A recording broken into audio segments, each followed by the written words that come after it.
Sorry for the delay. Getting going right now, though.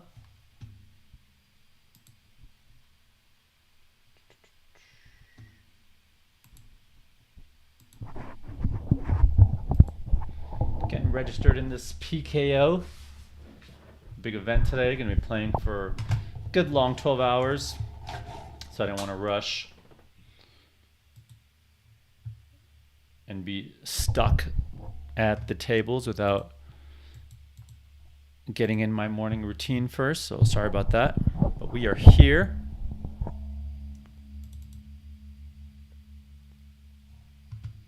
Do want to make sure the stream is working first.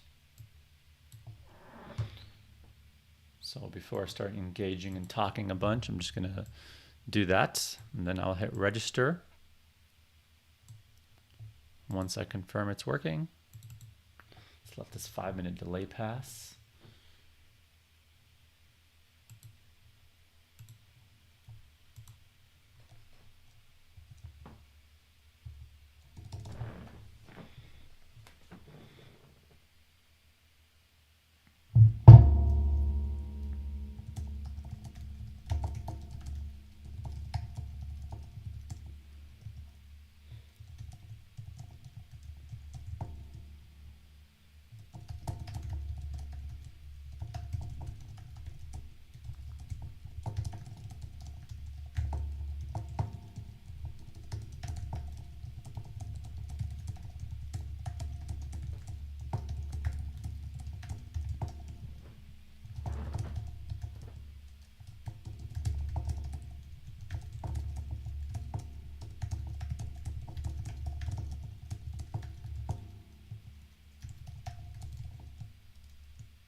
Venom PKO is what we're going to be playing over here.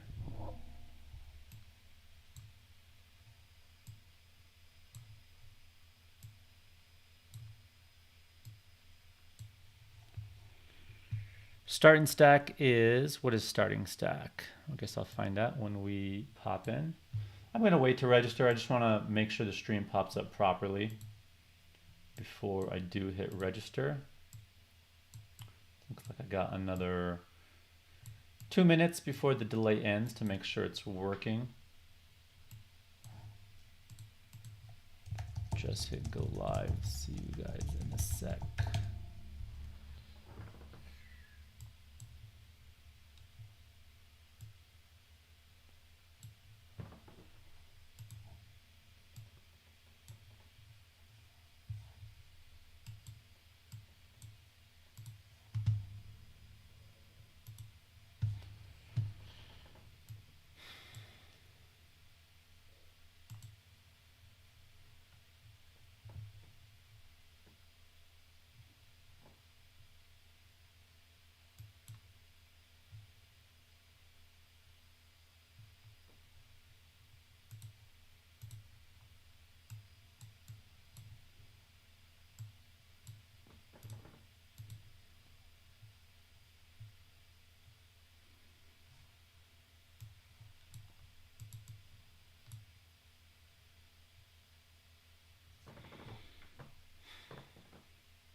Curious if any of you guys are playing as well. Playing in the satellites, playing in the main. Let me know what you guys are up to as well today. Man, this place is a mess. This happens when you got a baby running around, throwing stuff everywhere.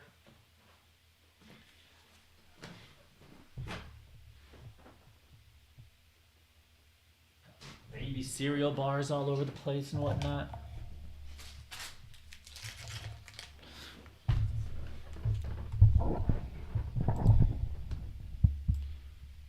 All right, so should be live now.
I am not seeing this live here.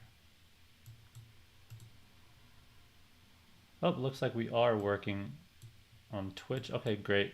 So I'm gonna hit register here. We're gonna get going in this thing. You guys have waited long enough.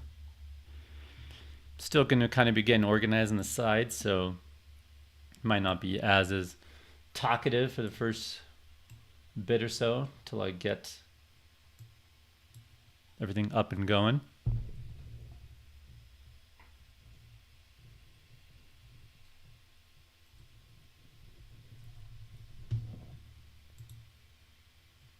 What's up everyone? Welcome to the stream.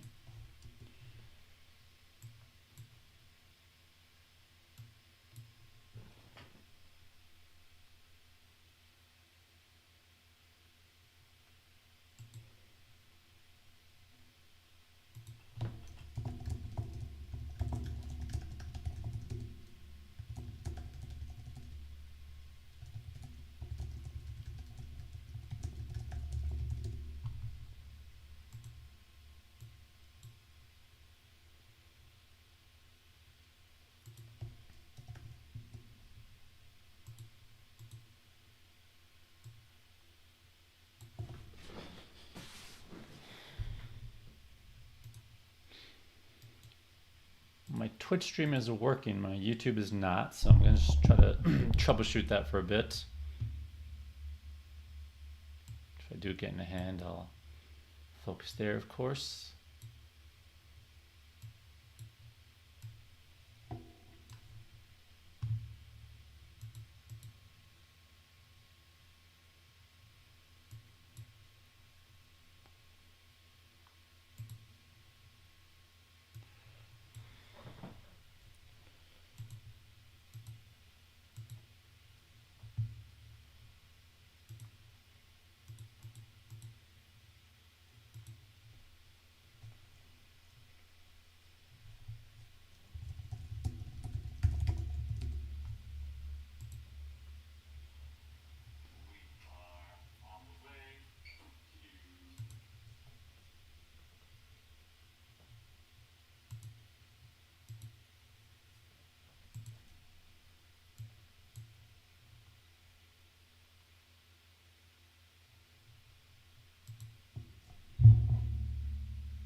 I will check out the chat shortly. I'm just trying to figure out why we are not live on YouTube.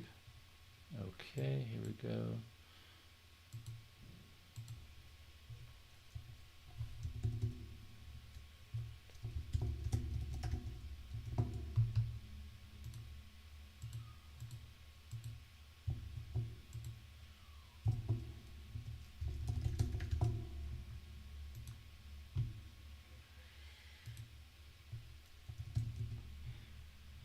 Jack 9 here in the big blind.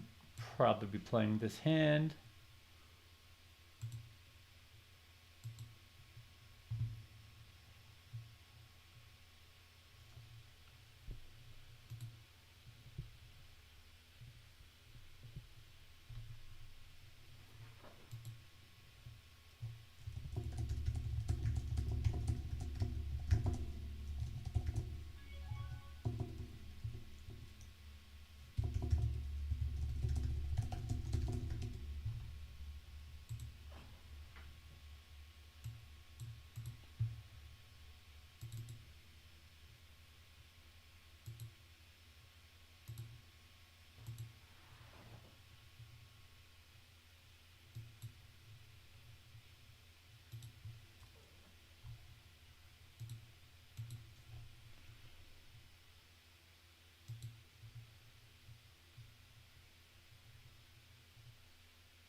It's going to play bluff catcher here.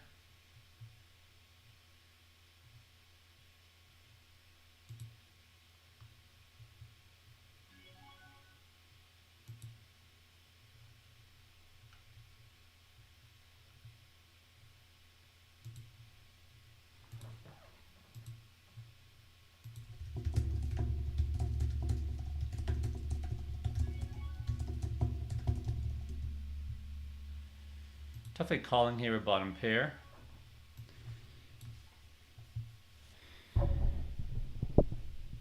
He's basically repping something like a 9 here. Or a good 5, possibly.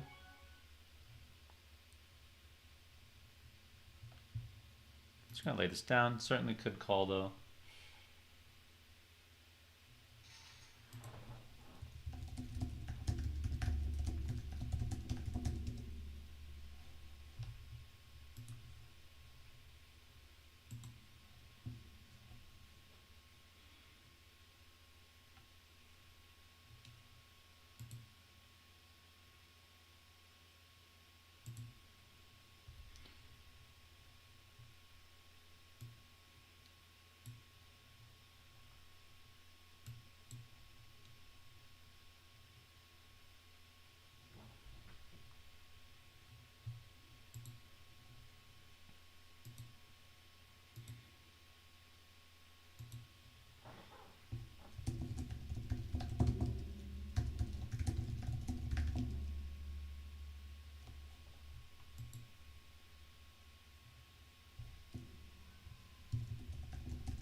there is anyone in the chat that's familiar with Restream and very good with it, shoot me a holler. I'm trying to figure out why I'm not live on YouTube. I'm trying to fix that.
Carol.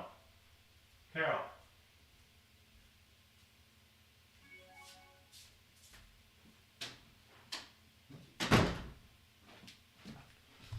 All right, ace queen here.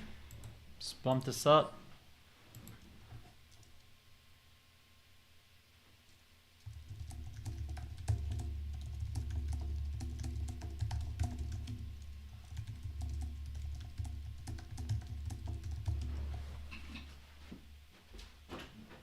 Carol.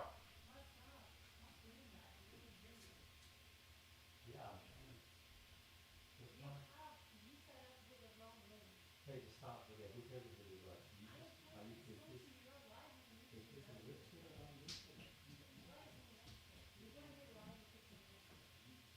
in, you could go live. Yeah, that was the problem. That was the problem. And I fixed it instead of deleting it. I'm explaining to you. What are you talking about? It's live, and I send the link, the right link to the thing that you. No. Exactly, but that's what I'm saying. Stop screaming the name. I put the link in the chat on YouTube. It's correct. All right. Oh no. Blinding out here.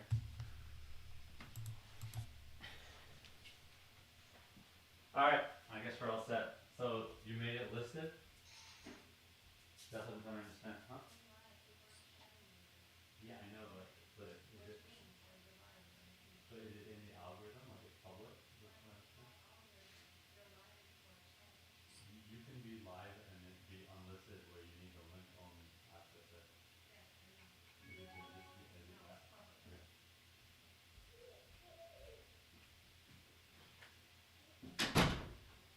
All right.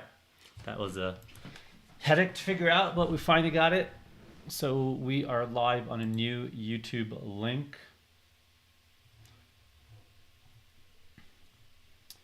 I'm gonna just send that email out to everyone, so everyone has the correct link now.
All right, we're on break. We'll actually get going for real as soon as this break is over. So we'll see you guys in a sec. Can actually focus on playing now. Won't be troubleshooting, hopefully. All right, BRB.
Hey, what's up? What's up? What's up? We are back. Had my mic off for a second there. Sorry about that. But we are back here. We're live. I had sent out people the wrong stream link for YouTube. It's a little annoying, but we have it fixed now. So I am just updating everyone with the new link. Just sent an email blast out, and I am going to post in our student Discord. We have a student Discord for all my students that are training with me, and we also have a bunch of public channels there that even if you're not a member, you can join.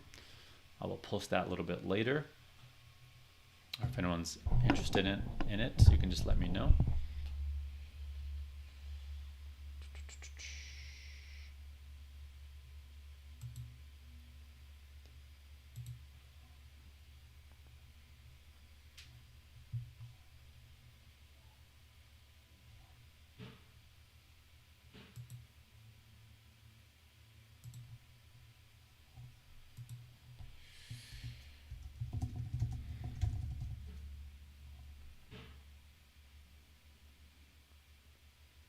So when you're playing these PKO tournaments, the first thing you need to be doing is understanding what is the value of the bounty. So what do you guys say? Who knows what is the value of, if I knock someone out for the start bounty for 625, how much in chips is it worth? Who can tell me that in the chat? Even if you're not sure, you want to take a stab at it, you think you know, feel free to type an answer. It's a good way to test yourself to see if you're doing it right. And after I see a couple responses, I'll say the answer. It's pretty simple, but it can be confusing until you get used to what the formula is. It's pretty simple once you get it down.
Ace Jack here in the big blind.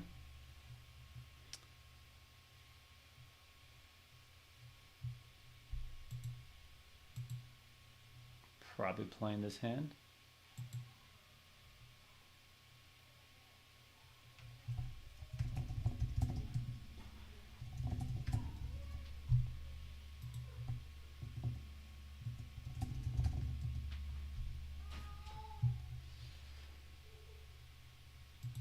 We will be raising here if this player limps.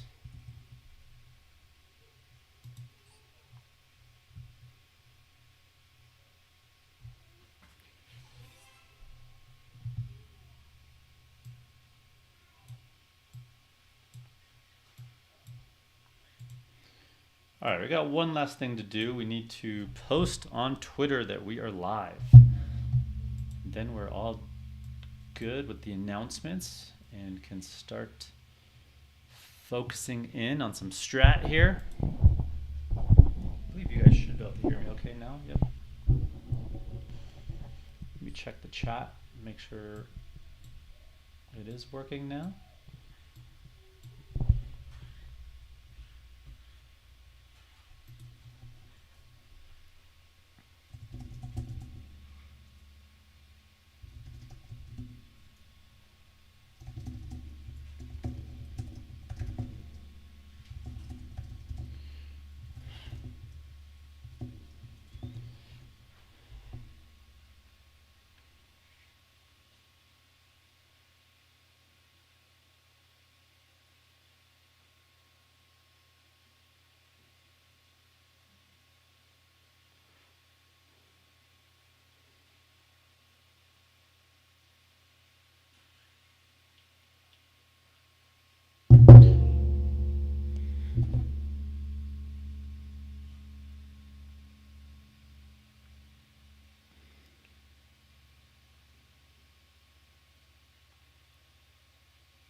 AC Doocy.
All right.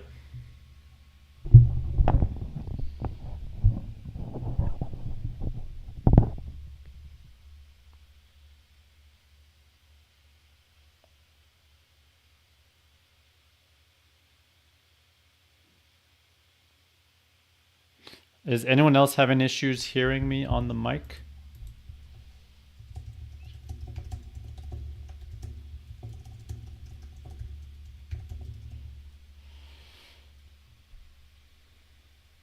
Okay, so we got a bunch of answers about the bounty. So the answer is simple. It's a fourth of starting stack. So if the starting stack's 300k and the start bounty is 625k, so that means every time I knock someone out who has a start bounty for 625, it's like I'm getting an extra bonus 75,000 chips. It's just a quarter of the start stack.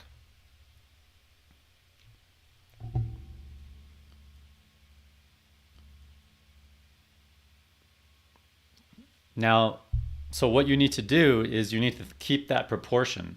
So for example, if someone has a bounty of 1250, then instead of 75k chips, it's worth 150k chips.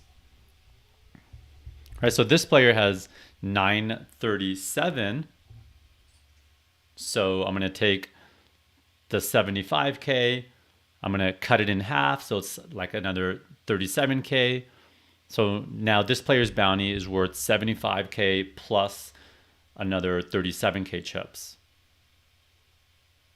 So I'll just ballpark to like 110k or so if I knock this player out. And you need to constantly just be aware of how many extra chips are in the pot when a bounty is all in.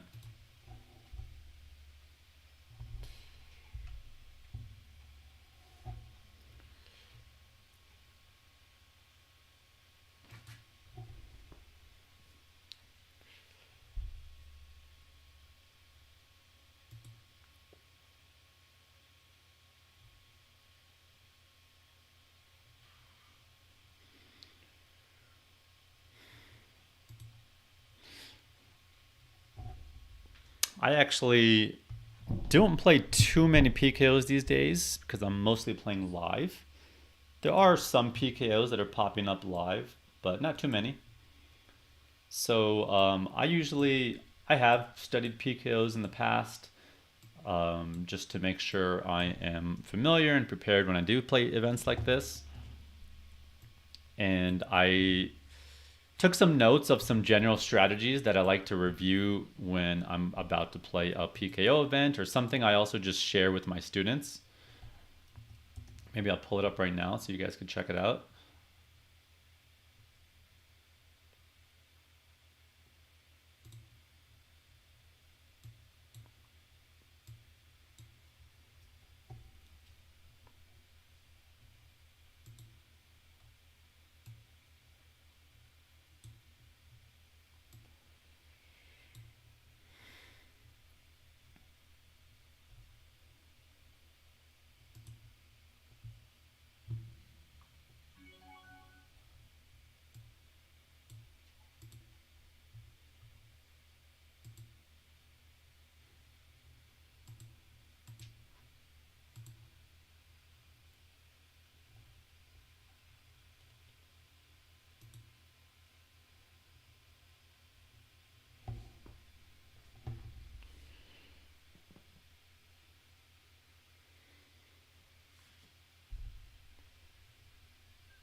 Yeah, but some of you mentioned the bounty power formula that I mentioned last time on the stream. So bounty power is a very good kind of statistic to just keep in your head while you're playing. And it's basically going to be the number of start bounties divided by the number of starting stacks. So for example, right, if you have 300K and if you have a start stack and a start bounty, your bounty power is just 1. But like this player, for example, you know, he has 1.5 start bounties and a little over 2 starting stacks. So let's just say 2 to make it simple. So his bounty power is going to be something around, you know, something less than 1. Oops. Now let's say his stack gets really short, or let's say he gets back to a starting stack. Now his bounty power is going to be over 1, and it could get as high as 2.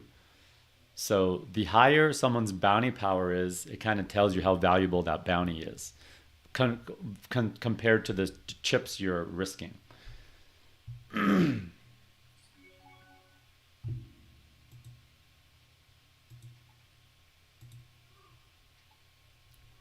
So for example, if someone's bounty power is 2, then you're going to be gambling a bit more aggressively to go for it and just calling a bit liberally. Whereas if someone's bounty power is only 0.5, well, you're not going to be calling too much. You're still going to be calling wider than normal, but not, you know, you're not going to go crazy.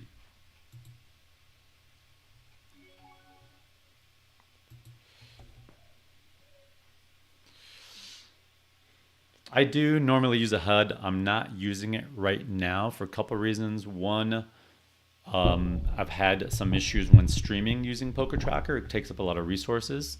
So I might turn it on a bit later. But also in a bounty, I do feel like people play a bit differently.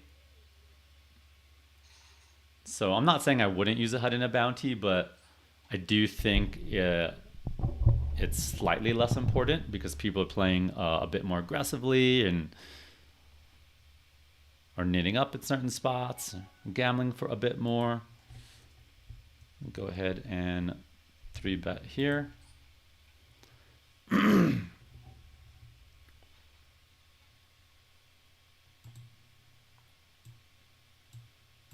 action.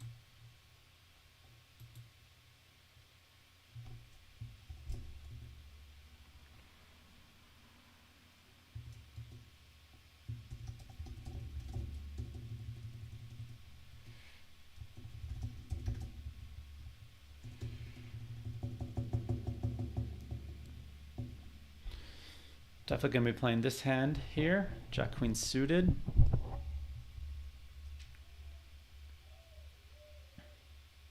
Could 3-bet this player again to isolate them to get their bounty.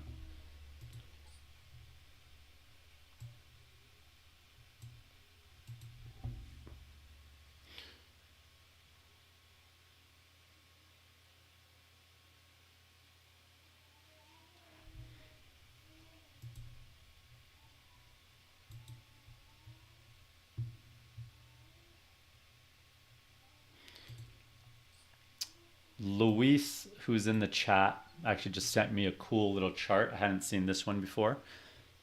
So this basically, it's same thing I just talked about, where this is the bounty power, right? The bigger the bounty power, the more we can gamble, the more we can call liberally. And this chart breaks it down into exactly how much equity reduction you need to call. So, you know, for example, if there was no dead money in the pot, sorry, let's see. So for example, let's say you have a flush draw, right? Someone's all in, you have a flush draw. Well, we know you need about, you know, depending on the exact cards, you need about, you know, 33, 35% to call a flush draw. Let's just say 35%. Well, if someone's bounty power is 0.5, what this is saying is you don't need 35%. You only need 32%. If someone has a huge bounty power, 2.5, now instead of 35%, you can call a flush draw, you know, with much less equity.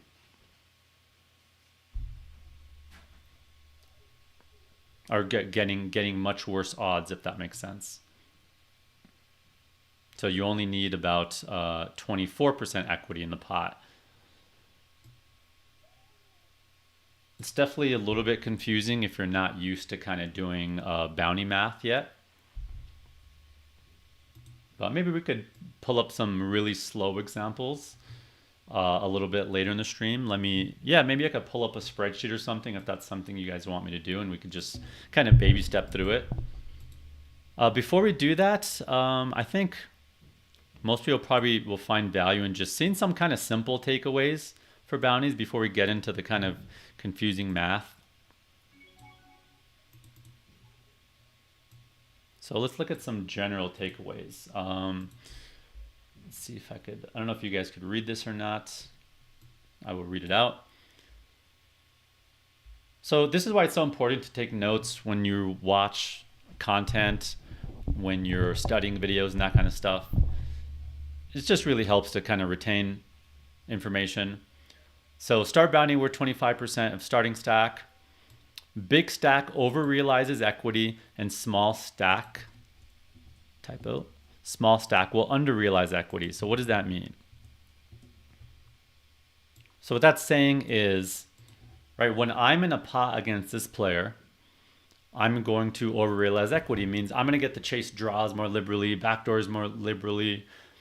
And because of that, I get to call wider, I get to bluff wider, I get to, see the turn and river more often. So I'm going to over realize equity. And because of that, this player is going to under realize equity because they're going to have less fold equity and so on. So as a result of that, when I'm covering a player, I get to play, wider pre-flop. I get to, float wider post-flop. And because of that, I get to play more hands. Whereas this player should play tighter. So sometimes I see people, getting 3-bet and they're like, he's just trying to go for my bounty. And like they start calling wider. But it's actually the opposite. You should be playing tighter, and you should be opening tighter too, because people are going to be going for your bounty when you're the short stack.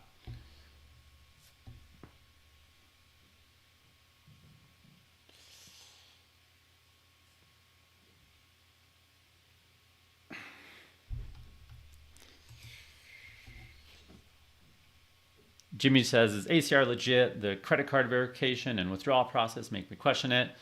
Just about everyone I know uses crypto for ACR. I would highly recommend doing the same. Most of these sites are not able to accept most credit cards, so you're gonna have to have a very specific card for it to work. If you're not comfortable with crypto, I would recommend just getting comfortable. I mean, it's the financial tool of the future.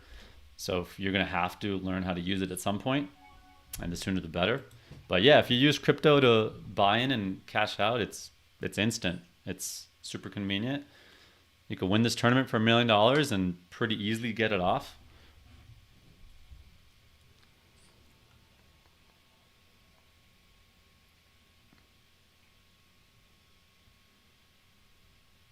I wouldn't be playing on here if I was worried about it. Okay, so Dapper Dave said, why not defend Queen 9 suited so deep stack? So I believe the scenario was someone raised under the gun and I was in the small blind. So in the small blind, you're going to call very tight. Doesn't mean you don't call at all, but you're going to be pretty selective. And that's because you're out of position versus two people. Right? Being out of position sucks. Being out of position versus two people double sucks. And more importantly, Queen 9 suited is very dominated by the under the guns opening range. Like if I was going to make a loose call, I'd rather have, some suited connectors in the lower mid cards that aren't in their range. But generally, gapped hands are a bit overvalued, and then hands with two gaps are even worse.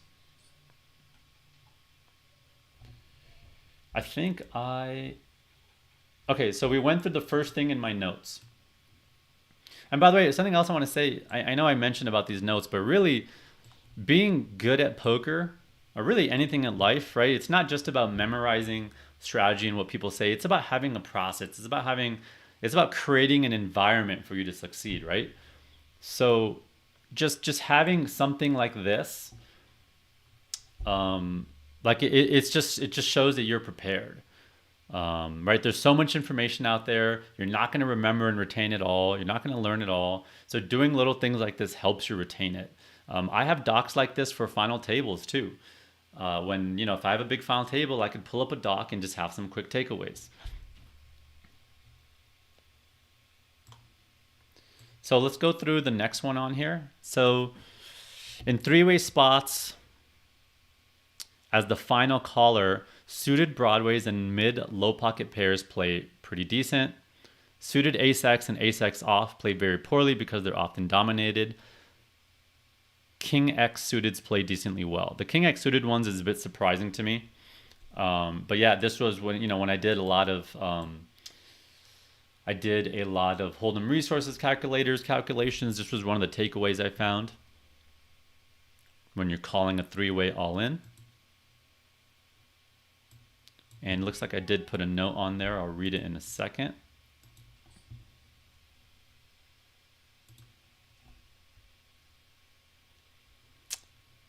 Yep, and then the other note I put, when you're calling these three-way all-ins, one thing that really matters is if the person behind might overcall you, like if they cover you. So like, for example, if this guy three bets me and this guy shoves and I cover this guy, or let's use another example. Let's say I raise here and someone three bets me and then this short stack goes all in. Well, how liberally I should call that all in is going to be affected by if the guy behind covers me or not.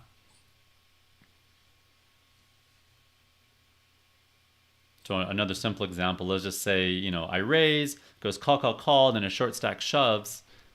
Now I got to think about, well, if I, call off with this pocket fours, are other people going to be calling me with pocket sixes and sevens? Well, if they cover me, probably. If they don't cover me, then probably not. So here, I could flat here. This is an example of how I'm going to be playing tighter against this player because they cover me. Right now, I cover this player. I almost cover this player, almost cover this player. And I really don't want to get into a situation where I'm going to, be down to 90, 100 big blinds and all of a sudden I'm far from covering everyone other than this player. And again, right, that player is going to over-realize equity post-flop. I'm going to under-realize it. So I'm just tightening up a notch because of that. Also, 9-8 suited there. I would rather peel with 6-5 suited in that spot. That's something that a lot of people get backwards. Right? They just assume 9-8 suited is a better hand. But the thing is, what is that guy 3-betting me with there, right? His light 3-bets might be stuff like King 9 suited, Queen 9 suited, Ace 9 suited, Ace 8 suited, right? So my 9-8 suited is dominated by some of his bluffs. Whereas it's like he's not 3-betting King 5 suited and Queen 5 suited, right? So 5-6 suited is much less likely to be dominated there, and I would appeal there if I had 6-5 suited.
All right, we're going to go through a bit more of that doc in a bit, but I want to pause and go through the chat.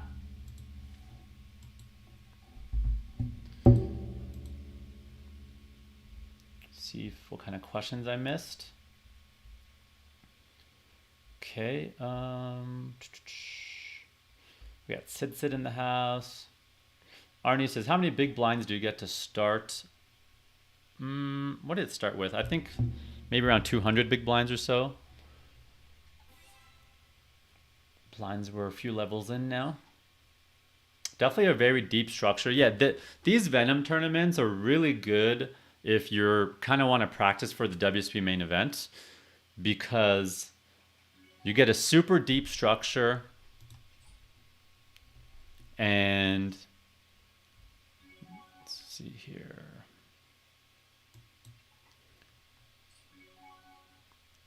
I could definitely bet here decided to take a check call line. I could have some king highs here. I play like this. Could even have been slow playing kings, hands like kings, queens, jacks.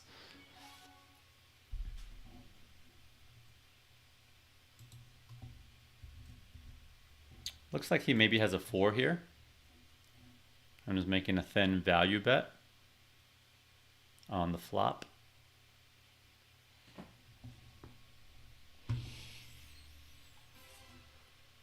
Okay, let's see what else in the chat. Zach T. Good luck. You're one of my favorite poker players. Thank you. Appreciate the love. I know I'm reading chat from like 30 minutes ago. Matt Plumley in the house. What's up? What's up? Mr. Luis. Awesome to be here. I hope I nail it on the first as well. Jonah LeBranch, one of our students on my training site. What's up? What's up?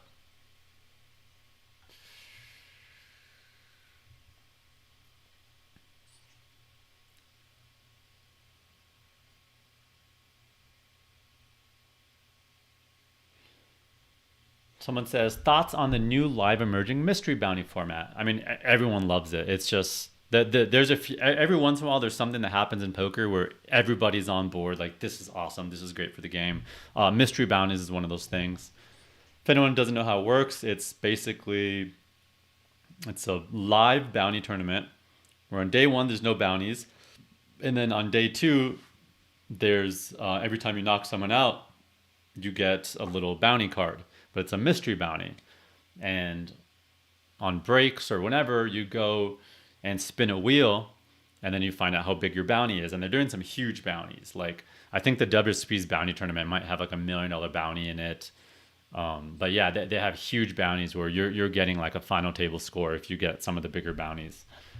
So super fun, super exciting.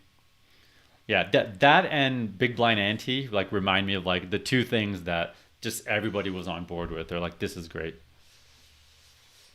So yeah, I think I cut myself off. But what I was saying is, if you plan on playing the WSOP main event or any of the deep stack WSOP tournaments, any main events in general, like these Venom tournaments are really great to practice, prepare for it, to kind of know what the vibe is going to be like.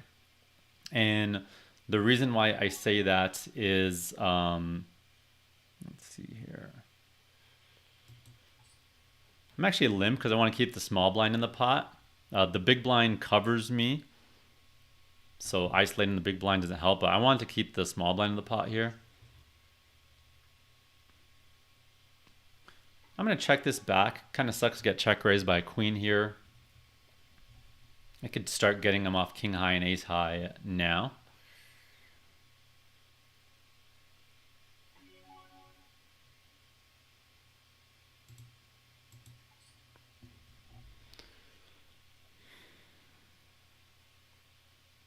And I might have barreled the river as well to get him off a deuce, a 5, an ace. So notice how I'm always thinking about what I'm targeting. That's super important. Right? Whether I'm value betting or I'm bluffing, I'm always understanding like what are the range of hands I'm targeting. You don't want to just narrow in on like, I think he has an 8. Right? You want to think of the entire range they might have. So here is a spot where, again, I like having these lower ones rather than the 9-8 suited, because we're less likely to be sharing cards. And of course I covered this player. We got the flush draw here. So remember, I got to add 75,000 to the pot. right? If he's about to go all in or something like that.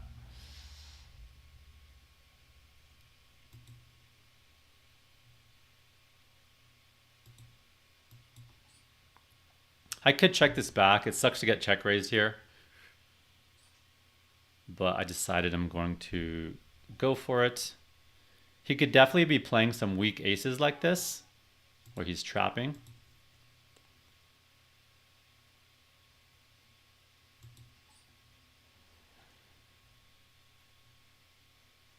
Now we're going to set him up for a pot size shove, so it's easy to get it in by the river. And yeah, we're targeting jacks, tens, kings, maybe queen X there. So yeah, I had two decisions on that flop. One, I bet, and I risk getting check raised, where he can get a lot of chips in with ace king. But the other option was, hey, maybe I should go start betting because I can get kings, jacks, tens, nines, queen X to fold by the turn.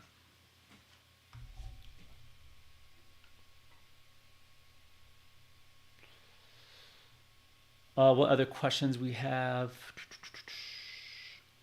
I keep getting sidetracked. Yeah, so main event. So WSOP main event and other main events, you have a lot of satellite players, a mix of like a bunch of weaker players and stronger players, right? And then you also have these really deep stack slow structures. So I definitely play those tournaments a little bit differently, and I would say Venom is one of those types of fields. So you're really trying to spot out like who the player is making big mistakes, and you can really pass on a lot of thin EV spots to try to get into pots with a lot of weaker players. And you might take some weird exploitative lines in some spots. And yet these are the most fun tournaments, these giant field, big satellites, slow structure. Also, the last thing I want to say is a lot of people aren't used to playing this deep, especially online players who don't play live much. Like they just don't know how to pot control or how to max value.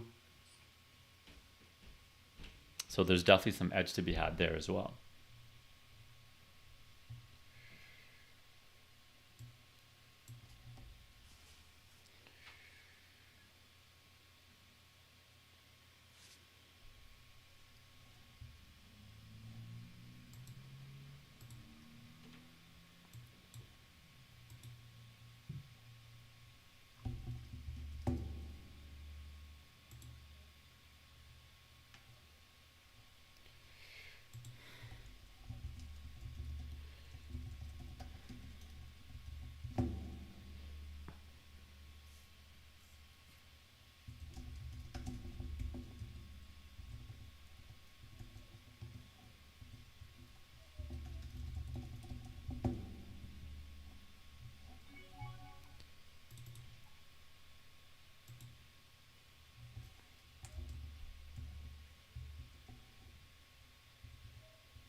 Okay, so I'm just writing up a quick formula right now. I do have like a hardcore spreadsheet that does all this already, but I don't know if you're allowed to use it on this site. Some sites let you use it, some don't. I'd rather just be safe. I will show after I play this hand. I just want to show you guys how to kind of manually calculate the bounty.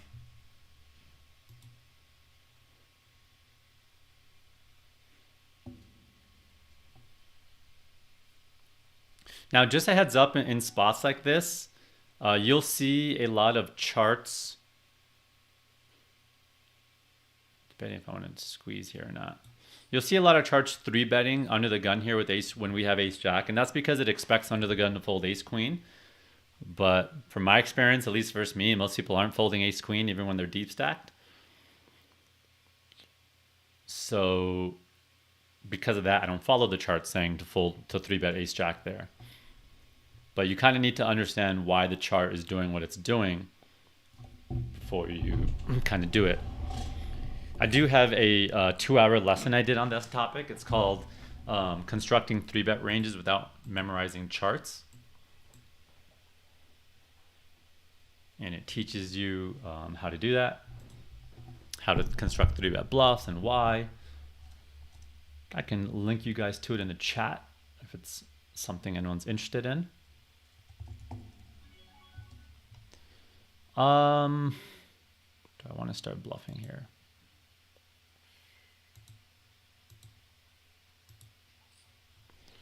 So trying to get a 6 to fold, 7s, 8s.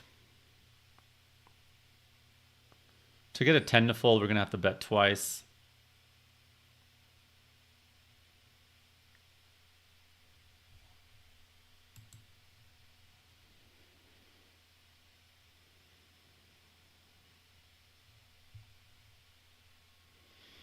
Interesting river card. So we lose to ace 10 and we lose to ace queen. It's possible they played a flush draw like this, but I think probably not. I think they would have.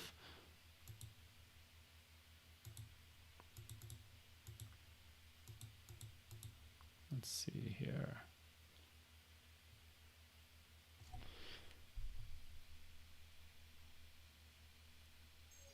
trying to think what size I want to bet here.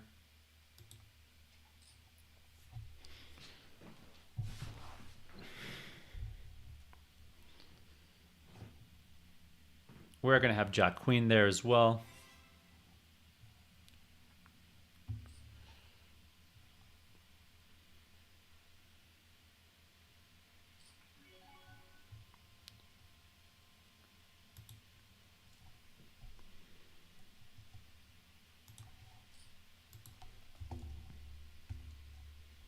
It's a little bit of a smaller 3-bet. When this player opens bigger, I'm 3-betting smaller. If they open 2, I'm 3-betting a bigger multiple. I could have gone bigger than this. We're getting 4-bet here. It could definitely look like we're light here. You know, we've been playing a lot of pots. Chris Moneymaker just sat down at the table. So we do cover 1, 2, 3, 4 players right now. 5. We cover the whole table except for this player. So I would need to be very tight in this scenario and really think about, you know, is it worth calling down here to not be able to cover those players anymore?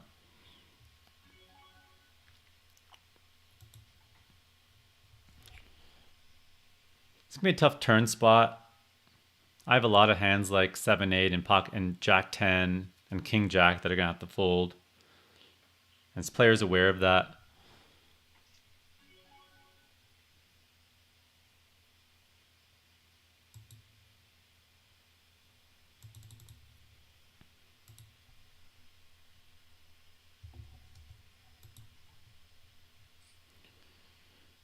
Do a block bet here.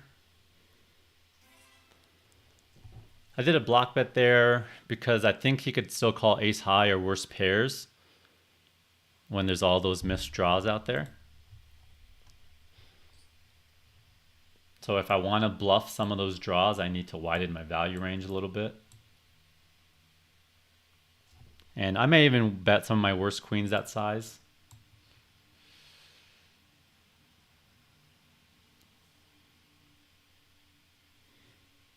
So what, okay, I was talking about, right? So I just manually created this real quick. Okay, so start bounty is worth $625. Start stack 300K. So the value of a start bounty, if you knock someone out, is 75,000 chips. Simple formula. I just did this divided by 4. So now, what about this player who has 937? All right, so the current bounty relative to start bounty. So I'm just going to do this divided by the start bounty. So it's basically saying he has 1.5x a start bounty. So current bounty in chips. So I'm just simply going to do that same proportion. Take the 75,000 chips, multiply by 1.5, and that's how much this player's bounty is worth. All right, so now that I have this, someone asked, like, what if a player has a 35,000 bounty? Well, let's put 35,000 in there. All right, so now that would be worth that many chips for 2 million. 5,000 bounty, 600,000. So, yeah, that's a quick, rough way to do it. Now, something I do want to say is once you get in the money, as you get deeper into the tournament, this formula actually changes. It's a little bit advanced, so I don't want to get too into it, but you should just roughly understand that the value of the bounties increase as you get deeper in the tournament. So a start bounty is no longer going to be worth a fourth. It's going to be worth more than that. And as you get deeper and deeper, it's going to get worth more and more and more. What's driving that is as money gets removed from the prize pool, chips become worth less because there's less money in the prize pool. That's kind of an ICM thing. So if the chips are worth less, but the bounty is still worth the same, right? $100 is $100. What happens is those bounties become more valuable relative to chips. Juan Pina in the house. What's up? What's up? Thank you very much. Matt Plumley says, I play in a poker league that sends people to WSOP events and have been struggling lately. I don't know if it's the people I play with or me playing bad. We play quick tourneys that last under 5 hours. Okay, Matt, well, what are you struggling with exactly? Is it, I mean, you could just be running bad, but is there particular spots you're uncomfortable with? You know, in those shallow stack tournaments, you need to have a really good short stack game. So if you're playing quick tourneys that are short, you know, you need to be opening blockers and not really playing suited connectors so much. You need to be good at reshoving.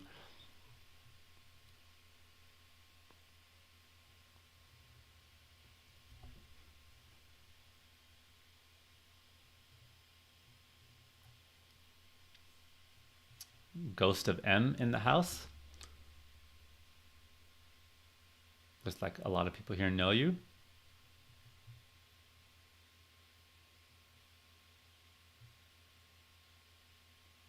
Who is Ghost of M? Do I know you? Boogie Boy, you're welcome. So hopefully that answers your question, PUBG God.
We did have a delay getting on here.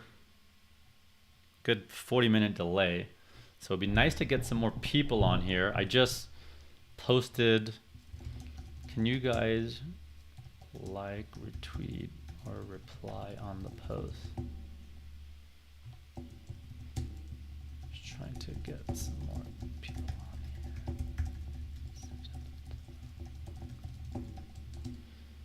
Yeah, I want to try to get some more people on here. We sent out the wrong link earlier. So I just put a tweet out. If you guys could like, reply, retweet it, any of those things, it would help. I don't do these streams that often. I do them maybe quarterly, so I want to be able to get as many people as possible on here.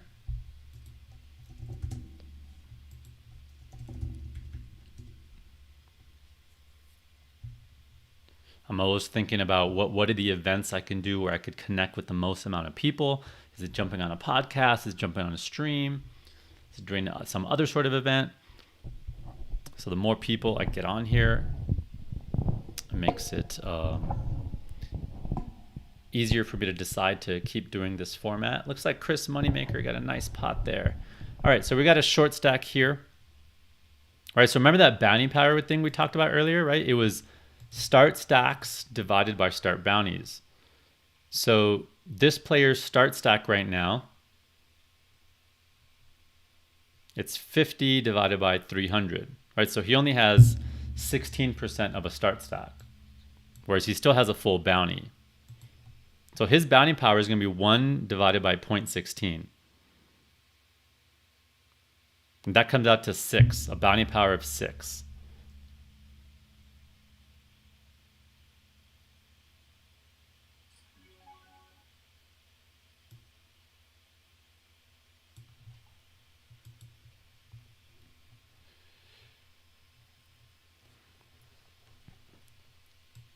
Right, so right, if we want to use this spreadsheet to do the bounty power, right, it's bounty power start bounties divided by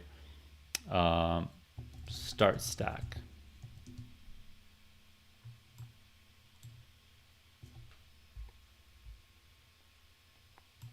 And I'm just putting this here so you guys could see kind of how to think of the formula. Oops, it's off screen. All right, starts down is divided by, right, so let's get another row going here.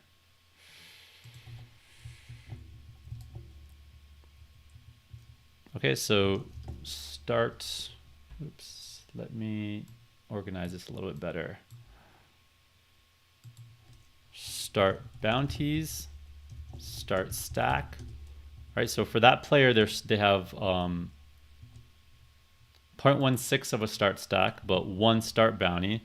So bounty power equals, like I said, should be around 6. Sorry, I think my zoom in is making this a little funky for you guys. Start bounties divided by that, right? So bounty power is 6 for that player. That's this player here. I'll pull that back up so you could see.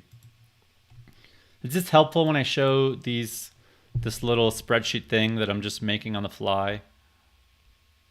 I can't tell if it's like really hard to follow.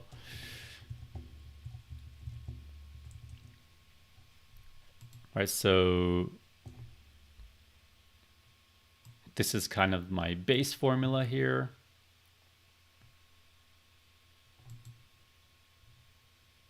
This is just kind of the base information here.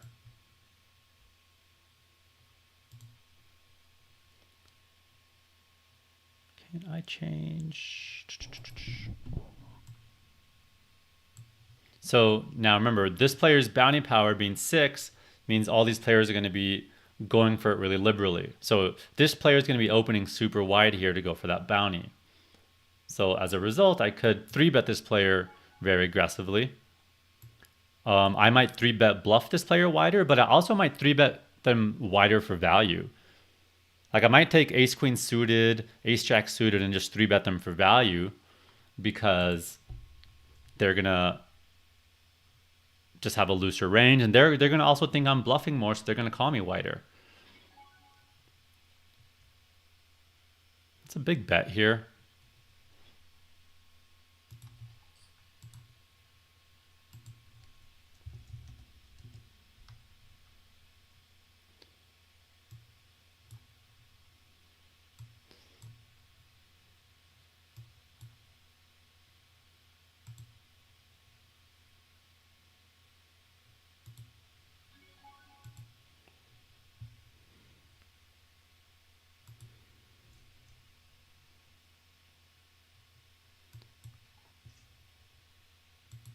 They're pretty polarized when they use that big bet on the flop, which means they could have something like ace-5. They could have something like ace-king. So I decided to make a pot control even though I have a pretty strong hand.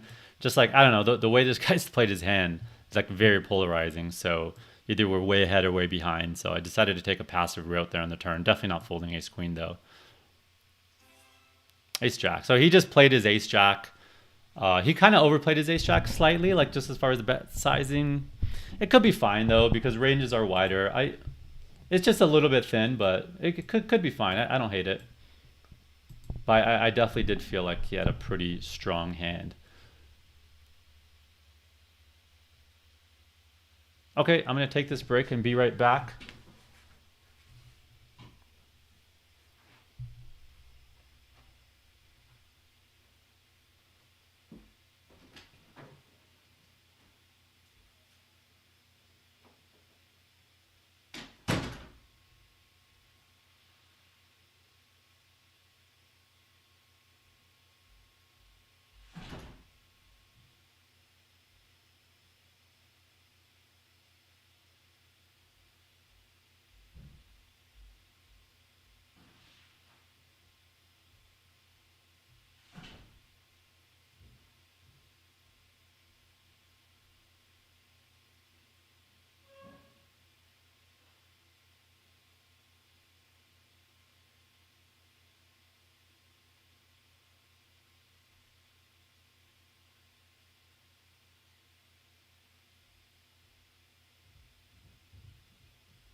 Look who just came from the swimming pool.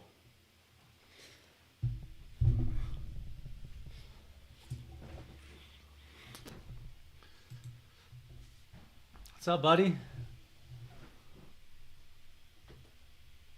It's Mr. Axel here. Gonna fall asleep in that pool?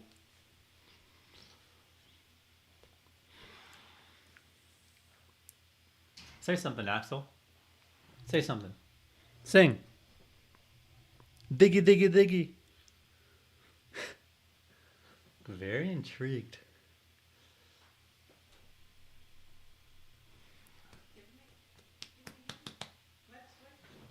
got a little smirk on his face.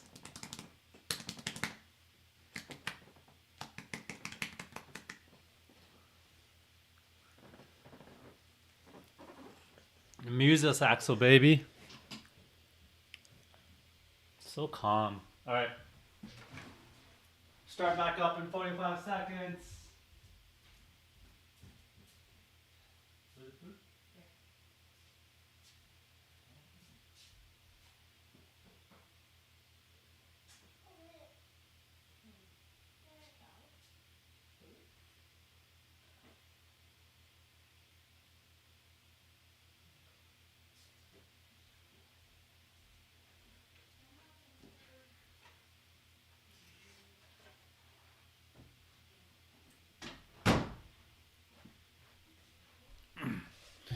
I'm gonna mute for a sec while I'm eating. Unless I get a hand, of course.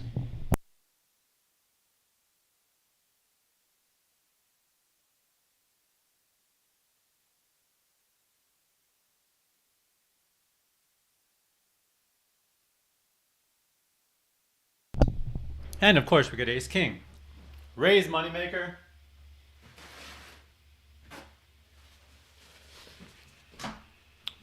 So that small blind is still very shallow. So I'm gonna stick on a 3-bet here.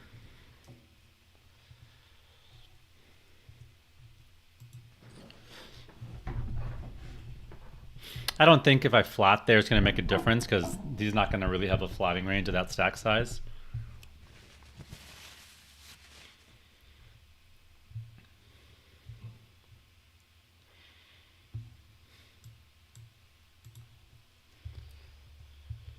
Great flop.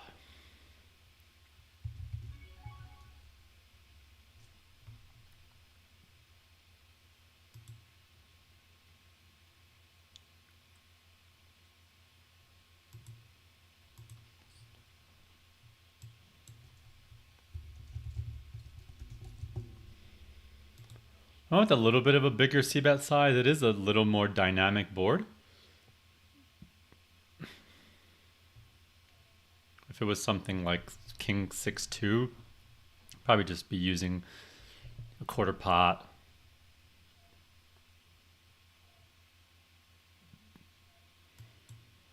Also with the rainbow, I'm going a notch bigger. If it was a two-tone, I might go even as small as 15% maybe. Two-tone on the rainbow boards, they're going to have a lot of backdoor draws they might float with.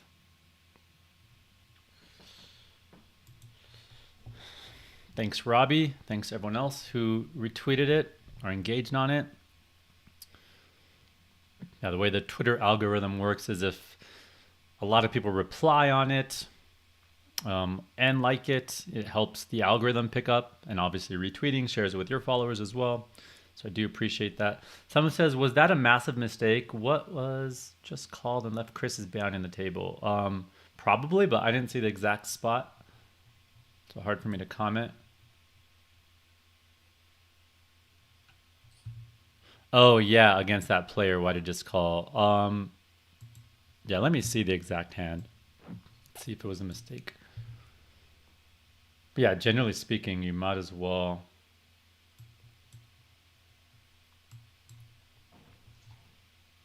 What was the hand with the moneymaker?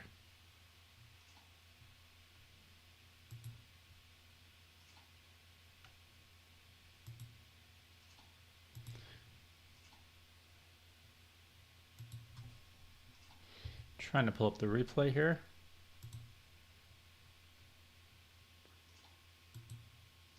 No, we got moved tables. We got one of our students here at the table.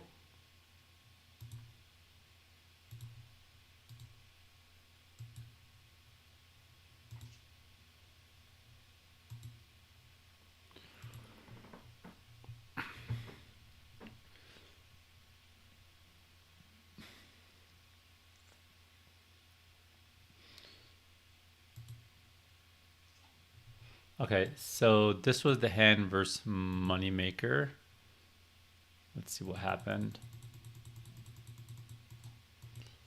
Okay, so where this player raised, moneymaker called the button,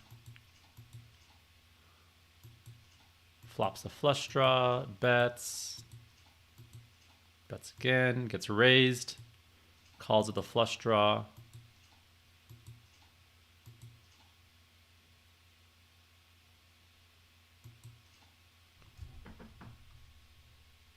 Oh, so what are people saying the mistake was? Oh, the other player just called. Yeah, that is a massive mistake, right? They should just put it in. Like, what if he has 9-10 and he's going to call you? Yeah, so that was a mistake on Gambleflin's part. Maybe they just didn't realize. It's possible.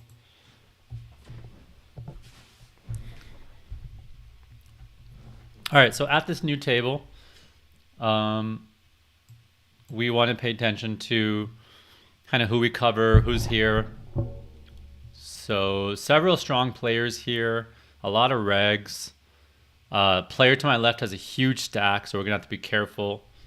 We do cover this player, this player, this player, this player, and this player, so it's not a bad spot. We almost cover Rob as well. For those of you who don't know, Yip, he is one of the students who was in, we did a couple, I think we did a one-on-one, and then he was in my group coaching courses at jakacoaching.com, and he's been on an absolute tear. I think in the first 3 months of this year, he won like 148,000, and he was playing like 15s and 30s, and now he's kind of worked his way up to playing like 109s to even 1Ks.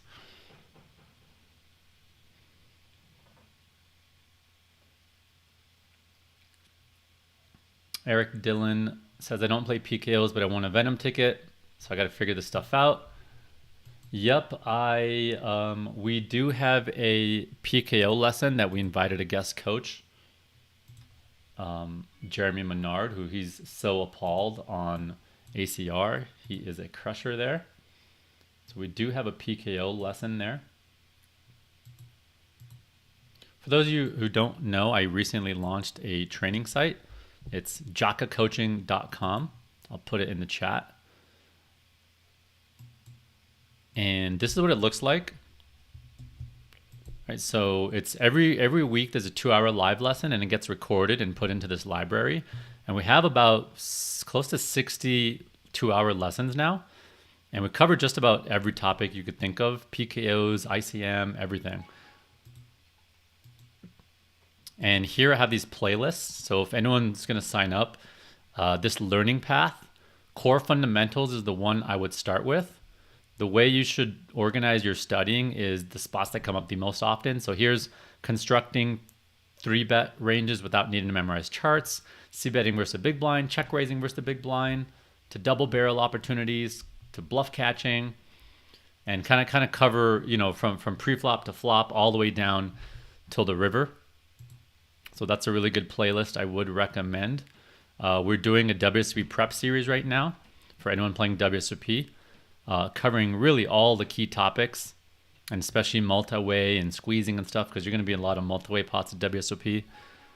So we have that playlist called WSOP Prep Series. And other than that, if you have any questions, let me know. It's $99 a month. And, you know, if as long as you're playing like, you know, $20 tournaments and higher online, you will easily be making your investment and your time and money back with your extra ROI and edge you'll be gaining from playing. One of the things I try to do different on the side is I try to guide my students. So I keep my DMs open. I engage with you in classes. So I try to understand what are your weaknesses, what are your leaks, and then I could guide you to specific content. Because one of the things I notice in a lot of training sites is people are lost. They just get thrown in. There's all this content. They don't know where to start. So I try to take kind of mentorship role where, you know, I'm there. I'm understanding kind of what you need help with. My DMs are open, and I could help guide you. So I will post the link to the chat or to the site in the chat. If you have any questions, just holler. We also have a student Discord group where you could connect with other students, talk hands, talk strategy, learn best practices. I'm in there as well.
pocket aces here.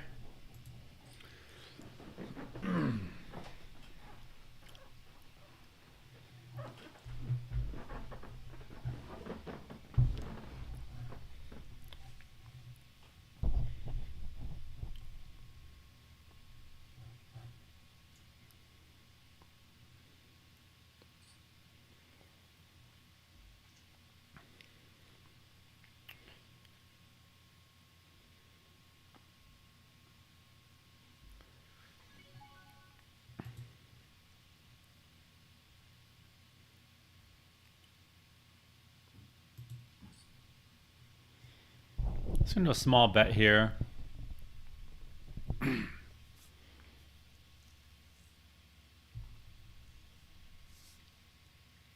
Not doing too many big bets on paired boards in general. It's definitely a card I'm going to barrel very aggressively with some bigger sizings to put pressure on 7s, 8s, 9s, and those types of hands.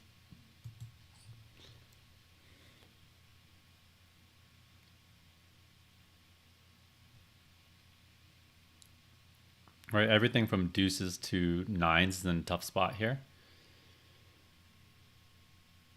He probably would have 3-bet 10s and jacks, so not too worried about that. He definitely could have some 6-7 suited, 5-6 suited, ace-6 suited type hands. King-queen got there, which you could have sometimes.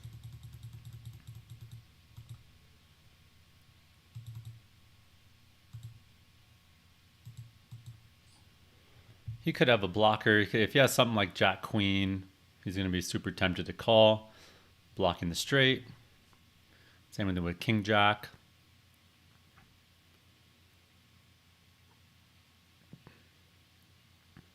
He could have a lot of 3-pair type hands, like 10-Jack suited. And at Ace-Jack, yeah, I mean, it's hard to go anywhere with that hand. That said, I almost would rather have King-Jack or Queen-Jack there, blocking the straight.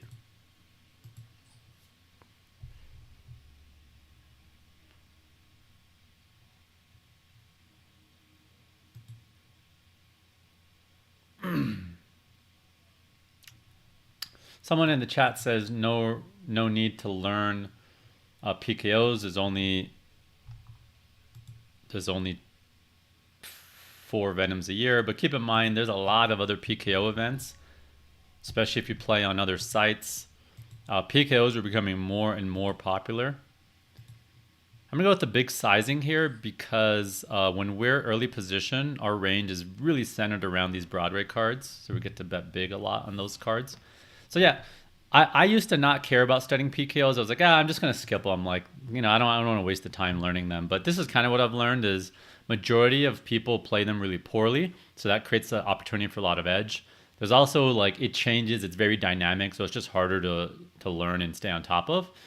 And lastly, sites are making them more and more prevalent because they're just better for everyone, right? The variance is less because the payout is less top heavy and people get paid out, you know, it gets much more spread out. So people go broke slower, which is better for the sites, but also better for recreational players. So more and more sites are just doing more PKOs.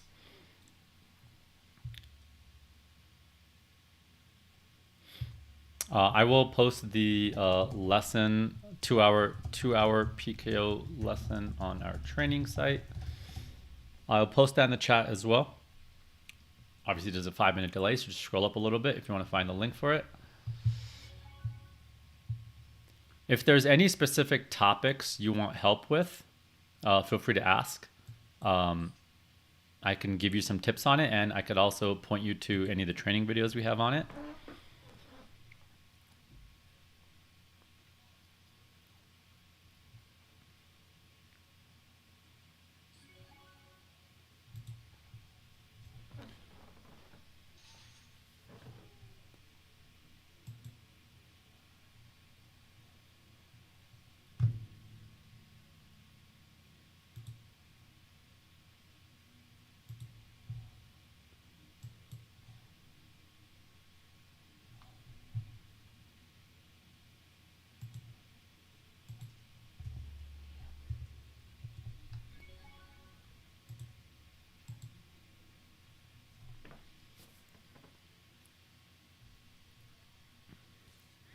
So Poker Fame asks a question, says, Faraz, you mentioned the different chip values as the bounty tourney gets deeper.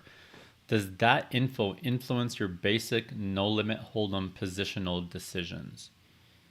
I'm not sure I fully understand the question.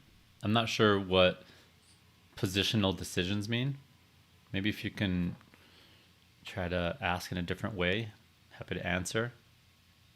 I mean, basically the main way it changes how I do things is I just value the bounties more. So remember, normally I said a start bounty is worth 75k chips. Well, I might value a start bounty at 100k chips or even 150k chips if we're talking about all the way down towards the final table.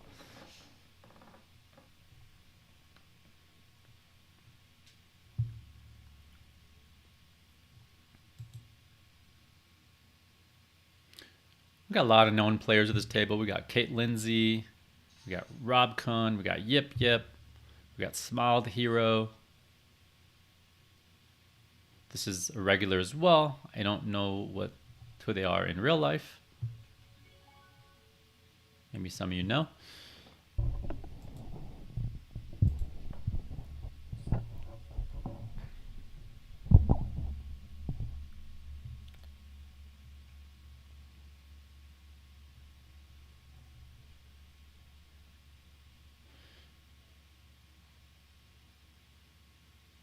I don't know if you could use the free Venom ticket anywhere else. I know you could sell your ticket.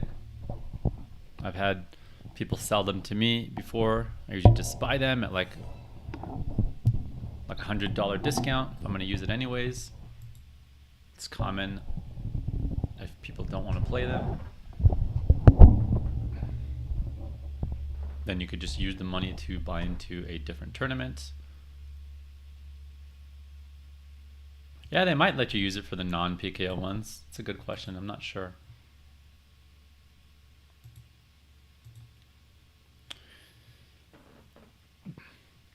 Let me know what your questions are.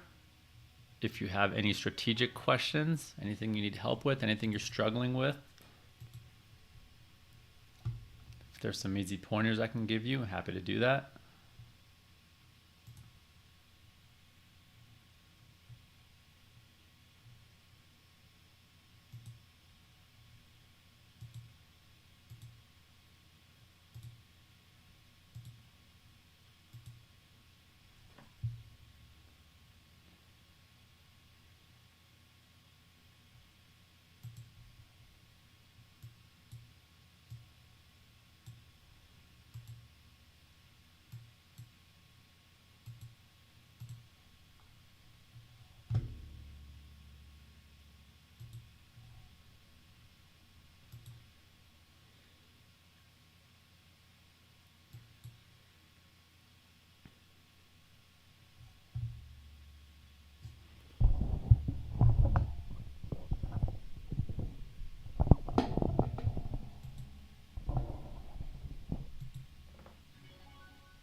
Summon 6 off. Just check folding here.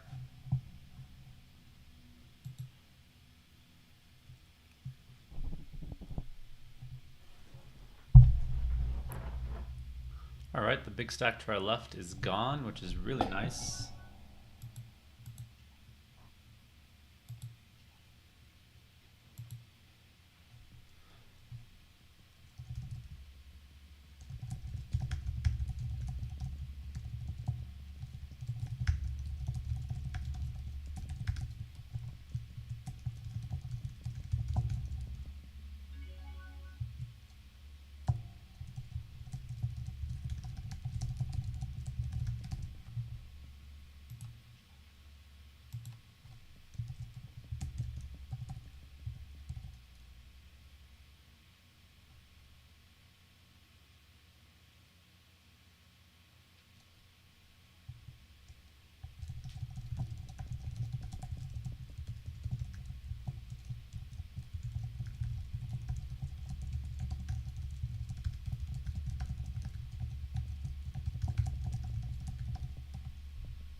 King queen off on the button here.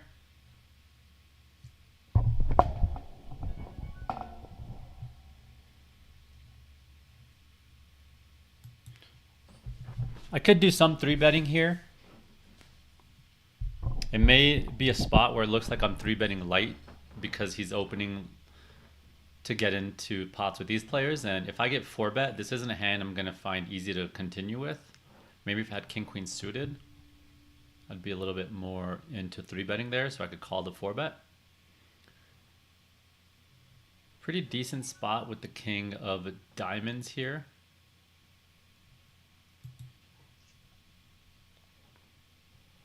I could bet there. Yeah, I could bet there and call a check raise. It's definitely one option.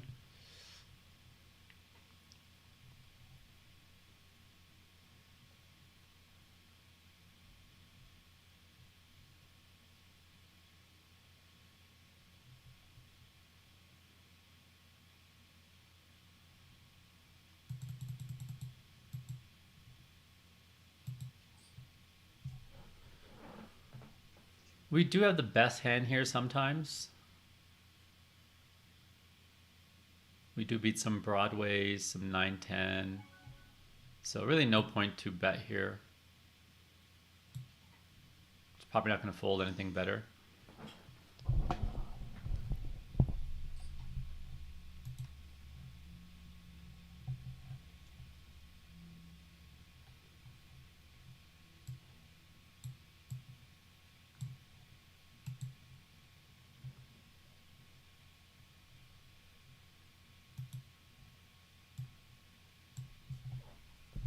You guys didn't tell me my head was cut off. There we go.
curious to know how many people here are part of JakaCoaching.com. Do we have a lot of students on here?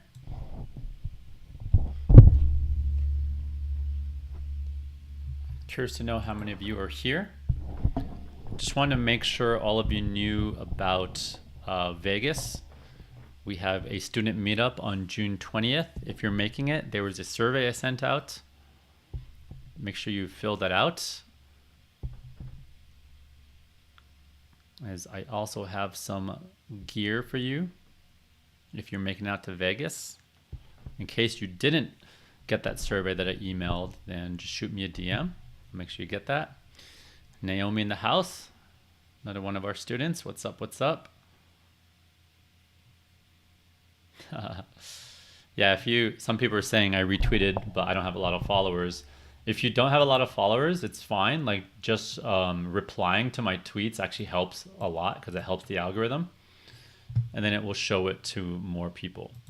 So I super appreciate anyone who did that, and I'll post it again for anyone who came new. I'm just trying to get some more people on here, as I had a 45-minute delay and the wrong link. So I just posted on Twitter, and if you can just reply, just say whatever. Just say you're enjoying the stream or that you're watching or whatever you feel like saying. Replying on there helps a lot, and liking it. I will post the tweet now.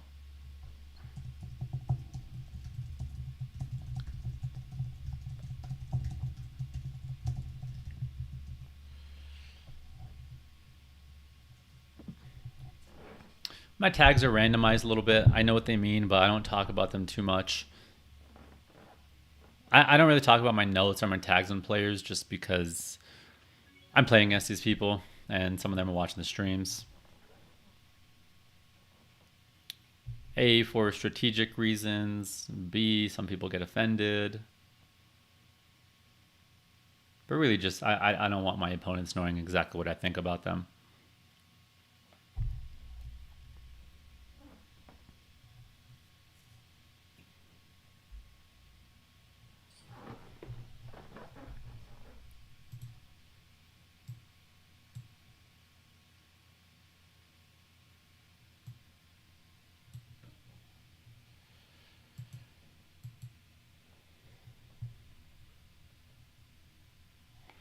Jack off in the big blind here.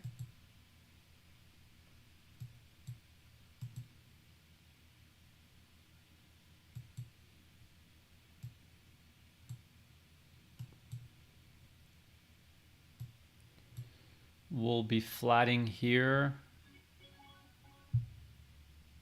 pretty liberally, even if I had a really crappy hand because of the bounty.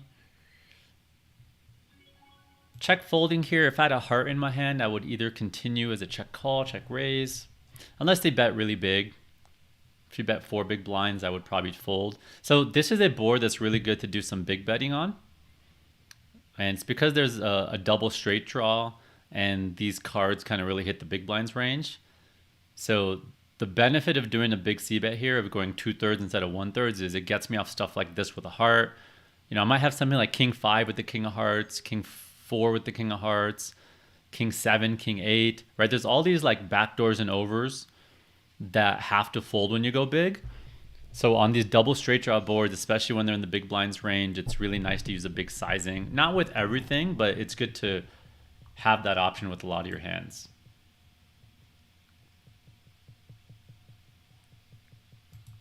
If anyone has any questions on that, feel free to ask. I know a lot of my students know about that because we did a 2-hour lesson on C betting versus the big blind. It's probably it's probably the top 3 lessons I'd say we have on the site. It teaches you when to go big, when to go small, what it accomplishes, why, what value hands to do it with, which bluffs to do it with.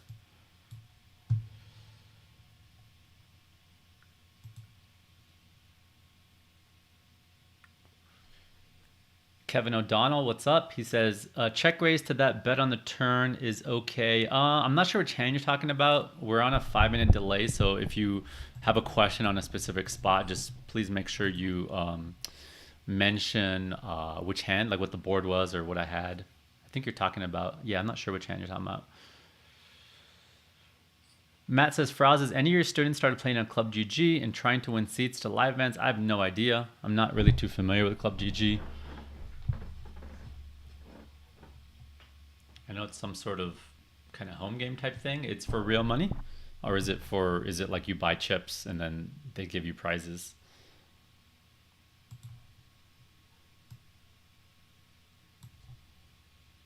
Oh, what happened?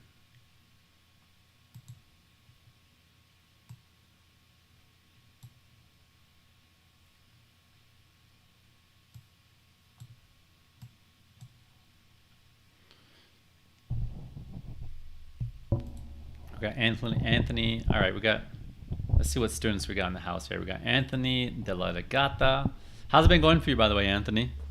I know when I started working with you, you were like pretty newish to poker, or not new to poker, but I think new to kind of taking it more seriously.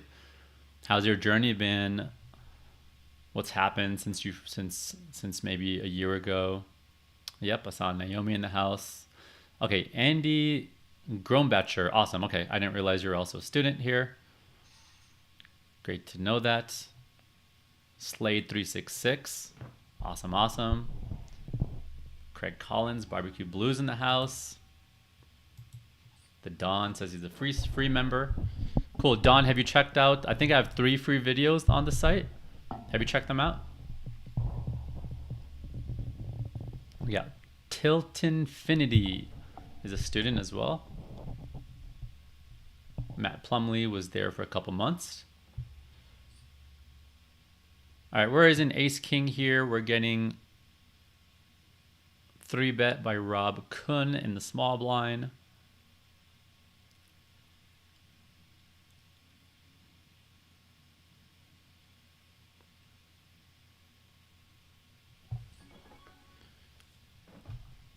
I'm gonna Kate Lindsay cold calls. I'm gonna go ahead and 3-bet this, 4-bet this.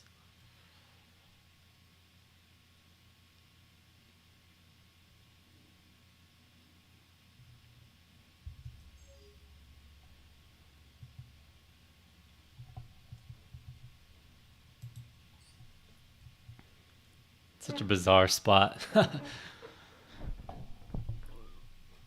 With the bounties, we're just going to have to gamble here. If he shoves, it's kind of a lot of chips.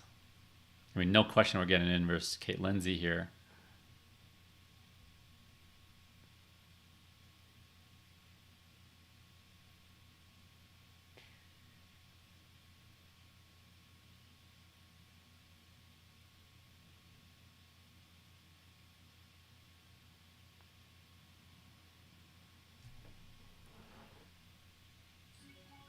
Good luck, us. All right, that is the hand we want to see, but not the flop we want to see. Yuck. It's a pretty amazing spot to get it in with. That's poker, folks. Just going to happen sometimes.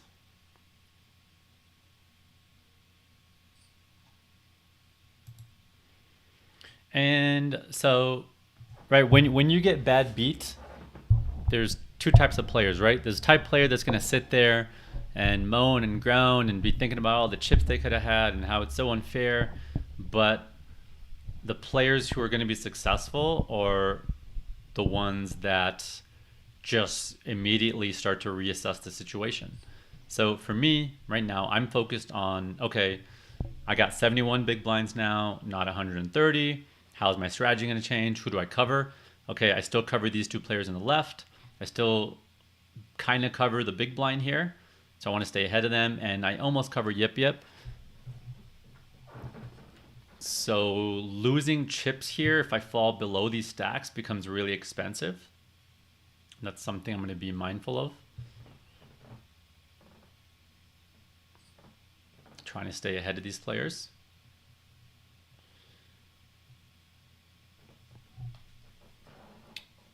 Lighthouse says, everything you say is wise and interesting, listening to what you say and how you play a situation. Thank you. Glad you're finding it useful. We got David Byer. We got Fresh Matt.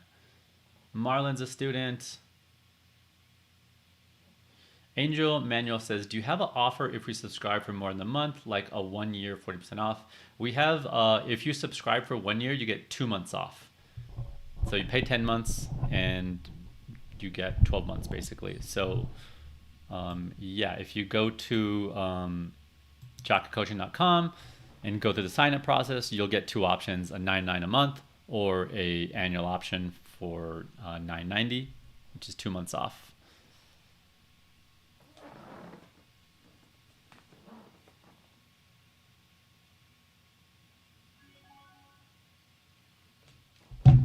So it's about it's a 16% discount.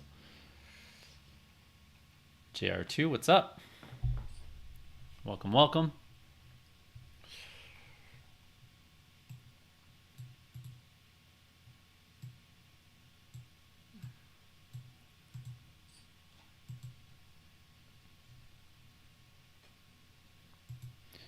And then if you have trouble dealing with getting bad beats like the one that we just saw with the Ace King versus Ace Queen for a massive pot, really the way I think about it is,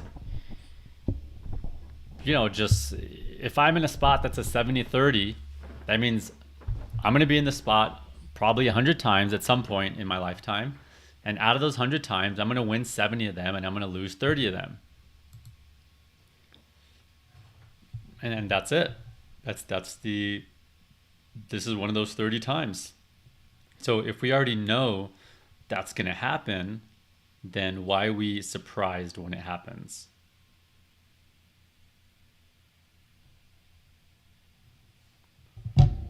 Right. So think about it like that, right? Ace King versus Ace Queen. I'm going to get into that spot 100 times over the next few years probably. And I'm going to lose 30 of them on average. And sometimes I might run bad for a short period, run better, but on average, I'm going to lose 30 out of 100. It's crazy to kind of just know that's going to happen, and then when it happens, you get super pissed off and annoyed. I mean, I get it. It happens to me a little bit as well, but you know, I like to think I'm pretty good about it. And all right, just don't get too caught up in things that are out of your control. Don't spend too much time thinking about it, because you have really limited energy, and you could spend your energy on, you know, how did I play my hands? Was my bet sizing right? What could I do differently? Paying attention to reads, or you could spend that energy being, you know, pissed off about what just happened. It's hard to do both because you're human and you have limited energy. So if you start to get into that mindset where things are unfair and are unlucky, just realize that you're not putting yourself in the best position to win if you're focusing on that stuff too much. What just happened there? Saw a hero call with King High.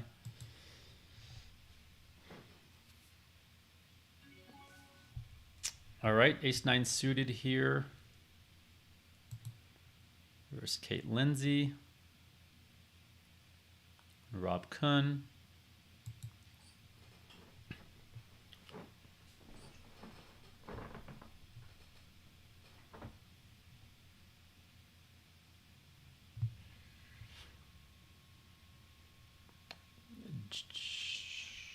Gotcha, Jonah. Sorry you're gonna miss the student meetup. Yeah, it's gonna be. I haven't picked a spot yet. I'm just gonna find a bar lounge for us to meet up and grab a couple drinks at. I think last time we did it in the lobby of the Aria. Not the lobby, but they have like a bar next to the lobby. Okay, I'm not gonna bet here because I don't want to get check raised. It's kind of a gross spot if we get check raised. Now some people worry too much about, oh well, we're letting the flush get there and the straight and the 7, but. Right, you know, this isn't really a 3-street hand for me. I'm going to get 1 street of value, max 2. And sometimes you need to let them get there in an effort to not put too many chips in versus better hands. I mean, the ace-queen shove there by that player, I think it looks super... I mean, I'm super capable, and Katie knows that, so... I would never expect her to fold ace queen. I think it's a tough spot between calling and jamming for her. I don't think I would fold ace queen suited if I was her versus me especially. It's going to be a tough spot if we face a big bet here. Opponent has a lot of 7s. We have no hearts in our hand. We block 8-9. So this is going to be one of the worst bluff catcher because the key bluffs this player has here are 4-5, 8-9, and then some heart draws. Some of those heart draws probably were like higher heart draws and had a queen in it, so would probably check here. I would want to not have a 5, 4, 8, or 9 in my hand if I'm going to hero call here. So I'd be much more likely to call ace 10 there, ace deuce suited, ace 3 suited. Even 3, 4 with the heart. Oh, they probably don't call 3, 4 with the heart. Okay, so Adriano asked a question about the big c-bet I was talking about. So you defended Jack 10. Thanks for writing out the situation. Helps. Okay, so no, you shouldn't necessarily c-bet big with all your range. So let me see if I could easily pull up the spot. I had 10 Jack. Okay, so Adriano's asking about this spot where I had 10 Jack.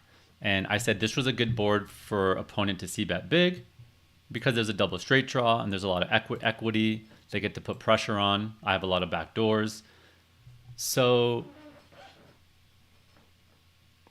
Adriano's question is, okay, if you're going to bet big, should you bet big with your entire range here or just some of the hands? And I would say with some of the hands, but most of the hands, to be honest. So I'll give you I'll give you an example of what hands I would bet big with and which ones I would bet small with. So I would bet big here with stuff like pocket tens and jacks and queens, but I would be betting small with aces and kings. And it's not a black and white threshold. It's kind of like with aces, I'm probably never betting big. With kings, I'm betting big sometimes. With queens, jacks, tens, I'm betting big all the time.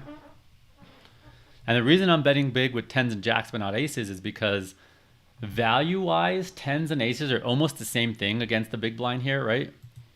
Like I don't really have overpairs. I would have 3-bet them. So tens and aces are the same value hand for this player, but tens needs a lot more protection, right? Tens is worried that if they bet small and I float here with king 7, king 8 with a heart, ace 5 with a heart, or check raise, now I could turn a lot of cards that help me and get me equity or even the better hand versus them. Whereas aces and kings are just way less worried about that. So you're kind of betting bigger with your hands that are doing really good but need some protection and are going to be vulnerable and want to fold out some equity. Now I do need to tighten up here a bit. All these players cover me. So like I'm going to take the bottom of my raising range here and fold it. Like stuff like queen 10, I'm normally opening here. I might just fold it. Because again, when you're shallow and the bounty pressure's on you, you need to tighten up a bit.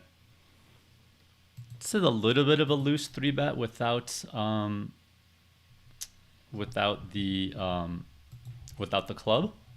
But it is a very dry board. And these players are probably calling with wider than normal ranges. So I'm making a loose c-bet here because of how dry it is. And of course I'm blocking king, queen, king, jack. But if that was like king 8-7, king 8-6, king 8-5, I would just be checking there because that hits the big blind a bit harder. So this is a spot that I might sometimes raise, but again, we got to play tighter right now.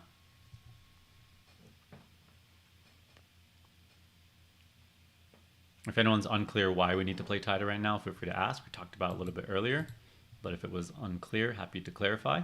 And also, if you learned something today, something I want to ask you to do is anything I mention that's a nice takeaway for you or even just a reminder or a different way to think about it, I'd love for you to retype what you learned in the chat in your own words. This is something I ask my students to do in our group coaching sessions for 2 reasons. One, you're going to retain it way better by doing that.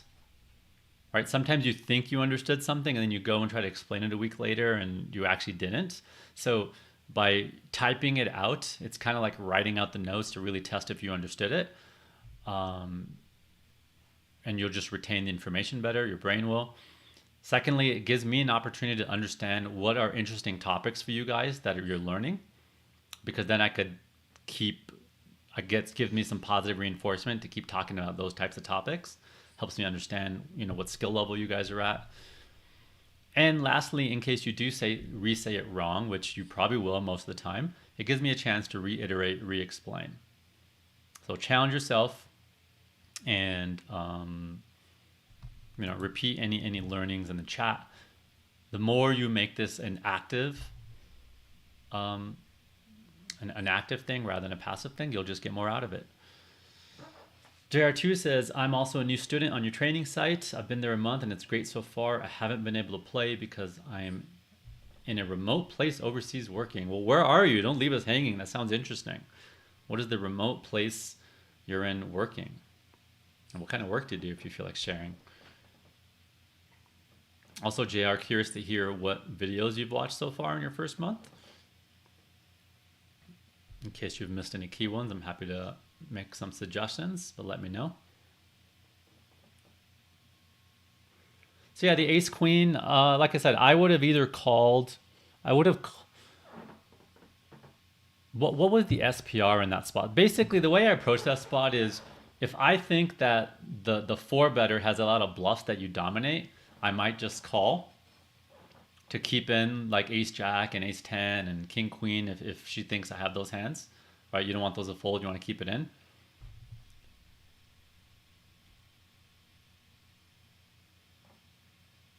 But if you think I'm just doing it with like tens and jacks to like get it in versus her, then she's kind of wants to jam because it takes away my positional advantage and doesn't give me a chance to kind of seek out free cards. But also sometimes if you're just up against a really tough player and you feel like you might kind of misplay your hand or get an uncomfortable spot and you're not really sure how to play post flop in those spots, it's understandable to just get it in. If the SPR is very low, like if the SPR is going to be less than 1 post flop, then I don't mind just jamming it in. If the SPR is going to be significantly bigger than 1, then you definitely have room to call and play poker still.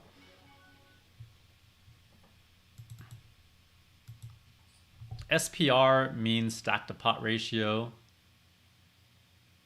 So it's your stack divided by the final pot. Pretty interesting spot here.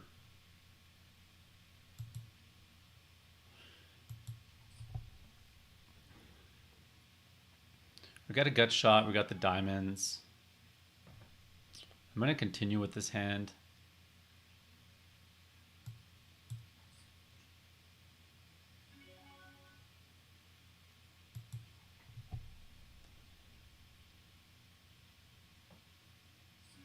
It's a little tempting to raise back on the flop. Just giving it up now.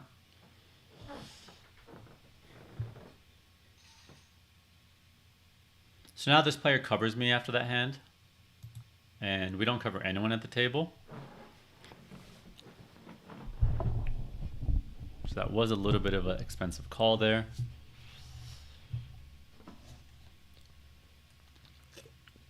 I could have maybe check called or check raised to avoid getting in that spot where I get raised there. I'm not sure, just thinking out loud.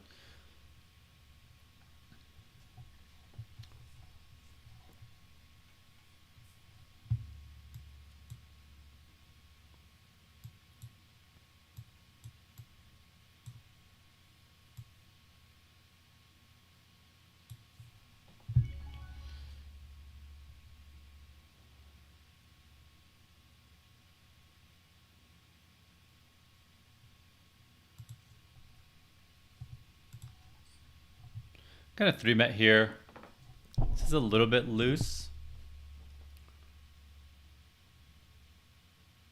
But Katie might be opening a bit wider considering how big her stack is.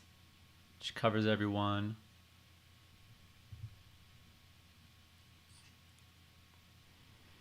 Interesting board here. Not the best board.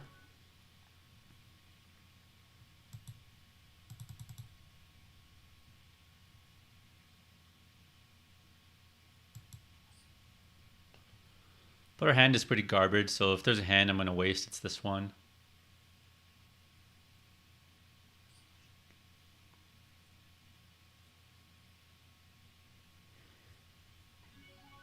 She's going to be floating some spades for sure. and some pairs.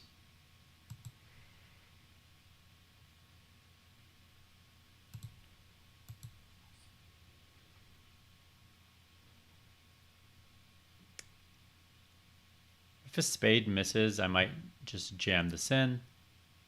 I think she still has a lot of pairs with a spade that are going to want to continue here.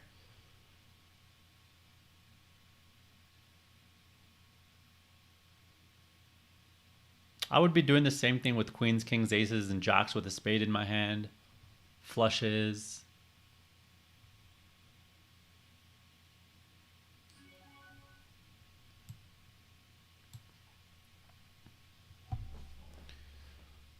Just kind of repping a set or a flush there when she shoves.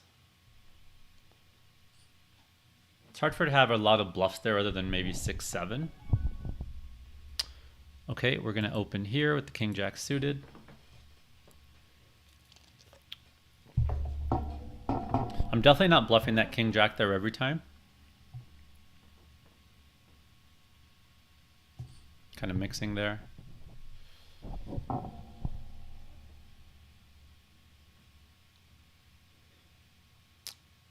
I am going to peel here this hand.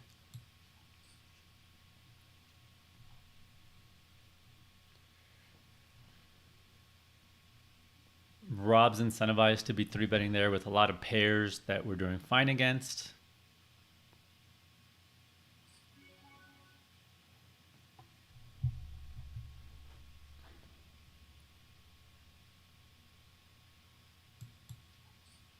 The backdoor flush draw, I'm going to peel versus small bet. Versus a bigger bet, I would have just folded. That one's close on the flop. That's one I may need to double check if we can peel there or not with such a low SPR. Yeah, maybe that flop peel might have been too wide considering how shallow the SPR is.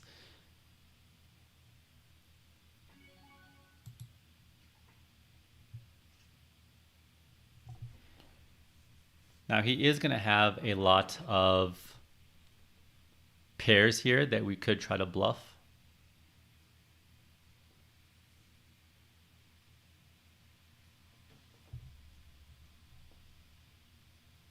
Could have 8, 7, 6s.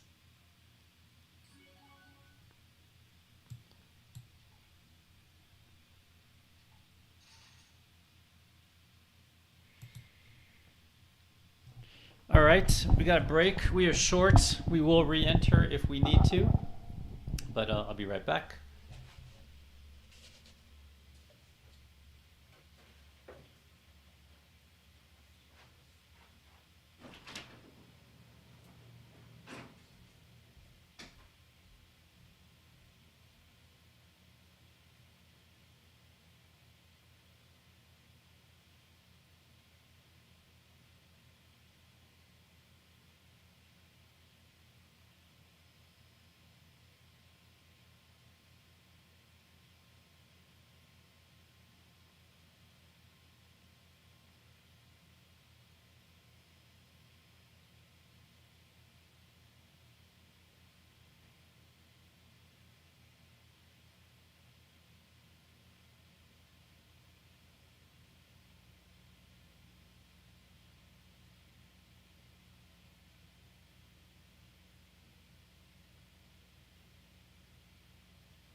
All right, so I'm going to talk about a couple things. So first, I'm going to finish talking about this hand.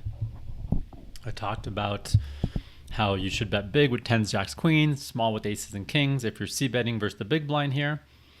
And what about your bluffs, right? So I would be more likely to bet bigger with my kind of garbagey hands that I don't mind kind of wasting.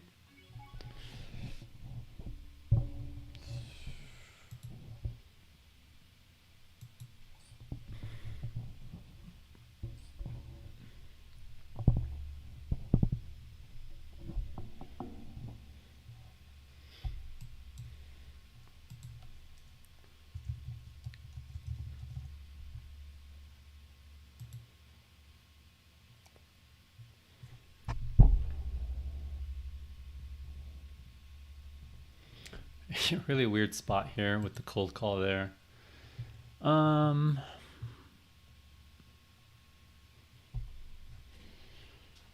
So the question is, when we jam, do we get it in versus hands we're flipping with ever? I most likely would have just called here, but now it's just an easy fold.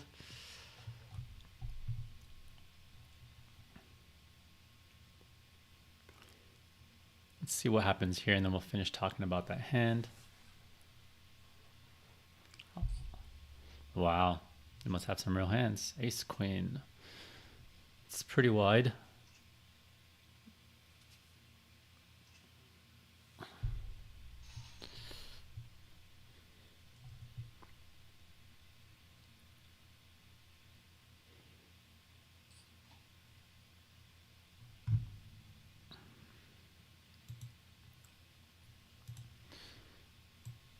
Definitely don't think I would be going with the ace queen there.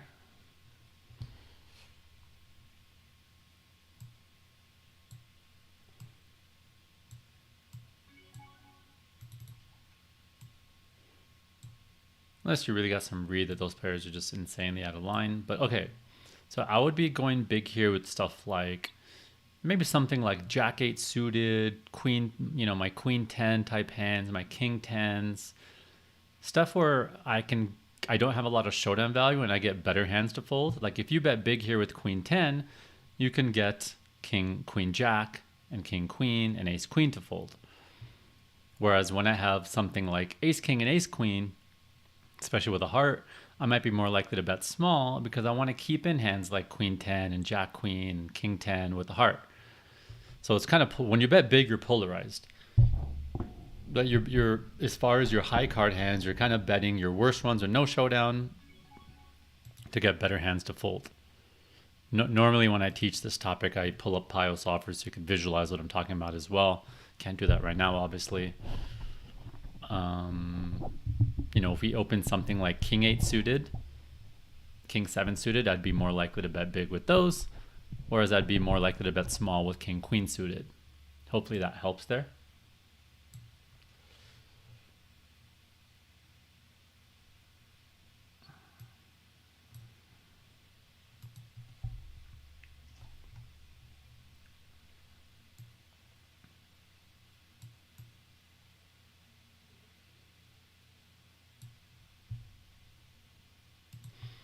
Yeah, with that king jack offsuit hand, Guy Markey, it's definitely a very low frequency bluff for me there, but I will not say that I'm never bluffing it. I do want to have some hands that don't have a spade in it to bluff with.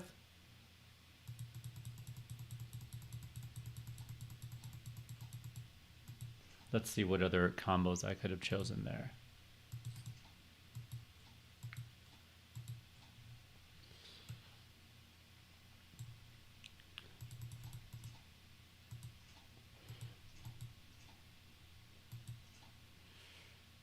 I could have went a little smaller on that flop too. I think I would have rather used a 25% sizing on that flop. On the turn,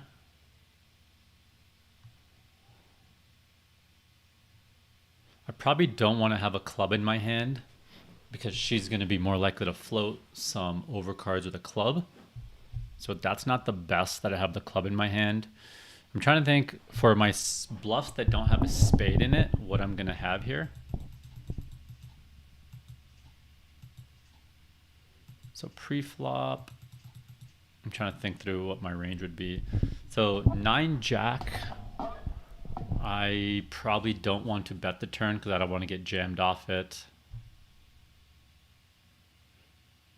Jack Queen I could bluff with, which would be a better combo than this.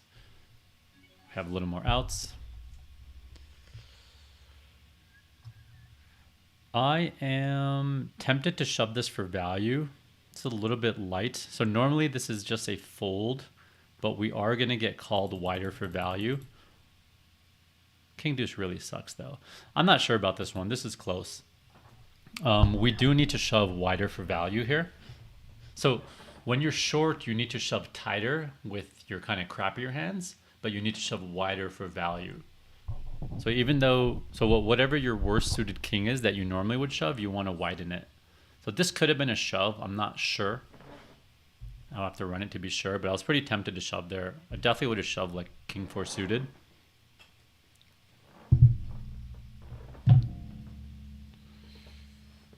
Yeah, if we get, yeah, if we turn the 10 of spades, or the queen of spades on the ace 9-3 Robin poker, I'm definitely going with it.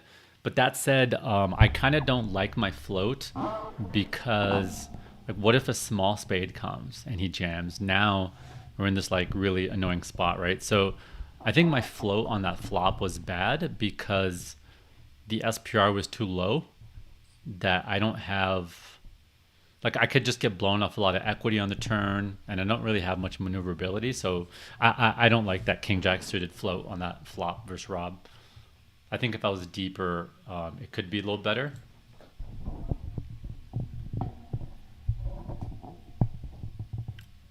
I would guess if I plugged it into PKO, it's probably folding that flop. Maybe king queen suited, because at least we beat king jack now.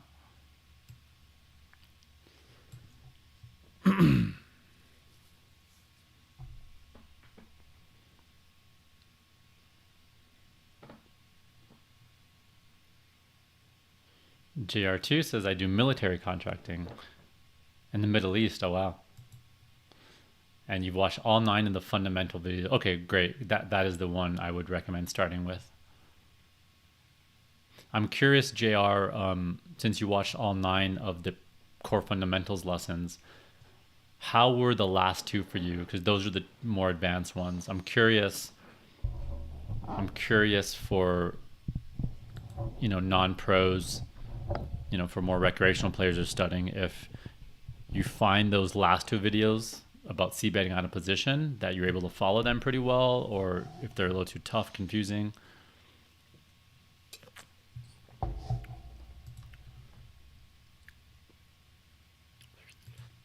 Yeah, so there's no doubt this is not a spot we're betting that often. The question is, do I want to keep it in my range as a low frequency bluff? So other than my spade hands, what else can I bluff here? Like we said, jack queen. I'm having trouble thinking through what other hands I'd be bluffing. I guess there's ace 3 suited, ace 4 suited we could bluff with. The thing is, I kind of like not having the ace in my hand because she has some hands like ace queen, ace jack, ace 3 suited, ace 4 suited that have to fold. Ace 9 of clubs. So I don't think this is the worst combo. Yeah, maybe I'll run that spot, but I think I'm fine with it as a low frequency bluff. We gotta have something we're bluffing with here, right? And I don't want to be bluffing with my big spades or my 9 jack, because that's a lot of equity to get blown off of when we get check shove with here. I'd rather be bluffing my gut shots, or like, you know, just stuff I don't mind getting check shoved off of as much.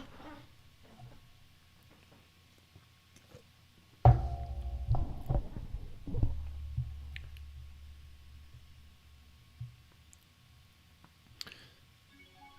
could try to open my poker tracker right now and tag those hands.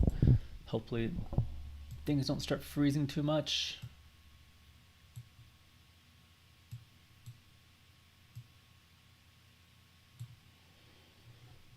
Poker tracker just seems to take up a lot of resources, and the combination of it while streaming is not the best.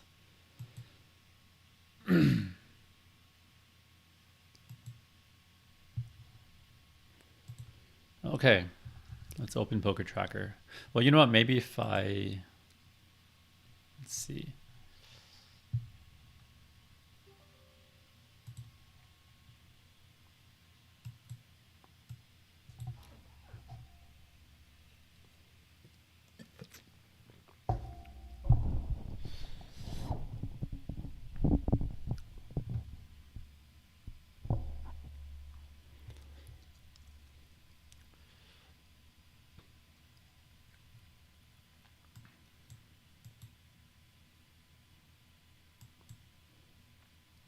Yeah, and another thing about that King Jack hand, I definitely don't think it's the worst combo to bluff with either, because what are we targeting to get folds out of, right? We're targeting to get folds out of these middle pocket pairs. So we don't want to block those cards. I will say that Jack of Clubs wasn't the best card though. So even though it's not maybe the ideal bluff candidate, I definitely don't think it's the worst one. What happened? Poker Tracker. There we go.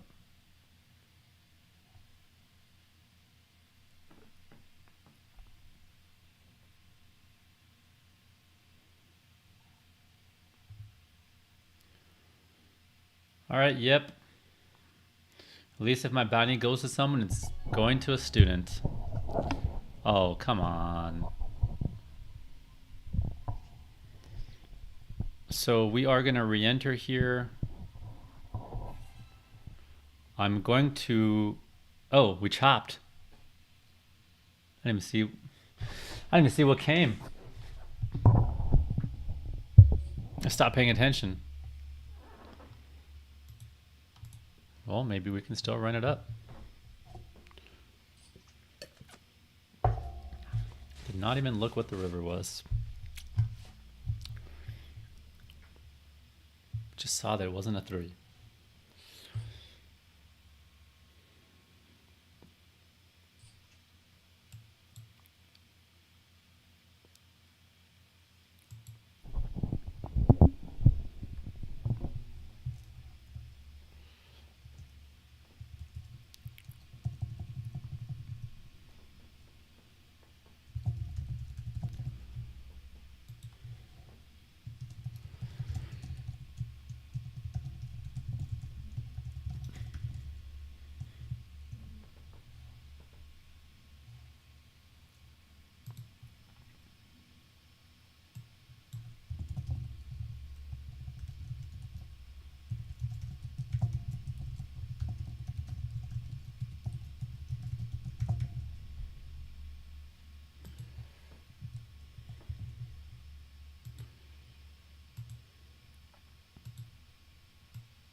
If you don't already follow me on Twitter and Instagram, I just posted my follow links in the chat. I am posting poker tips there regularly. Doing some cool tweet storms and some videos.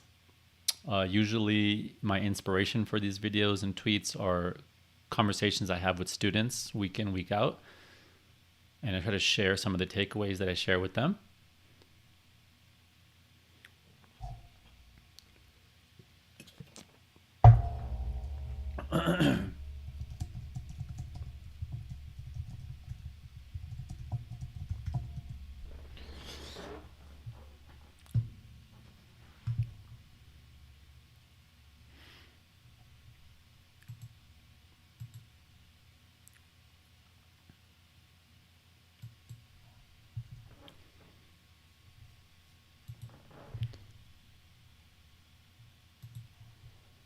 what was that oh, by the way, on that ace king versus ace queen hand where I said I didn't mind Katie continuing with ace queen, I don't like her cold call at all though. Right, she cold called a 3-bet and then I 4-bet. Once she did that, I didn't mind her play, but I don't like the cold call. Right, I opened, he 3-bet, and she called with me left behind. A general rule of thumb is you should never cold call a 3-bet. Maybe there's some exceptions on the button and against some weaker players, but at least when you're out of position, I would make it a general rule of thumb to never cold call a 3-bet. So again, cold call means, right, I raised, Rob 3-bet, and then I raised, Rob 3-bet, and then it was Katie's option. She called with me left behind. You don't want to cold call because you got to worry about me opening it back up. Your range is really defined. You're out of position. It's just generally going to be hard to play that spot well. I would just 4-bet or fold and then make a decision. Lone Car Poker, what's up? What's up? Good to see you here. Good luck to you as well if you're playing. Are you playing Venom today as well? How's it going? Let us know how it's going.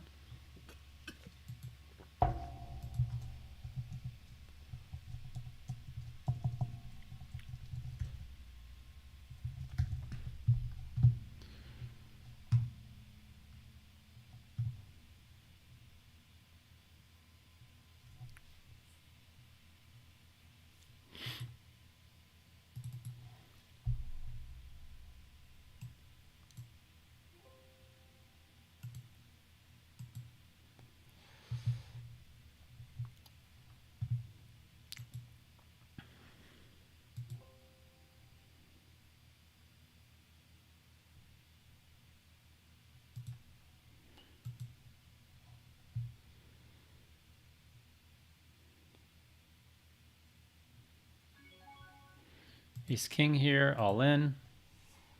I am going to go back and tag some of these hands, right? So this was the King Jack where I floated that I think this should have been a fold on the flop. I'm going to review this.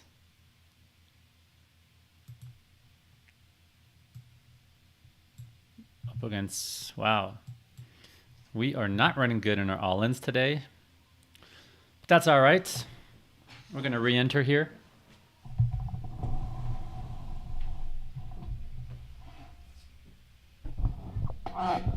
And I'm going to wait to re-enter just a couple minutes because I want to get a better table. Right, there's a lot of pros here, a lot of big stacks. Okay, now the seat got filled, so I'm going to go ahead and re-enter here.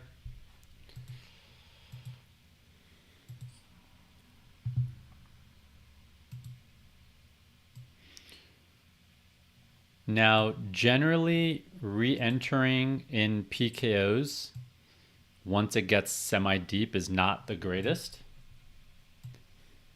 This is probably the most I would re-enter as far as how far into it we are. And I'm probably being a little bit more liberal about it because we're streaming today and I'm not ready to leave y'all. But, right, so if we look here, 151 divided by 218, right? So 30% of the players are gone, which means there's less bounties to play to win. There's money removed from the prize pool, but you're still playing the same amount. So not 30, sorry. So 30% of people are gone, which means 15% of the money is gone out of the prize pool because half the money goes to the bounty. Does that math make sense there to you guys, right? 30% of people are gone, and out of those 30%, half of their buying went to the prize pool, that's still there. The other half went to the bounty pool, that's gone. So 15% less bounties, money available, but we're still paying the same price. So that's why late registering in PKOs is not great. Why is this look frozen?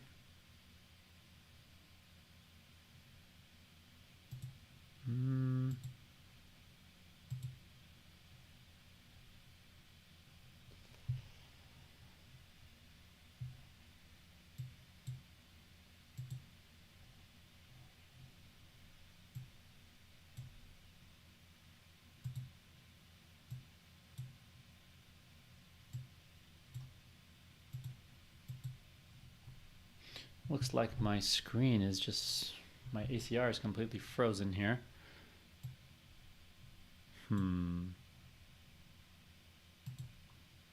See if I could close the table and reopen it.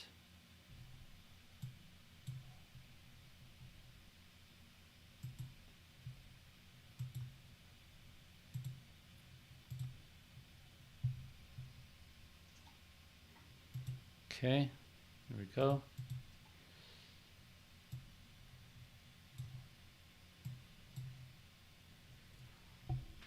All right, so new table here. We covered this one player.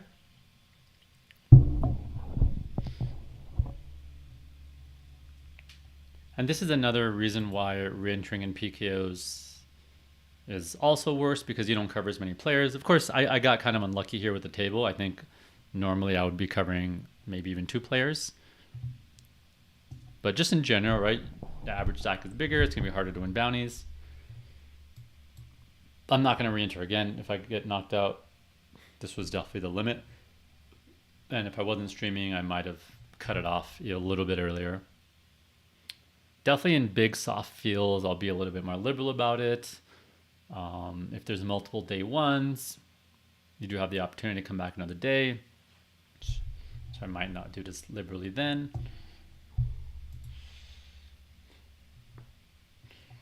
Okay.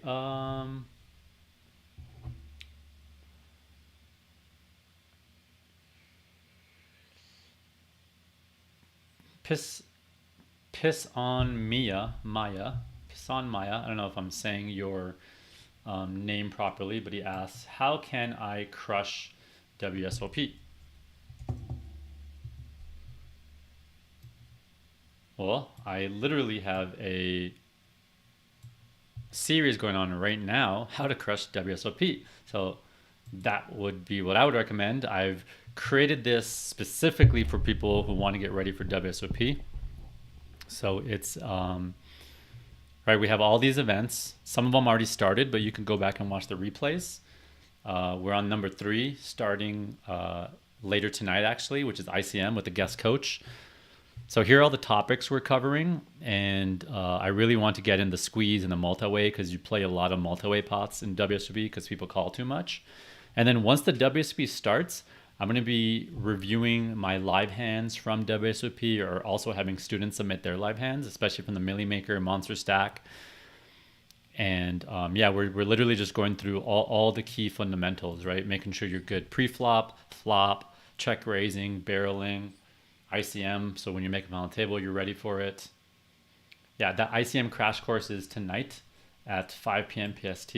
If you guys don't know Dara O'Kearney, he wrote 2 of the most popular books right now. One is on satellites and one is on final table ICM. So he's a sicko when it comes. He's one of the best in the world when it comes to ICM. So he's teaching a course for our students tonight. And yeah, that link is there in the chat, jakacoaching.com. If you have any questions, what videos to watch other than the WSOP prep series, feel free to ask. I'm happy to help guide you. Just tell me a little bit about your background, if you know any of your leaks or what you need help with, and then I could tell you which videos to focus on or prioritize.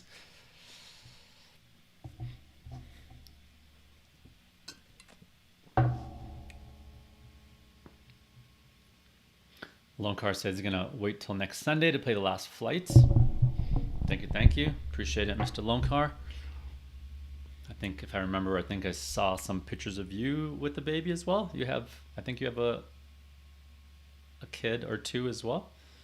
Or am I making that up? I don't know. I thought I saw a picture of you with the kid.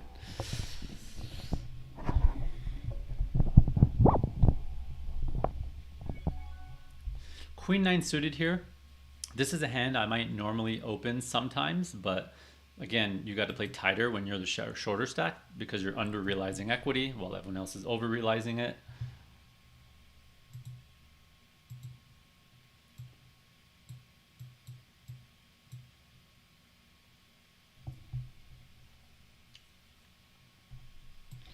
So here in my notes that I have, right, my PKO takeaways. By the way, for those of you who are students of mine in the group coaching, make sure you know about this.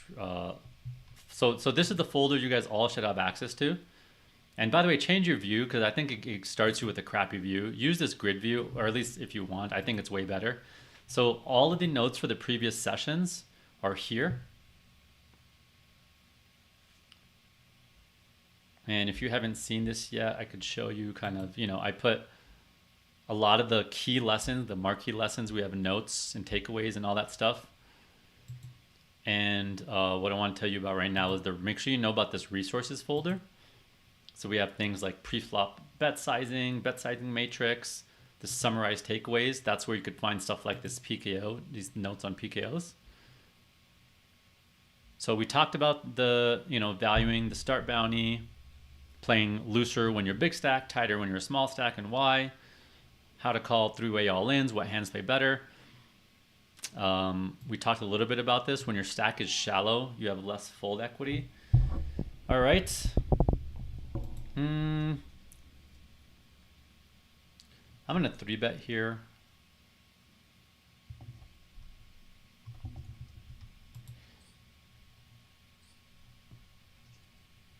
Snap called.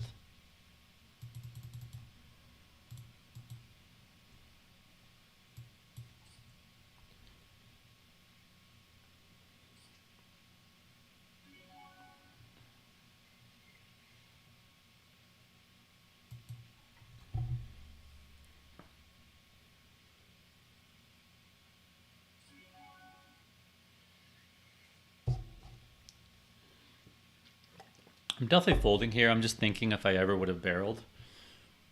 So if I barrel here, 6-7's continuing, 7-8, we'll probably need to fold 10 Jack, Queen 10, Jack Queen, but we are blocking a lot of those hands.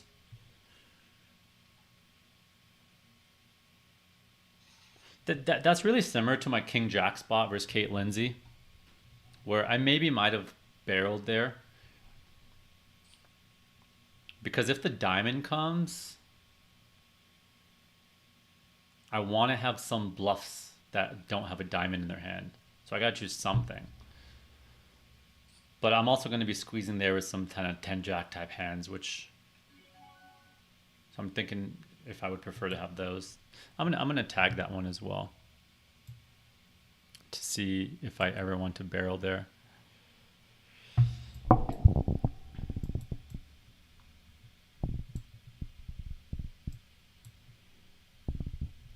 So I have 3 hands I want to tag today. The King Jack float.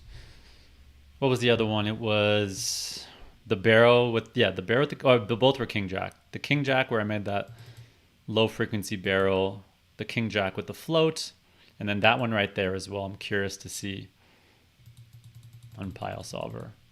So I'm always tagging spots where I might consider doing something different or I'm just not sure. I'm regularly doing that, and that's how you keep your game sharp. You need to be doing that. You need to be discussing with other players. You need to be reviewing your own hands.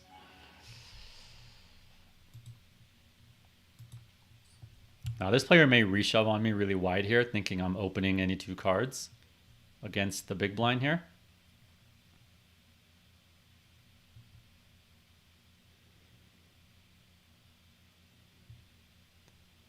This player might just shove any ace on me here.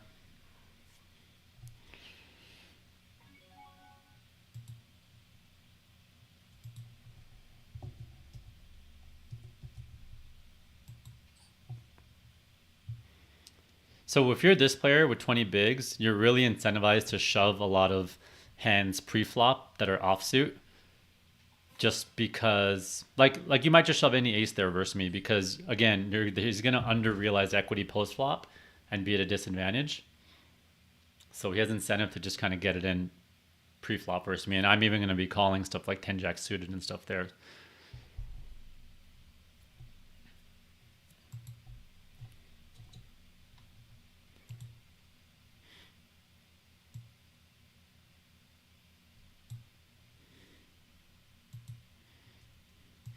I'm also going to tag that King Deuce hand. If you guys remember when I was short, I was tempted to jam here. even though normally it's not a jam, but like I said, I want to jam a little bit wider for value when I have a bounty on me and I'm short, but tighter with some of my other hands. So I want to double check that. I decided to fold. I thought it was pushing a bit too much, but I am going to tag that spot to run it on Hold'em Resources Calculator later. Hold'em Resources Calculator later.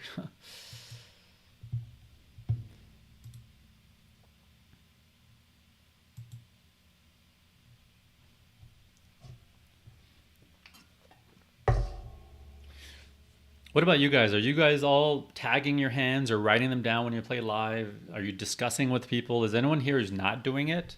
And if so, you want to share why you're not doing it or why you're struggling to do it?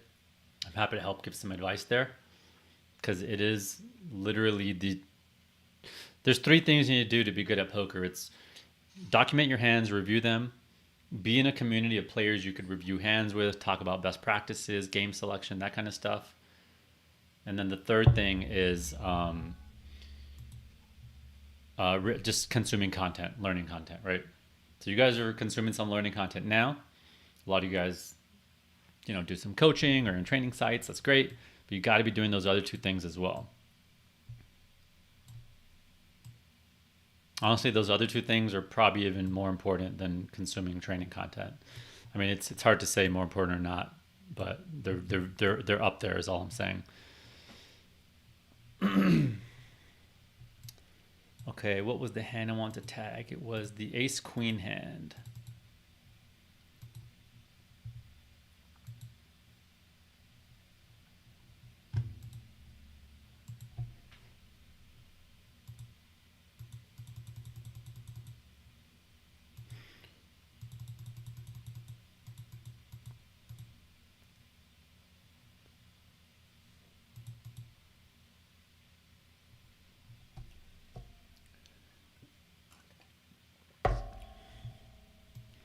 Yeah, I'm really tempted to barrel this turn again. Right, we squeezed. We bet. And I'm just thinking, right, sixes, sevens, eights, and then 10 jack, queen 10, queen jack in a tough spot. But again, I don't like that we're blocking queen 10 and jack queen, which is a decent amount of combos. So that's another spot I want to double check.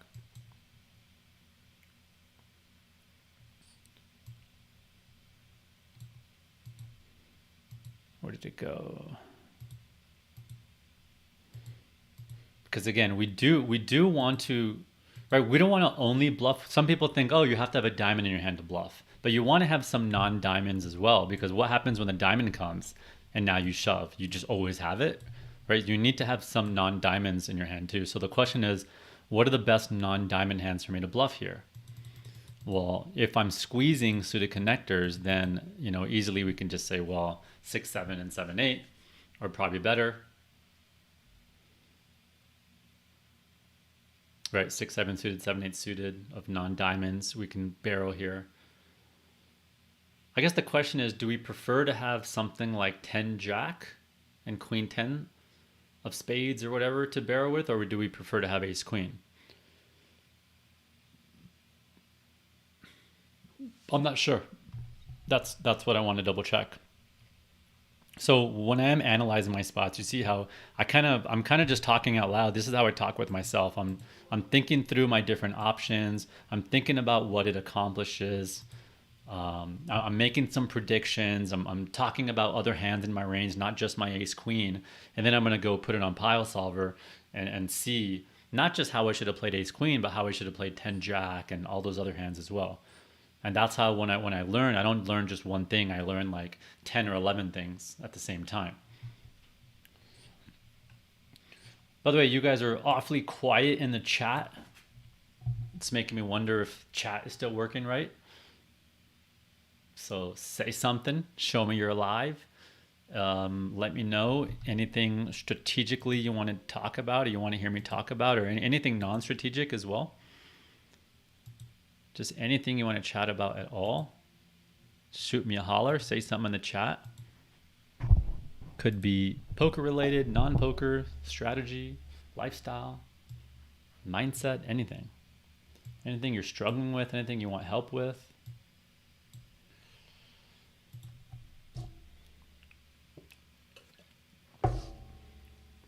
One thing you just want to hear my opinion on. I'm going to fall asleep if you guys are this quiet.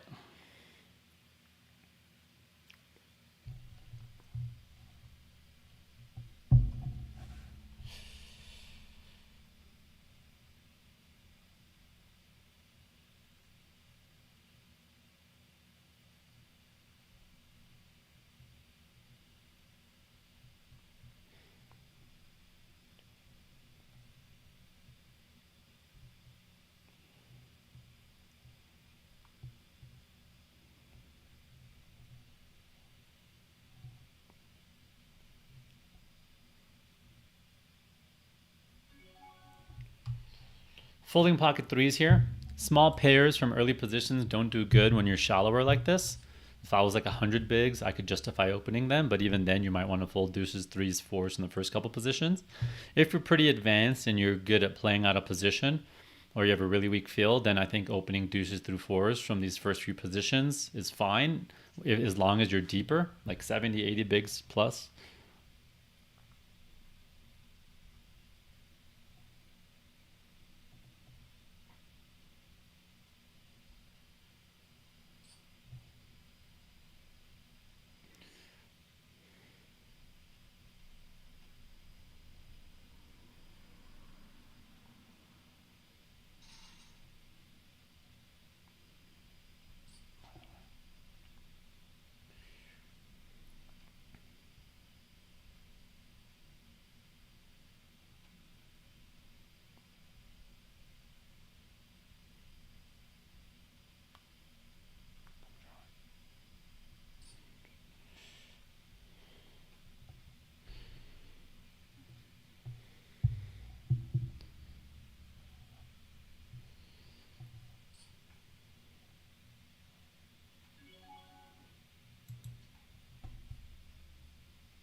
Naomi says, I can use some votes on Twitter to win a $2,200 seat for the Win Bounty.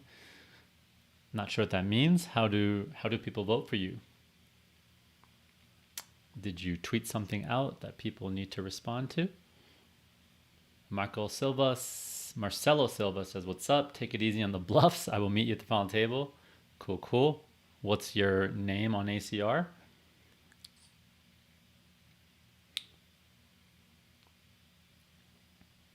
So Andresser says, lack of time. I assume you're referring to something you're struggling with to be able to play or study.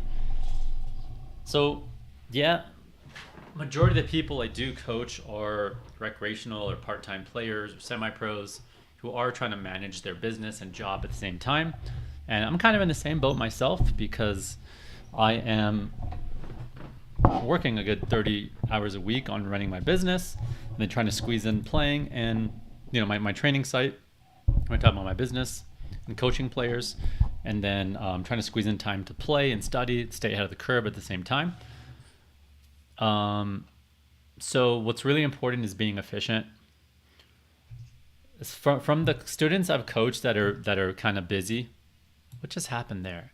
How do they call it 7-5 off? I thought I saw a raise and a shove and a call. So let's check that hand out. Okay, you guys are there. All right. Thank you guys.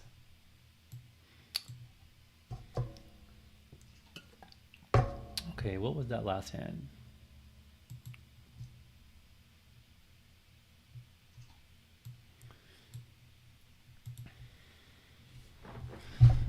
Eric's working, listening distantly or intently. So what happened here? We had Thai Baby Girl open wide because see, this is what I'm saying. People are opening so wide when the big blind's short. But that's a bit pushing it. And then they shove and they call. Wow. Okay, so I'm just going to make a note that they call, that they're really going for bounties pretty liberally.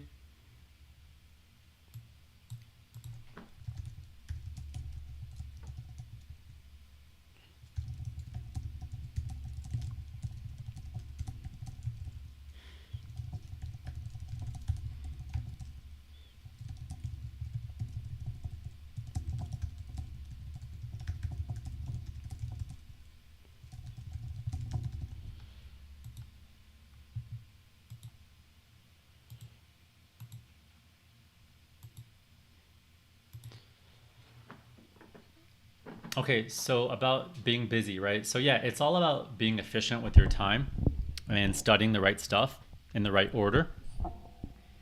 Who was that asked that question, right? That was Andres. From my students that are really busy and I'm still seeing them succeed, what I've noticed is if you could dedicate 5 hours a week to improving your game, obviously, sure, some weeks you just can't. But in general, 5 hours a week, I think that's a good enough minimum that you can get ahead of the curve versus your opponents. Here's another hand I might normally open, but I'm playing tighter because I'm the short stack here, or shortish stack. So 5 hours a week, how would you spend those 5 hours a week? What I would do is about 1 hour a week reviewing my own hands that I tagged, about another hour a week talking hands with other players. Like I said, I have a Discord group for our students. If you don't have anywhere to talk hands with, you could join our Discord group. It's free. If you are a paid member, you get access to some extra channels that are a little bit more intimate with just the other paid students that are learning the same stuff as you. But we still have a decent amount of activity, and a lot of the students are even posting in the public one as well. So I will post that in the chat because I know a lot of people don't have other people to talk with who take poker as seriously as them or have the same goals as them. So let me put that now.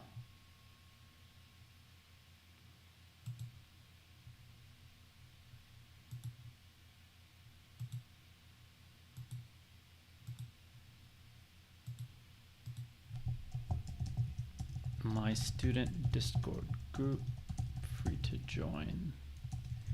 Read this.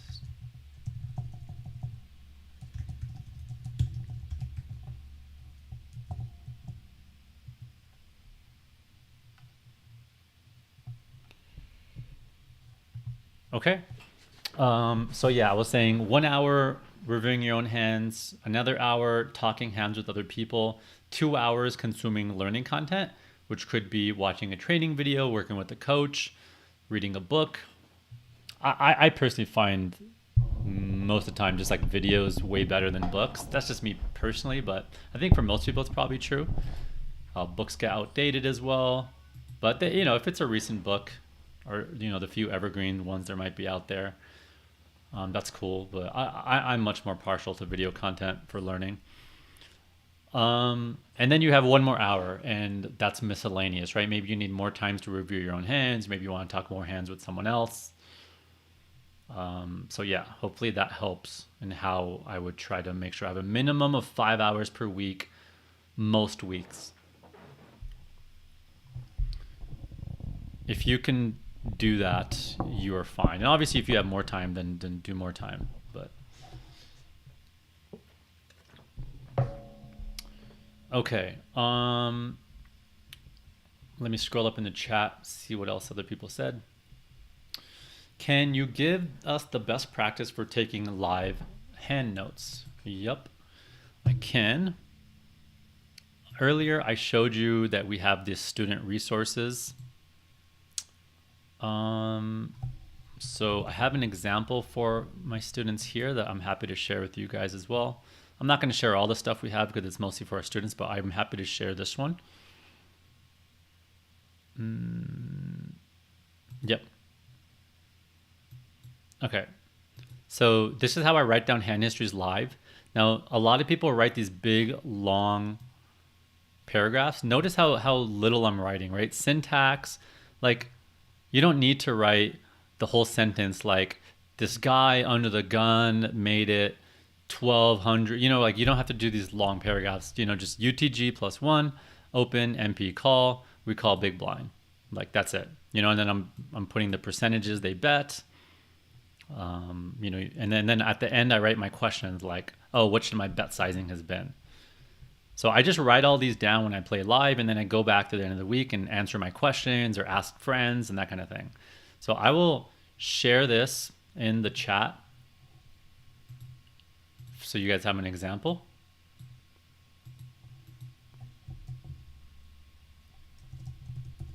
How to write hand histories live.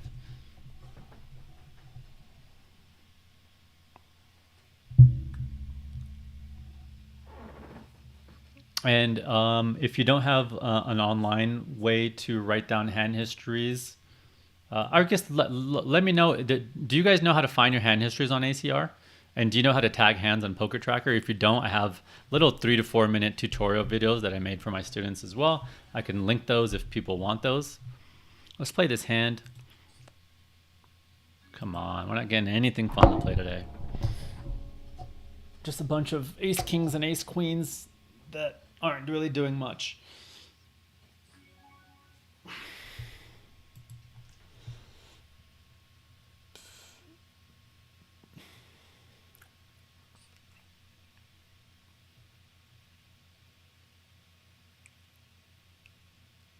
TYK says, I'm always tagging, making notes, and posting hands in the card chat for feedback. Great.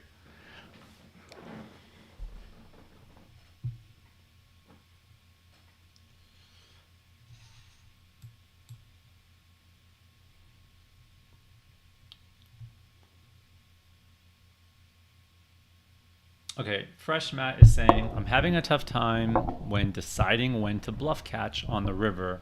Or he didn't say I'm having a tough time, but when deciding when to bluff catch on the river, what are some key things to decide when to call? So when you're bluff catching on the river, right, meaning let's say you call on the big blind and the razor triple barrels, Fresh Matt's asking, what are the key things you're thinking about when to call? So let me see if I can pull up an example to talk about that.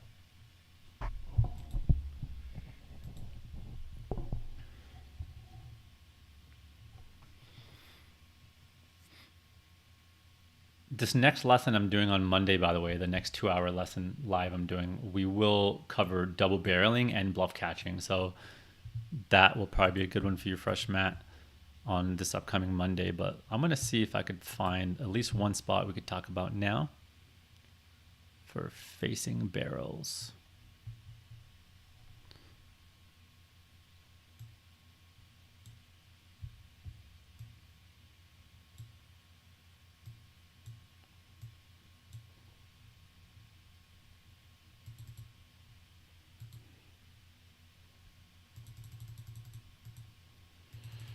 Okay, I have a spot I will pull up.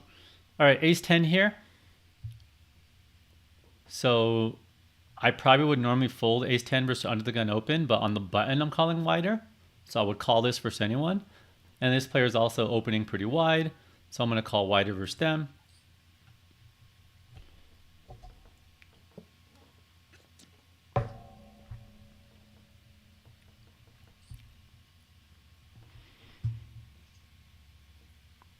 And we got the nut flush draw here. So I'm going to check back here. I think people don't check back the ace of diamonds very often. But I guess the reason for betting here is if I think I could get a lot of dominating hands to fold. But the only things I get to fold are ace jack, ace queen, ace king, and this player's opening so wide that I don't think they really have any of that in their range. So now I gotta decide if I want to call or jam.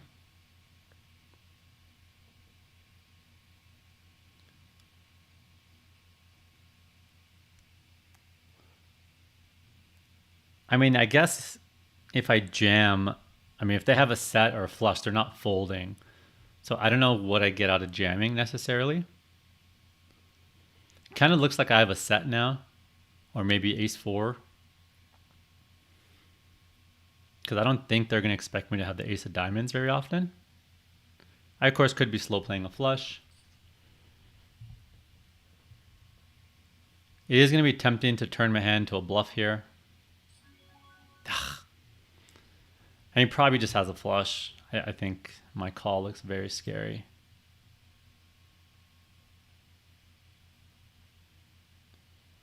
Well, hopefully I did save some chips by not betting the flop. They could have pocket fives or ace four as well. Or a flop flush. I'm finding it hard to put them on a bluff, but it's possible. I think unlikely though.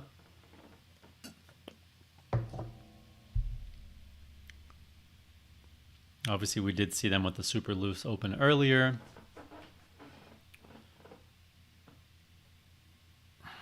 Pretty interesting spot.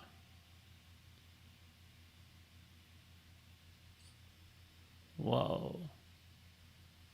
They don't have the nut flush because we had the ace of diamonds. Wow. Pretty quick fold. So that player was bluffing probably. Wow, what a bizarre pot. Well, I'm pretty happy with the way we played it. It seems like we probably would have busted and we got to see the river pretty cheap.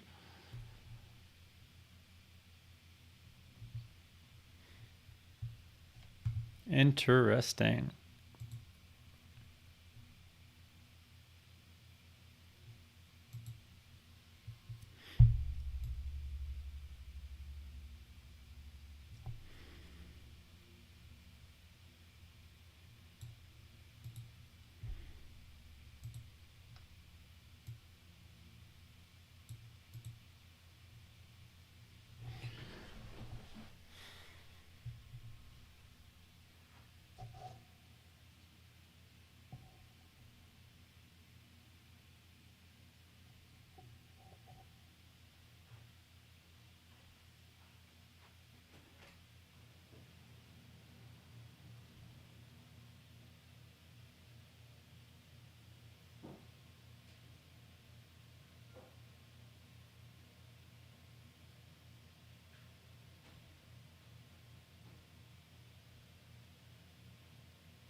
Sorry, buddy.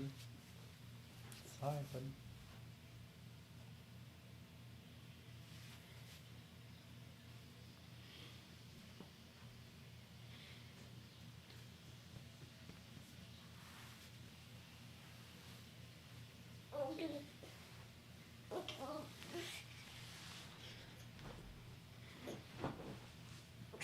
Good morning, buddy. Morning. Morning. Morning. You want a keyboard?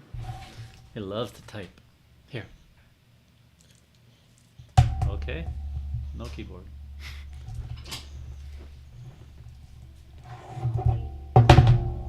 We're starting in... Yeah. We'll see. So warm. Steal his heat. I was king, queen off here, 24 bigs. You like the hand, king, queen? You think I should play it?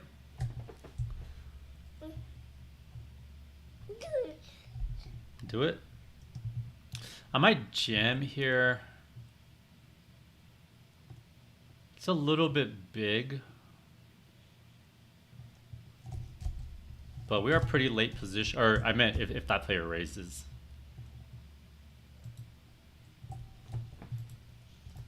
We know Thai bar girl plays very loose versus bounties.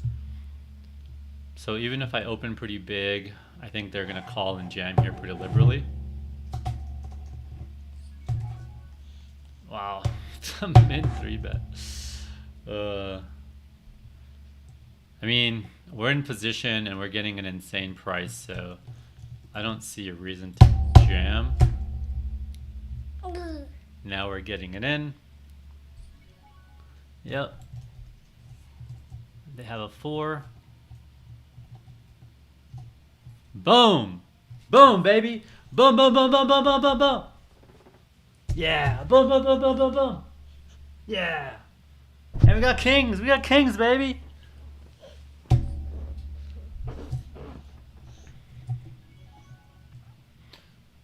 It's gonna slow play here. I'm 3-betting here a lot, but I feel like it's gonna look a little bit weaker. Come on, squeeze. That's a pretty good flop. No one has a lot of 7s in their range.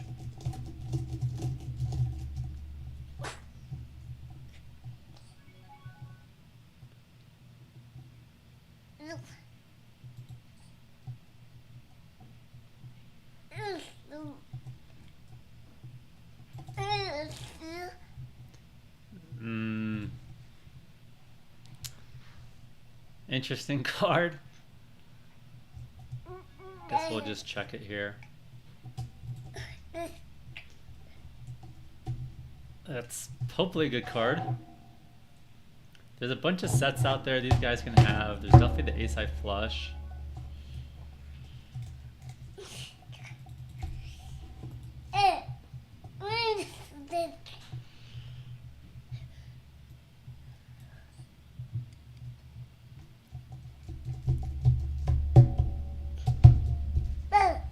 It's gonna be gross if we get shoved on here, but I don't think it happens too often.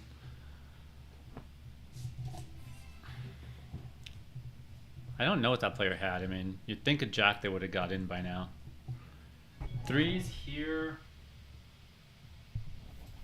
That player has a pretty big bounty there, actually. I was on the fence about opening this, but they do have a pretty big bounty. If they jam, we can definitely call. So yeah, if you guys remember that formula earlier, right? 625 is worth 75,000 chips. Here. So 625 bucks is worth 75,000 chips. Whereas about 1,900 bucks is going to be worth 3 times that. They have a little bit less than that.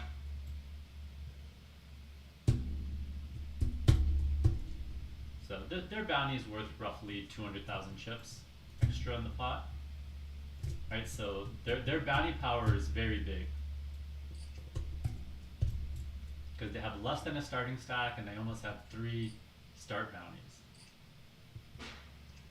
Jack 9, wow. Wow. We'll let it run out.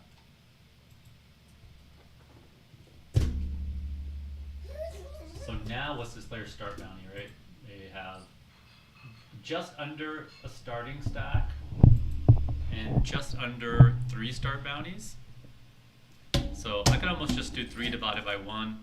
They have a bounty power of 3.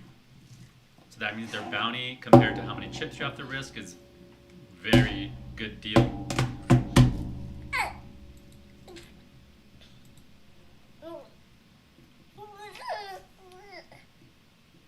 And if you remember that chart from earlier in this session, I would normally open this quite a bit, but I think it just feels like I'm playing loose.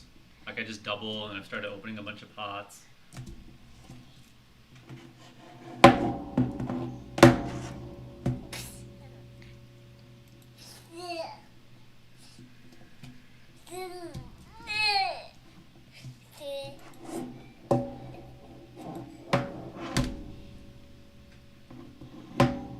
You're behaving.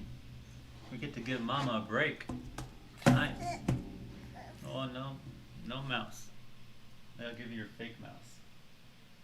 You want your fake mouse?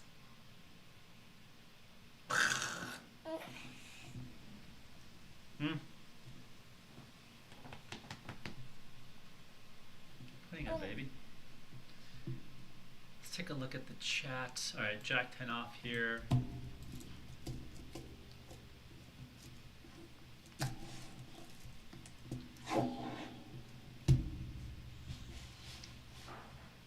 Yeah, someone said, could I not just fold the ace 10 where there's a bet and a raise? I mean, I can, but that player's already shown that they're very light. This is a little bit risky, but this player back shoves. So this is borderline, but I'm gonna call. All right.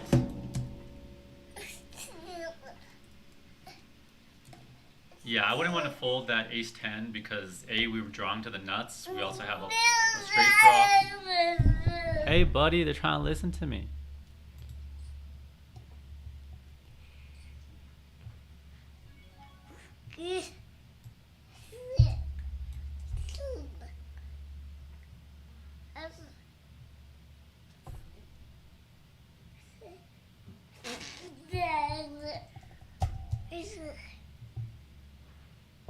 Such a big barrel, Jesus. It's a tough spot here. We are gonna have a 4 sometimes.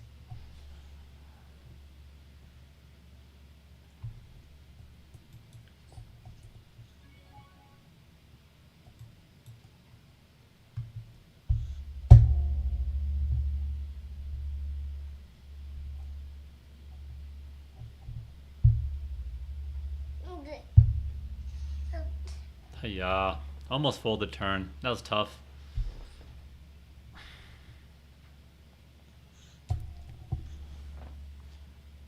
Yeah, I felt like he might have been trying to get me off a 6, and then Thai bar girl is just calling so loose that he probably wasn't worried about that player having a 10. Yeah, that turn spot's very close there. I tried to play it the same way I would if I had a 4.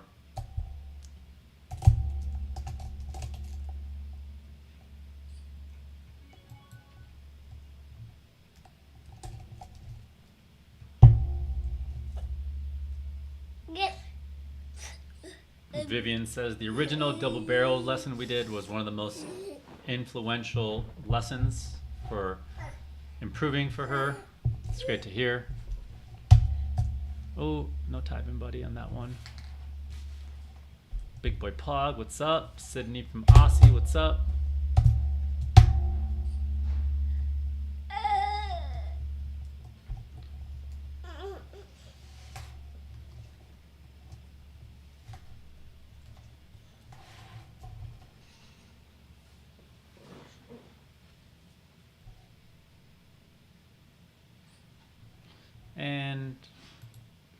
fun player's gone, unfortunately.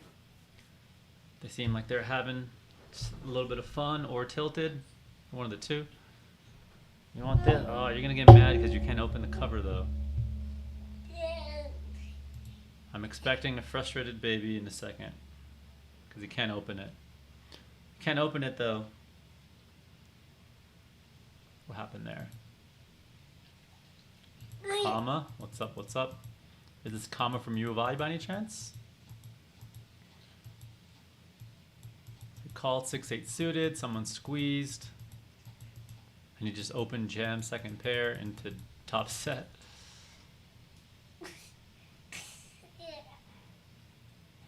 Oh, sorry. I will get the mic a little closer to my mic again, to my face. Thanks for the heads up, Mr. Ron.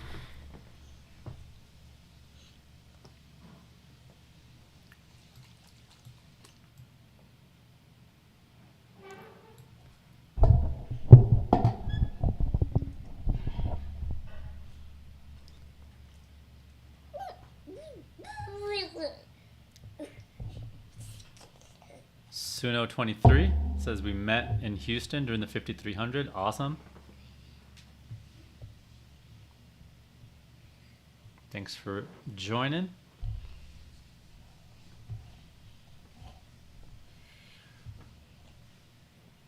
Yeah, I'm gonna that Jack 10 spot was tough.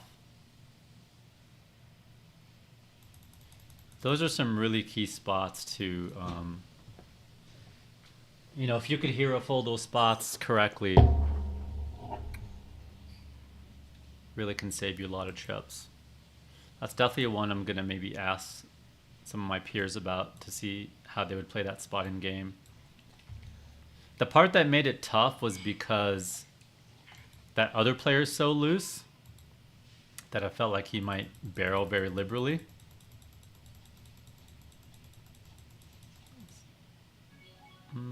7-8 suited here, this shallow, just gonna fold.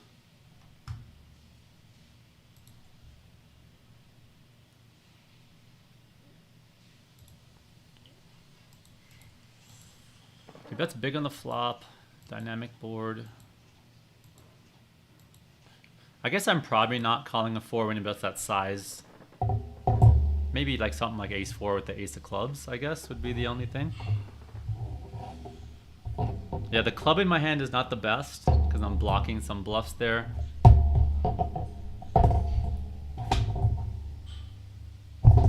I mean, his bet's just really big relative to our stack sizes. He's kind of betting half his stack and more than a third of my stack.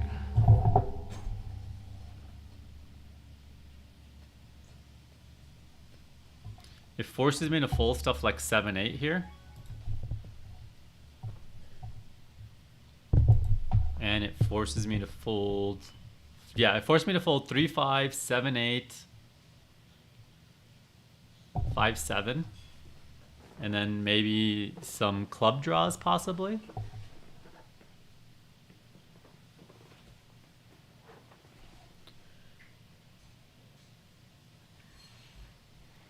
But then again, I think most people don't find enough bluffs, so I could have overfolded here. Carol, it's coming. He's on the move. You're on the move. What's that? He's got my turmeric drink.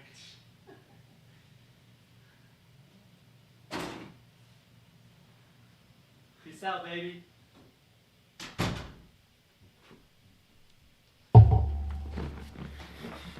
Yeah, I think for someone who has a lot of bluffs here, I could maybe call, but I think for most people, I could probably overfold. Really tough spot. I do want to talk through that spot with some peers, like I said.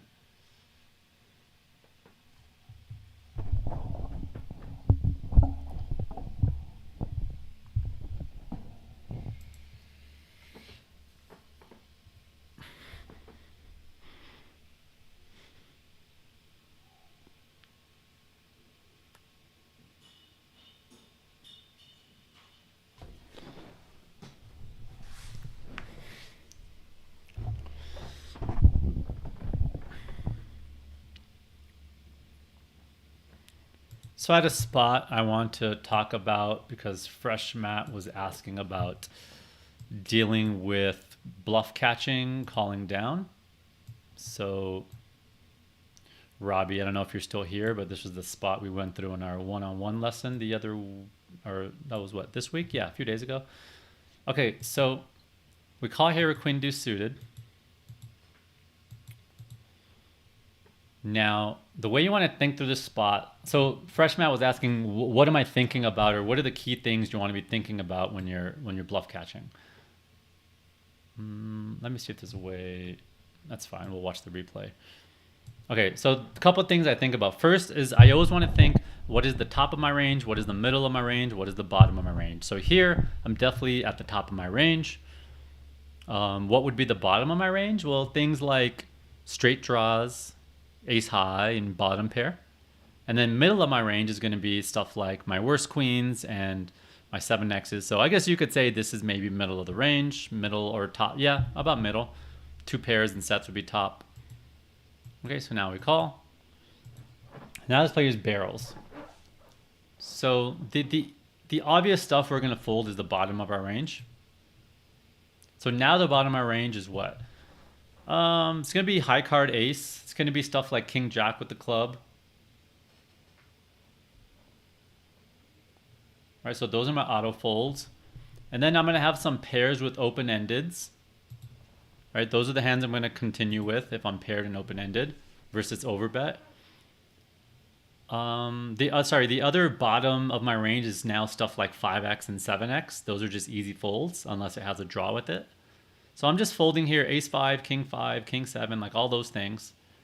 But queen with no draw. Yeah, so what the queens were my top of my range. So which queens do I want to continue with? So I'm going to continue with my best queen, which is probably king queen. And then I'm going to continue with a queen with any draw. So queen 6, queen 4, queen 9 I'm continuing. And now after that I got to choose what is the best hands to continue with. And I would actually rather have queen deuce here than queen 10 and queen jack. And the reason being that, what is this player bluffing with, right? So really these hero call spots, I'm thinking about a couple things. I'm thinking about where I am in my range, and then I'm thinking about blockers and unblockers. So first of all, what is this player bluffing with? Well, probably stuff like king 9, ace 9, jack 9, jack 10, 9 10, ace 6, ace 4. Right, so if that's the case, then I really don't want to have those cards that he has a lot of. So there's a lot of jack 9, 9 10, 10 jack combos, so I really don't want to have a 10 or a jack in my hand. I would say a 9 too, but a 9 gives us a straight card, straight draw.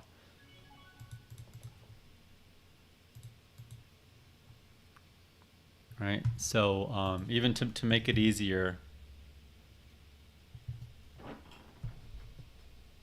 Oh, did he mess up my keyboard? Oh, it's off. Oh, wrong keyboard.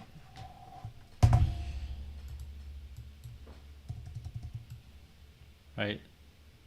So to be clear, jack 10, 10 9, jack 9, ace 6, ace 4. Right, so I want to not have these cards in my range because then it's more likely he has them. So I guess what I'm getting at is I would rather have queen deuce in my hand than queen jack and queen 10 in this particular spot. And that's kind of what I'm thinking. Now it's going to be a tough spot if he goes for it again. Oh, he did go for it again. So now here, I still be so what are those bluffs he had before, right? Jack 9, 9 10, 10 jack, right? He still can have those. So now remember before I said I really like having queen 9 still because it gives me open-ended. But now on the river, I would rather fold queen 9 here and call queen deuce.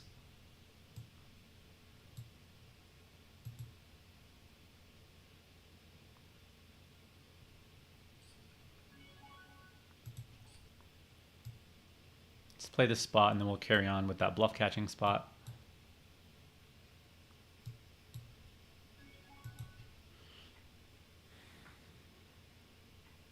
Basically, if it checks around and there's a 3 or a 6, I'm going to start bluffing.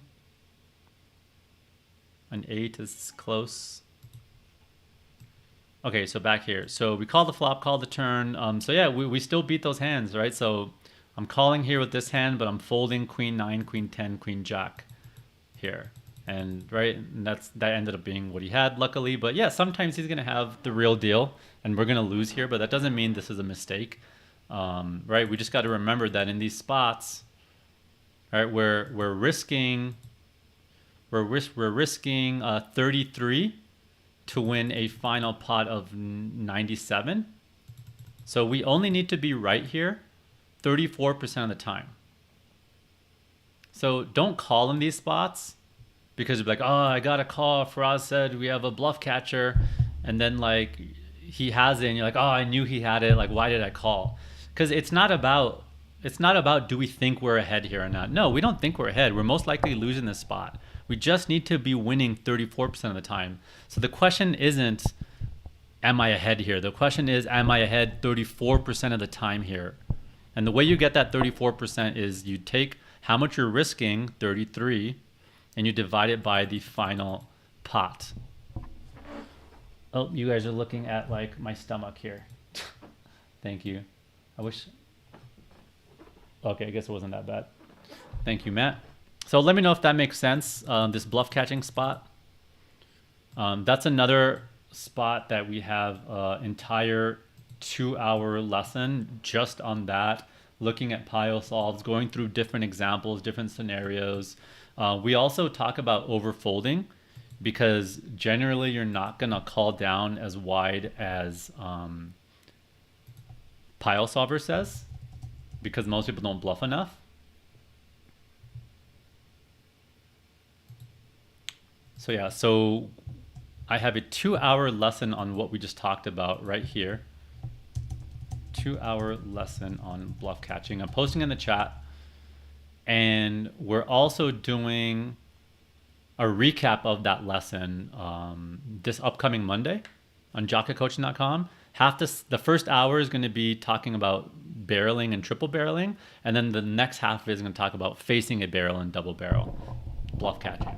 So we're going to cover both players' perspectives.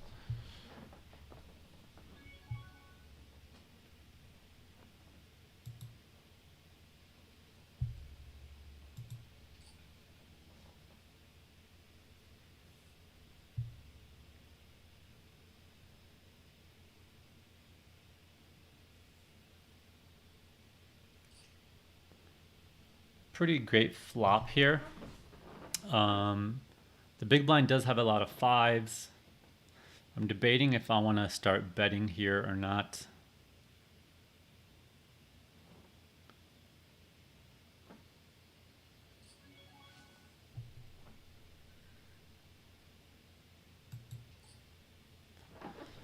If it checks to me.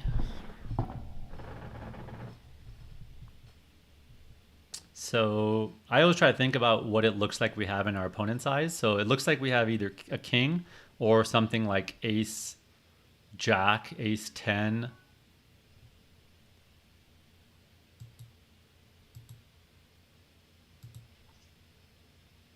I'm going to check it and play it like I have ace high or play it like I have like pocket sixes or fours or something like that. Now if I had fours, I would need to bet here.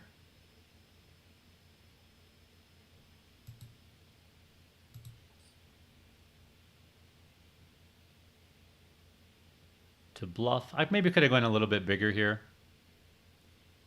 I'm trying to induce a shove. Yeah, I think bigger would have looked more bluffy here. I'm just trying to sell that I am doing some sort of thin value bet to induce a shove. And it did work. I was a little torn there. Because yeah, I didn't play my hand like a king. So I was trying to rep like I'm value betting ace high or sixes.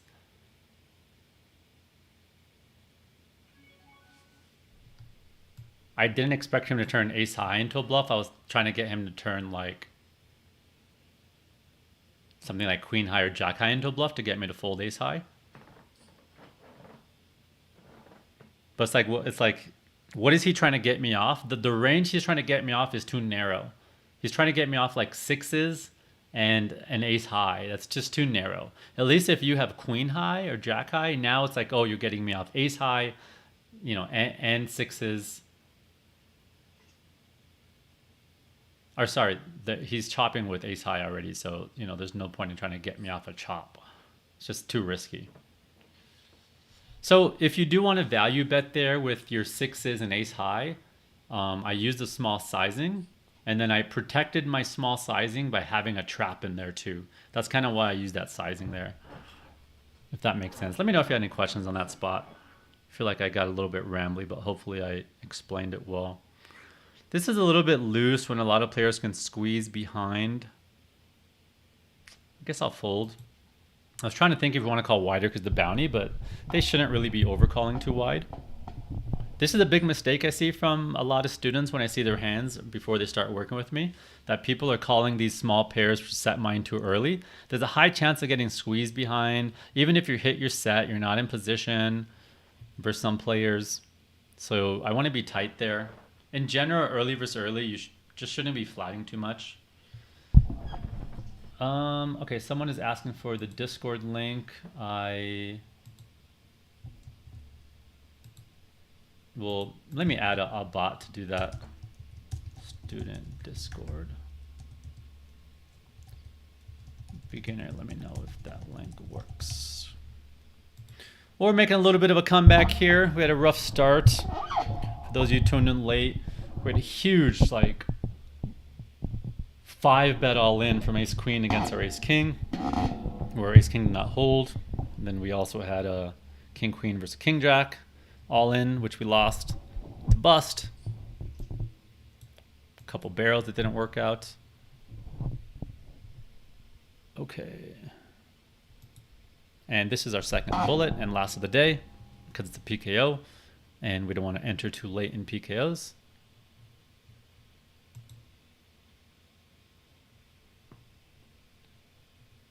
Command.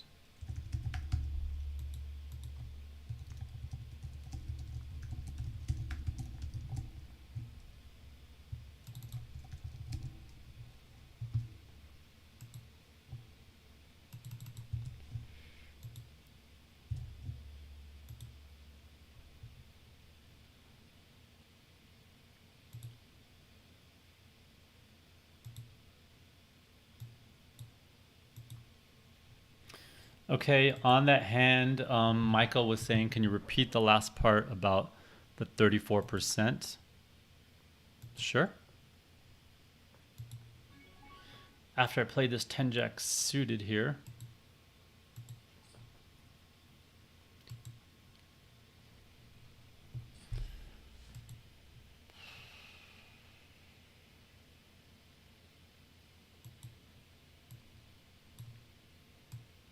I did post the Discord in the chat, and I just want to say if you don't know how to talk hands with other people in Discord and stuff like that, I have little videos and text to kind of help you with that.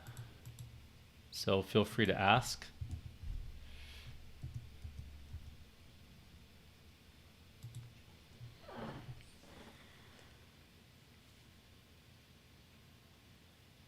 Gonna bet here. We have a lot of good back doors, a 7, a 9, a queen, a spade.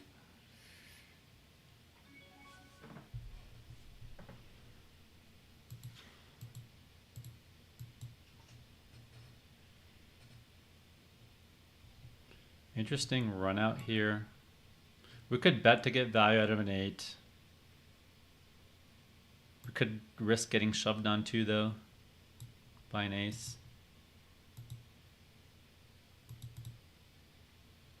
I'm gonna go super tiny here.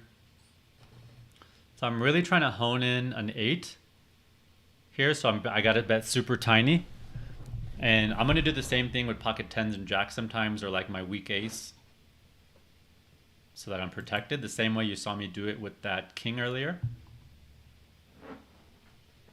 DZ, no way, DZ's here. What up, DZ? Introduce yourself. Let us know who you are, what you're doing, what you're up to. What do you play? Okay, oops. I did not mean to have auto check fold on, but luckily he didn't raise.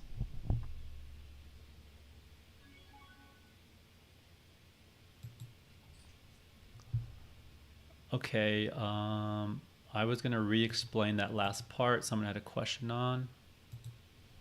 Let's get that up. We're blocking a decent amount of bluffs here. We're blocking queen 8, blocking queen jack, blocking some clubs. Blockers do matter a little bit less blind versus blind because the ranges are so wide, but that's fine. I'm still pretty low in my range. I'll fold.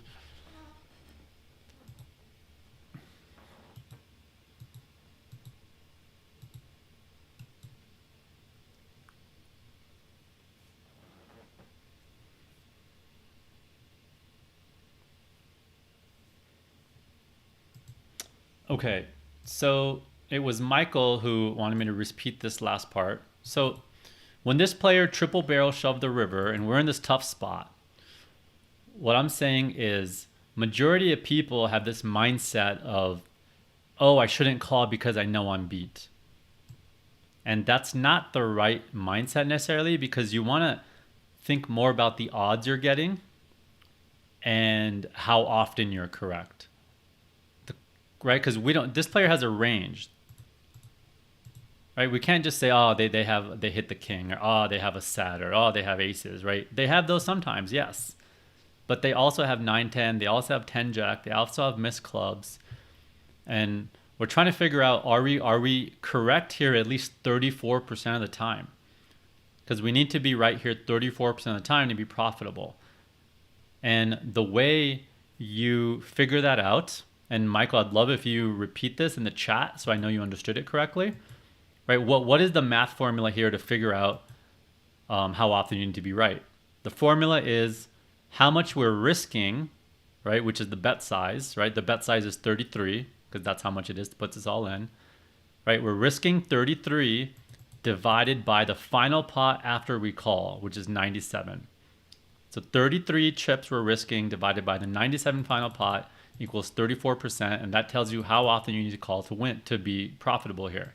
So anytime you're in game, you should be asking yourself that when you have these tough river spots. Kevin, you ask, would I call pocket fours later position in that spot where I folded? Yeah, totally. Maybe not hijack, probably cut off. I'm going to 3-bet here.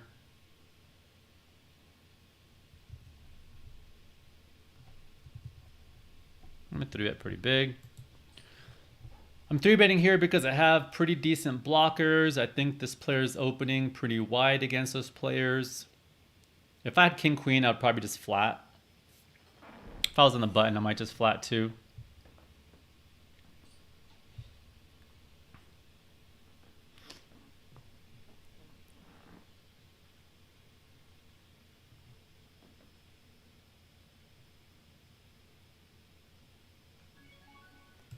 So yeah, Kevin, later position, I would call those pocket fours.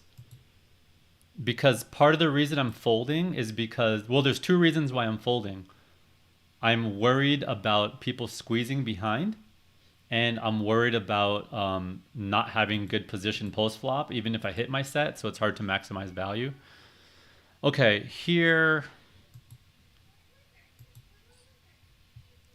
we're going to go with a slightly bigger bet. This board really favors us.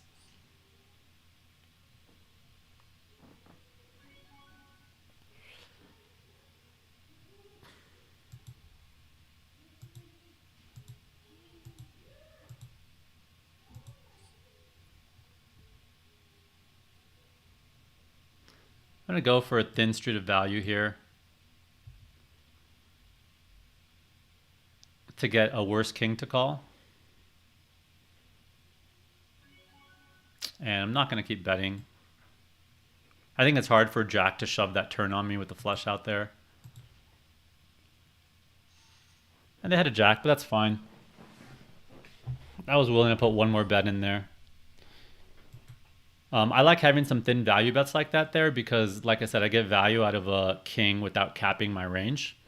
It's a little bit scarier when it goes check, check, and now you bet the river and then you open up getting shoved on. I am gonna run that in Pio later to see how it likes betting the turn there. I also like that it had the club in my hand.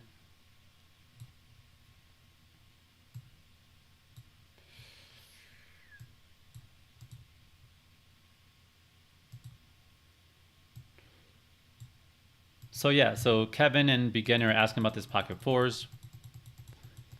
Or no, it wasn't this one. It was a different pocket fours. I don't know where it was, but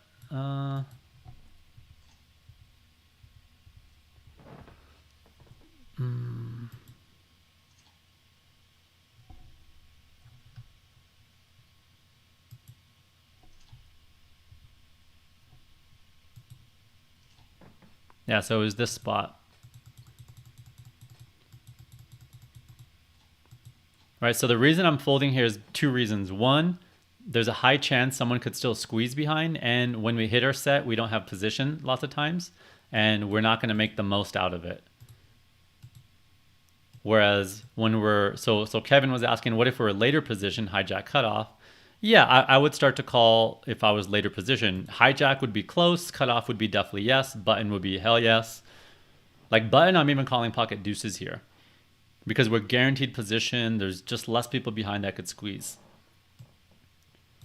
Someone said, do you usually fold small pocket pairs in mid position when someone raises in early? 40, 60 bigs. How about 20 to 30? That's standard. Well, exactly what I just kind of said. So hopefully that answered the question. But yeah, if I was 20 bigs and cut off hijack, I'm definitely folding, right? We're set mining here. We're risking 2 bigs. We could win 60 bigs. Where it's a nice risk versus reward. But if I only have 20 big blinds, we're just not deep enough. So it's not always perfect, but a rough rule of thumb is you want to be risking less than 5% of your stack, or you want to be able to win 20x what you're risking. So if I'm risking 2 big blinds, I want to be able to win 40 big blinds. That's a general rule of thumb you could go by. But for example, on the button, I'm going to be more liberal about that because I'm not just set mining on the button. I could actually hold up with my pair of fours because I have position and it's easier to win and get to the river and everything.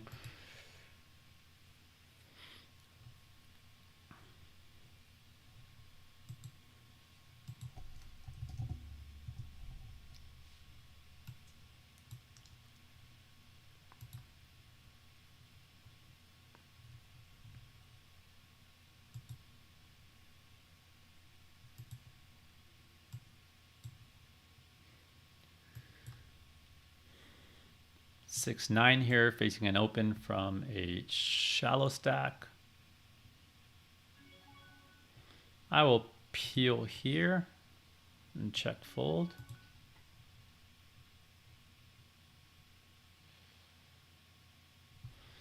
For those of you who aren't, who don't know, on Instagram and Twitter, I'm doing a lot of weekly videos giving advice, like little videos or even little tips. A lot of players have been finding that super helpful, so I've been doing a lot more of it. So if you are interested in little quick tips and hacks, we even got some of our students on here. We've had some nice binks recently.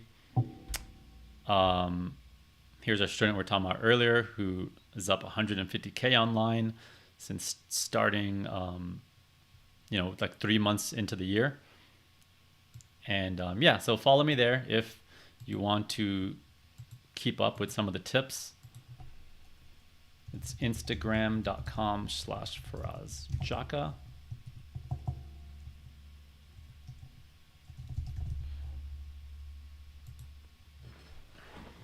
Glad you enjoyed those tips, DZ. So Matt Plumley said, how do you handle flips like when the two you mentioned, ace king versus ace queen and king queen versus king jack? Well, those weren't flips, right? Those were, I was dominating them and I lost.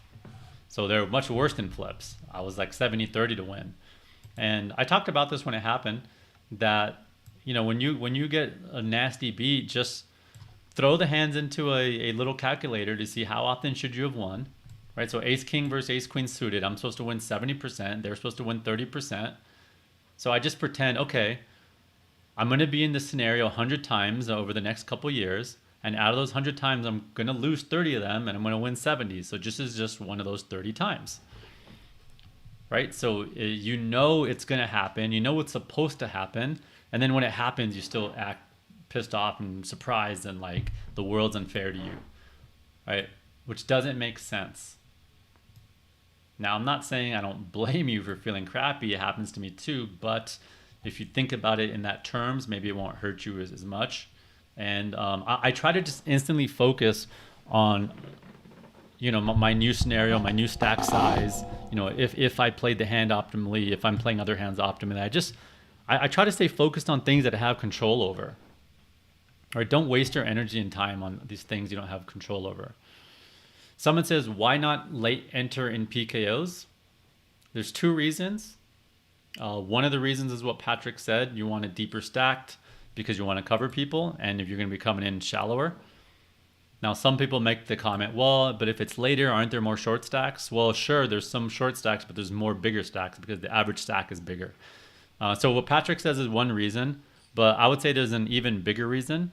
And the main reason you don't want to late reg too much in PKOs is because, right, half of the price pool is in the bounty and half of it is in the regular price pool. So when 30% of the field has been knocked out, that means 15% of the bounty pool is already gone, which means like there's 15% less bounty money to win. So you're paying this, like normally, like let's say it's $100 tournament for $1 million prize pool, you're investing 100 and you have access to $1 million prize pool. But now if 25% of that prize pool is gone, now you're investing 100 and you only have access to 750K prize pool. So it's just a worse, it's a worse deal, you know? You're getting kind of screwed.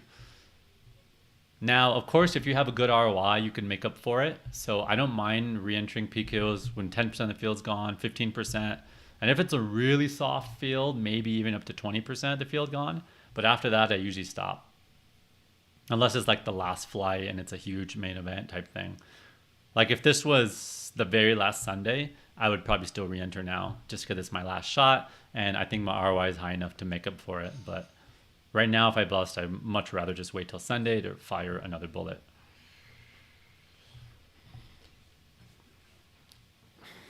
Yep, anyone who is coming to Vegas, I am doing a free live seminar there. I'm going to fold here, so I'm playing a little bit tighter. Again, because I'm shallower and these guys cover me. Yeah, I'm doing a free live seminar in Vegas. I do ask, if you're already part of my group coaching, I ask that you save the spots. It's kind of going to be a lot of stuff you've heard me talk about in a lot of our sessions. It's kind of more of an introduction to show kind of how our lessons are and to do kind of a live one of some of the recap ones we've recently done. So, yeah, let me get you guys a link to my free seminar in Vegas. It's going to be on June 5th. And we're just going to talk about some core fundamentals in MTTs to kind of help catch you up for the WSOP and kind of give you an intro to what it's like doing a training session with me. Free training seminar for WSOP in Vegas on June 5th at the Flamingo Casino. Okay, I just put in the chat. Of course, it's a delay, so take a look. Scroll up to take a look.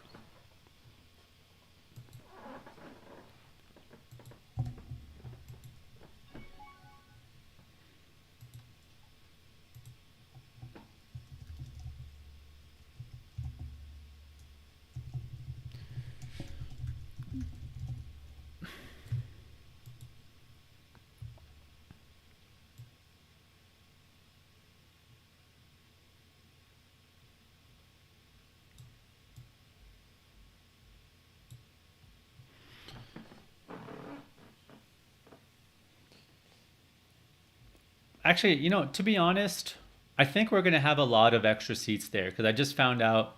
At first, I thought we could only hold 60 people, but I just found out that I think we're able to hold closer to 100. So, you know, maybe what I'll do is the week before, the week before, if there's a lot of extra seats, I'll blast my students in case you want to come just to hang out. Like I said, it is going to be a bit repetitive, but some of you still want to kind of, you know, if you feel like you need to catch up on some of the original stuff still, could be helpful. So I'll send you guys an email like the week before if there's a lot of open spots left.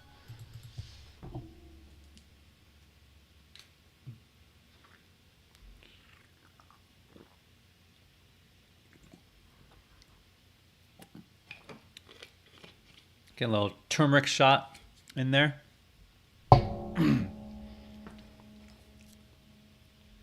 Man, is anyone here an expert, like voice coach, or deals with actors or actresses or people who have to talk a lot?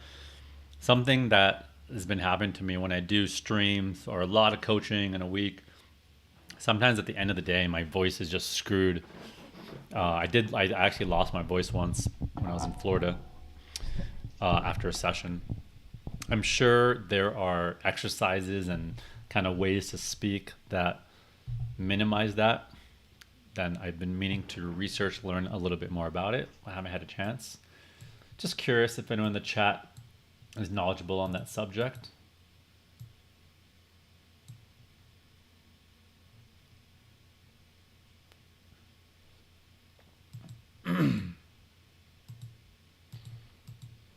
Queen 9 suited in the big.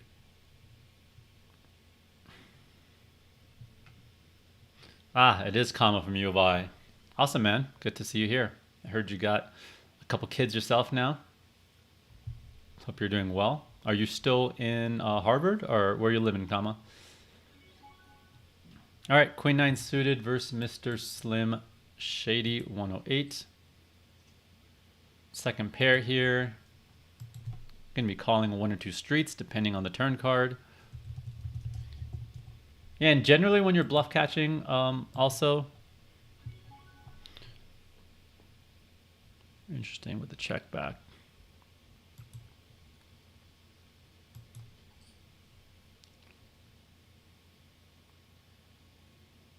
I'm gonna do a small bet here, squeeze out some value.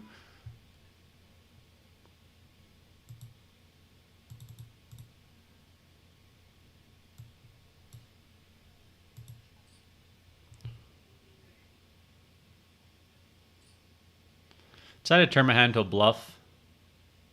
Ran to a jack. I'm going to have a lot of straights there and some flushes. So I decided to turn my hand to a bluff there. I think my hand was just low enough to do it because I don't normally bet a 9 too often there. I kind of bet a 9 there because I felt like it's going to be the best hand a decent amount of time. I'm going to be up against an 8, a worse 9, maybe 7, 6s, 5s, maybe some overcards. So I did feel like I could squeeze some value out of them. And I also was letting myself buy a cheap river card in case they had a better hand. So that's my logic there. And why I decided to bet the turn. And then on the river, it just seemed like a good spot to turn my hand to a bluff in case I am up against a 10, an ace, or king's queen, something like that. I'll tag that hand to review though, just in case. We did turn an ace, but I'm definitely going to check. We don't have the best kicker.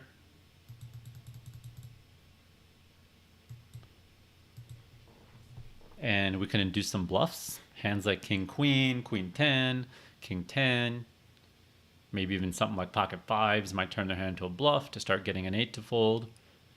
So I'm kind of just playing it as a bluff catcher.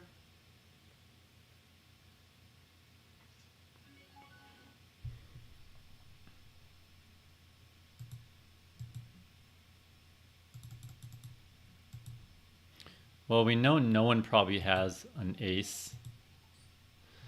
since we're blocking it. I'm just going to do a little block bet here like I might do with an ace. That way something like queens or queen jack is going to be tempted to raise. Because it looks like I'm repping an ace, but I'm making sure I'm protected. So I bet small there as a trap because I'm blocking the hands that I want to call me. If I had a flush that was not ace high, now a lot of ace highs can call me, so I would have bet a little bit bigger. But because I'm blocking everything that could call me, I went small.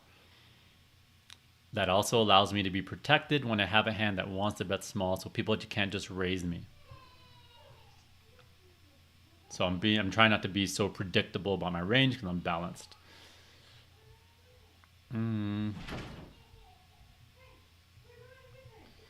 What's up? What's up? Through the window?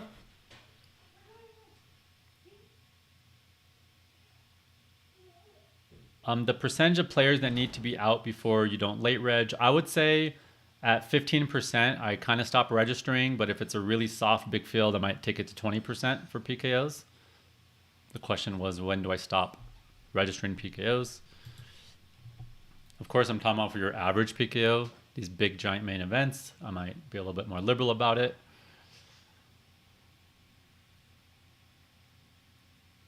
Nice, you're going to be in Vegas in through window. Anyone else come into Vegas here?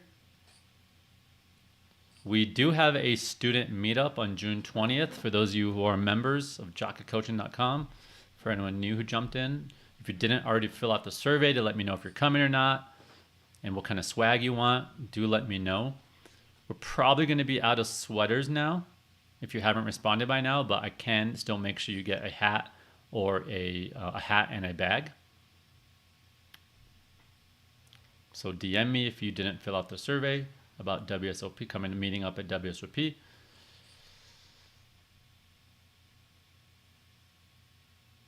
Yeah, so it's on June 5th. We resent, oh shoot. Someone didn't change the registration confirmation. Let me go change that now. We moved it to the 5th.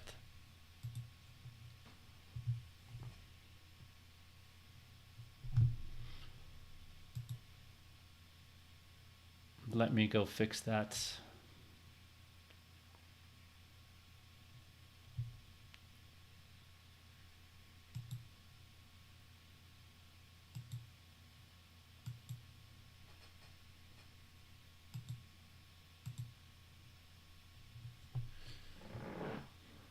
Yeah, so it's definitely on the 5th, which is Sunday.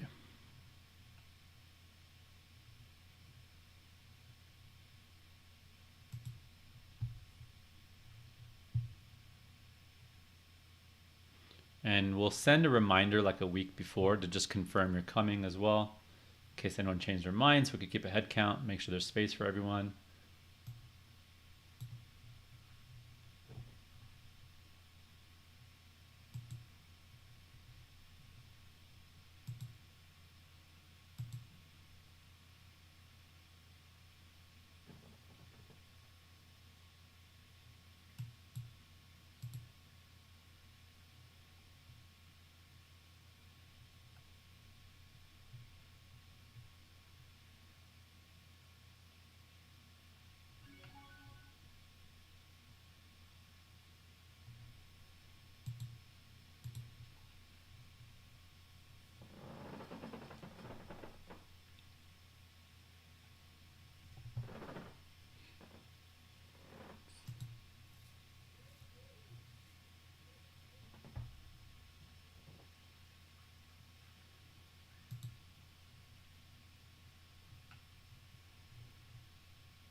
Okay, I know Jamie Stapes, so I'll ask him.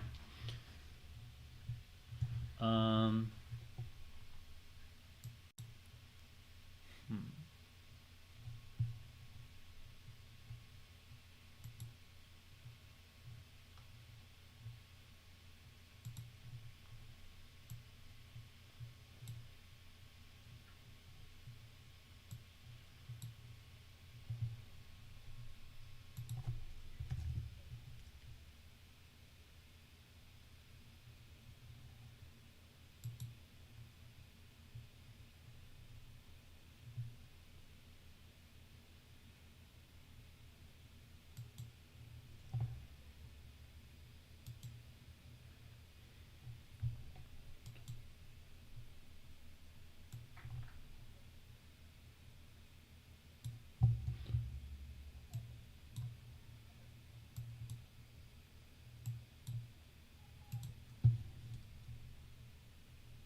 fold.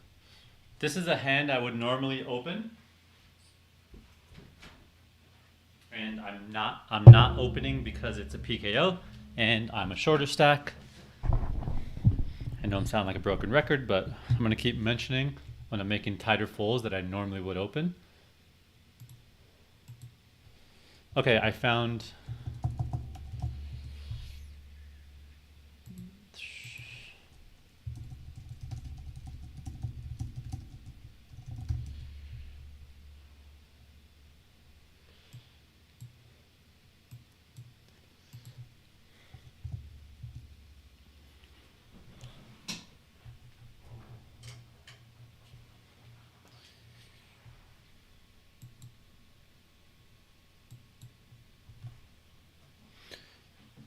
Alex Quinn says the way you break down your thought process really helps me think about spots differently. Awesome, thanks for sharing that.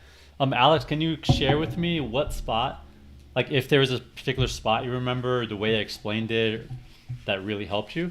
I love getting feedback like that because I'm always spitting out a lot of different information, and when I get positive feedback from you guys that, hey, this thing you said helped me, this thing you said helped me, then it helps me understand which things to kind of narrow in and which ways of explaining it are more beneficial than others. So thanks for that, Alex Quinn.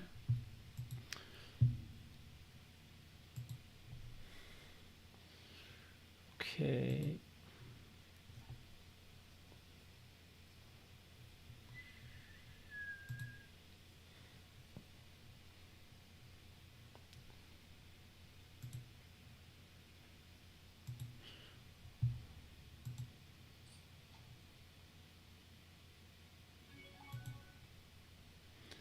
No bounties yet. When do you get a big stack going? Let's get a double here. Let's get a triple.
All right, I just fixed the page, assuming it was this page that the date was wrong.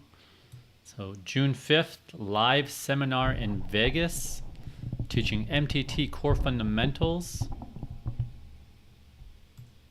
It's going to be at the Flamingo Casino. It's going to be, you're going to see signs for where the World Series of Gin is going on. I'm using the same, I'm actually using one of their empty rooms there. So follow the signs to the World Series of Gin at the Flamingo Casino. I put 5:30. We're going to start at 6 p.m. sharp. That first 30 minutes is just because, you know, it's a big conference area. People take time to show up. And also just I figured it'd be nice to chat with people for 30 minutes before we get started. Just get to know some of you. And then we'll get started at 6. We'll probably go till 8. And yeah. Okay, so this is an interesting spot with the 30 bigs here. Now, this normally I'm just calling here because I don't think if I 3-bet, this player is going to jam too light on me. But so this is where there's a little bit of a PKO kind of psychology going on here. Because it looks like he's opening light because this player has a bounty, right? So, and Justice knows I'm aggressive. So this is a spot I would 3-bet light sometimes here.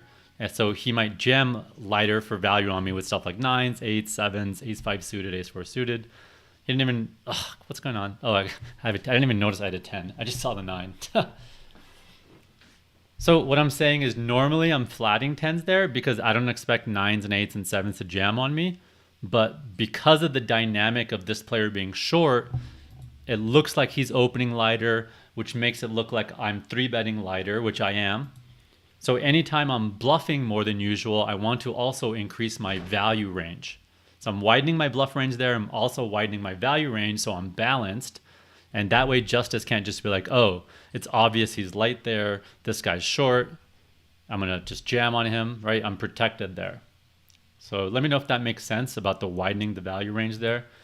And I was talking a little bit fast. You got excited because it doubled.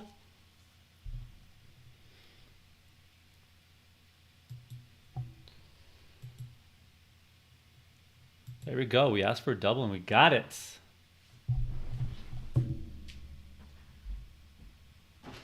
Carol.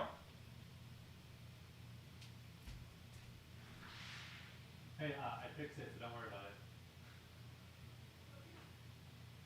Take a picture, you clean the car. Oh, let's take a video.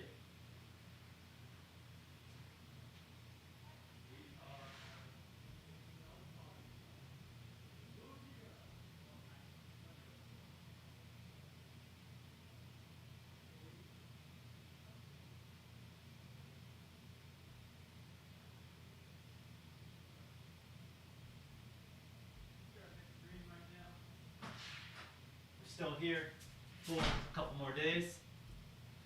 We're streaming here on YouTube and Twitch, playing the Venom. I'm going to be doing a vlog. I'm going to start vlogging again for a little bit. So you guys should hit subscribe if you want to follow along, and there's a little notification button. Some of you may have seen I started vlogging like a year and a half ago. I totally loved it, but I just don't have time to keep doing it. It takes a lot of time since I'm doing the coaching and the training site. I just don't have time to do it all. But what I'm doing is as soon as the series is over, I'm heading to Greece, and I'm going to be in Europe for about 3 months. I'm going to go to Greece. I'm going to go to Turkey. I'm going to go play Barcelona, the EPT, big event. I might go play Cyprus tournament as well. And then after that, I'm going to the south of France. So I thought it'd be cool to vlog the whole thing. Maybe be several vlogs and just show my journey. It's going to be a mix of vacation, some poker. We're going to be traveling with an 18-month-old, which is obviously going to be tough, and we're going to try to be figuring that out. So if you'd like to join along for the journey, keep an eye out on my YouTube channel by hitting that subscribe button.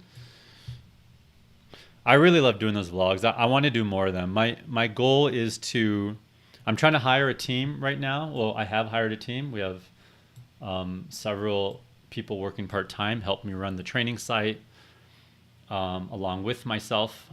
And I'm trying to continue building that team. So that way I can focus more on playing and creating content and less so much the operations of running the business and doing the marketing and all that stuff. So I do also have some opportunities if you have a background in community management, I'm going to be having a position soon for someone to help me run the Discord group. I'm also looking for a kind of high-level digital marketer to help with some stuff. And also a virtual assistant. Someone who can just help with kind of research, emailing kind of existing users when there's changes or updates. Just taking care of some operational tasks that come up week to week. So I'm in the middle of writing those job descriptions now. It's going to be all remote work.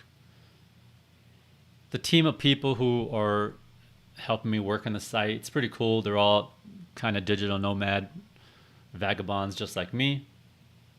Some people who are from the UK living in Bali, some people who are from Romania, living in Uruguay. And now my wife and I are kind of hitting the road as well.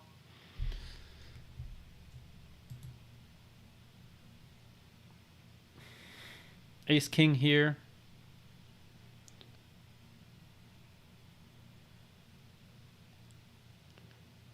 I might be tempted to just flat here so someone squeezes behind.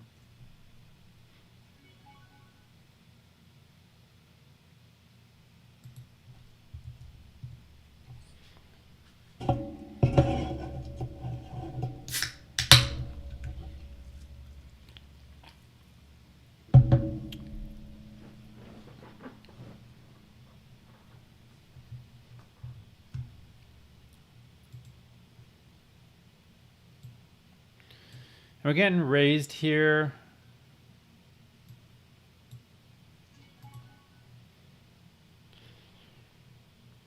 So we are offsuit here. If I was ace king suited, I might 4-bet here. I might jam something like ace 5 suited here.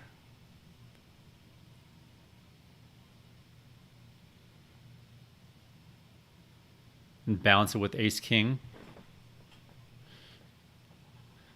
I could jab something like jacks here for protection to get like ace queen and king queen to fold. Maybe even tens. I have a pretty narrow jam range here, but it's going to be balanced. So basically my jams here are going to be like ace king off, mixing jacks and tens. I could jam queens here and ace 5 suited, ace 4 suited. If I was ace king suited, I would be more likely to 4-bet. And the reason I jam offsuit and 4-bet suited is because the suited hand plays better post flop when I'm out of position, right? Like what if a flop comes 5, 7, 9 with a rainbow, right? At least my suited one has a bunch of backdoor straight draws, whereas the offsuit is just going to be really hard to realize equity and get to the river and get to showdown.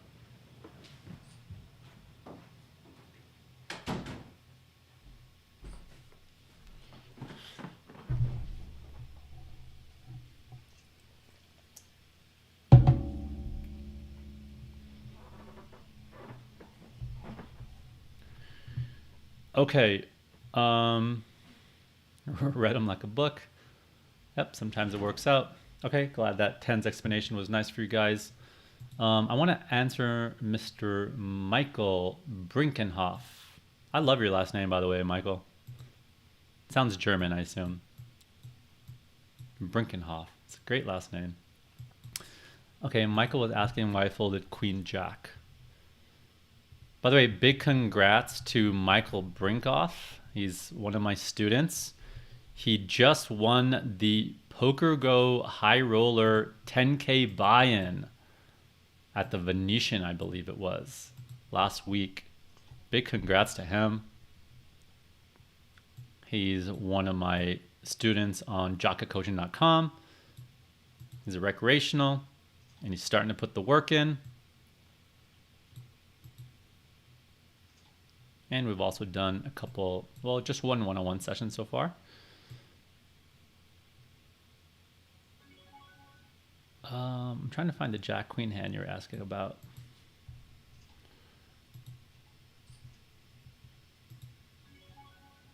So this is one of those spots where, remember I talked about doing those big C bets on the double straight draws?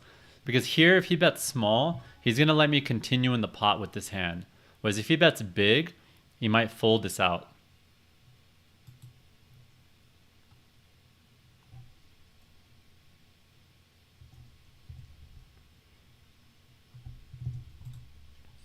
So I'm check raising here to fold out hands like ace 10, ace queen with no diamond.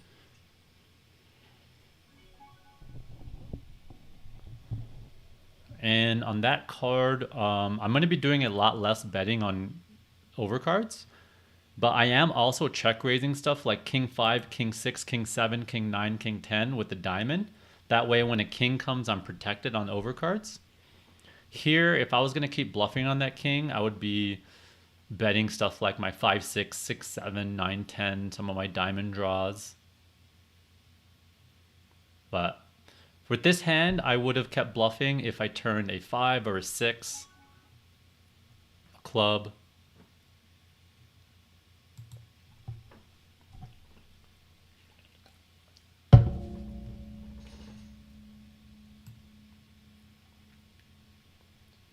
And notice how I have a pretty good idea of what my entire range looks like across all different scenarios. And don't just think I'm like naturally amazing at that. That comes from reviewing hands, thinking through it slowly when I have time. I'm going to elaborate on what I just said as soon as I play these kings here.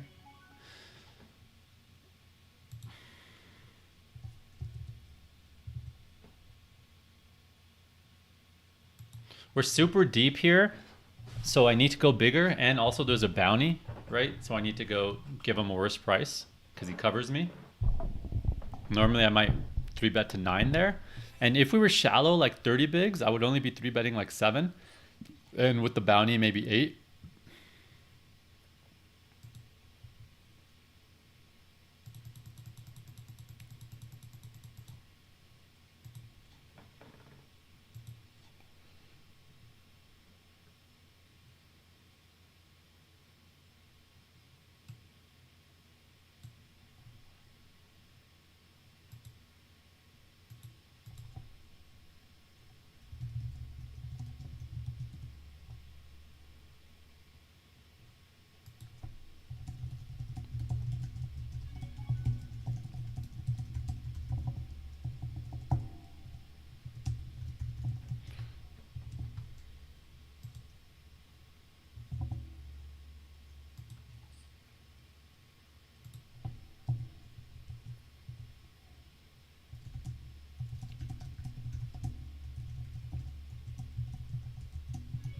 Okay, so on these boards, I might have a really small c-bet size.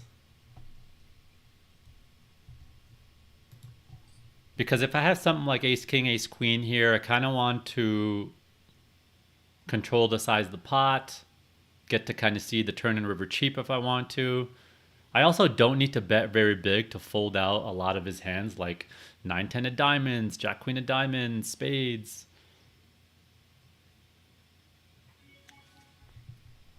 Now on this double flush draw, let's see. So we barely cover this player.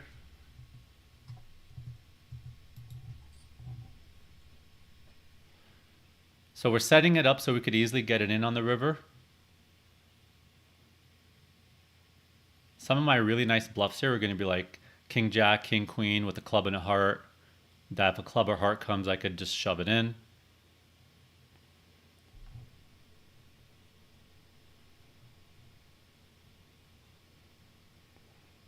I could have went a notch smaller here if I wanted to. Boom, boom. Huge. Huge, huge, huge, huge. Finally got a bounty. Move tables. We're back, baby. We're in it. We got the bounty. We got a nice stack. It's been a grind of a day.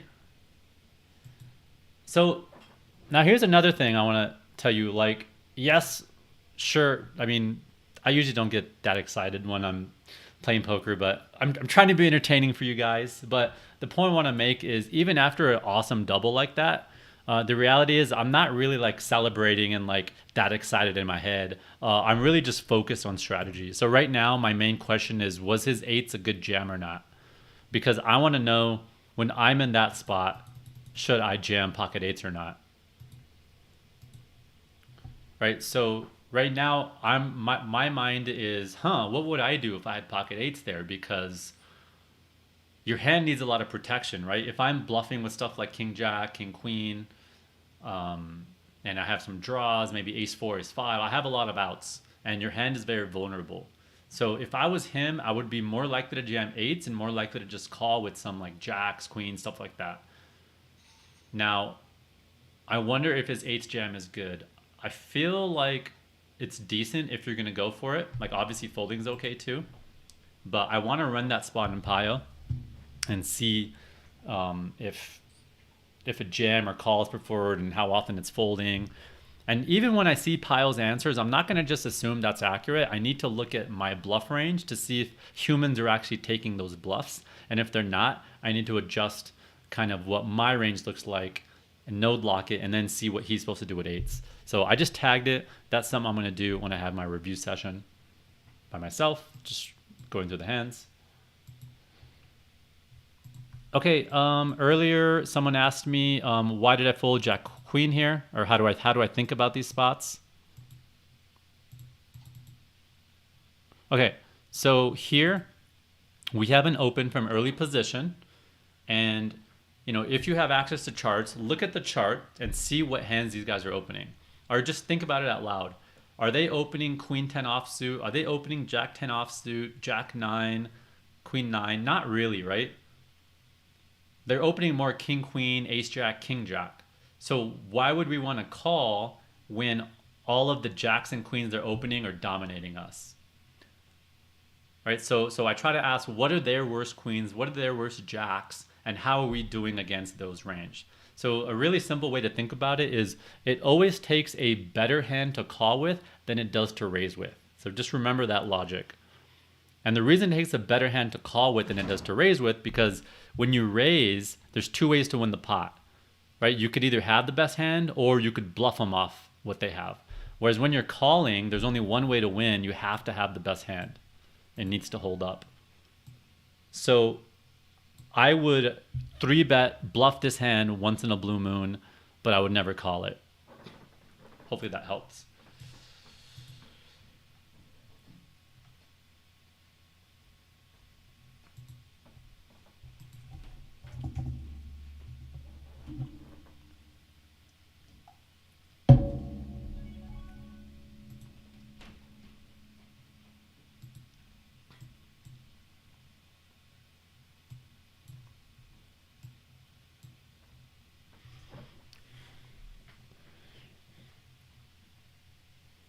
Some of you were asking about tonight's session, if it's still on. Yes, it is still on. So because I'm streaming today, we have a guest coach. So if you look on the library, today's 2-hour lesson is with Dara O'Kearney. If you guys haven't heard of him, he is awesome. He wrote a book called Satellite Poker Strategy and also another one called Endgame Poker Strategy. So he's an expert at ICM. He's going to be able to teach it much better than I can. I plan on watching this lesson myself from start to finish so I can also prepare for WSOP. So this is going to be a really good lesson. I'm really selective about who I bring on to do guest coaching. I tried, because one thing I feel like a lot of other sites, what happens is it's just so many different coaches and they don't really have any guidance on what lessons to do. They just do whatever. So they're all teaching it in different ways. It confuses students. And there's not really kind of a consistent kind of thought process. So what I try to do is I try to bring on guest coaches that I talk poker with. Their strategies are kind of in line with mine. And that's not to say there are definitely different ways to think about poker. But I think it's important for there to be some consistency so the students aren't confused. And I try to think of coaches that will complement each other. And lastly, I talk with my coaches about what type of lessons, what topics to do, because I'm, week in, week out talking to my students, doing surveys, reading them. I read every email, I read all the surveys, and I try to understand what your weaknesses are, where you're at, what are the things you guys need help with. And then I give my guest coaches a list of topics that I think will be helpful, and we go from there. Okay, interesting spot here. We got a bounty who's going to be all in for 3.7, 3.8, 3.9, 4 big blinds. So here,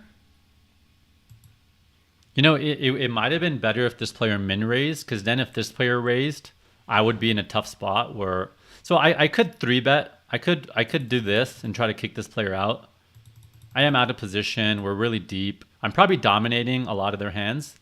And this player's all in is not going to open the pot back up. So I'm just going to call here. Remember, there's an extra 75K in this pot.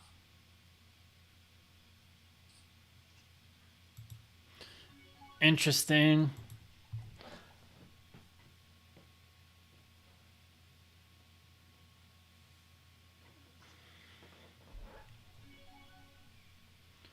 I think anyone with a pair is going to be tempted to protection bet here at some point.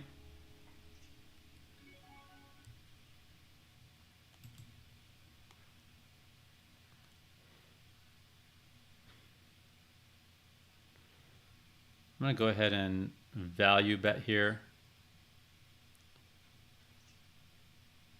Boom. Got the bounty. Definitely a thin value bet there. I used a blocker sizing because how liberally I'm value betting.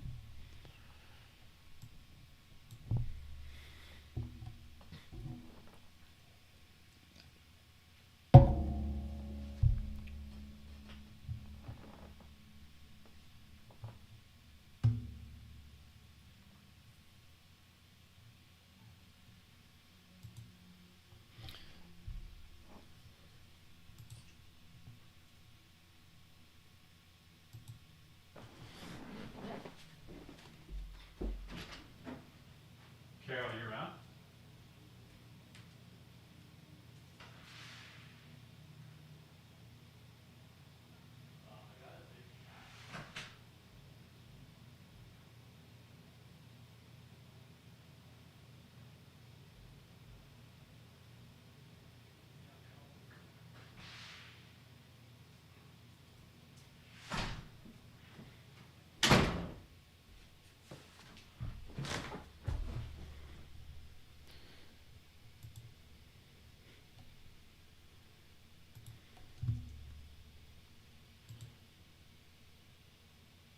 All right, let's do.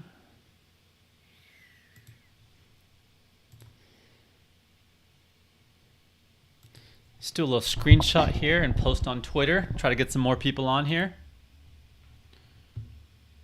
Got a nice big stack now. People always like that. We'll wait till we have some cards up.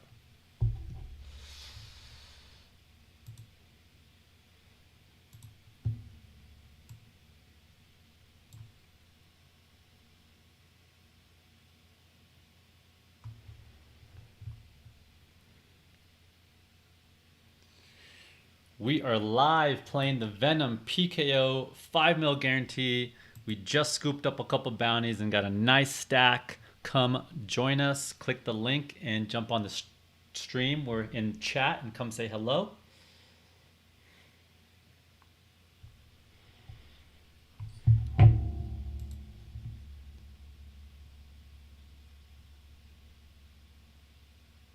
Gotta wait till we have cards to make it look nice and pretty.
Okay, we got ace queen over here.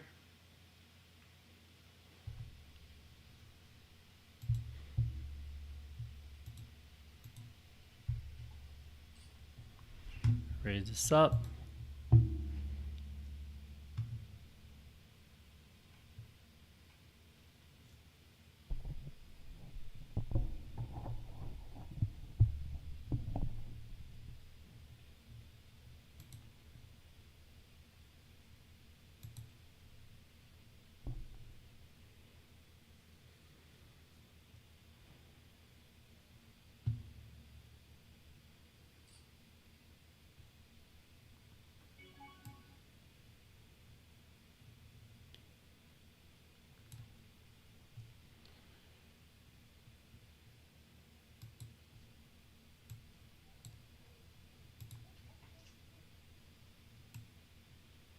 I'm gonna check this back.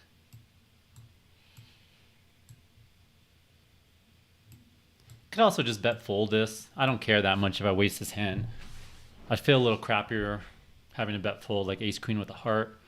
Yeah, maybe I should have checked back ace queen with a heart and bet folded this one. I think that would have been a better strategy. And now that I said that out loud, I'm gonna run it on Pio when I'm done to double check if my understanding of the spot is correct, of which hands are better to bet and which hands are better to check back. Or if it's just a bet range spot. I'm not sure, so I'm gonna double check that one. Ace queen again.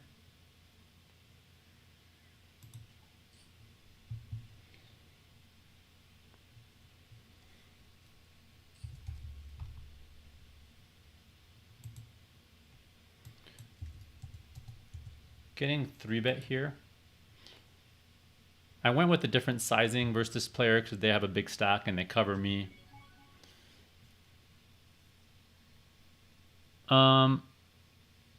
I mean, I guess we're just calling here. I don't see any benefit of doing anything else.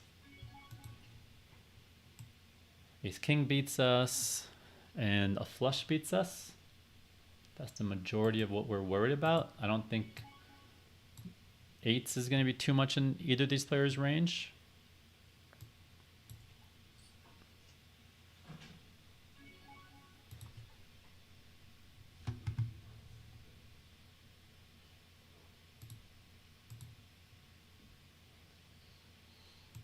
Pretty scary spot to be facing a double barrel here. I'm going to make a big fold here. I mean, you're going to bluff into two people here. I mean, 10 jack would make sense as their key bluff. I'm really worried about ace king. I also don't like that we might be drawn dead. I was already feeling a little close about betting, about calling just for versus this player. But against both of them, I think I'm just going to throw it away. Sweet. Save some money.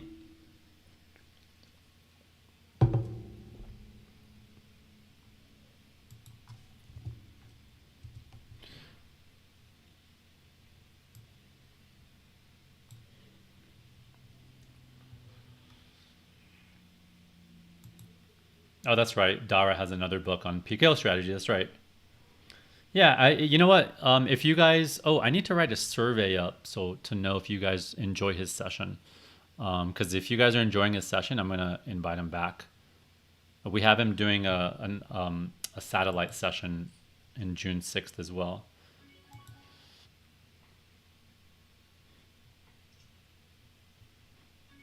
Quick check back here. I'm gonna go ahead and bet big here. We got top pair and a straight draw. I'm going to double check my sizing with this hand here. I think it's pretty good though. So he's gonna have to call with a lot of his jack, his nines, his tens.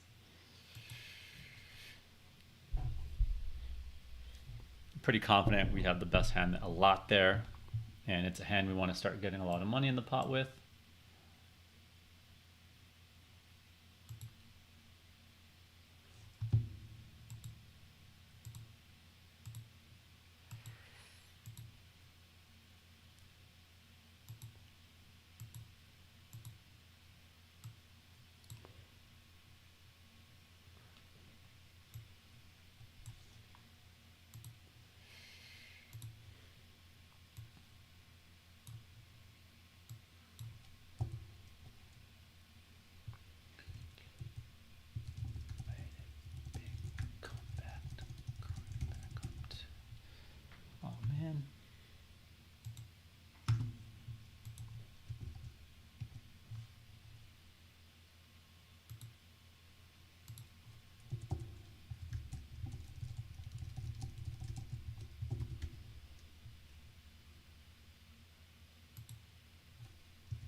Got to retake that photo.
Okay, let's take a look at the chat. Thornton says, thank you so much for sharing. I'm not sure what you're referring to, but you're welcome. For sharing analysis, or were you referring to something else? Big stack indeed. Got a couple bounty scoops. Dean C says, you explain spots really well. Thank you. I'm glad the way I'm explaining it is resonating with you.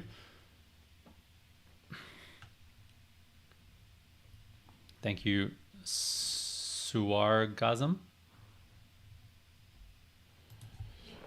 Ken Kep says, I think your ace queen bets large. You're talking about when the flush hit on the river. So normally I would agree with you, but in a dead pot, people are not betting their flush draws because there's no benefit of taking down the pot because you still have the other player in the pot. So I don't know that there's...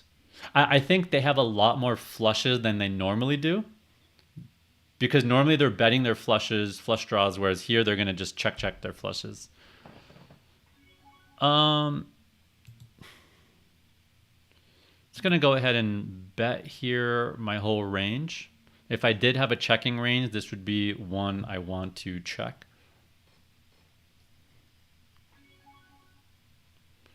I'm going to go ahead and bet big here.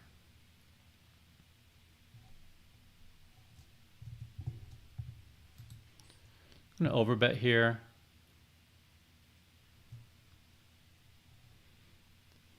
I could do this with 9, 10. I could do this with some diamonds.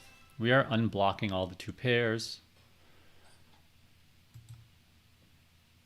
And a lot of people get scared to bet big in some of those spots when they have a really good hand because they're just so worried about like, oh, missing out on chips, right? But I don't mind missing out on the 6 or 7 big blinds that could have got out of second pair when the times they have top pair and draws and all those where I get to extract a bunch of extra chips.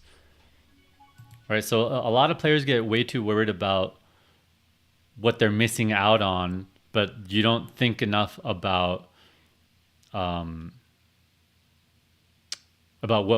you could be gaining. I'm trying to think of a better way to explain that. Let's pull the hand back up.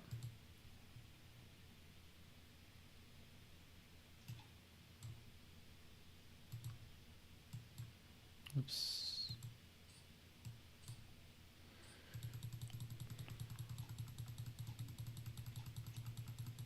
So what I'm saying is,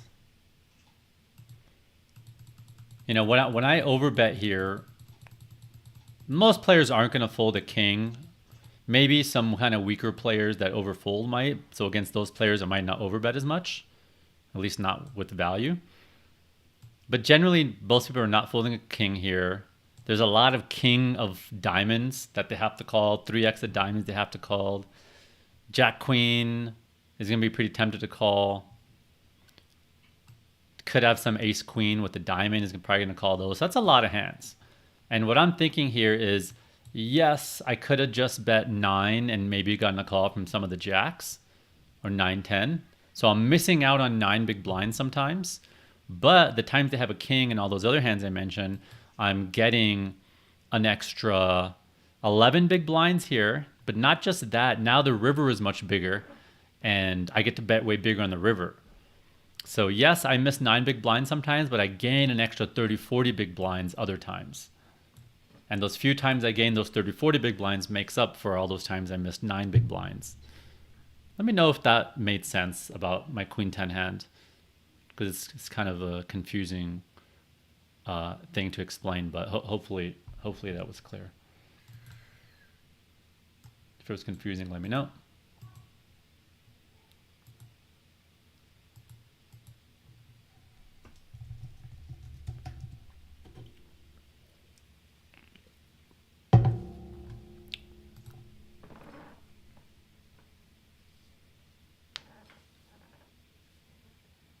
Thank you, Jeff. How do you say your last name? Jem? Jeff Jem? Thank you very much. Thank you very much, Jeff.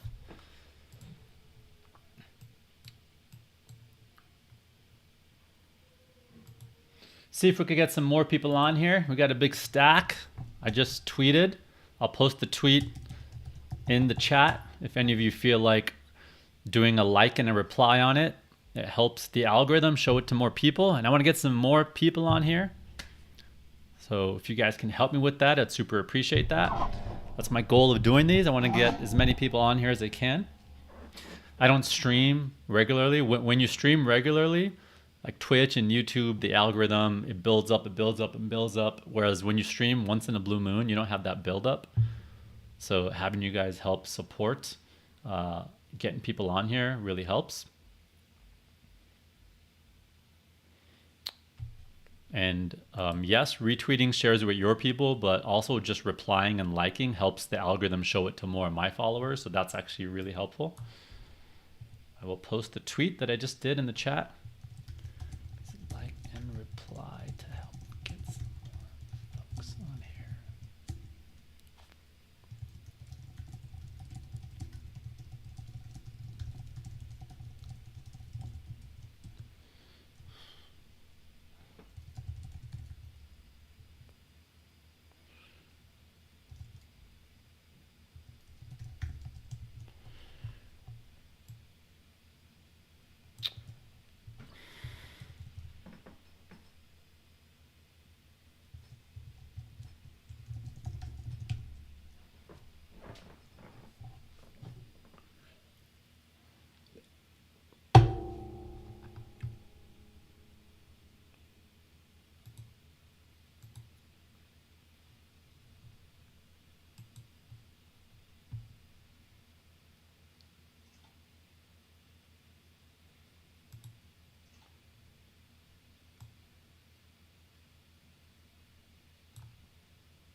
Yeah, and I totally agree. I actually, if I were to bet this with my ace queen, I was thinking to bet big.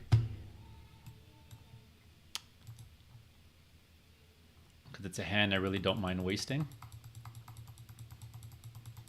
But yeah, I'm curious to see what kind of check back range we have here. I might want to check back my ace queen with the ace of hearts because I really don't want to get blown off that. But we do have the backdoor straight draw, so we may be able to peel.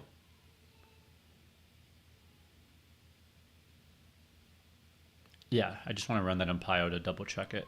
This hand we for sure are just bet folding.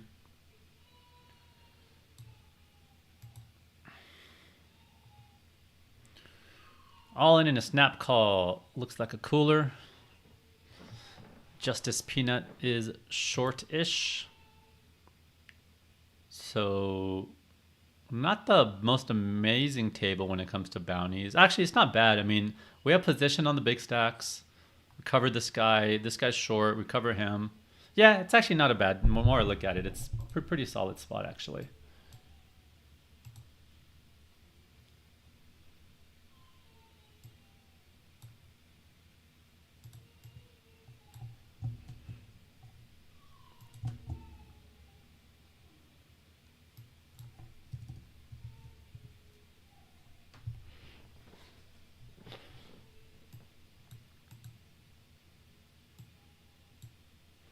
Jacks first 10, another cooler. And we'd lose a bounty. Hopefully we get another short stack in there.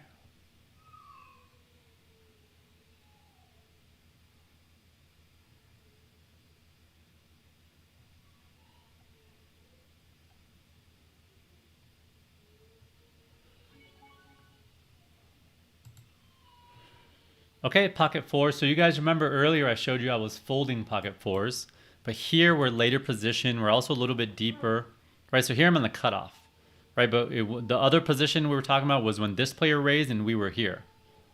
Yes, they weren't exactly under the gun, but it's because there's a seat missing. That's a beautiful spot.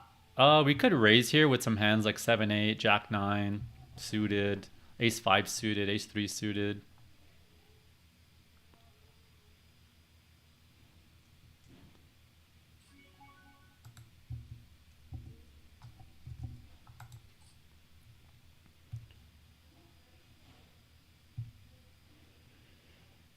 Right, so all those hands I just mentioned, 7-8,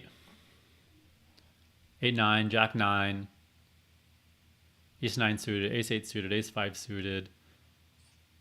Put him in a really tough spot. So something like 8-9 would have picked up a double gutter. Would definitely pick up some flush draws. Jack-9 picks up a draw.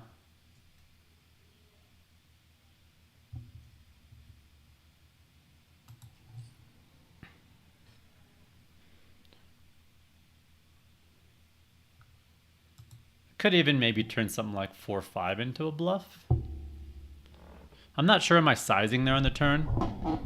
That's probably the main spot I'm unsure on the turn there. I'm going to check that. If you guys remember, we had a session called Raising C-Bets recently.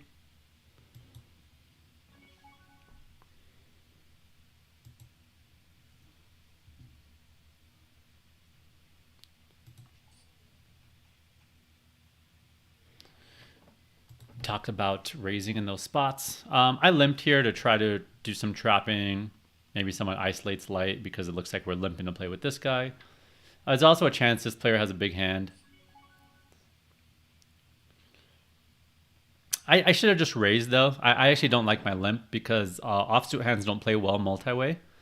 So I think if I had some suited hands that I want to like do some strong limps with, it would have made sense. But I should have just raised here.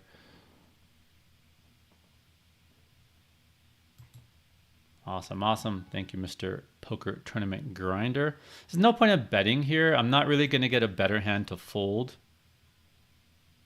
King's not folding. 10's not folding. A 6 probably folded the flop. So here, well, now we're not calling. I was debating if we want to call here, but we block some bluffs. 7-8 and 8-9 he could have, but probably not. I mean, it looks like he just has a king. Looks like they both have a king. Ace-5.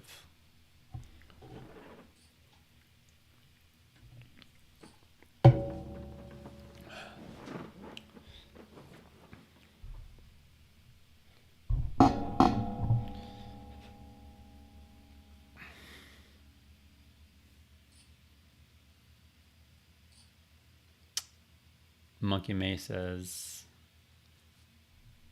yeah, about the Queen 10 hand. The times you get paid make up for the times you fold.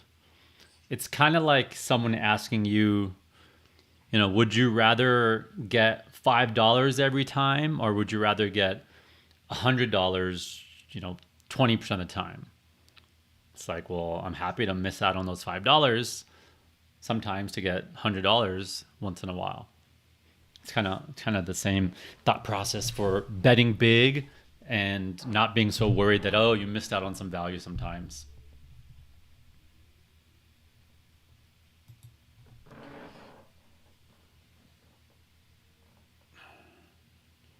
D Somber says, when I had 10-9 suited in the big blind, if down to muck did not, you said 5-bet. I assume you meant 3-bet because I think he just squeezed.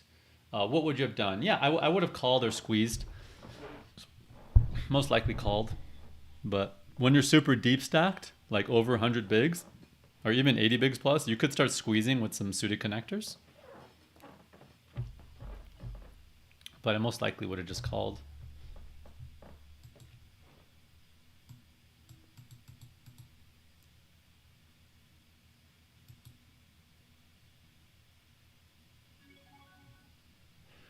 Ace Jack here.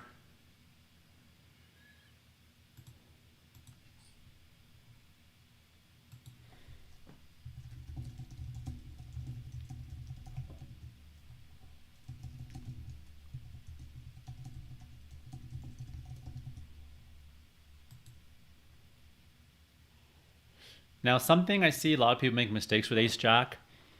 When you raise ace jack from early position and you get 3-bet from anyone, really, it's really just a fold.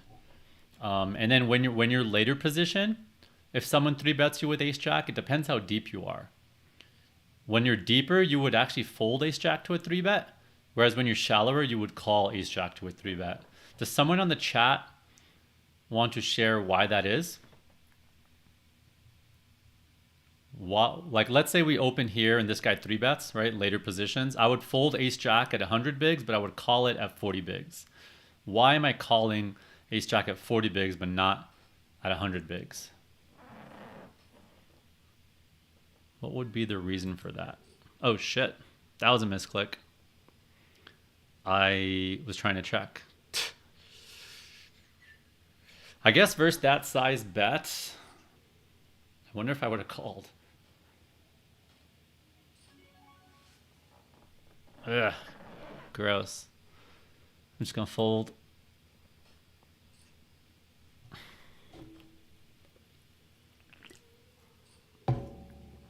Block, block, block, block.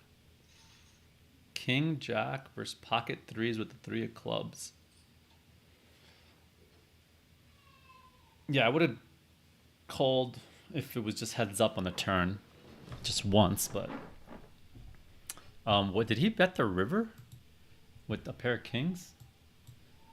If so, that's a bit way too wide. Okay.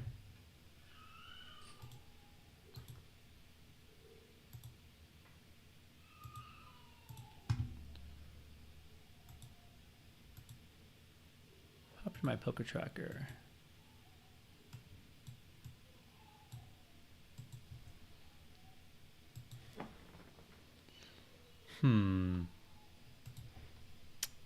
Oh, that's right. I turned it off earlier for a second.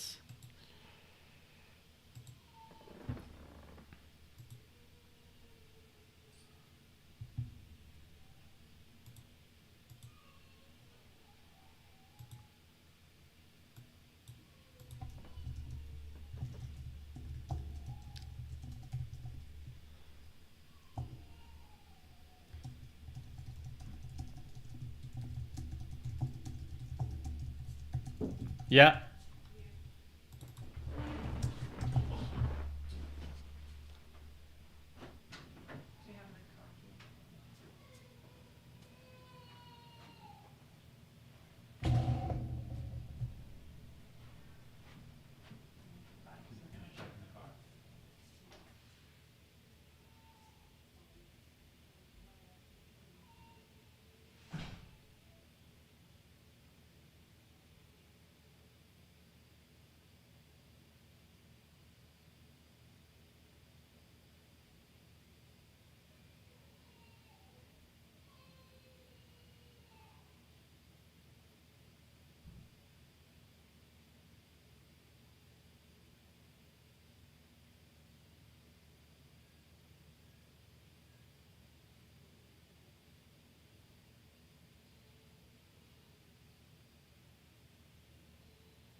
is cold in this house.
Okay.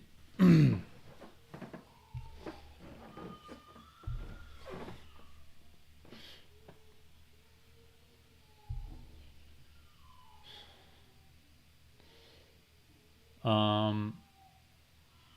right, I asked a question and people responding.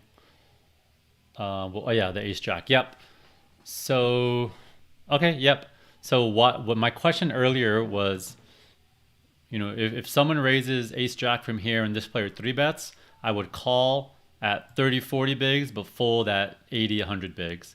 And the reason for that is what Darth Nihilus, I'm sure I'm saying that wrong, but Darth got it right, saying reverse implied odds. So when this player opens and I three bet, these kind of big cards with okay kickers, they do really poorly deep stacked, because if you're out kicked, you can lose 100 big blinds, and that's kind of disastrous. Whereas when you're 30, 40 bigs, the reverse implied odds in case you end up against ace king is not that big of a deal.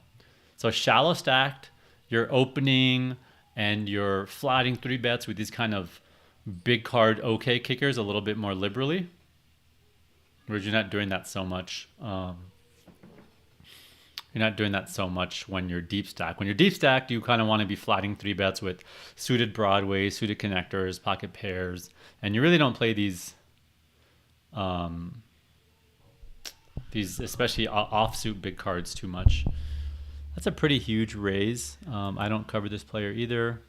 Probably not dominating much of his opening range. Would definitely call if I was suited there.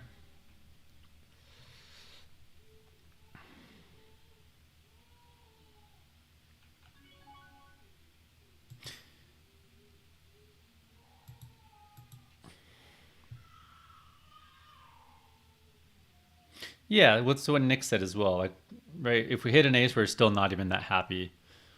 We're gonna call here. This is definitely right on the border.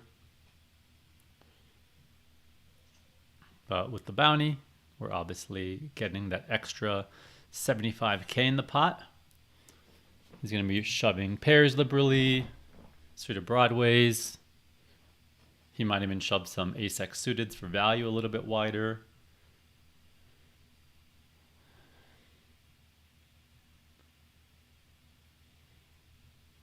We're on a 5-minute delay here. Yeah, and I like the way Luis explained it in the chat about the ace-jack spot. It's at 40 big blinds, we're trying to make a good top pair and go with it. Whereas at 100 big blinds, you're more trying to make the nuts and play for a big pot. Like ace-jack is not a hand you're going to be playing for a big pot, or that you're even going to want to. So here in this pot, I might have some checkbacks because they're two big blind cards on the board. I could just play a bet range strategy here if I want, but I like to have some checkbacks here, especially versus other regs. So I'm going to be checking back stuff like jacks, mixing tens, and now I'm going to start betting for value. I could bet some jacks and tens here to try to target a 6. Now, obviously, he could check raise here with his queens and his 4x. And I'm going to have to fold my jacks and 10s by the river, whereas with my queen, I could call off.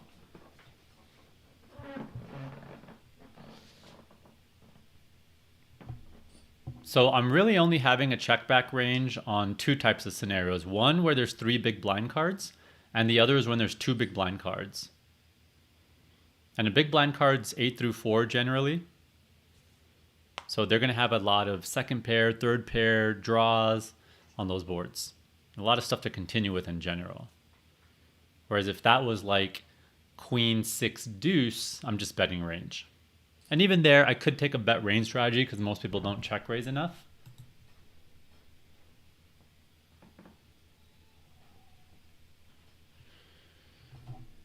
And we are also very deep where I am going to do a little bit more pot controlling with certain hands.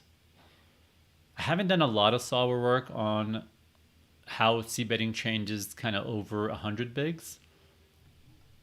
But that is something I may do in the future. I just don't prioritize it because I'm just rarely playing over 100 big blinds. So even though I feel pretty good about it intuitively, it's just not something I've prioritized. Whereas 30, 40, 50, 60, 70 bigs, I'm playing, you know, very often.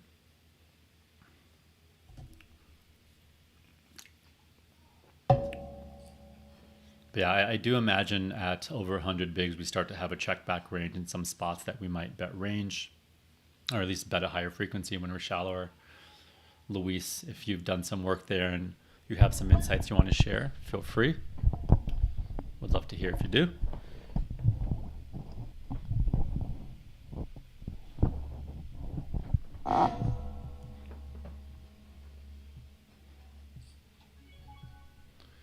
Ace king here.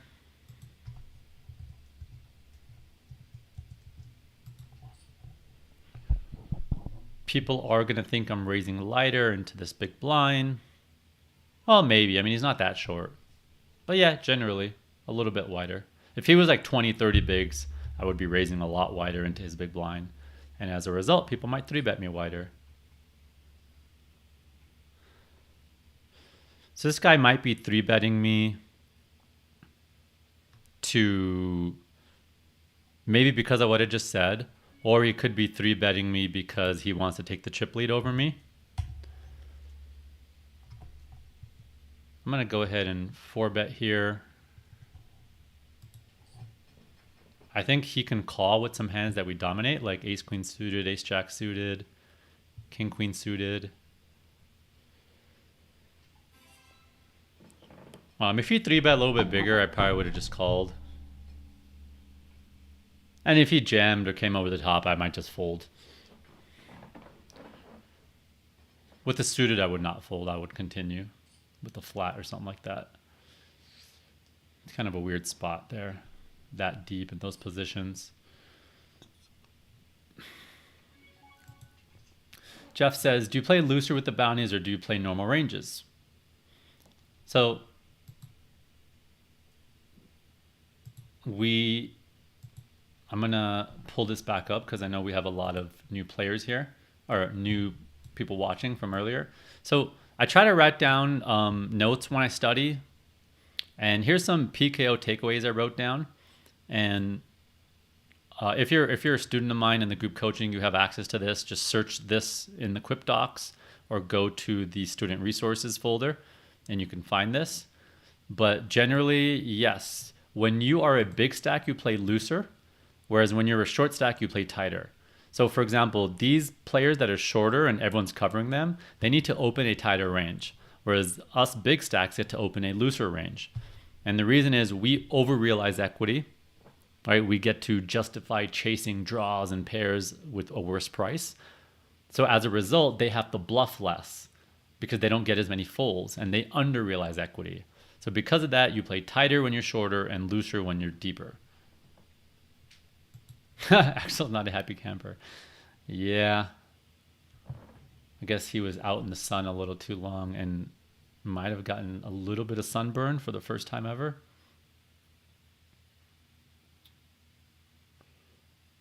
My wife just head out to get some aloe vera sunscreen to help cool him down a little bit.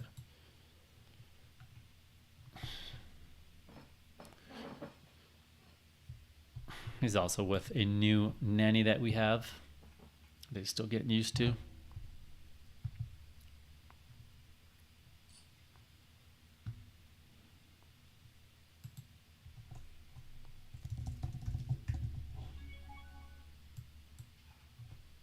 It's a very big reshove, 65 big blinds. I don't know what I would call here. Queens plus an ace king. Ace king suited, I guess. I don't even know.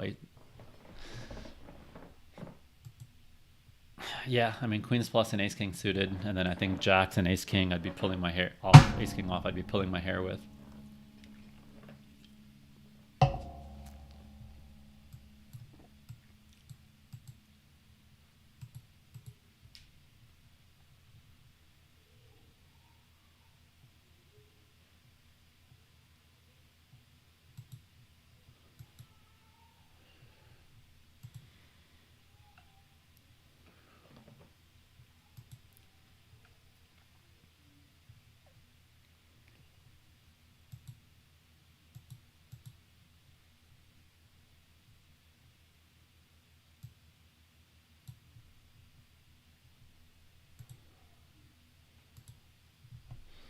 Siddhartha watching from India. What's up? What's up? 14 East. What's up?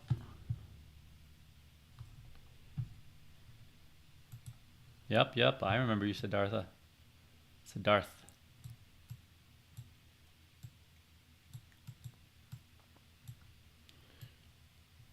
For those of you who joined late, if you don't know, I launched a new group coaching site about a month ago now, jakacoaching.com.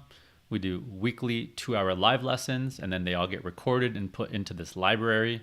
So we have just about every topic you could think of now: PKOs, ICM, post-flop play in 3-bet pots, check raising from the big blind. We have this core fundamentals playlist that if you're new, this is a good place to start. We go through constructing 3-bet ranges without needing to memorize charts, c-betting versus the big blind, check raising versus the big blind, double barreling, bluff catching, c-betting out of position, just about everything you could think of. And my goal is to make it a bit more interactive than some of the experiences you are getting on other sites. Whereas I don't want to just throw you into a bunch of content where you don't know what to do. So I try to get to know my players in the live sessions and through the student Discord group, or even just over DMs. And as I get to know you, I could suggest kind of which videos to watch based on your needs and leaks that I hear when I hear you, explain hands back to me in class and stuff like that. So it's a bit more of a guided experience. And in class, I'll ask you guys to repeat things, explain your thought process, and there's obviously no delay in those streams, so it's a lot easier. If you have any questions about that or how it works, feel free to ask. We also have a student meetup on June 20th. We're going to grab some drinks at a bar or lounge somewhere. And we'll have a WhatsApp group for all the students.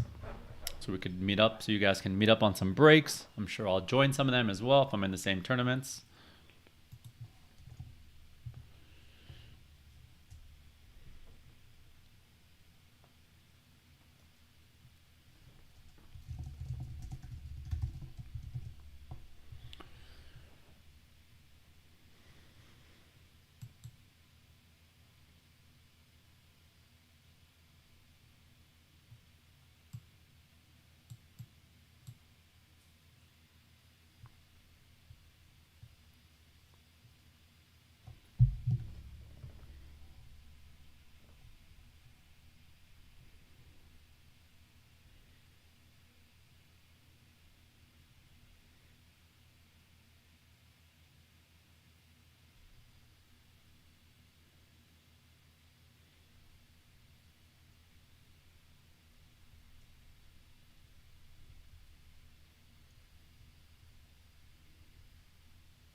So Slade says, very rarely do I see under the gun 1 full to an under the gun 4 bet. What do you mean by that exactly? Are you just saying because you're under the gun, they call a lot? Because they have a strong range? Is that what you mean? Well, also, what was the spot you were referring to? Was it a hand that I folded or someone else folded? Let me know and I'm happy to talk about it. Also, rather than under the gun 4, I think an easier way to do it is I usually think backwards.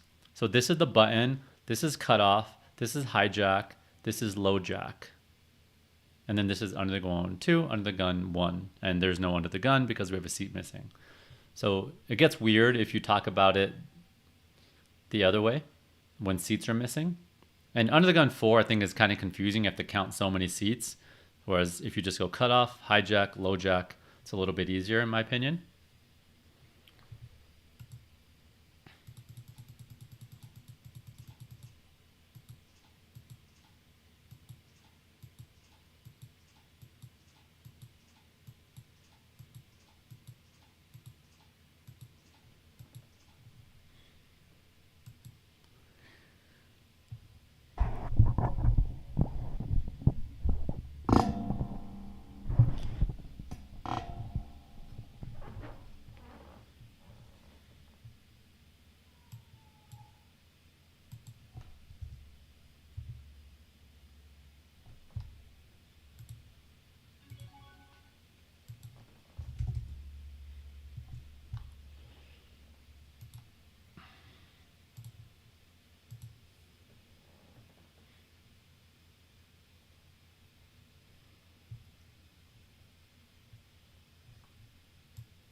If you guys remember that ace queen spot under the gun, Luis was kind enough to look it up for us, and it shows that on the 10-9-7 board, right, we raise under the gun, big blind call, 10-9-7, 2 hearts.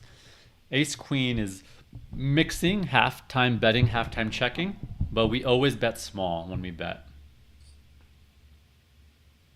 Always bet small.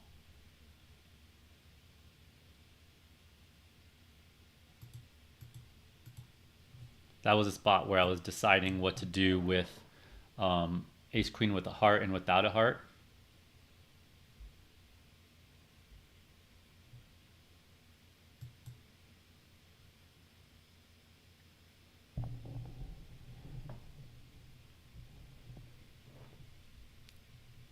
I'm not exactly sure. Well, let's see if Luis knows. Do you know which ace queen off prefer bet versus checking? I'm asking Luis if there is a big difference between having the heart and not having the heart.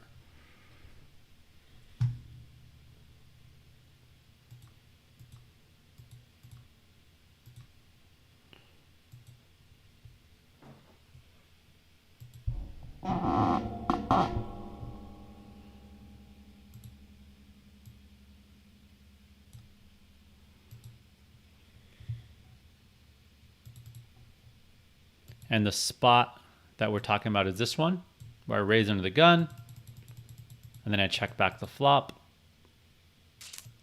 I was thinking I was going to mix here and do some big betting, but it looks like it's Luis looked it up and it's only small betting, so we're just not big betting in this spot. Yeah, it seems like we're gonna want to be doing big betting when we smash it because it's 2 Broadway cards, or when there's like 2 big blind cards at least on the flop. Then we're gonna do some big betting. But yeah, here we're just always betting small with our range, but we're checking about half the time. And ace queen is mixing a lot of checks here as well, at least half the time. So it does like the way we played it. But I'm still curious about with the heart, without the heart, in case Luis is still able to look it up.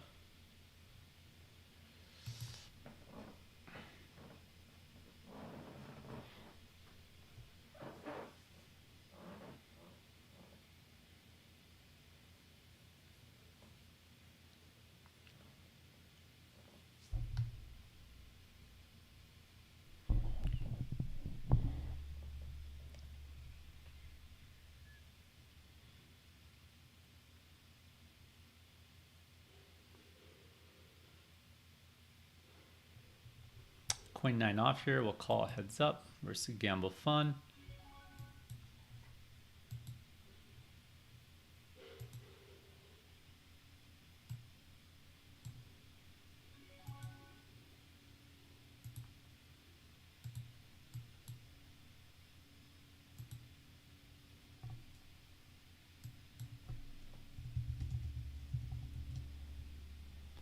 Took it down here. I'm gonna mix here with some calls, some check raises.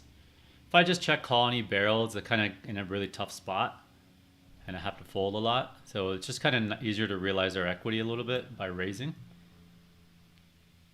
he's probably betting his whole range there, so we get a lot of ace highs, king highs to fold, and some other pairs by the turn.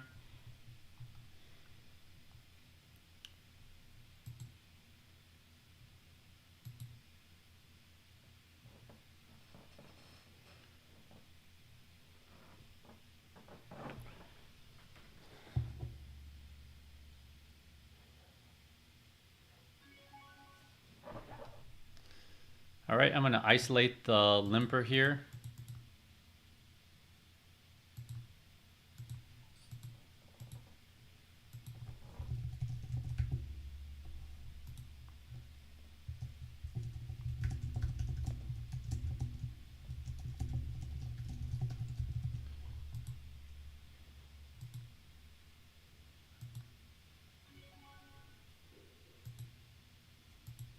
I'm gonna go with the small sizing here. It's a pretty dry board.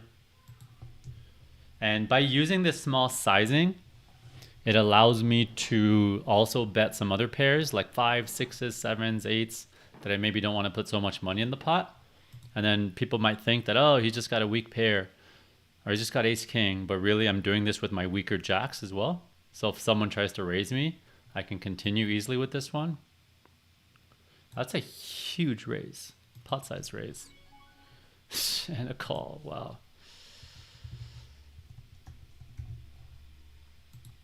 Really bizarre spot here.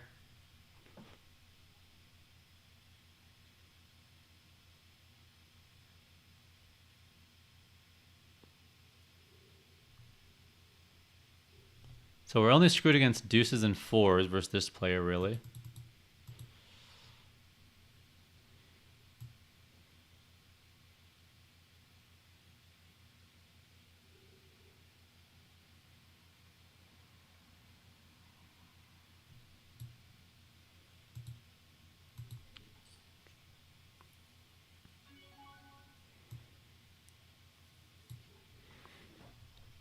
Was really tempted to raise to get this player out of there and get it in versus a flush draw here.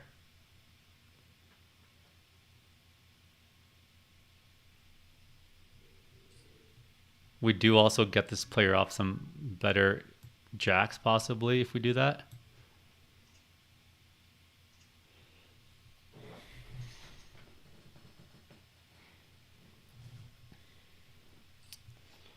Yeah, that raise looks suspicious because why would you raise so big when you have a bounty behind you is kind of what I was thinking.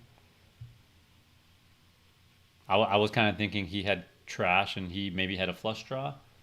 Obviously, I wasn't crazy about my hand, but it was 13 to win like 60, so we're getting a really good price there after he cold calls. It's a bit of a weird spot.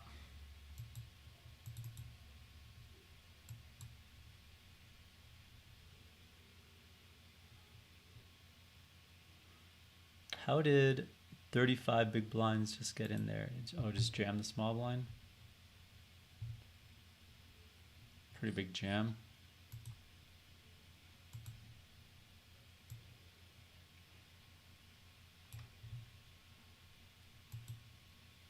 So this guy had a start stack and one bounty. So his bounty power was only one. So I wouldn't go so crazy for such a small bounty, right? If his bounty power was like 5 or 6 or 4, yeah, it makes sense to kind of gamble hard for it. But right, the bounty power being 1, it's a little bit of a unnecessary jam, I think. Yeah, it looks like it just folded to a small blind and he ripped 30 big blinds with 8-7 offsuit. I could be wrong. I'm not that focused on PKOs these days, but I don't think that was correct.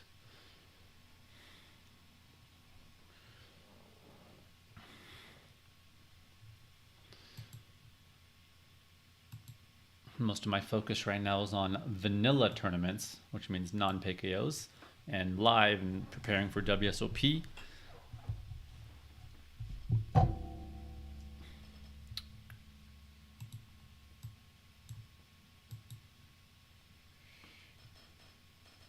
Okay, so someone was asking on that 10-9-7 where we're checking the ace queen, what are we doing with aces? Yeah, aces is going to be a heavy check there most likely. If we're checking 50% of our hands here in this spot, then we're going to want to be checking aces and kings and then betting like queens and jacks because queens and jacks need more protection. Whereas aces and kings, you can start to pot control.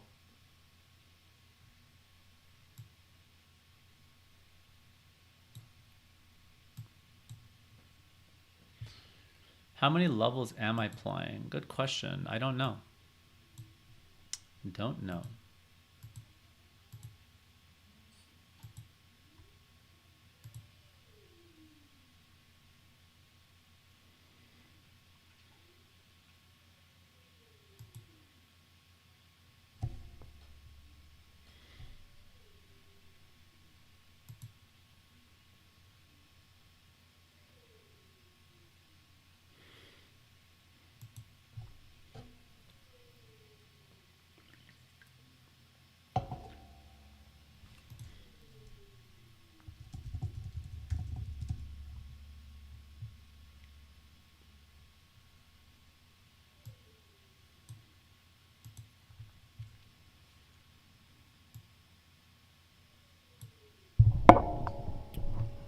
So we are playing 18 levels of late reg. We're on level 18 right now. We're playing 28 levels total, so looks like we have 10 more 20-minute levels.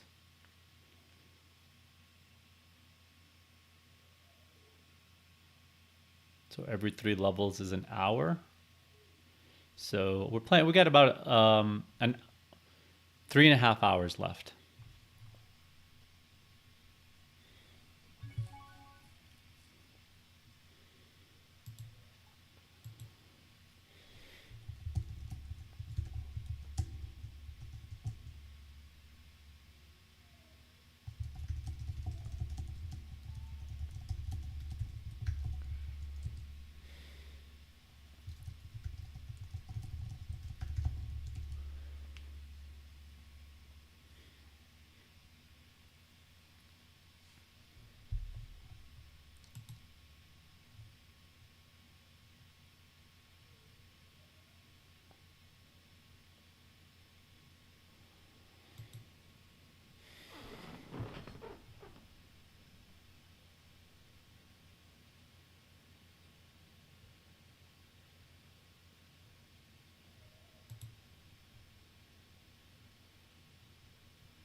So earlier, I was talking about how when you're really deep stack, like 100 bigs and even deeper than 100, that you're going to be increasing your check frequencies on some boards because you're very worried about the nuts and you don't want to get stacked.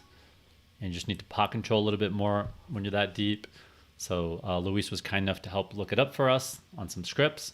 And yeah, it looks like you are checking about 4 to 6% more often on C betting situations when you are 100 big blinds compared to when you are 40 big blinds.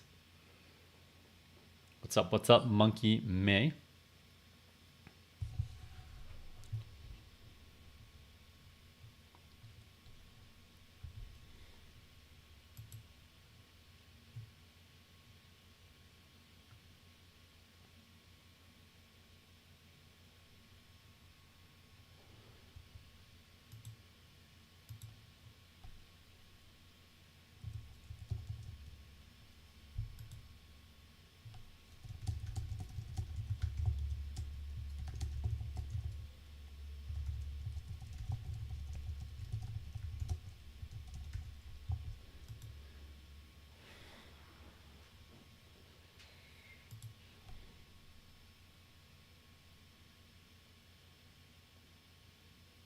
Luis is saying would have folded the flop with that queen jack. Yeah, I think if I had ace jack, I should call and maybe king jack because the button could have just had a worse jack there. I really thought the razor was basically weak. It just didn't make sense why he would raise and push out that guy who's got a bounty. But yeah, I think with ace jack I could justify calling because he could have a lot of worse jacks. But I probably should have folded my worst jack, my worst few jacks.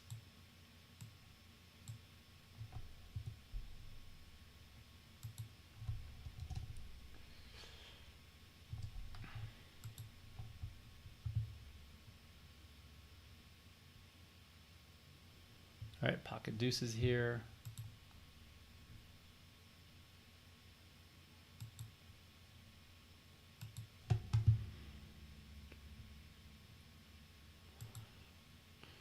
Gonna get a nice little set mine in here.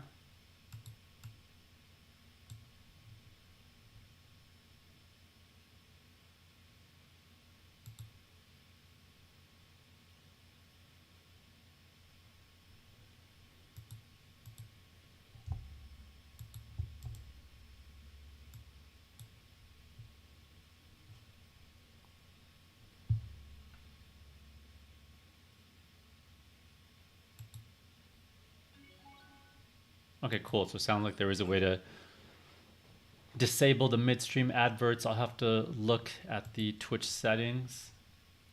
How often are they coming up? If it's just like every few hours, I won't bother right now. But if it's coming up like every hour, then maybe I'll go try to do it now. So Luis, we got this player leading here on a board you wouldn't normally do too much leading on.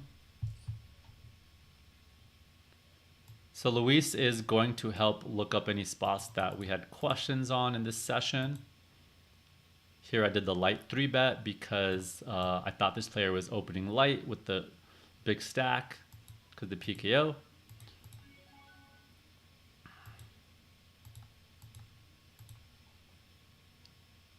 So I guess, Luis, I'm not sure if you use any of your previous solves, it's probably going to not have king jack offsuit 3-betting in this spot. But maybe you could look up king jack of diamonds, I guess. Or I don't know, if you're manually running them, you could add king jack. But yeah, we 3-bet here, 50 bigs deep, exploitative 3-bet, not normally using this hand. So I guess question would be here is, do we ever check this combo? And what do we do with king jack off with a spade? Also, what bet sizings do we want to use here? Be curious to hear those. And then lastly, what are the non-spade hands we would barrel here? I thought this was a low frequency barrel that we probably prefer to barrel queen jack, 7-8 if we have it. I don't want to barrel jack 9 and get blown off. I also don't want to barrel some things like king queen with a spade or some ace-x with a spade because I don't want to get blown off when we get jammed on like this. So I'm curious, what are our best non-spade bluffs here? And do we bluff this ever? So Luis, if he's gonna check it out there.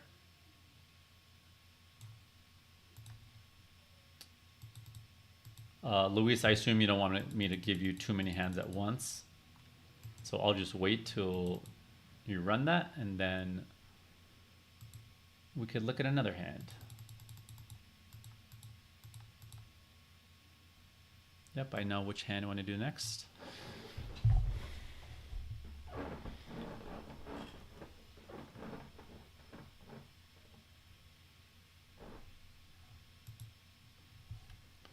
Andrew says a third of the starting stack. The starting stack is worth a fourth of the starting stack. There's a common misconception. For a long time, people thought it was a third, but it is actually a fourth. It's understandably confusing. This player's been playing very weird, to say the least. He's taking some weird lines.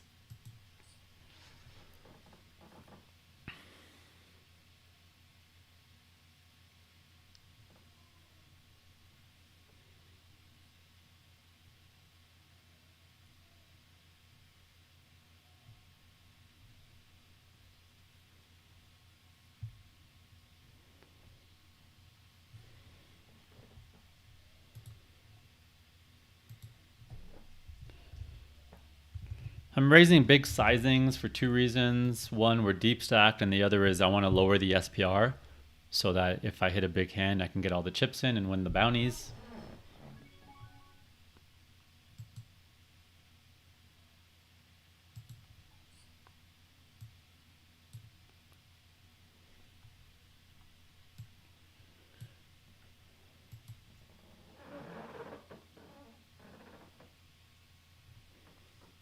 John G said, so if you primarily play cash games, 100 big blinds, I should be c-betting more in the same spot, 40 big blinds deep. So right now I'm just talking tourneys. You would be c-betting more 40 big blinds deep than you do 100 big blinds deep. But it's really these dangerous boards where you're worried about your opponent having the nuts and these type of things, where you're going to want to do some more checking 100 big blinds deep. I would assume it's pretty similar in cash.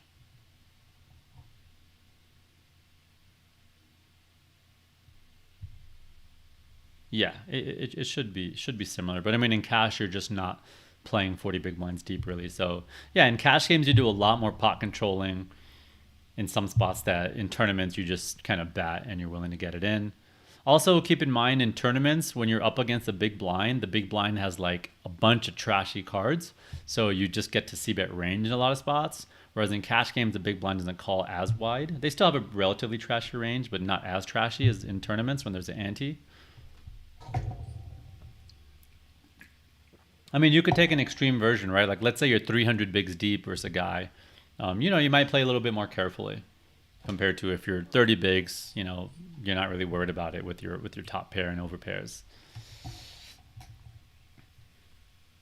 Yeah, I have a 2-hour lesson called c-betting versus the big blind, and it really teaches you what boards to bet range on, which boards to have checks on, which boards to use big c-betting and why,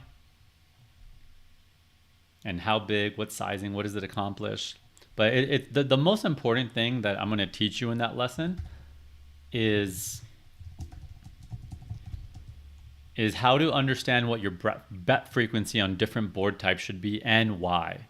So now you don't just memorize it, that you instantly know what are boards you have high checks with versus medium checks versus betting range and never checking. And then the next part I teach you is, okay, if you are checking, what are the hands to check back with and how do you figure that out? So really, really important lesson. It's kind of like a building block lesson. Like everything you learn after that will build off that lesson. Like there's a lot of kind of important key concepts that you'll learn in that lesson that end up showing up in later, more complex advanced spots. So I'll post that session here for anyone who's interested in checking it out. For any of the students who haven't seen it, or anyone who's interested in purchasing it. All my lessons are $33, or if you're a member for $99 a month, you get access to everything. 2-hour lesson.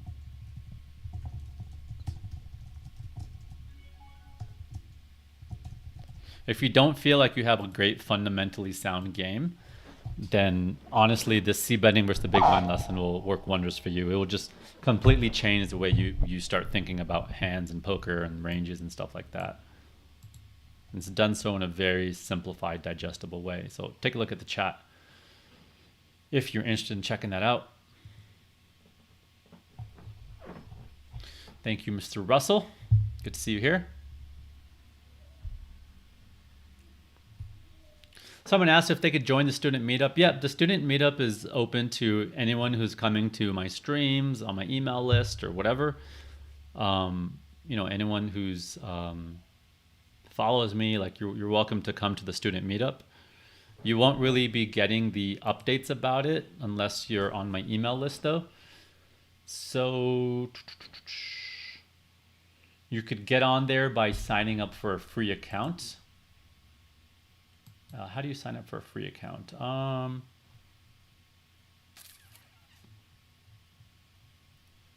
Yeah, there's a free lesson that I could post if you want to just get on my email list. That way you'll be kept up to date for Vegas related stuff.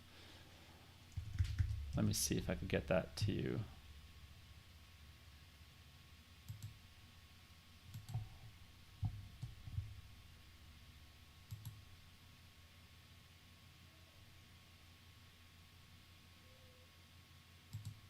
Okay. So here is a free lesson.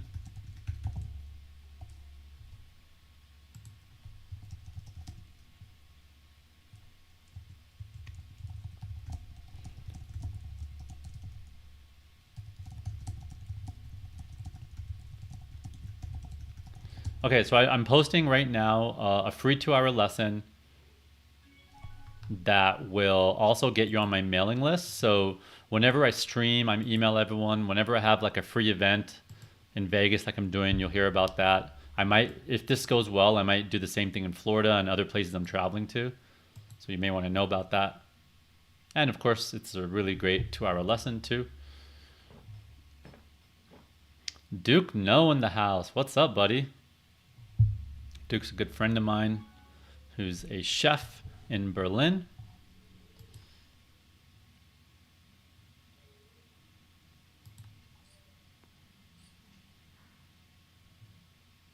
Snap call here from this player.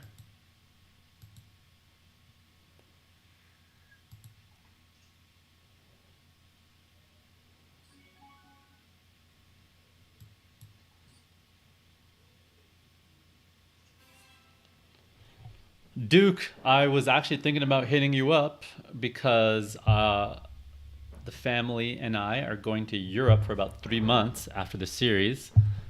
So I was wondering if you're going to be around. I actually want to convince you to come to EPT Barcelona, where we hung out ages ago. Let me know if you're interested in joining on the trip. It'd be awesome to see you there. It's in August. My wife also really wants to go to Berlin. She's never been there. It's very high on her list. So we got to come and visit you at some point.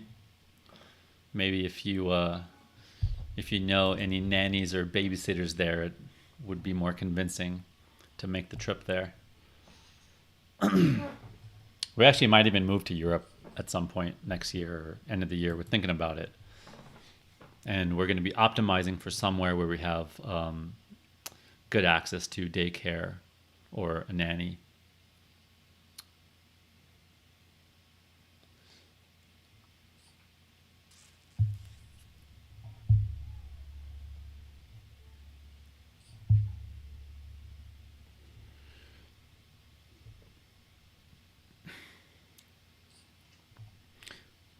Yeah, if anyone happens to have any connections or has used nannies or daycares in Greece, Turkey,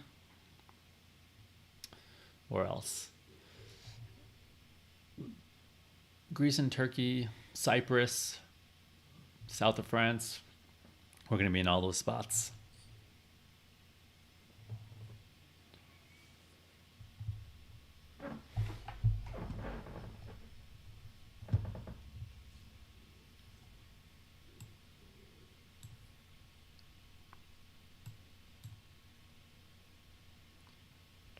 So we are sitting on 1.3 million here. We're in 17th place out of 95.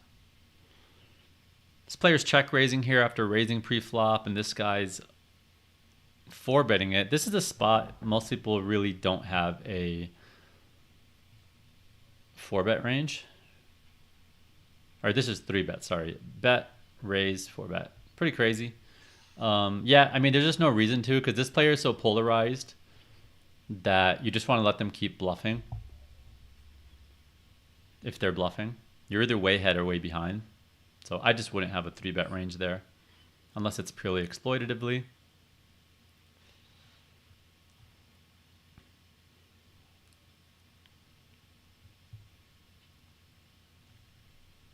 For the Gouda has a massive stack here.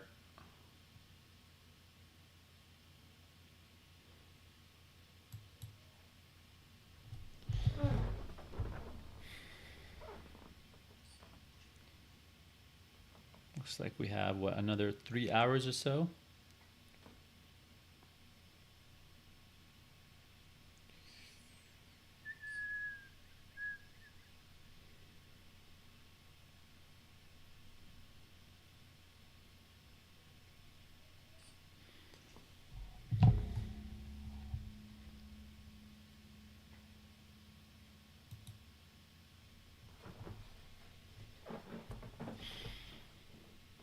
No problem.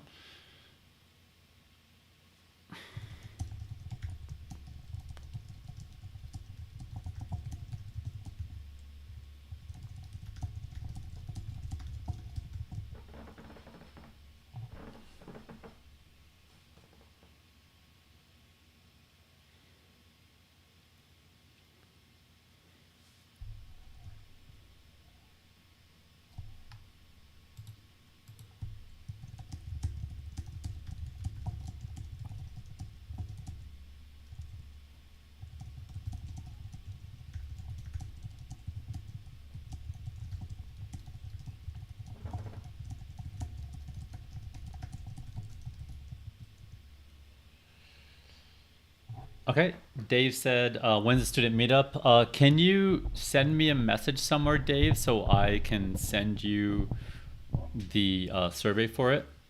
The student meetup's on June 20th. We sent out a message about it like maybe a month and a half ago, and then we sent another one like 2 weeks ago or a week ago. So yeah, I was planning on emailing again in a week or so, just so everyone knows. Or probably not. I'll probably email like the 1st of June because it's not till June 20th.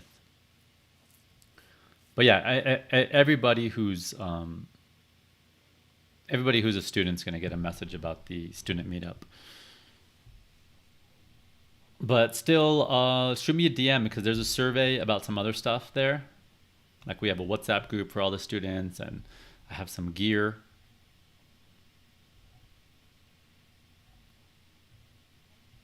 So yeah, shoot me a DM on Discord or on Twitter, on Instagram.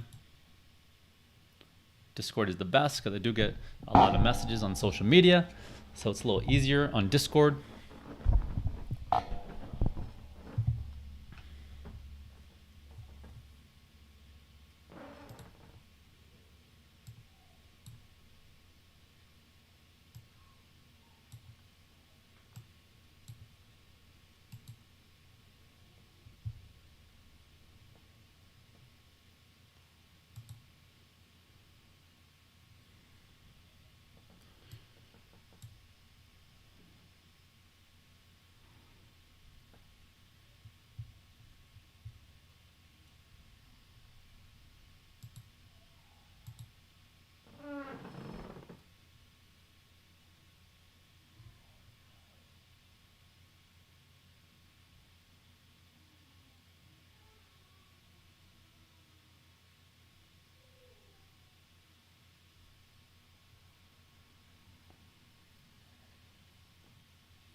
Ben Luber, what's up, buddy?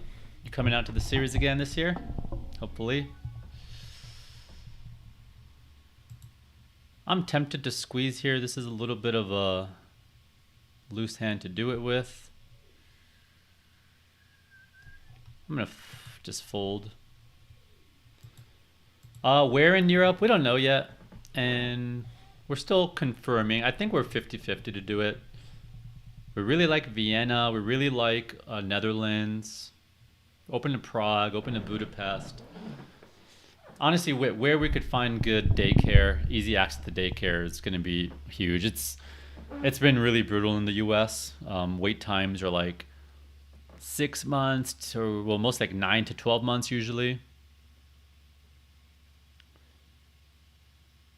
And even just finding nannies and sitters, like in Denver, the supply is just like non-existent.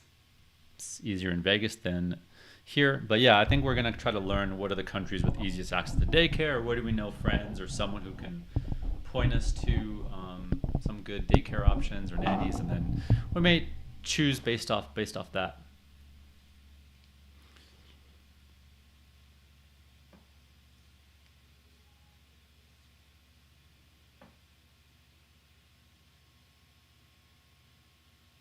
Yeah, it would be nice to maybe have one that would travel with me, but it definitely gets pretty pricey because now you got to book, 2 hotel rooms instead of 1, a much bigger Airbnb. You got to pay for their flights.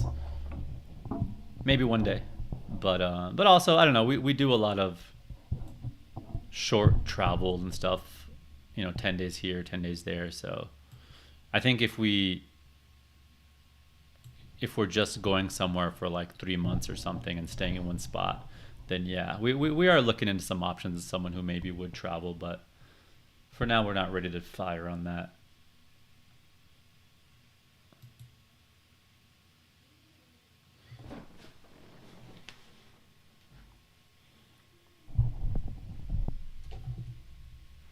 All right, BRB.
no.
Okay, queen 3 off here. Gonna go ahead and raise. Can maybe get some queen 4, queen 5, queen 6 to fold. So gonna bet small here, get some ace highs and king highs to fold.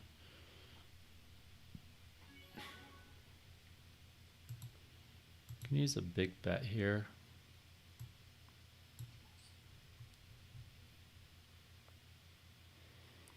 I could definitely have some tens.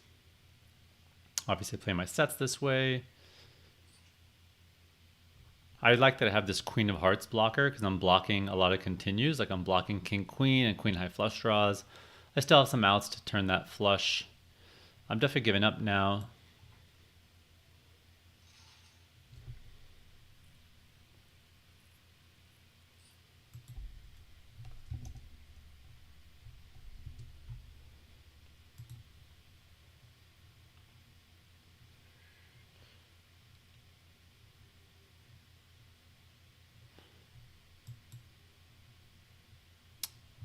Oops.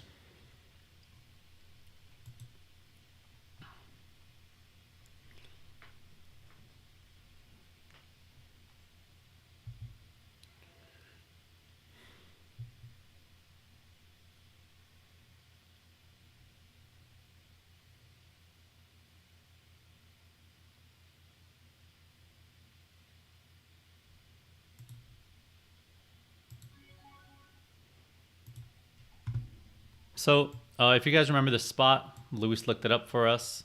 So remember, I 3-bet here. And then we c-bet here.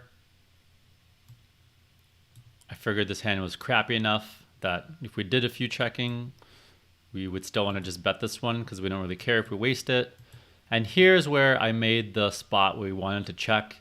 I thought it was a low frequency bet and that we still want to have some non-spade bluffs and that this was maybe a decent one. So Luis did send over some information on that. He ran it and it looks like the flop strategy here is mostly betting around 80% of the time. So we're only checking about 20% and we're using all small sizings. Mostly just 25%, maybe a little bit of 50% sizing, but mostly 25%. And then the turn, yeah, and the only hands we're checking were like some smaller pairs and some other stuff, but definitely not the king jack much. And then on the turn, king jack is betting a decent amount of time actually. It's betting about 30-40% of the time.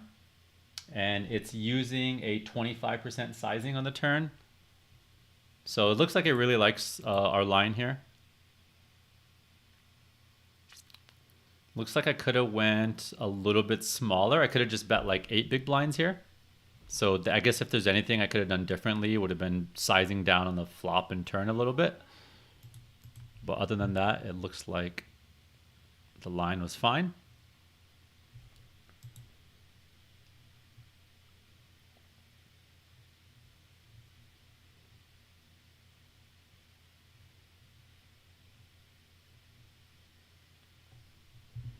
And again, that key point of that turn bet is we get a lot of pairs to fold, a lot of ace highs.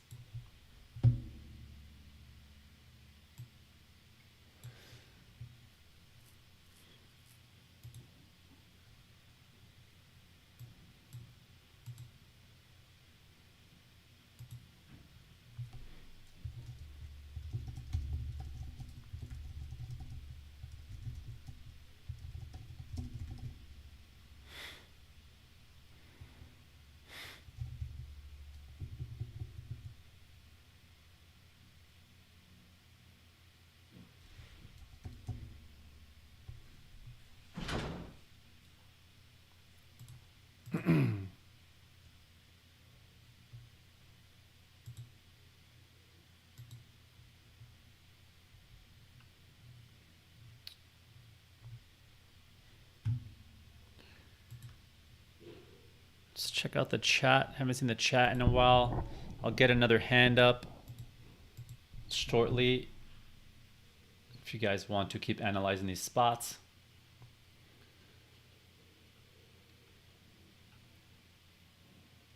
What events am I playing in WSOP? Basically playing all the no limit stuff up to 25K. Unfortunately, I do need to miss some of the bigger events because I'm leaving. I have to fly out on July 14th, which is literally the day after the main event, final table.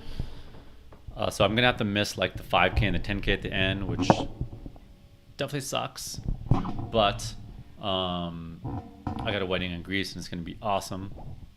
So I'm missing it for good reason. One of my really close friends.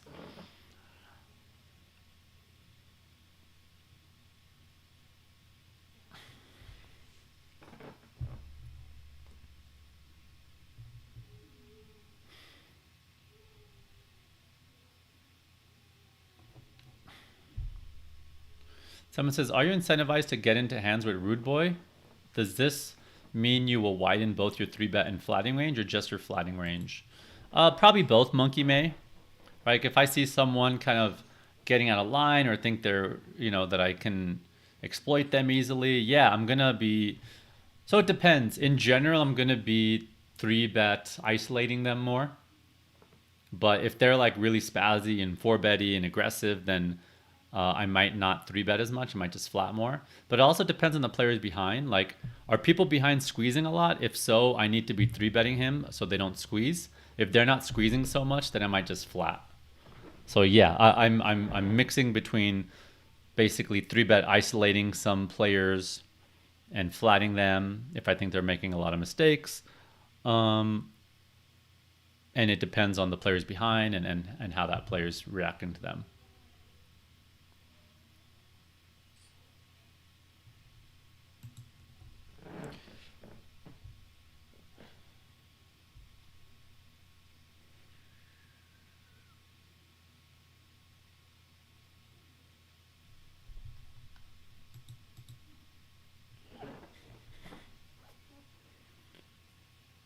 Win the Venom so I could afford a traveling nanny. I was actually trying to convince my wife to do a traveling nanny for some part of our trip, but she doesn't want to do it yet. But we do have a good nanny hookup in Barcelona and in Vegas, which is good.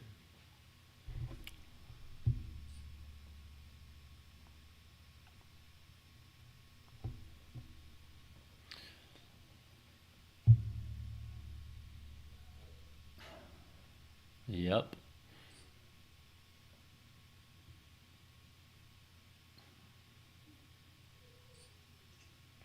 Yeah, the main thing is when you have a traveling nanny, you got to also have a much bigger Airbnb as well.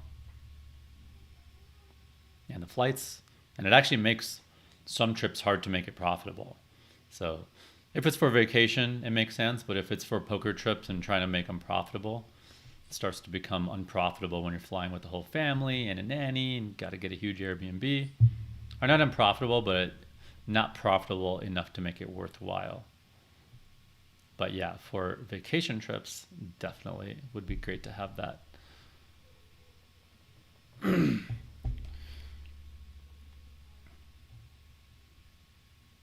Yeah, what I want to do is just, I generally travel to a lot of the same countries over and over again and have built relationships and friendships there. So ideally, if we could just have a couple nannies around the world that are high trust in spots we like to frequent. Like I like to frequent Florida, Amsterdam, Paris. Thank you very much.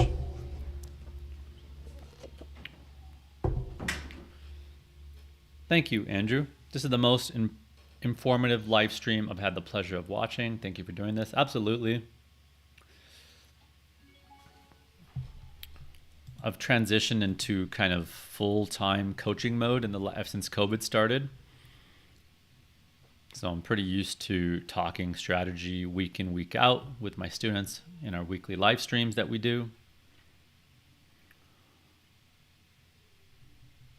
back when I was only playing, I would still talk a decent amount of strategy, but I kind of felt a little natural to want to hold back a little bit when you're playing and people could hear your strategy and whatnot. But now that I'm really optimizing to help as many players as I can, I don't feel so bad just putting it all out there. I'm going to call here again. We played this exact same pot earlier, and he had ace high. He had ace 9, actually. This time he has it. Literally played the exact same pot on double paired board. So funny.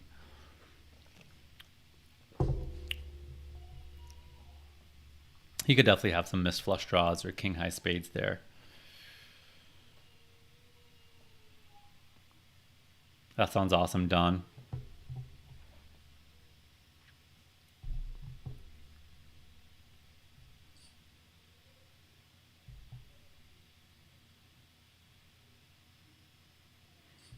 Oh, nice. Don, where do you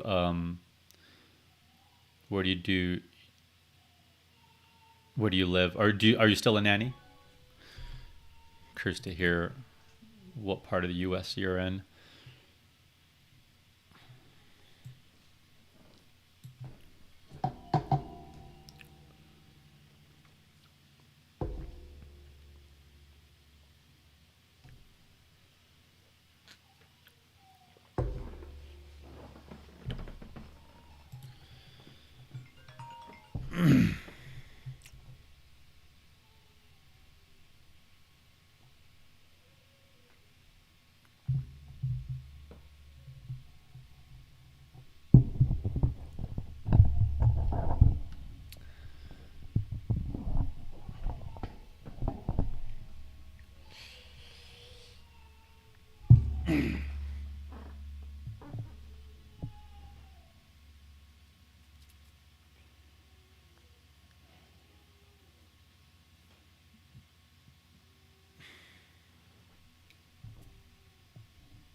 We need to stand up for a bit.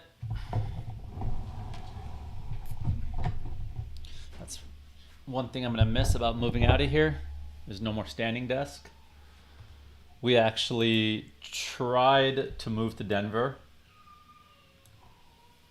As a lot of you know, I basically have lived out of a suitcase full time for 15 years. And we're still on the road as a married couple. And then when we had the baby, we're like, all right, let's try to travel. It was pretty tough. And then we moved here, got a 15-month lease, and was like back and forth on if we should pull the trigger on it or not. And we hesitantly did so. And now 3-4 months in, we're like, we gotta get rid of the lease because we just love the road. Yeah, like I said, we had those couple weddings, and I want to do Barcelona, obviously doing Vegas. So, yeah, I think we just need to stick to kind of living in and out of Airbnbs for a while again and see if we can do it and try to make it work. So I'm trying to build a lifestyle where I can do that. It's a big part of why I started doing the training site, to try to build a business where, you know, I can work remotely from wherever I am and build a team to help me run it. So I can play poker whenever I want to play poker and take time off whenever I want to take time off and have time to spend with my family as I want to. And have the luxury to just take a few months off if I want to do that. So that's kind of what I'm working towards. To have a lifestyle where we can just live on the road wherever we want, whenever we want. Create a business that's helping a bunch of people learn poker, and that we can make a living on the road doing it as well. So it's been a fun journey. I've been doing my group coaching for a little over a year now, and then we launched the training site component of it about a month and a half ago. It's been pretty awesome. I've had so much good feedback, so many students been shipping awesome tournaments and have been coming back saying they've just completely transformed how they think about the game. So it's been super rewarding and awesome to hear that.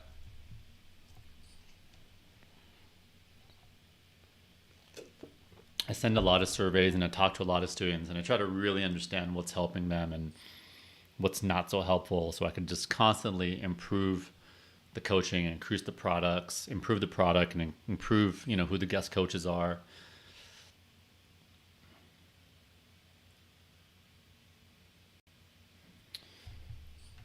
Andy said, "What's the going rate for a nanny in Vegas?" I think we're paying like 25 an hour for ours. In Denver, you basically for 35 an hour, you still might find one. I'm sure you could get nannies for. I think you could get nannies for 15 to 17 an hour, but they're more like babysitters. Yeah, I think you just get a big quality jump at 25 an hour in Vegas. Obviously, it depends city to city. Vegas is a lower cost city than Denver, especially when it comes to daycare services. You get daycare for $1,600 a month, which we'd love to do here, but the wait list is like 9 months, and then if you go and travel for 3-4 months and come back, you've got to start over your 9-month wait, or you just got to bleed out for those 3-4 months on the road. I wish you can just jump right back in with like a 1-month wait or something like that. Then it would be a lot easier. Seems like in the US it's just really difficult, and in other countries it's a lot easier to find daycare help.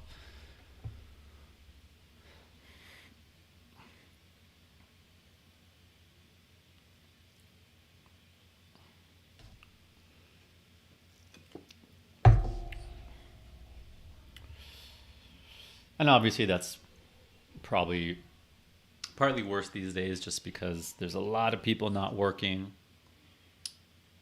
and with inflation rampant and a bunch of money that was floating out. Like I think we called a couple nanny, what do you call it? Kind of nanny services, and I think there's like 3 companies here, like major ones, and one of them shut down, and another one is just basically just said they don't have much supply. But in Vegas, it was a lot easier to find nannies and sitters. Thank you, Nathan. Appreciate it. Yeah, it's been really cool transitioning into the coaching thing. I went from kind of wanting to be, one of the best players in the game and really doing that hardcore for like 15 years. And then wanting to pursue business and entrepreneurship, which is something I actually was into before poker. And now I'm kind of finding myself in a scenario where my goal is to help as many players as possible kind of hit their dreams in poker. I'm really focusing on two key groups. One is recreationals who are competitive. Maybe they don't care to do it for a living, but they're competitive. They want to be able to make money at their hobby and win trophies. And just they enjoy the experience of getting better and outplaying, other players. So really helping them kind of hit their goals. And then also a lot of the students in our group are, I'd say, people transitioning into playing professionally. Like maybe they're in their first few years, helping them ramp up to get into higher stakes. And I'm not really focused on like players playing high stakes that are pros, but maybe in the future I might kind of add that in and bring in some guest coaches. But for now, just focused on those 2 groups, kind of semi-pros, newer pros, first few years, and serious recreationals.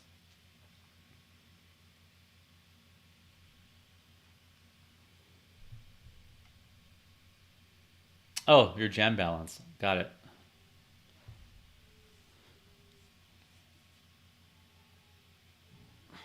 What's up, Mr. Sadie?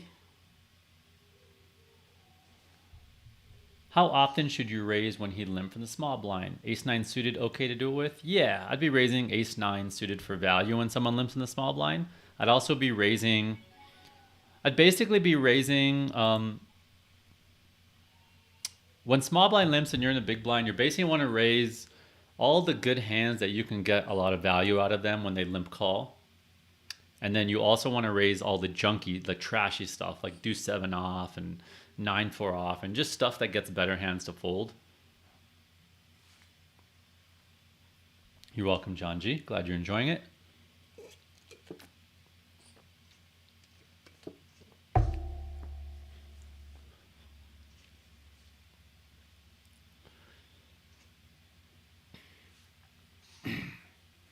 Any other questions you guys have? Any strategy points? Any general topics? Feel free to ask.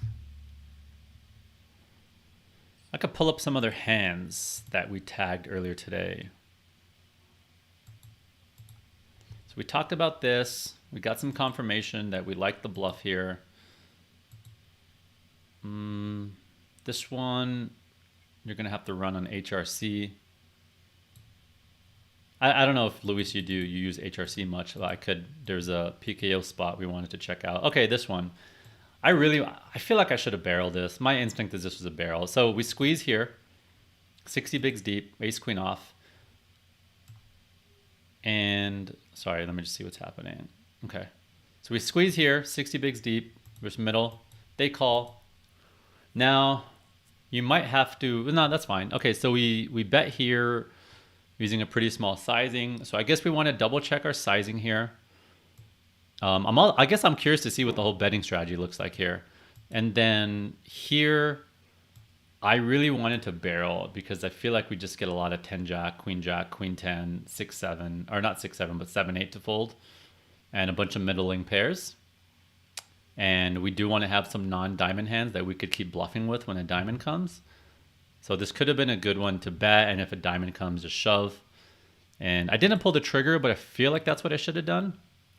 Right now I check, I let 7, 8, and queen 10 and all those hands beat me. One reason I second guess myself is because we have a queen in our hand, which is blocking a lot of the hands we're targeting to get a fold from. So Luis, if you want to look that spot up, that would be awesome. Yeah.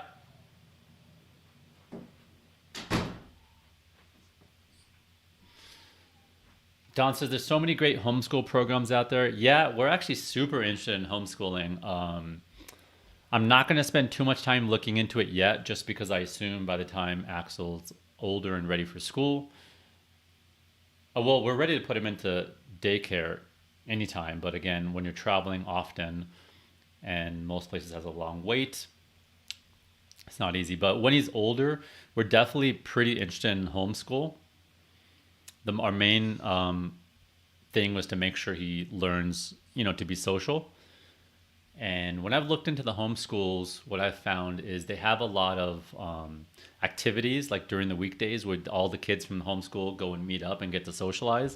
So that sounds awesome. The only thing I don't know is it easy to jump in and out of different homeschool programs if we're like going to different places a few months at a time? That's the one thing I don't know. Maybe you know about that, Don. But yeah, I've heard really good things about homeschool. Okay, I guess I'll just call here. I was debating if I ever want to squeeze.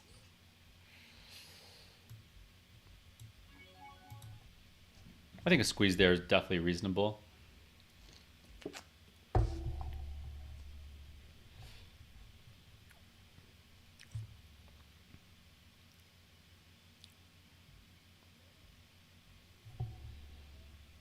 Kevin says he came to the stream to see Axel, but he's not there. I think he's out here. Let's see. He's right there. Here, I'll show you Axel here. I'm going to overcall here once. Here is some Axel action.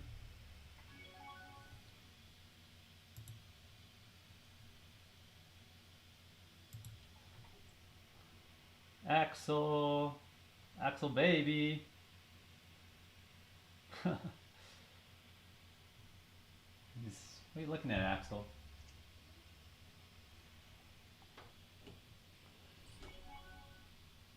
Him with these tiny little bets. With the ace on the board too. Such a weird spot. Can't believe I'm folding here.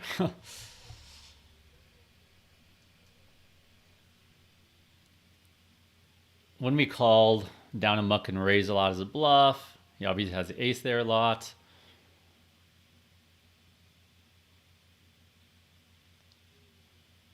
I could just call there. Wow, I folded the best hand. Yeah. I should have called there. At the last minute, I was like, it's just too small of a bet. And he's too spazzy. Yeah, that was a bad fold. I feel like I realized it like a few seconds later. Especially versus that player. That's the worst, when you kind of think about the right thing to do just a few seconds too late.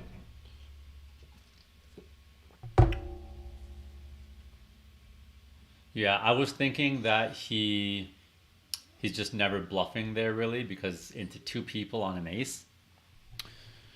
But he has done these weird block bets.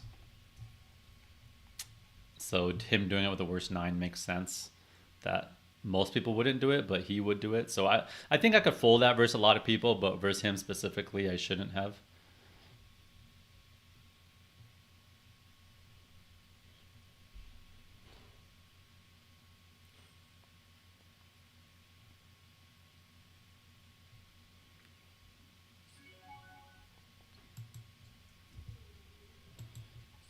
God King Al says, what about when baby starts school? I'm not sure what the question is. Or I don't know what you meant. Or like where we're going to live, do you mean? I'm not sure if that's what you meant. Let me focus on this hand, then I'll answer the rest of those questions.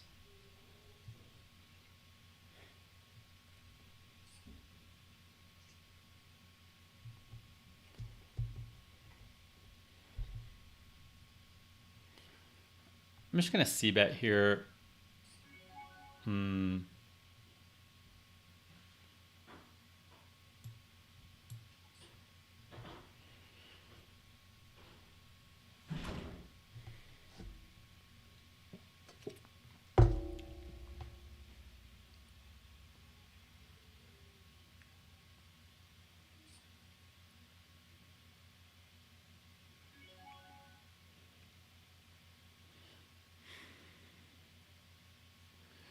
going to float here with a lot of my overs that have a heart, but not this one.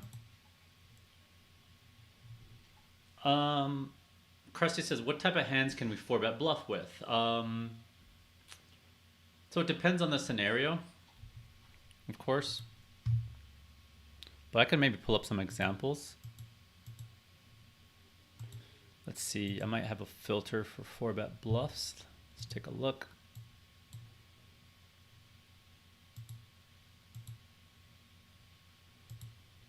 Four-bet bluffs. Right, the hands you 4-bet bluff with, it's going to always change based on, are you early, are you middle, are you late? Because it's relative to the strength of your hand, and the strength of your hand changes based on where you are.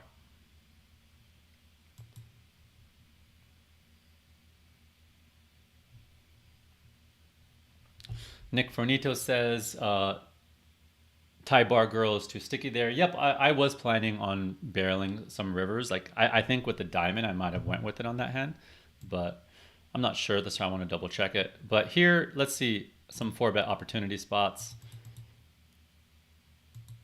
So here I open. Okay, so this is a spot where when you're super deep stacked, so we raise under the gun, we get 3-bet. When you're super deep stacked here, these offsuit hands don't play great out of position. And if he has ace king, the reverse implied odds are really bad.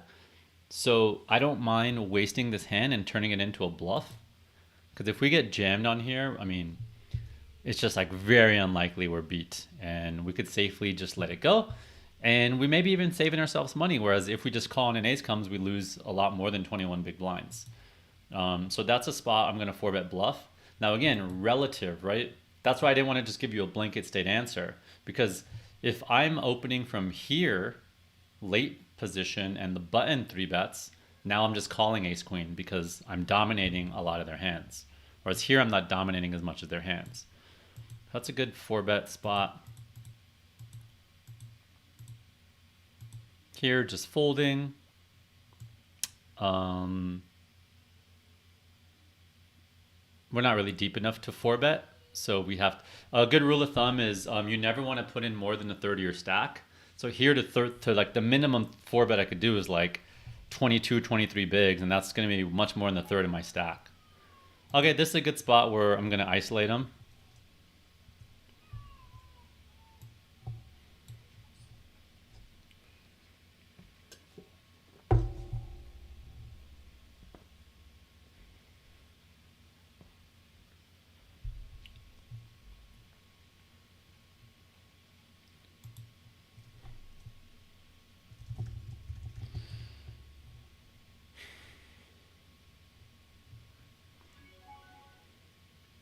Big lead here. I feel like I may be able to just exploitatively fold this and get away. I think leading big there is pretty rough. Like I just get to play perfect against it and float when I have something and fold when I have nothing. I would much rather just be check raising with whatever hand Rude Boy had. Bluffing or he had it, he's just costing himself a c-bet. Like let's say he was bluffing there with some backdoors. He could have just check raised and I would have bet a third of the pot, right? So he's kind of wasting the chips unnecessarily, letting me play perfect. So you should only be leading on boards where I'm gonna check back sometimes or a lot of times. Here's another hand, deep stack. This doesn't play well. If I was opening later position and I was like 30, 40 bigs, I would flat this. But here, there's a lot of reverse implied odds, so I'm folding ace jack there as well.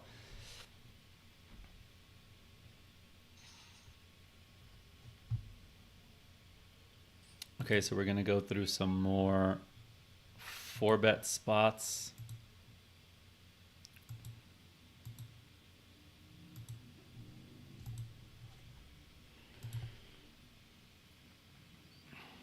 So here, if I was going to 4-bet, right, it was a raise and then a squeeze. Here, I would be jamming stuff like ace queen suited, 10s plus. And if I really thought this guy was full of it and I wanted to make a loose play, my loose kind of bluffs would be something like king queen suited to jam all in.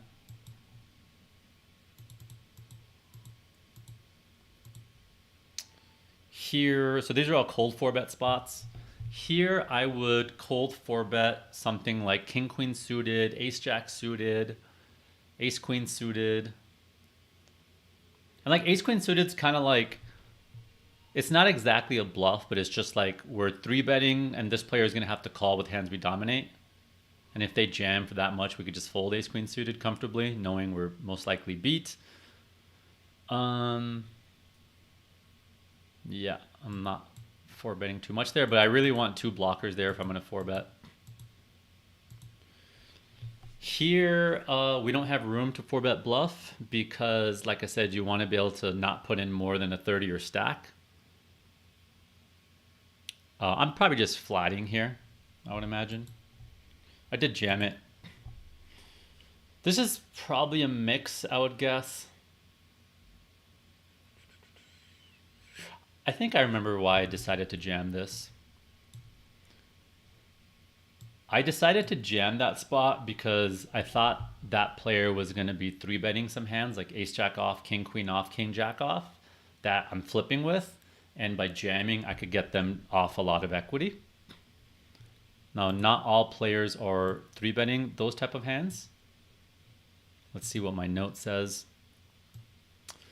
All right, the chart said that 10s and jacks is jamming here quite a bit. 9s, queens, and ace queen off. King jack suited, ace 4 suited, pocket 5s are mixing, flat or jam. Aces, kings, and ace queen suited is a flat. So here, ace queen off would be a jam, but ace queen suited would be a flat. That's because ace queen suited plays better post flop. So our main bluffs here, if we thought this guy was full of it, would be stuff like pocket fives, ace four suited, ace five suited. Yeah, so not a lot of bluffs, but those are the few we would do.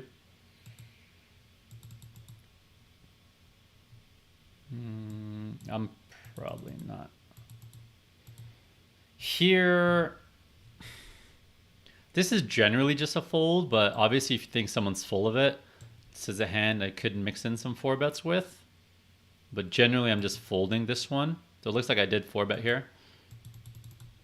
Yep, so that's going to be read based there. I'm generally folding there. I just jammed this in because of how short he is. That way it just looks like ace king or pocket jacks. This is a spot where versus your average player, you're probably going to flat, but versus good players are going to mix in some 3-bets here with stuff like pocket 8s, pocket 9s, pocket 7s, some low frequency. And then they're also going to like 3-bet full ace jack off and some hands like that. And another thing is because they're a good player, they're going to have an advantage when we're deeper stacked, whereas when we're shallow stacked, we take away their positional advantage because you have a bigger advantage with position the deeper you are. So I'm 4-betting here for 2 reasons. One, to fold out some overs, to get value out of 9s and 8s, and to lower the SPR against a good player. That's kind of a more advanced play. I don't think you need to do this play versus most of the players at most of the stakes you guys are probably at. But this is something I'm going to be, like for example, when I'm playing 25K high rollers, I'm going to be making this play. Whereas when I'm playing the WSOP main, I'm probably just flatting here.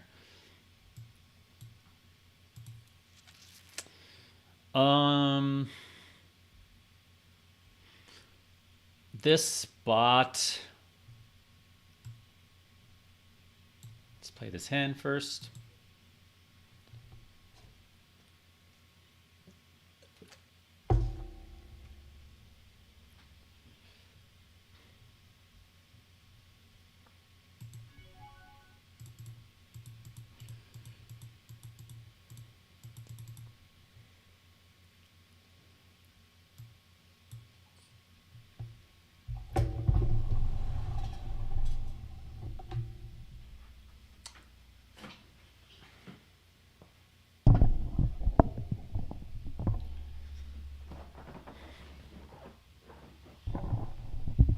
This may get squeezed pretty light because we've taken this line a few times where I keep overcalling behind this guy. So this is a spot I normally would fold versus squeeze, but I'm a little tempted to call just because I think he may be pretty light here. It's definitely a bit of a loose call. But let me think about it. He does cover me, so I am going to under realize equity post flop. We're not super deep, so I'm less worried about reverse implied odds. If I was 100 bigs here, I would for sure fold, but as we're shallower, I'm a little tempted to peel. Once he calls,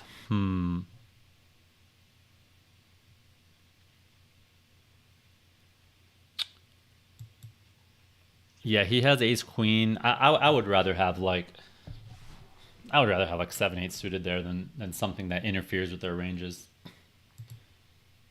I guess let's see this hand out.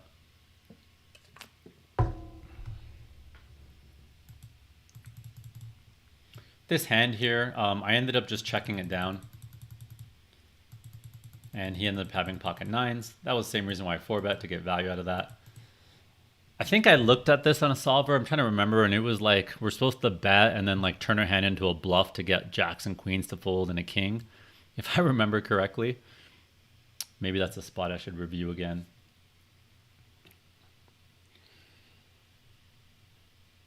Okay, I'm going to move on from that subject, 4-betting. Hopefully that was helpful for you guys.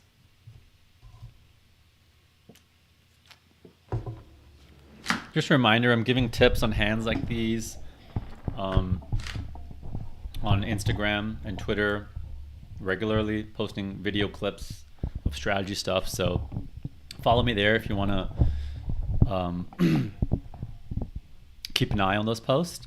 Also, anyone interested in my coaching program, my training site, jakacoaching.com. Ask me any questions. Shoot me a DM. I'm very passionate about making sure everybody's learning and improving their game who joins. So I promise there's a pretty good chance you're going to get a lot out of it. I'm extremely involved, paying attention. It's not just something I'm letting someone else run. I'm running, 80% of it. I'm paying attention. I know all the students, paying attention to what videos you guys are watching and what's helping, what's not helping. I really got my finger on the pulse of a lot of the students to make sure people are getting a lot out of it.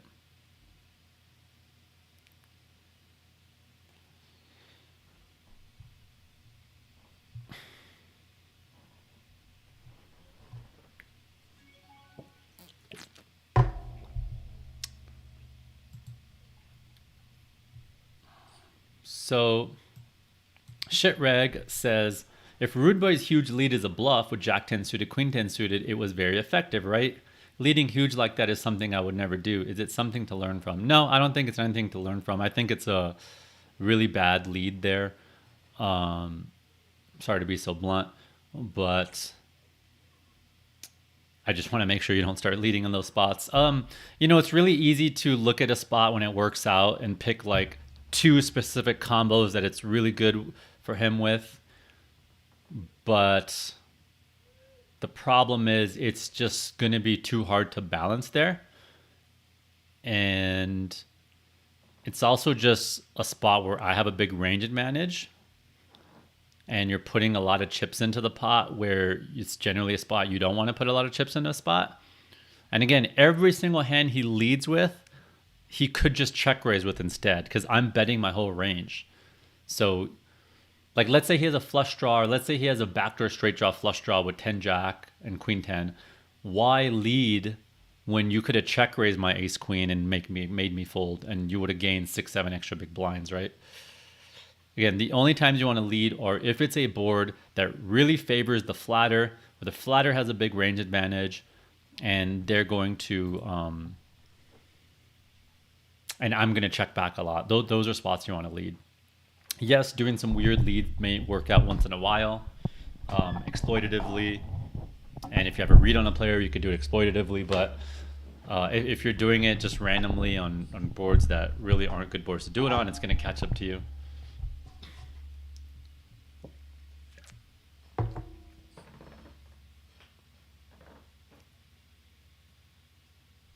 Don says, in general, the parents are doing their own programs. Yep, I guess I saw homeschools where the parents can do their own programs, or they could also have a private teacher come as well. I think we may want to do a mix of that. Oh, I see what you're saying. Oh, cool. Okay, so you're saying we could do homeschooling, and if mostly it's a program that we're doing ourselves, and then when we move around, we just need to find local groups that have activities. Yeah, I wonder how easy that, like, can anyone just go to, yeah, I guess in the US, if you're in the system, you can just go to any of these activities, but I guess I don't know how it works abroad. But yeah, for the US, that's probably pretty easy since the systems are nationwide from what I understand.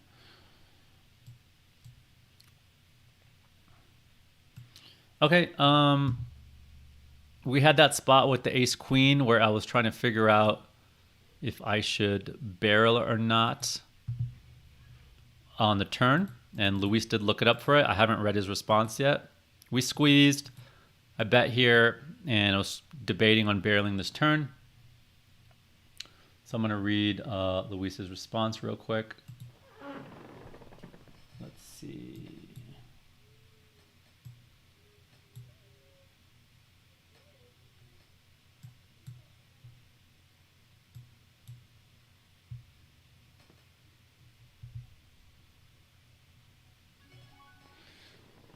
Pocket fives.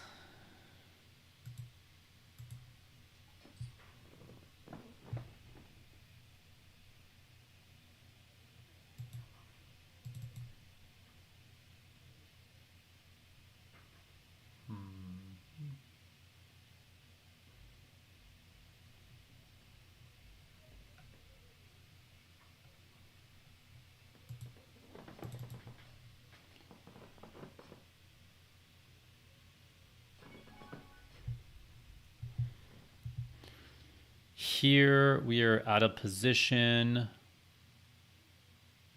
on a 10 high board.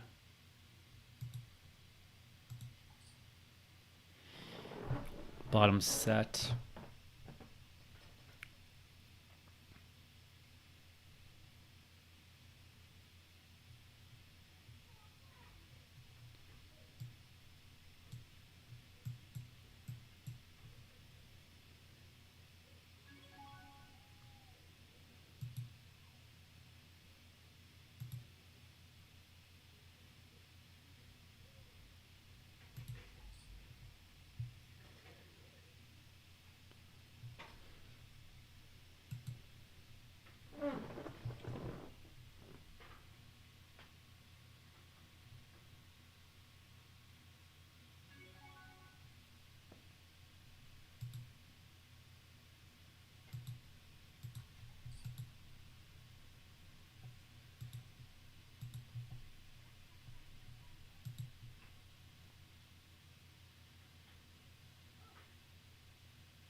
I'm going to check this out of position. Well, let's go to small bet actually. Button's range is going to be really wide here with this guy in the big blind and just purely because he's on the button.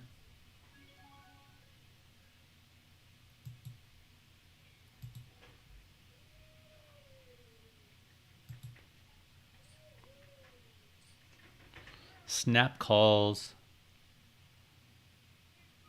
Could be a card he tries to bluff to rep the 5, but I don't think he has a lot of 5s in his range. He has a lot of flush draws. I really don't think he has a 5. But I am a little worried that he could be bluffing with like a 4. Let's see. 4-5 gets there. 3-5 gets there. 5x of hearts gets there. I like that I don't have any hearts in my hand.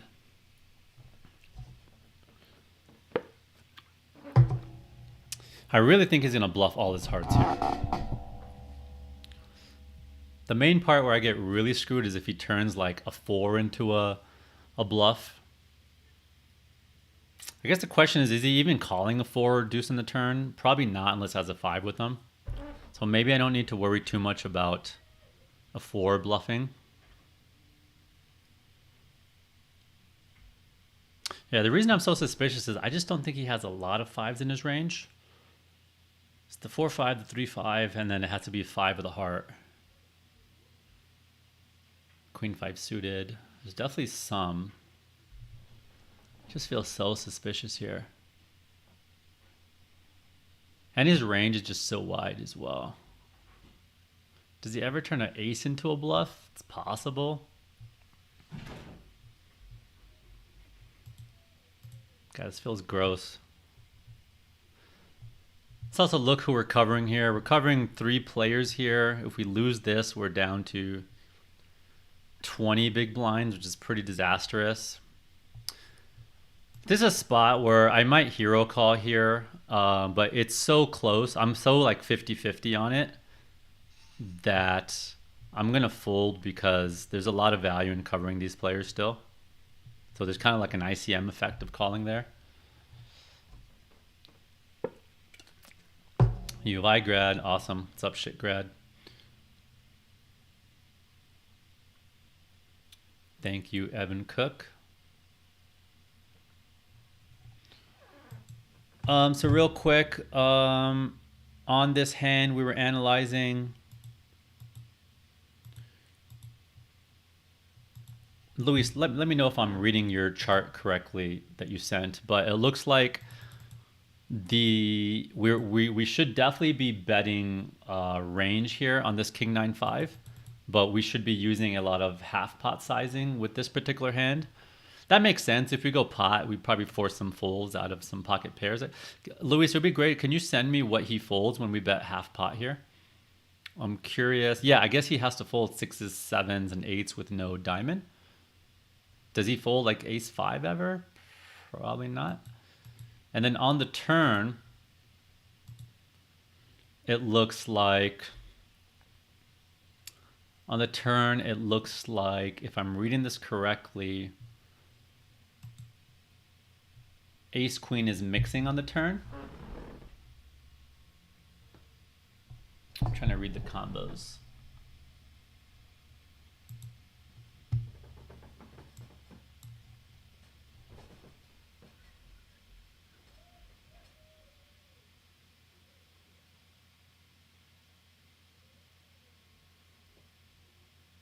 Ace queen with a...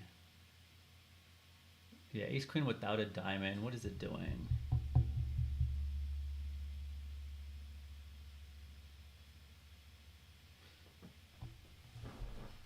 I think Luis, maybe you sent me here, I'm just gonna message you, Luis. I think I might need another screenshot for that turn spot. All the ace queen off this block.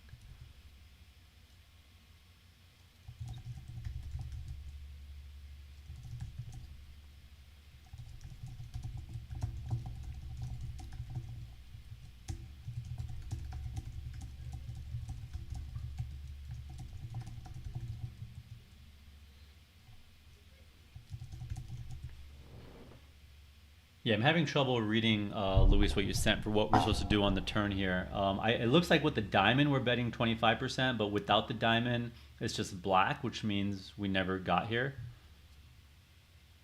Which doesn't make sense, because to me it looks like it's betting range half pot on the flop. With ace queen, I mean. Oh, gray is check. I see. I see. Okay. All right, so the verdict on this hand is the flop we should have bet bigger a little bit with this hand, and then the turn was a check give up with this hand. So okay. Looks like we're not supposed to barrel this. We are supposed to just give up. Okay, and then we are barreling here with queen 10 and jack 10. Okay, perfect. Because yeah, that was my, if you guys remember, I was torn here because I was like, does it make sense to bluff with ace queen, or should we be bluffing when we have 10 jack and queen 10 in those hands? And the answer is we'd rather bluff 10 jack and queen 10. Those hands are a little bit worse. They have less showdown. They get ace highs to fold. They get better hands to fold. All right, cool.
best friend is min raising here.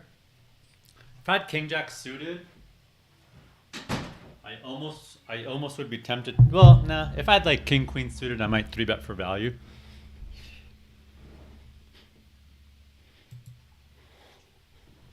I'm gonna check back here. Don't want to get check raised.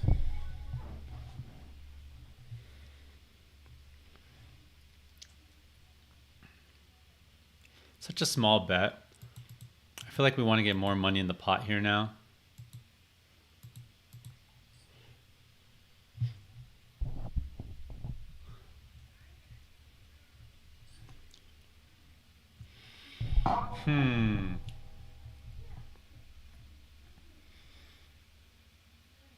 This is going to be really thin.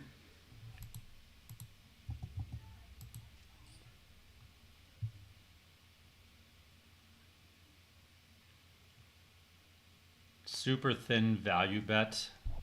Definitely a bit exploitative, read based.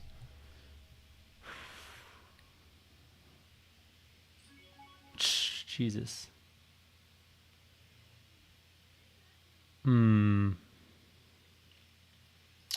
That's rough.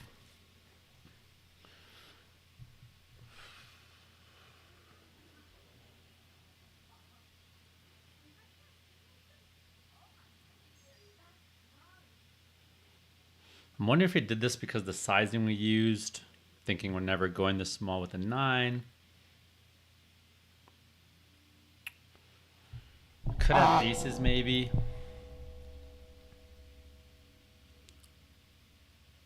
I mean, he did suspiciously check the flop. We do block pocket jacks. I don't think he plays queens like this. God, so gross. I just feel like if he thought we were bluffing, he probably has a hand he can just call with. I'm going to lay it down. Pretty gross spot. And he had the 9.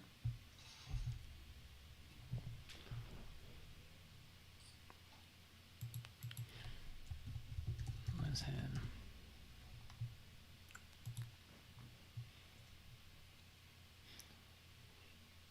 I only raised because he bet so small on the turn. But I guess he probably didn't put me on a jack to check back. Yeah, there I'm generally raising my best kings or my best jacks on the turn. It's important to not let people get away with those small bets because people are going to be value betting like 8s, 7s, ace king and some of these hands, and you want to make sure you charge those hands. So actually a big mistake a lot of players make is they don't value raise small block bets wide enough. So that's why I raised there. And yeah, sure, once in a while you get into a funky thing like that, but that spot's pretty rare to happen like that. It's really rare for anyone to really be bluffing there. So it felt pretty comfortable. Just folding, even though it's a bit gross. Rabi says, how do you determine your open raise variation from 2 to 2.2, 2.3, 2.5 big blind? So generally, the deeper stacked I am, or the deeper stack the effective stack is, the bigger I'm raising.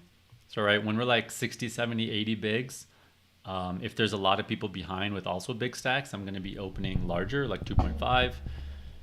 If I have a big stack, but everyone behind me is 30 bigs, there's no reason to open that big. I'll just open smaller. I'm also varying my sizes. Sometimes I'm opening bigger from cutoff and button to give the big blind a worse price since they're calling so wide. Sometimes I'm opening smaller if like I'm late position and these people have reshove stacks. I don't want to give them a good price, so I'll just min raise. So basically I'm varying it mostly based on how deep I am. I'm varying it based on people having reshove stacks, and then I'm doing a little bit of bigger opening from late position to give the blinds a worse price, as long as they're not in a reshove range. Yeah.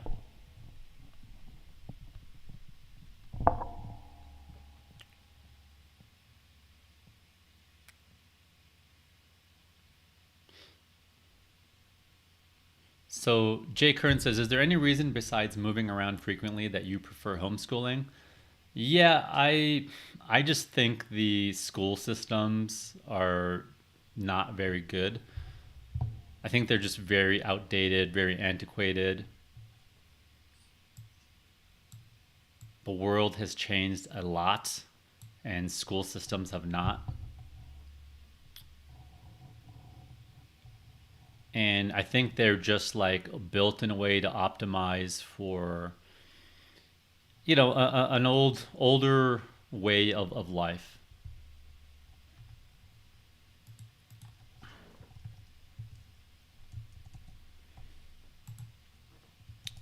I think the school systems were originally built for like people working in factories, and that's why there's like a bell every hour and you rotate to the next station. And I remember reading something about that. But just, some of the most important things in life are learning relationship skills, communication skills, money management, managing your emotions. And you're just not learning a lot of those things in school. I think generally the government just doesn't do a great job, as good of a job as, private businesses do in a lot of things. I'm not saying I necessarily know the solution to make the school system better, but I just know I think what's out there is not great. And obviously there's exceptions.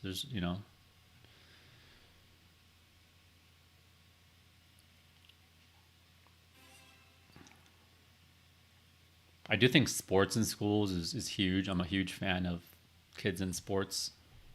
I think it builds a lot of character. It teaches you a lot.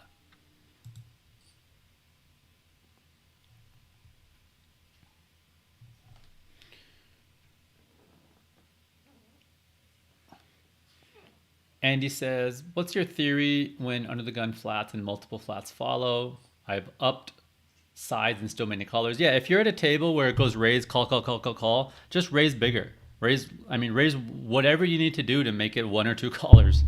Raise 6x if you have to, right? Like I've been to home games where you got to raise 10x to get one or two callers to thin the field. If that's the case, that's what you do. Just don't have as many bluffs, have more value hands, and be a little more linear.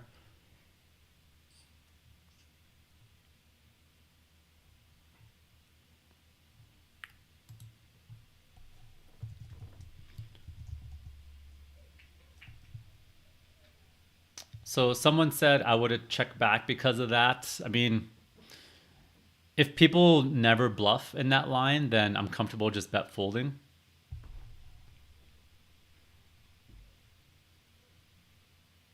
I mean, it's easy to look at that one spot and just say, "Hey, it didn't work out." But there's a lot of times.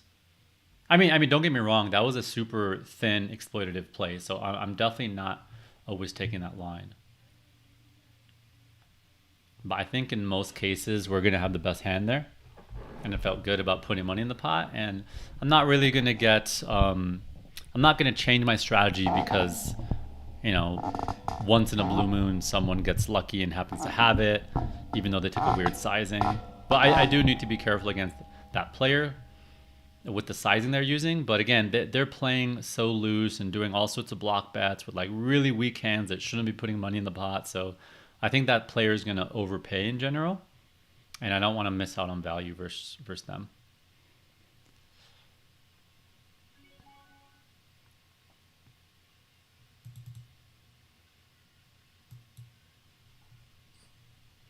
Going to isolate here with the queen 10 suited.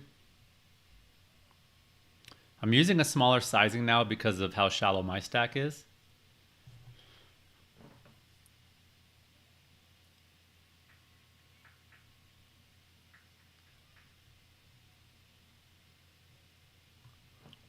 The Life's Aquatics asking why I was so tempted to hero call that ace high.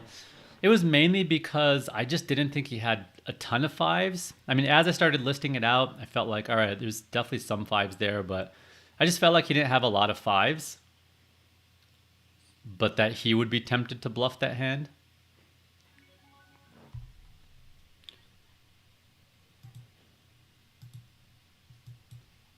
I'm going to check here.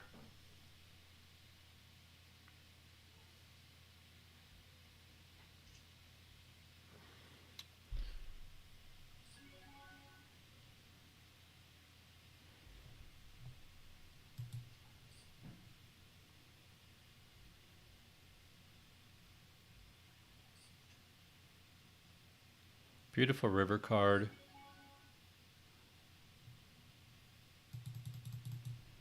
I'm going to call to trap this other guy into raising.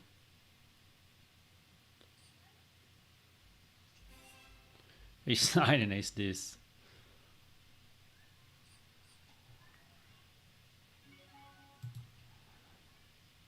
Yeah, I felt like it wasn't a guarantee that he was going to call a raise.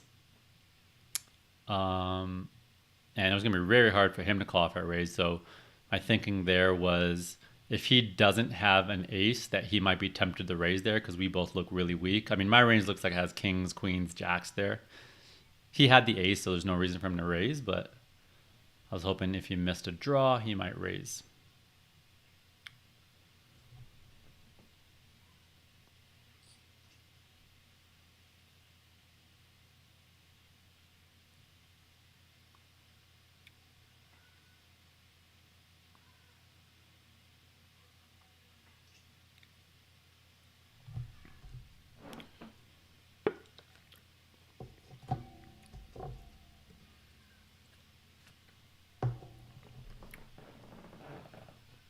Yeah, theoretically on the king jack, I would, when you're value betting that small, that thin, you should bet smaller. That's why it was kind of an exploitative play. I thought that player is playing a little bit more off a feeling and might still call with some much worse hands.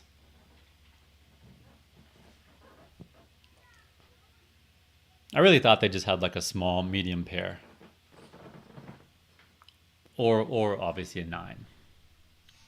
And then I felt like a small medium pair is not going to bother ripping. They might just call.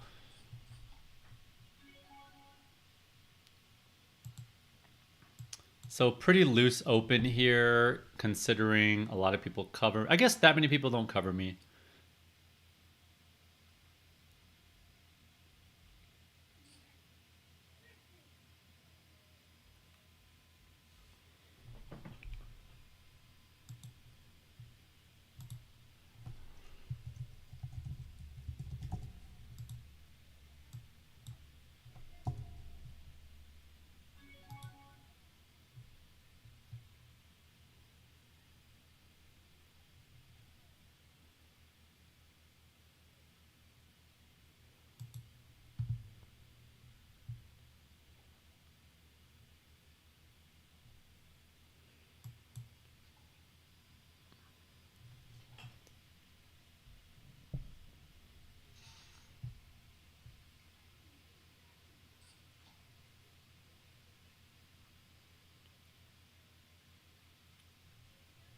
Pocket kings here. We do cover the razor, which is nice. We got ape styles at the table. Great player.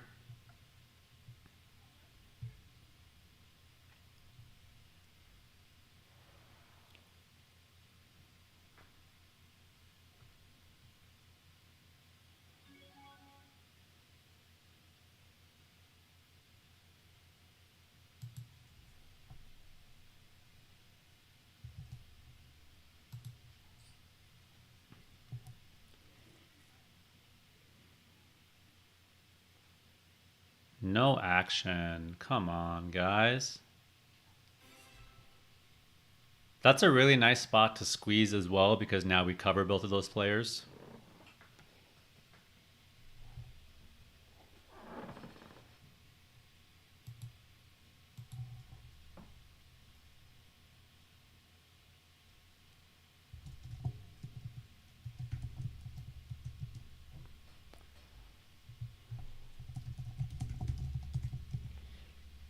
Interesting. John says he thinks sports have caused a lot of problems. I'm curious to hear what those problems are that you're referring to. My personal experience with sports is just that a lot of kids who would have been troublemakers, including myself, sports kind of kept me. Sports kept me kind of grounded. After school, a lot of my friends were kind of getting into some bad stuff, and sports kind of kept me focused and have something to do. And I learned to work hard and a lot of my coaches were very kind of motivational and role models for me. So I'm super, super partial to sports. I think for a fact I would have gone down some bad paths if I didn't have sports in high school. And I think if they were separate from school, it might not have gone. It would have been a bit more expensive, obviously. Just takes a little bit more effort to pull that trigger.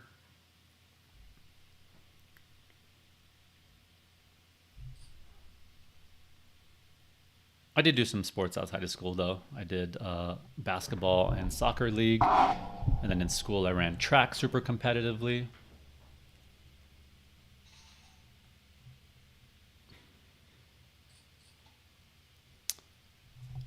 I also think sports was like a really cool way to kind of make friends and all that stuff as well in school. And then now you kind of have those friends at school. So yeah, I don't know. I'm curious. I'm open. I'm curious to hearing your arguments for sure, or your reasons, John. But I I'm a huge fan for sports. I go and donate money to my old tracks coach and basketball coach.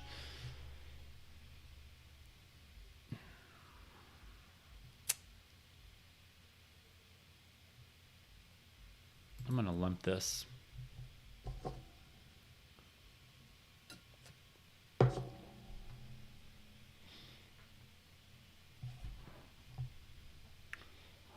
Oh, I see what you mean, John. Yeah, I don't know. I personally, I could see the parents. Let's see. This is, I normally would fold here, but seeing that we cover this player, I'm going to make a loose call. Yeah, I could see parents putting too much focus on athletics for sure. I could see that happening. But I don't know. For me, I feel like what you learn in sports is almost equally valuable, if not more, than some of the things in school. That's at least my opinion.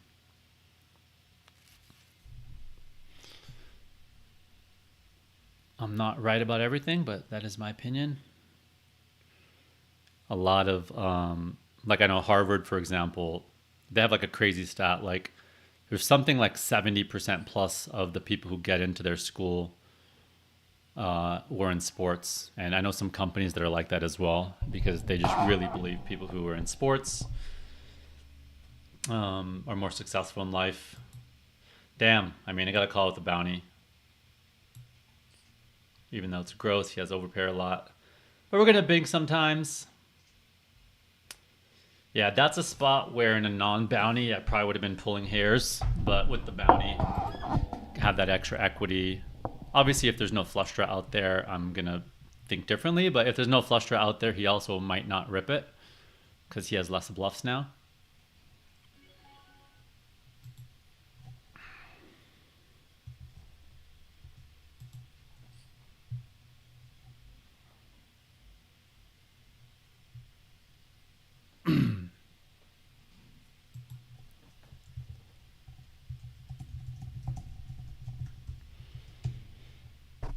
No, no worries, John. I like talking about other stuff outside of poker as well. Hopefully, you guys enjoy it as well. So you're welcome to ask me about any topic, and I like hearing other people's opinions. That's how you learn, especially people who have different opinions. I like to be challenged. I like my own opinions to be challenged. It's how I learn. It's how we all learn.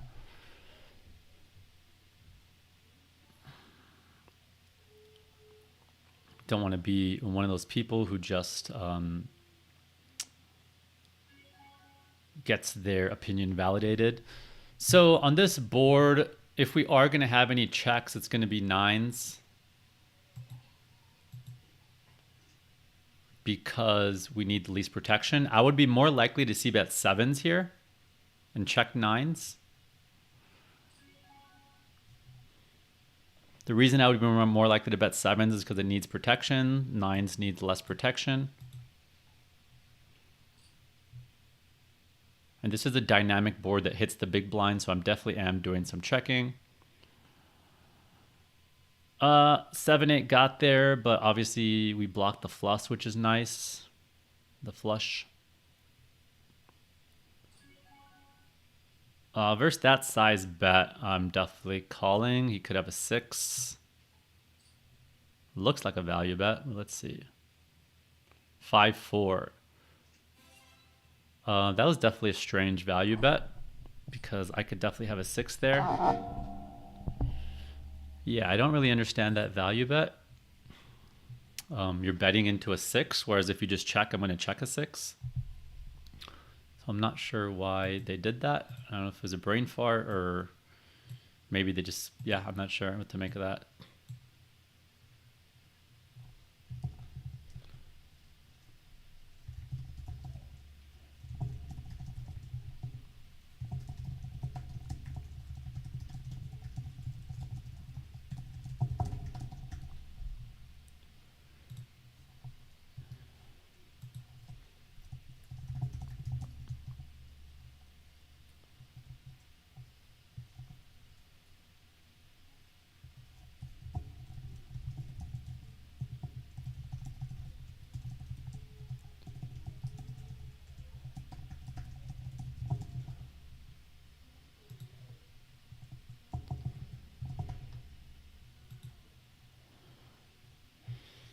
Someone's asking, yeah, if you ask a question about a hand, make sure you say the board too, so I can remember what spot.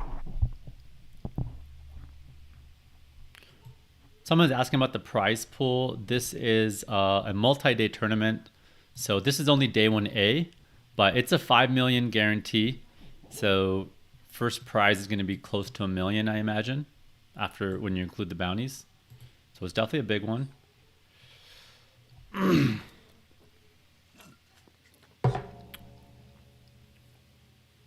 Just a reminder for those of you who came on late, hit the like or hit the subscribe and the notifications button on my YouTube channel here, or on Twitch if you're on Twitch, but especially on YouTube because I'm going to be putting out some content on YouTube again. I'm going to be putting out some strategy stuff semi-regularly. And then after the series, I'm going to be traveling in Europe for a few months and I'm going to start vlogging the experience. I did some vlogs in the past. You can see them on my channel. I love doing them. They're super fun. I did a fun one about Cabo and some on some tournament trips. It's a lot of time and effort, so I don't do them regularly anymore. But during my 3 months in Europe, we're definitely going to get some awesome vlogs.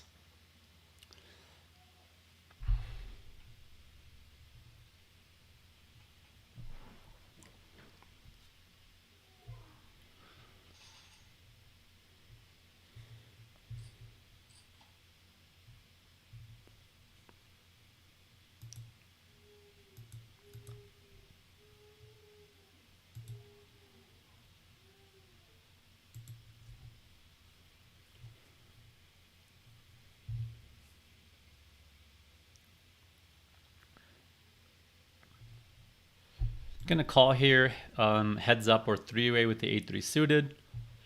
Even if there was no bounty, I would still be calling here. Generally, you can call any 2 suited cards heads up when you're in the big blind, facing a normal size raise.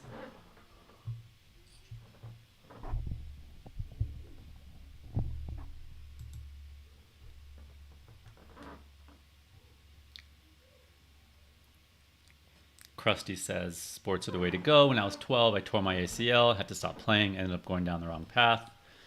Thanks for sharing your experience, Krusties. Bib says, I'm a former pro basketball player. Sports are great for these kids. Can take kids far and use the game to get great education and travel with the country, world. Yep, totally.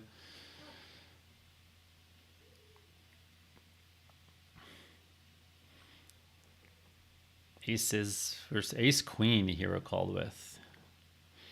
Yeah, I did track and basketball. I ran the mile and the half mile in track. I was very, very serious about it. I ran a 1:59 half mile and a 4:29 mile. I was thinking about running in college, but I kind of realized I wasn't really going to make a career out of it.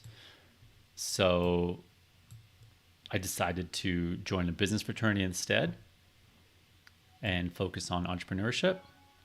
Then poker came out of nowhere and just changed all my plans. I'm going to call here. hope my computer's not brain farting with. There we go.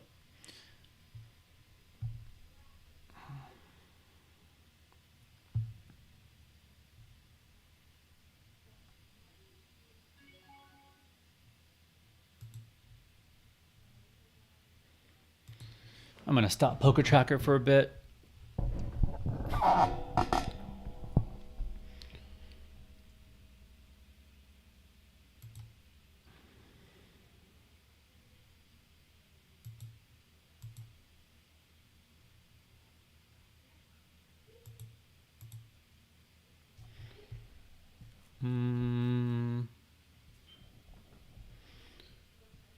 Let's just restart ACR real quick.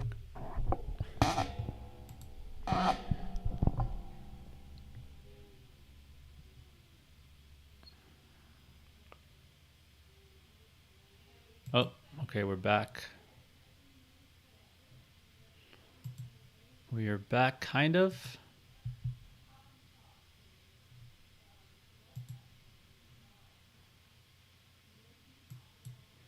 All right, ACR, just gonna have to end and restart.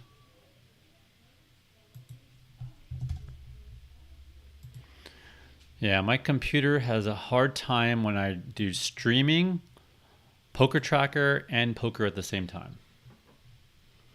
If I do any two of those, it's fine, but not all three.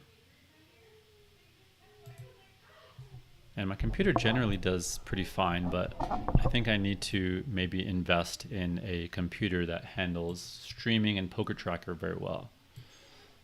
It's so bizarre how much resources Poker Tracker uses.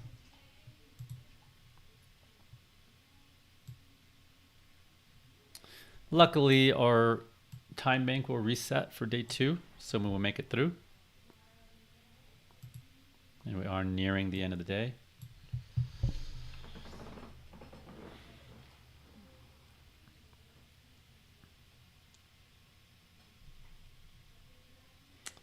You're not goof, you're just a luck box. I'm not sure what you're referring to.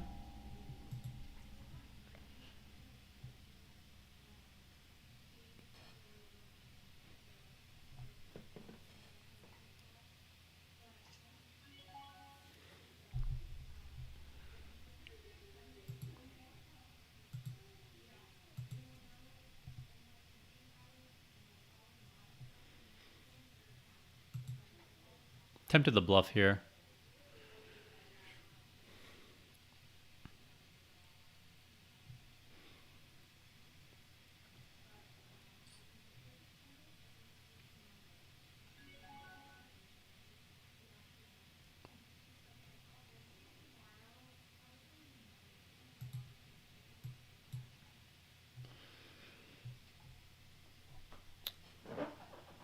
Okay, so Mayank says ace 10x, three-way action, the flop, you were in the middle. Okay.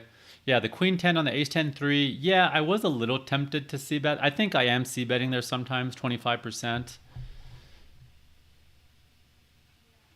If I was deeper, would I be more likely to c-bet? I'm not really sure the answer to that.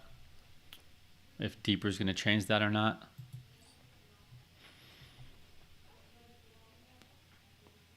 I think if I had a backdoor flush draw is what would have influenced me to be more likely to bet. Because I have more equity. I want to push more equity. I have more incentive to I have more options to turn my hand to a bluff if I want to. This is very close. I mean, I got a gut shot, but there's 2 diamonds out there. But because he bet so small, I decided to peel. I mean, here, I'm just going to have to do some bet folding probably. I'm just going to call with that player behind that could have a flush. Couldn't do some raises out of them as well.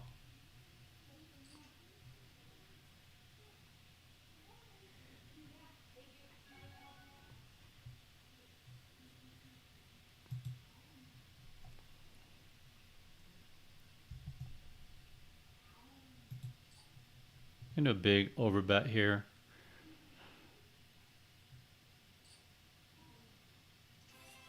Ace deuce.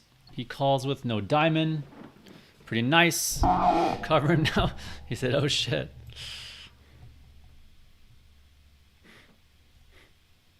Made my ace look like shit.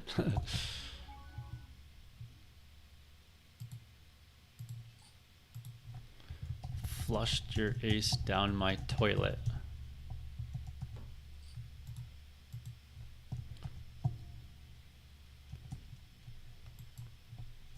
Now we are even.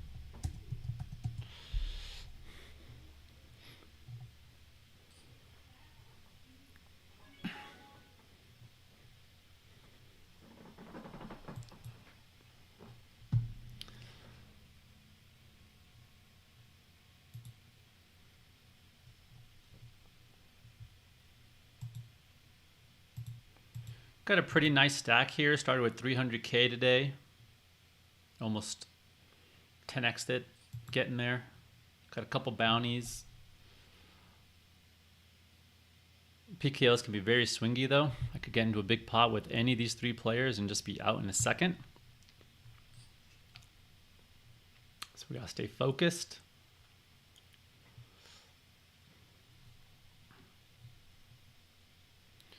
Yep, I was down and out almost earlier. Making a nice climb. I don't know, how low was I? Like 20 bigs or something? I don't remember. We are on level 23 and play till level 28. So 4.5 levels left. So about an hour and a half. And we're down to 58 players out of 276 in Flight A.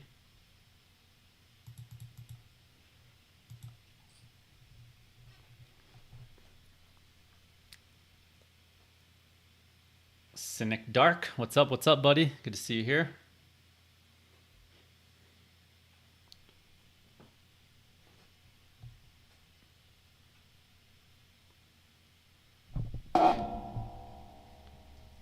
I've been isolating this player a lot. And it probably looks like I'm playing a lot looser than I actually am. I've actually had some pretty decent hands to do it with.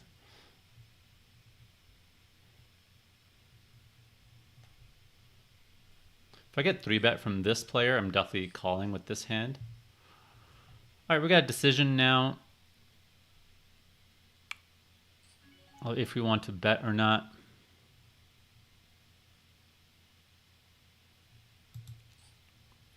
Guess I'll just call versus that lead. The main question of if we bet here or not is, do we get 6s, 7s, and 8s to fold here?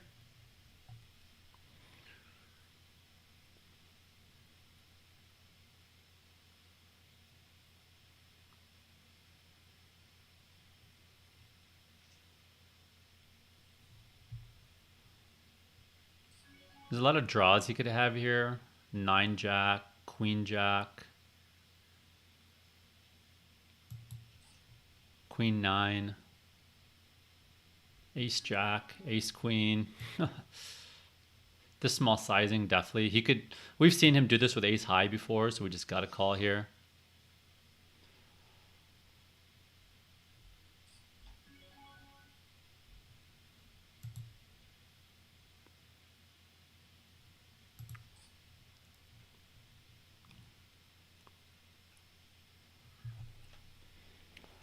DZ says, how many get paid? What's top prize? We don't know how many get paid yet. This is a big, long main event. So this is like a 4-day event, I think. So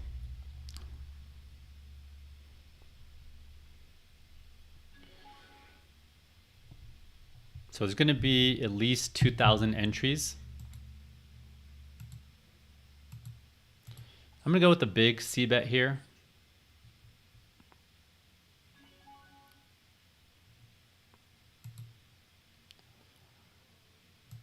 I might barrel sometimes here, but I'm not crazy about doing it with this particular hand.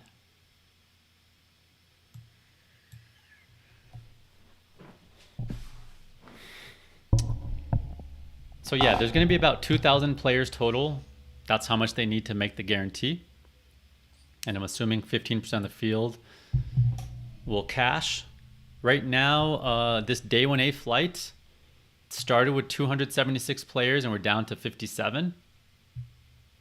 So I imagine on day 2 we're going to be pretty close to the money. We're down to 20% of the field. So yeah, we're going to be right around 15% of the field left at the end of day 1. And I'm guessing on day 2 we'll make the money like in the first 30 minutes or something. And first place should be close to $1 million. It's a bounty, so it's probably going to be like 400K for first plus whatever bounties you win. But I'm sure the first place winner is going to have something like 400 or 500K, 600K in bounties, something like that.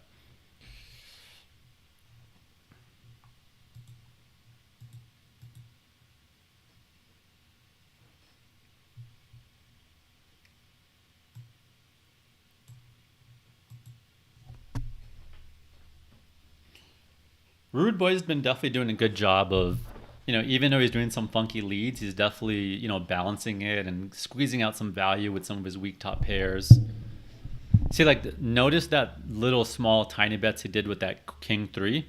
That's where it's really important that I'm raising Ace King and King Queen and King Jack sometimes to get value out of those.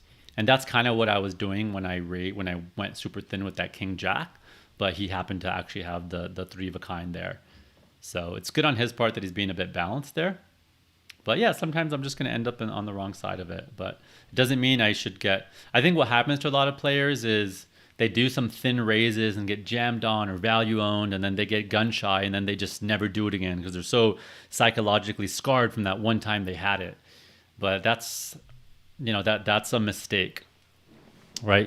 You just got to accept that sometimes you're going to get the shitty end of the stick or run into the top of their range.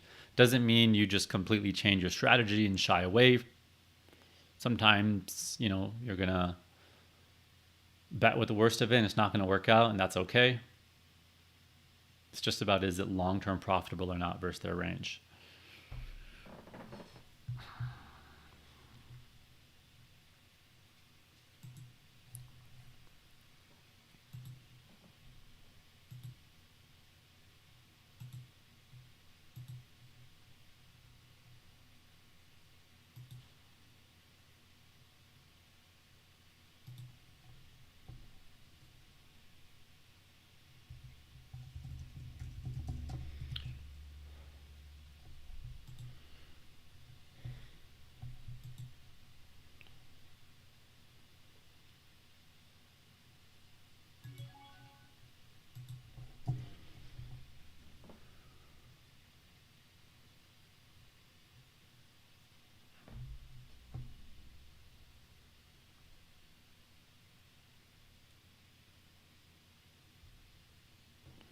Oh, I need to check on something.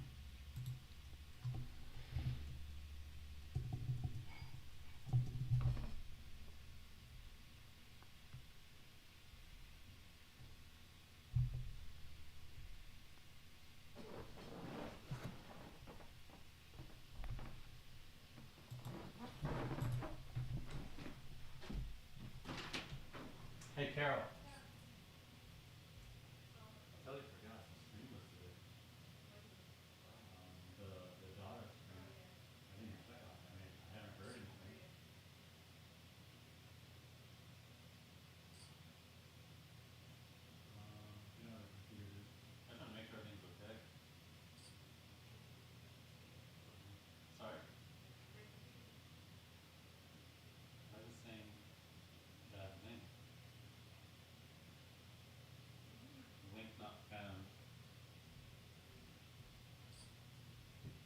Maybe because I'm not logged in.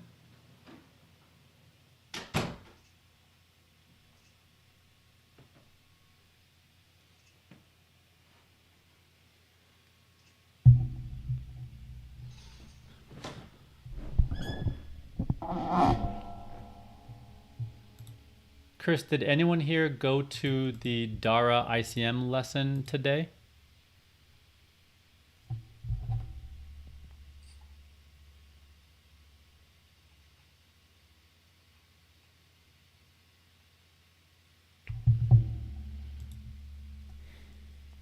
If so, curious to hear how it went.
No, good.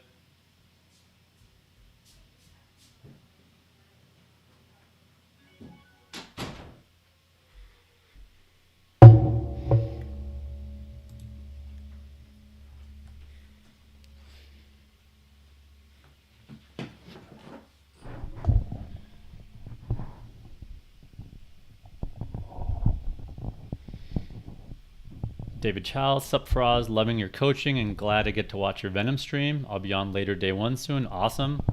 David, are you a member of our jakacoaching.com, of our training site?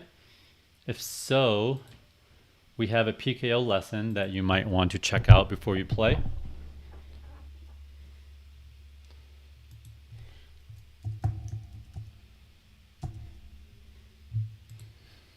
And we have some general takeaways as well for PKOs in our Quip docs.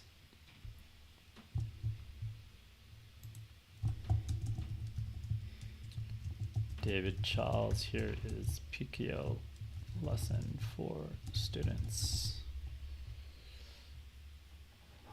DZ says, the people that play these bigger buying events, what's the player feel like? Half pros, half amateurs? What type of people play a 2,500 buying event? Do you play differently than you would a 500? Yeah, definitely. Here, multi-way, I'm folding. If I was heads up, I'd be a little bit more likely to call. Multi-way offsuit hands play worse. So what was I going to say? Yeah. So when you ask me how I play a 2,500, it's very different playing like a 2,500 1 mil guarantee compared to this big main event thing, right? Because this is a bunch of satellite players. So you have a bunch of like mid-stake players and even some low-stake players who are satelliting into this or taking a shot or getting staked. This is much more like playing the WSOP main event. Like, sure, it's not that epic, but it's similar-ish, right? This is like what people kind of save up for and play higher stakes and satellite into. So I definitely play it differently in the sense that I'm trying to find like who are the weaker players, who are the players to play exploitatively of. You know, there's a lot of people not used to playing this deep stacked or not used to playing this high stakes, and they start to play very differently. So I'm trying to identify who those players are and really get into pots versus them.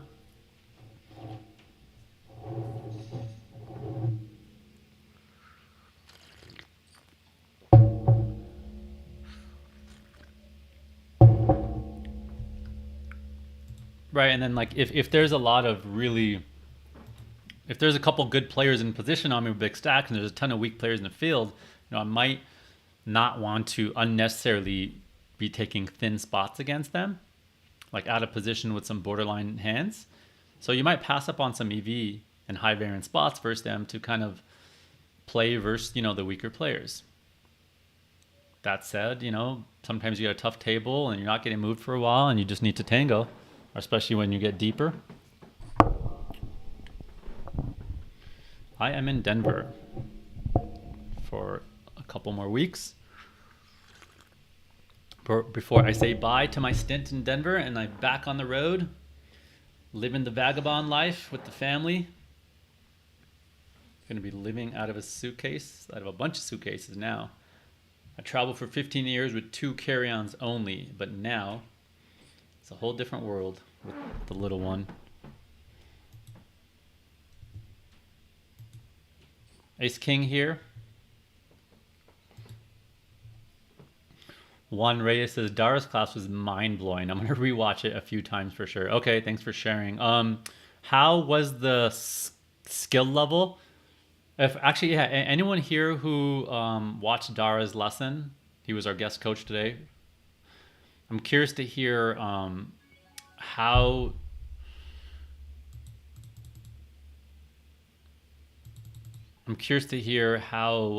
how tough you thought the lesson was. Like, do you feel like it was too advanced? Not too advanced, but was it more advanced than you'd like it? Or the opposite? Also, I'm considering, having him come and do sessions possibly monthly. And I'm going to purely base that on what you guys tell me. So I'm going to send you guys a survey. I'm going to make it anonymous because I don't want anyone feeling bad. So this guy's bounty power is about 3-ish. Wow, he just shoved. Jesus. It's a huge shove. Yeah, you don't need to shove that much. Like, that bounty is so small. It's $625. So that's a big shove. Just want to see in chips. All right, so the way to think about that is there was like 150K in the pot plus an extra 75. Oh shit, I'm using my time bank. So there's like 210K in the pot and he's unnecessarily shoving like 1.5 million behind. I think that was going to be a close spot for me. I was thinking about calling. I was going to start kind of seeing what odds I'm getting.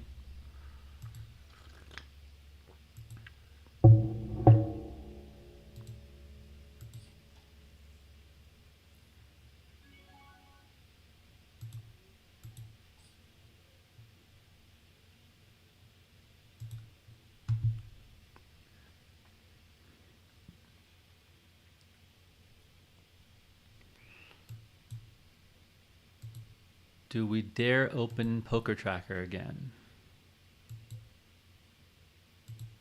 Tempted.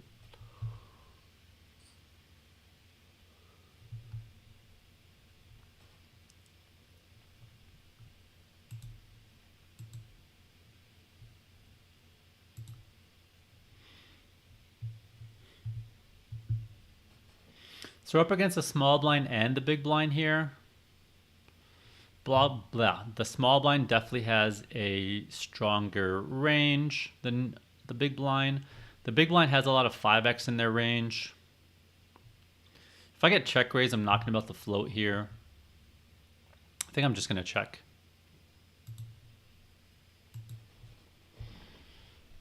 I'm going to be checking like aces and stuff here too when the big blind's in the pot.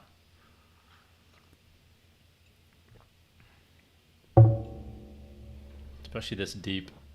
I mean, even if we were shallower. 5, 5, 6, 6, 7, 7, 8, 8. Those things really nail the big blind.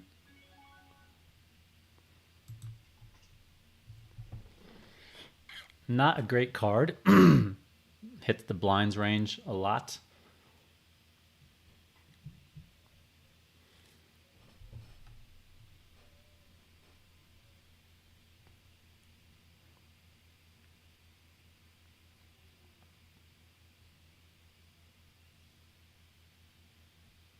He's going to get to do a lot of betting here. Heads up, I might peel once, but we got that player behind.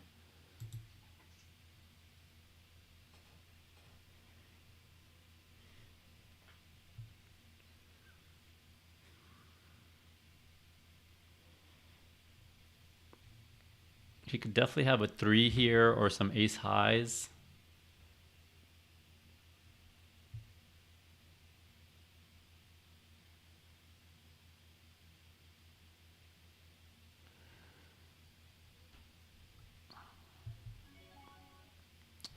So he's going to be betting here with some jacks and some 6x.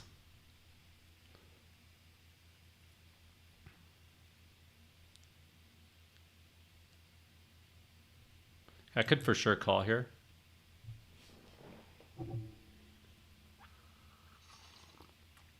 I just don't think he's bluffing, but I definitely could call there. I should have some pairs. I'm checking back, playing that way that I can easily call with.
All right, BRB.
Oh. 3 minutes left. I'm going to get on the floor a little bit.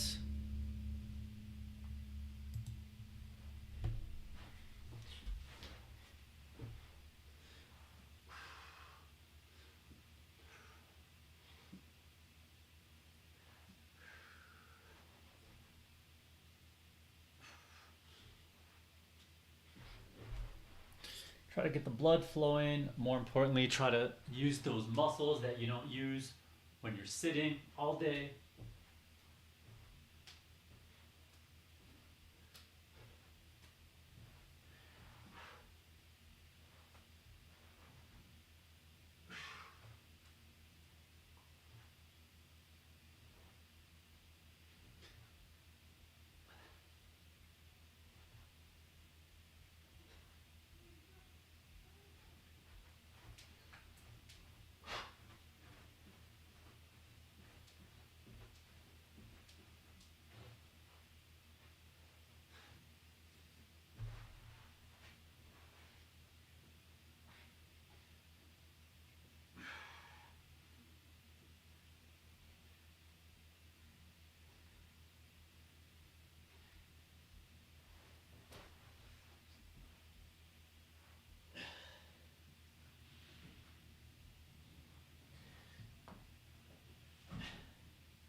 I'm gonna peel here, might fold here normally, but call a little wider with the bounty.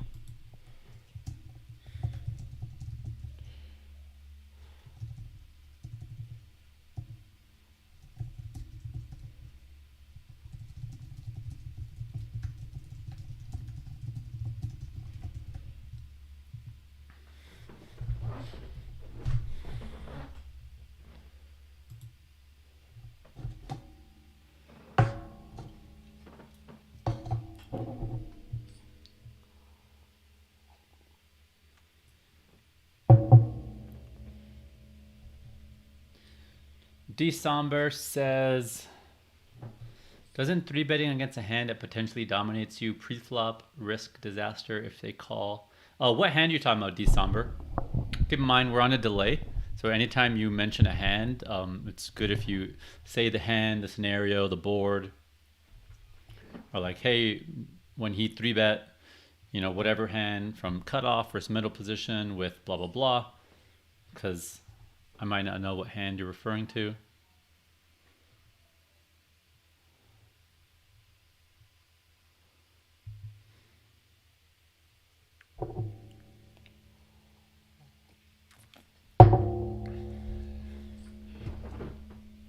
So he's going for the triple here. Flush over set, or boat over flush.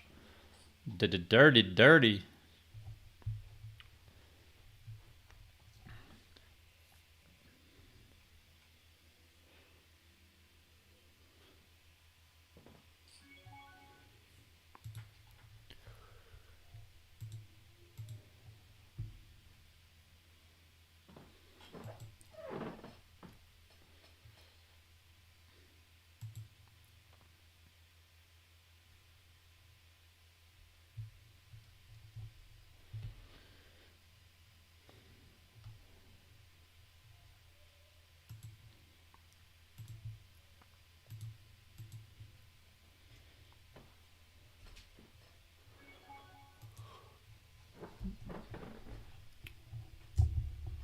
By the way, something that would be great for me to hear for next stream, because I do this about quarterly or so when Venom is running.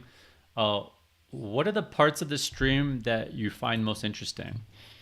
I pulled up hands that I tagged and Luis was helping me go through them. I also pulled up kind of random spots. Someone was asking about bluff catching and 4-bet bluffing, and I just pulled up kind of a quiz of those and talked through some spots. I also just answered questions about random topics. I also talked about some non-poker stuff. Obviously, I know you like hearing the thought process. So any specific kind of types of conversations we're having, or if there's any specific topics that I talked about when I'm in game, let me know what kind of stuff you like and what helps and what you want me to do more of. My goal is obviously to make these as enjoyable and as educational as possible for you guys. So the more I understand what you guys enjoy, then the more of that I will do in future streams. DZ says, will you encourage Axel to play and learn poker? Hell yes. I'm a huge believer that poker teaches you a lot of great ways to maneuver the world. It teaches you a lot of good skills. Teaches you a lot of good skills that I think help you in life, especially with making decisions. So I plan to teach Axel poker probably controversially young, as soon as he's able to. He already plays with poker chips and he loves them. Yeah, obviously there's some risk in gambling, and I think you just need to kind of understand those risks. I'll post a tweet that I posted. Tweet about why everyone should learn poker. Feel free to share it with your friends or family who may not get it or would benefit from hearing these takeaways.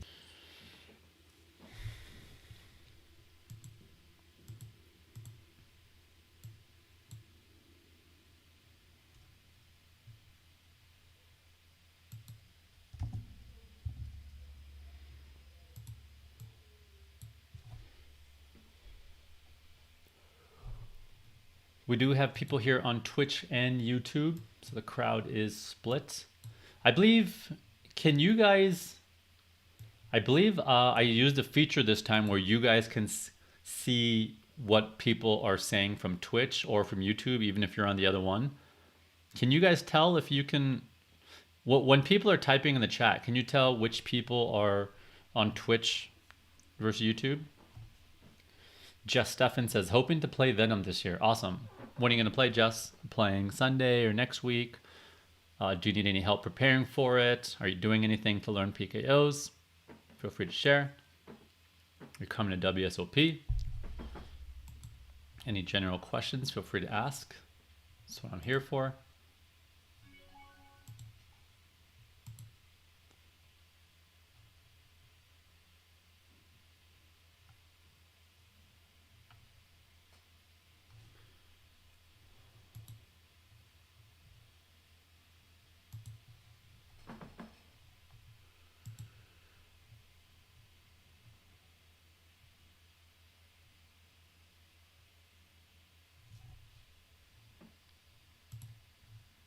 Also, how's the stream quality been for everyone? Is it been pretty smooth? Any lag or anything like that on YouTube? If so, let me know if you're on Twitch or YouTube. If it's lagging or just any issues. I haven't heard anything today, so I'm assuming the settings I'm using are good.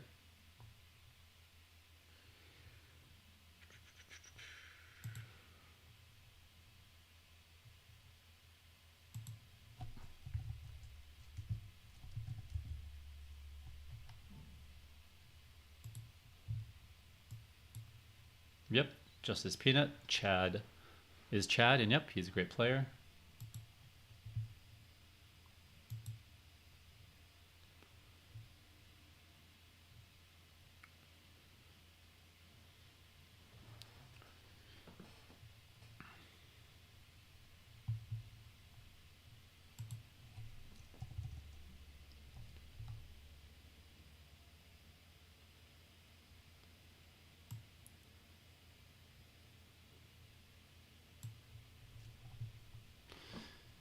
(10-4) off. We'll go ahead and fold. Even versus the raise. Kim K, good to see you here.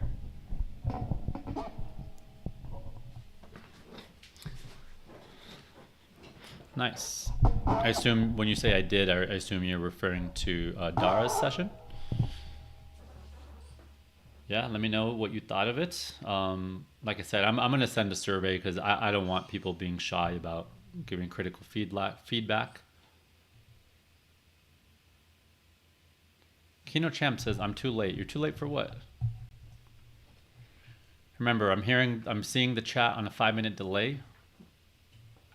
Or you're seeing the video on a 5-minute delay, so when you respond, I don't know exactly what you're responding to unless you make it a little more obvious.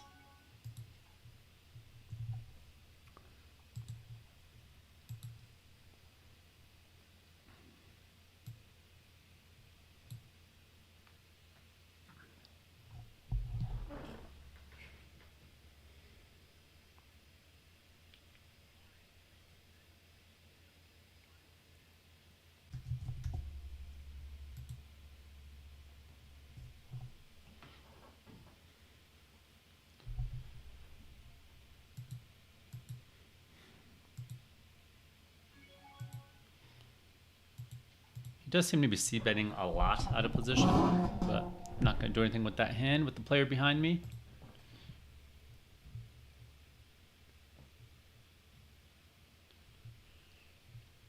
If anyone asks any questions that I didn't respond to, I may have just missed it, so feel free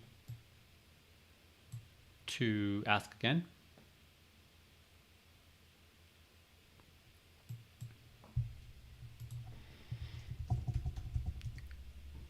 If anyone wants the Discord link, just hit exclamation point Discord and it'll pop up.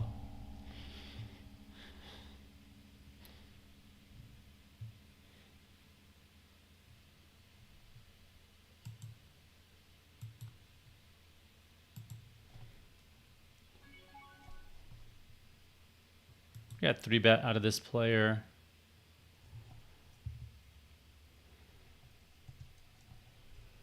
I'm going to go ahead and 4-bet here.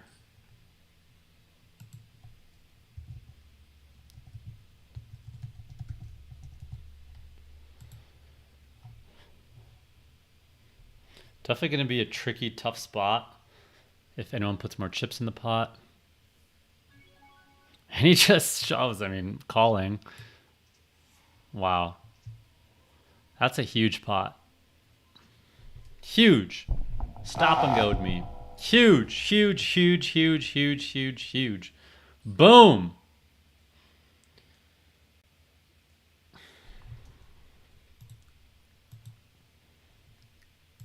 Up to 3 mil in chips almost.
Rod Stone says the only thing I would recommend is some.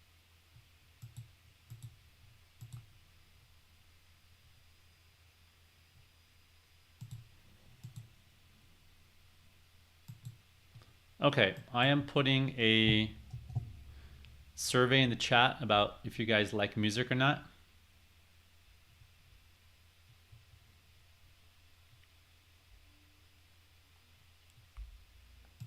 In these streams. That way I can take that into account for next time.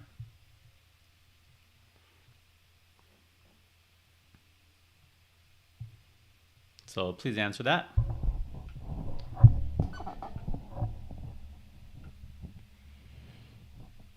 Okay, so you guys can see who's on YouTube and who's on Twitch. Cool.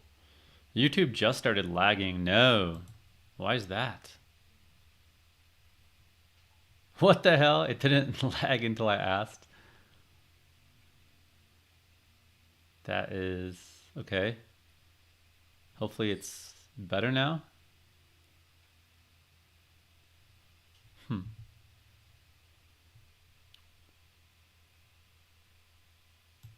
So it just started lagging. That's so bizarre.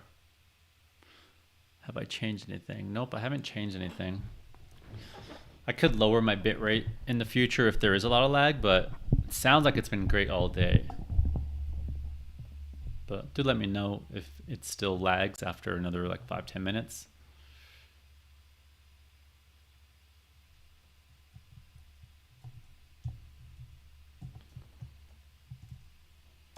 Please answer this. Oh, what did I just send? I sent the wrong link.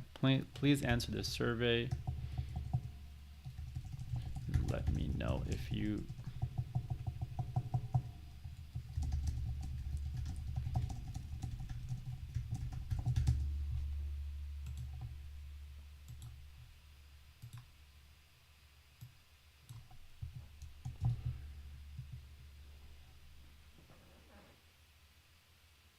Someone says, I think your computer is getting overwhelmed. Nope, computer is definitely fine, as my CPU usage and RAM is very low and nothing's lagging here. So it's definitely a stream thing, not the computer thing.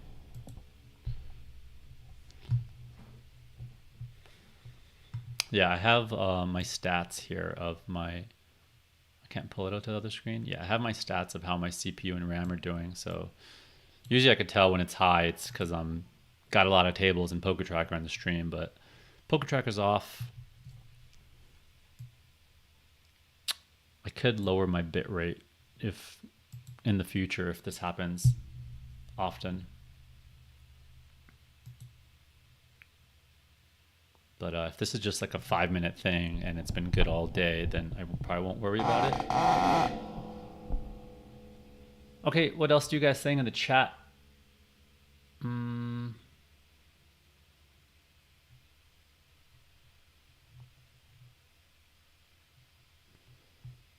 Stu says, hey Faraz, will you have any future content on pokecoaching.com? I think I will still have a little bit, but definitely not too much. Definitely not as much as I was doing in the past.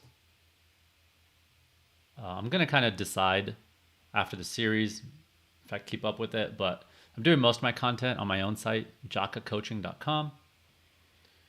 I really like the ability to be the coach in 50 to 70% of the lessons, because I really get to know you guys and understand how to help you guys, and then I create content based on getting to know you. And I'm finding that people really like the consistency of hearing from the same one or two coaches over and over again, especially if the coaches are kind of on the same page and their strategy methods and whatnot. So yeah, I'm really enjoying kind of doing my own thing, and that's going to be my main focus on jakacoaching.com.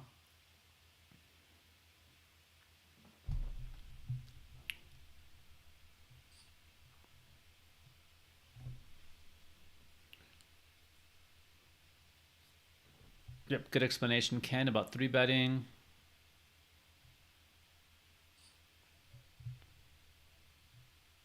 Oh, Damn, that's so weird that some of you guys missed that ace king hand. Yeah, let me replay it. That's so weird that you guys just got lagged at that spot. I will replay the hand right now, or after this hand. Gonna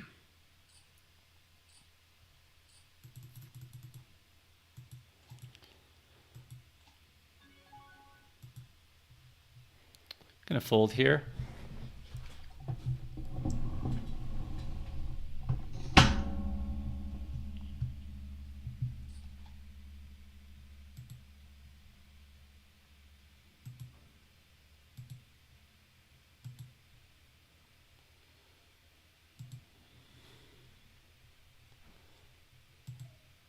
I'm gonna close everything just in case that helps. Not that I have anything open that I didn't before. I guess I opened Google Forms, that's about it.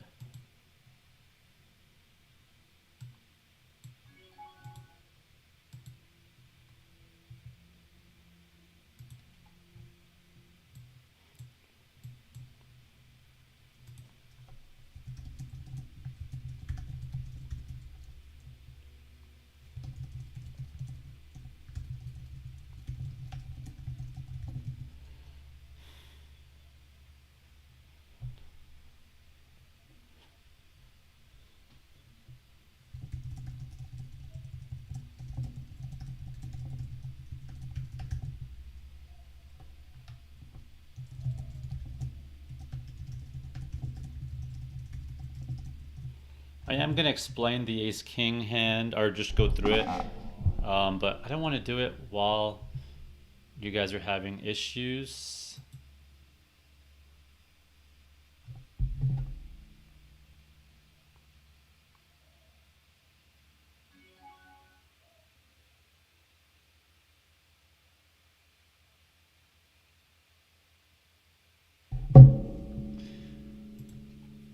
I guess you know what? If is it really bad? If it's still really bad, I believe I could stop streaming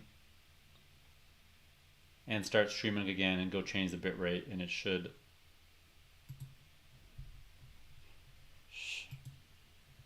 Hey, how about this? Can everyone who's here, can you just say stream is good or bad? Or like how laggy, like it's fine, or it's a little laggy, or it's a lot laggy. If everybody can answer, because I can't tell if it's like just 10% of people have an issue or like 50%. If it's 50% of people having issues and it's been messed up for like 10-15 minutes, then I can maybe stop the stream, change the bitrate, and start it again.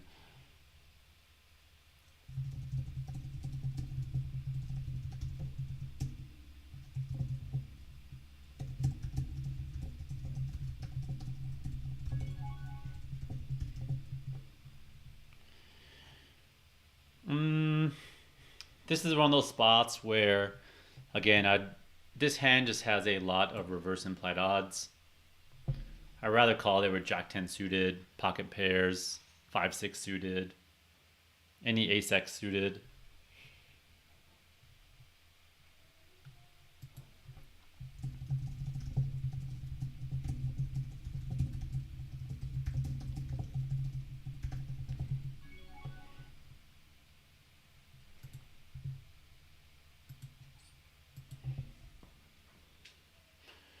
Okay, I think it's good now, so I will play the hand after this.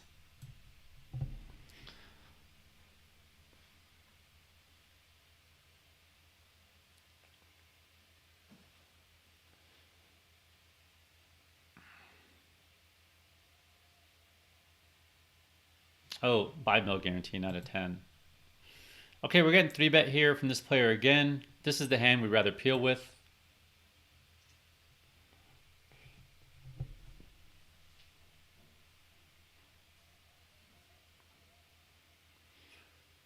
Now, if we bet here, we take the risk of getting check raised by ace king, some king queen. I mean, yeah, ace queen, ace king.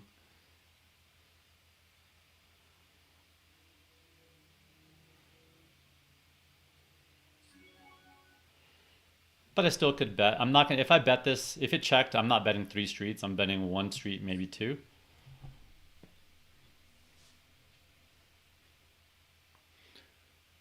That 5 definitely hits me. It could hit him as well. He could definitely 3-bet some 5-6 suited type stuff. An ace-5 suited. So if we just think about range construction here, on this turn, I'm going to have to fold stuff like King Jack, King 10, 10 Jack. He's going to be bluffing with heart draws. I'm going to be folding some queens here.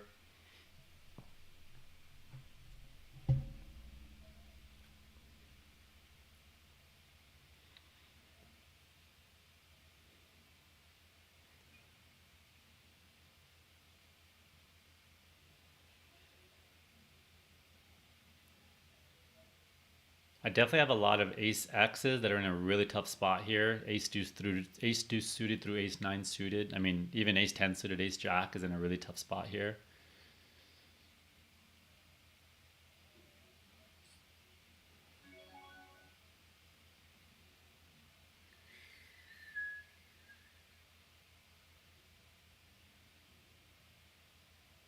I mean, his main bluffs here are going to be something like queen 10 suited, which I'm blocking some of those, and heart draws. That's really it. Yeah, this is a really tough spot. I'm going to tag this. I think this is a spot I will definitely... I'll run it in PKO too. But he's not going to have the same bluff ranges as PKO, so yeah, that's tough.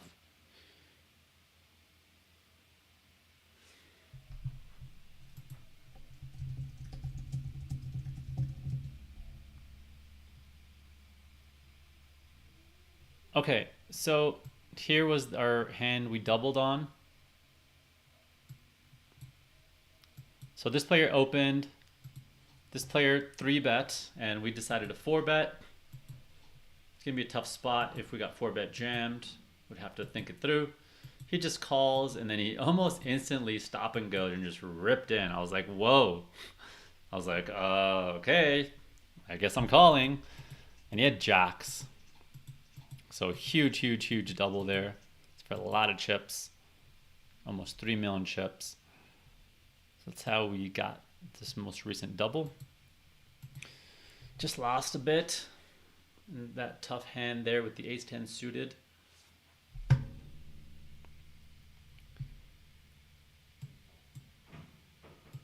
Everyone's asking how much longer we have in the day. Probably not too long.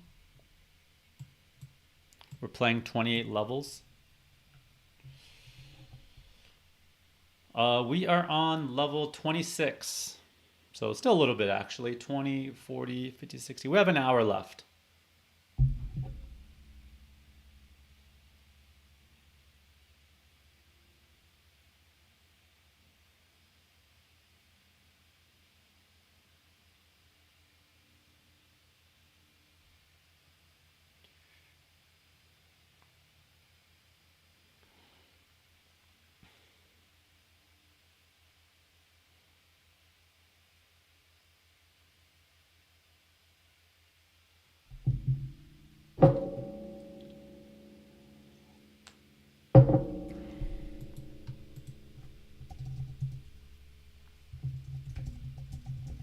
What is happening here?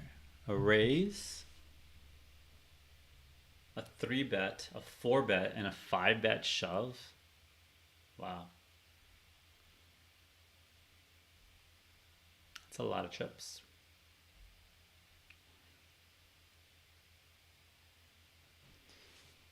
Okay, so we got a short stack here with a huge bounty. All right, so here, think about bounty power here.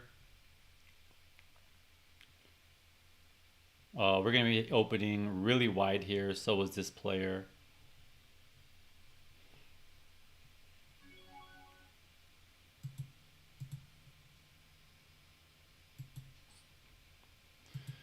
Right, so we would think of bounty power. 6 times 4. So this player has about a 4 bounties, or 4 start bounties, and only a third of a start stack. So it's going to be like 4 divided by like 0.37 or something. So his bounty power is 10. Right now, the value of the bounty power is telling us how much we should kind of gamble and to kind of go for his bounty. So basically, bounty power of 10 is huge. If we were to put the value of his bounty into chips,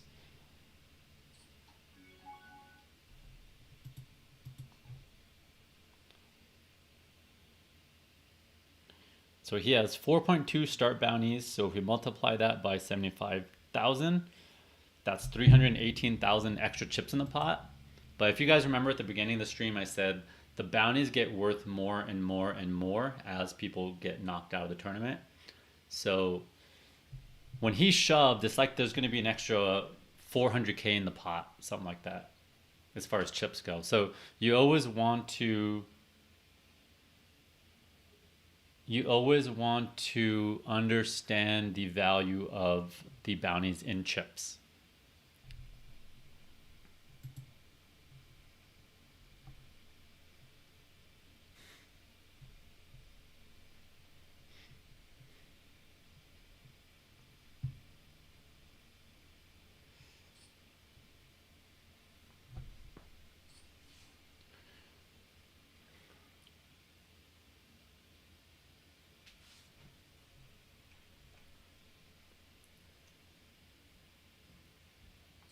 Thanks, Stu. Appreciate it.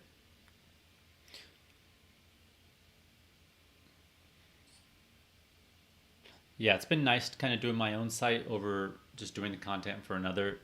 I just feel like when I'm doing the content for another site, I'm just kind of just fulfilling my obligations. I don't really have a great food feedback loop with the students, and I can't really email back and forth with students.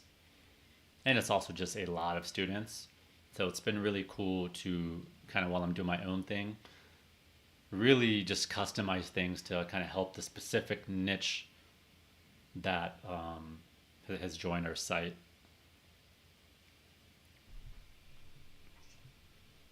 But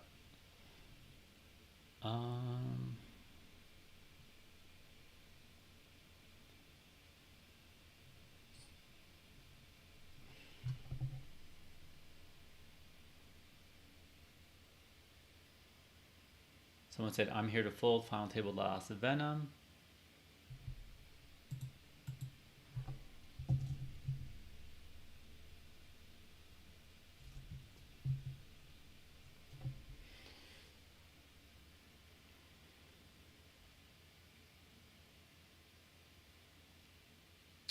I think because we only have like an hour left, I'm not going to restart the stream, especially since it seems like it recovered last time. But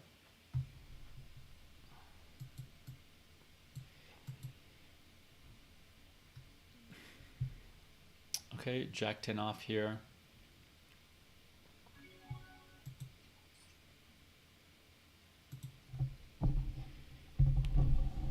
Now here, one thing that's really important is we don't want to fall below 8 big blinds if we get into a big pot, because that's going to make it min bet here. I'm going to go ahead and raise this.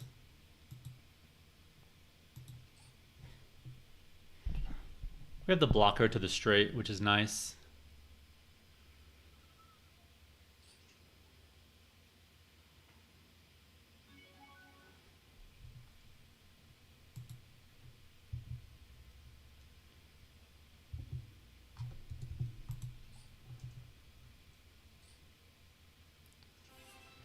Got paid by Queen 9, so that was kind of what we were hoping for with that turn raise. So you guys remember I made that really thin turn raise with the King Jack earlier, it didn't work. It's kind of the same thing here. When your opponent bets, you kind of ask yourself, how much money does your hand want to go in the pot if it went check check? And if they're betting way less than that, then you kind of need to increase the size of the pot to make sure you're getting your money's worth, that your hand's getting its money's worth. So that's why you got to do those thin raises, and they are uncomfortable. Sometimes you get trapped and get into some weird spots, but hey, no one said poker is supposed to be easy, right?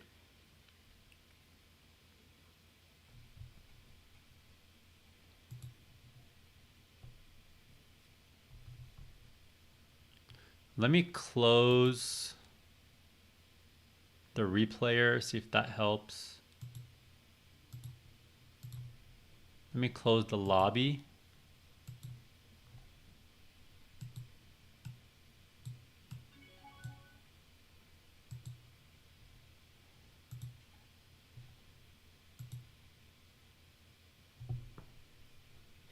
Yeah, maybe lower your settings a little bit.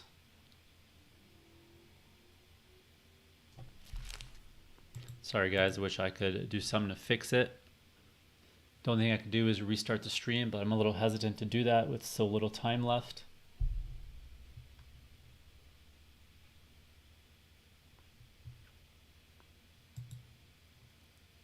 Let me know if you guys missed the Jack 10 hand or not.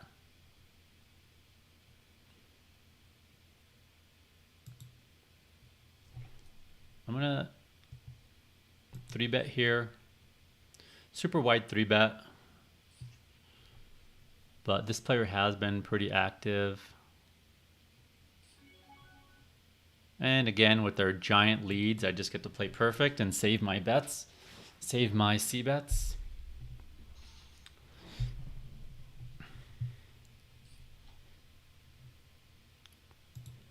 Basically, I'm not really going to fold my real hands. But bottom of my range, I could just easily fold there.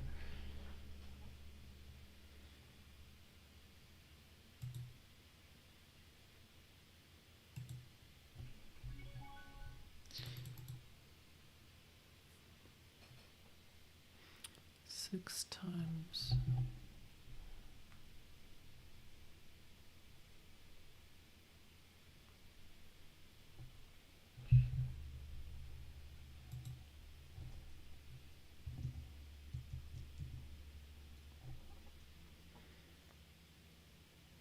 Yeah, so if anyone's having issues, lower your, go to your settings and lower the quality, the, what do you call it, the resolution.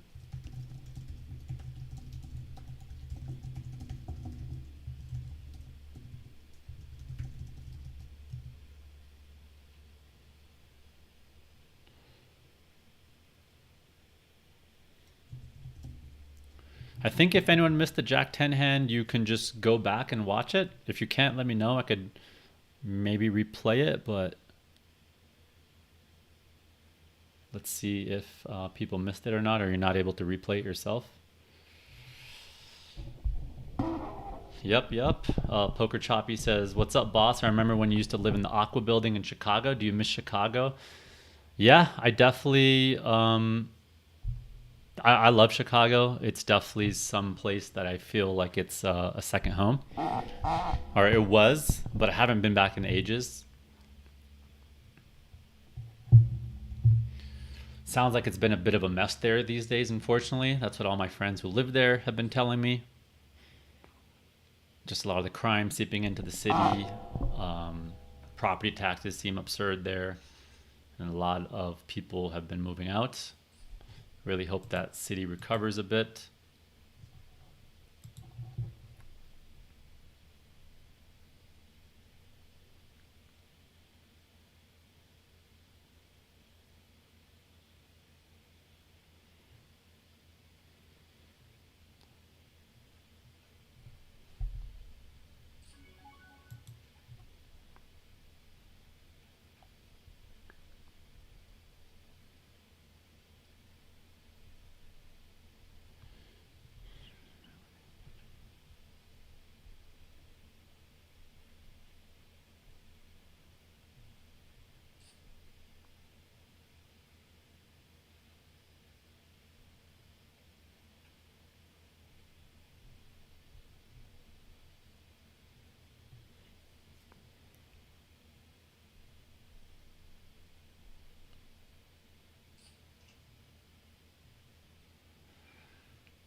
Josh says, any good home games in Denver? I've heard there's definitely some good home games here. I am not really too interested in playing them here.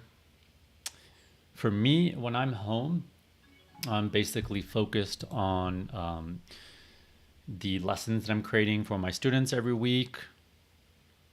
and a few one-on-one coaching clients I'm still doing. I'm not doing nearly as much one-on-one coaching anymore, but I am still taking on a few clients. Probably not anymore until the series is over. But when I'm home, I'm not really playing much live. I'm focused on that, and then I'm playing on Sundays. Other than that, when I'm traveling is when I really focus on playing live and playing tournaments, playing bigger tournaments, and just really zone in on that. Whereas at home, kind of more in business mode and family mode.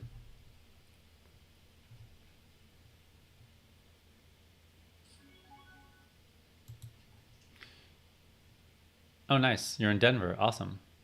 In Lodo. Well, Poker Choppy, send me. I guess I'm not going to be able to meet up during before the series, but if I end up moving back here, it'd be great to meet other players in the area. Yes, I do have my own group coaching site now.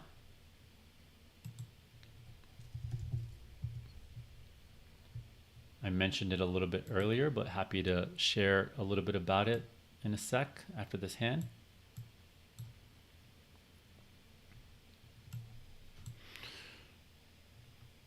And, oh, he busted, it looks like.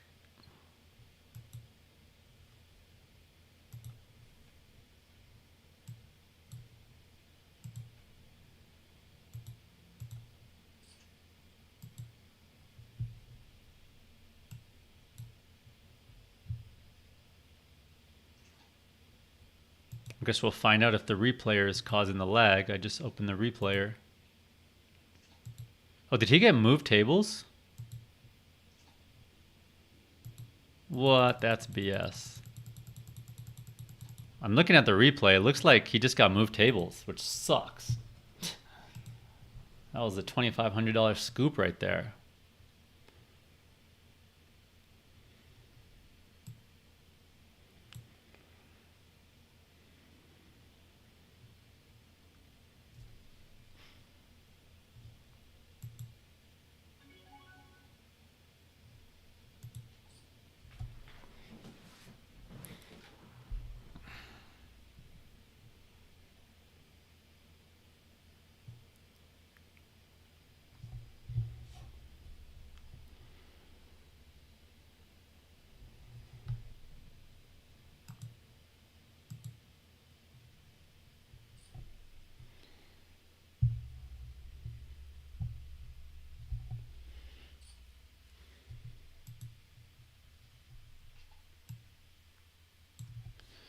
Pretty quick shove from I'm here to fold.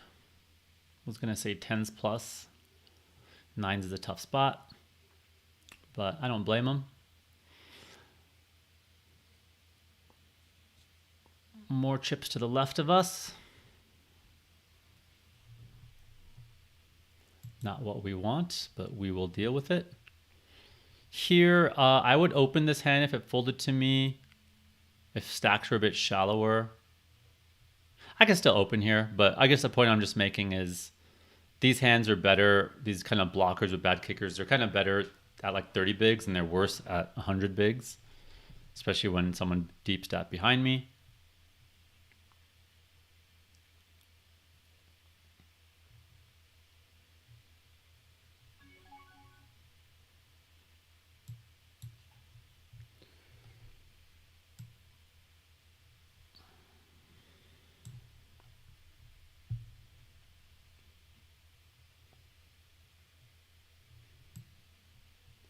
We'll go back to that if something interesting happens. So yeah, this is my training site. This is where I do all my coaching and training content now. It's jakacoaching.com. We have a weekly 2-hour live lesson and it gets recorded and put into the library. And we have over 60 lessons now recorded. And we have a bunch of playlists. So core fundamentals is the main one I suggest to people. And if you click here to the right, we have a bunch more. Post-flop play in 3-bet pots, maneuvering a short stack, ICM, and really have just about every topic covered now. I'm gonna go ahead and fold this. So yeah, we have just about every topic covered, and I have a long list of more that I plan on doing. And we have a couple guest coaches, Jeremy Menard and Dara, who come on occasionally, about once a month or so. I'm doing about 60-70% of the lessons. And we also have a student Discord group. If anyone wants to join that, just hit exclamation Discord and you'll get the link.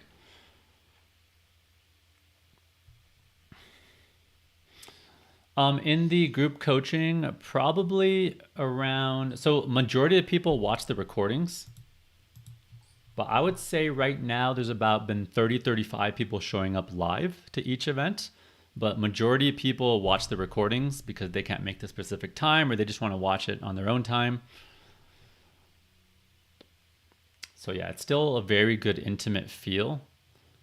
I haven't had any issues with being able to engage with as many students as I want to or anything like that.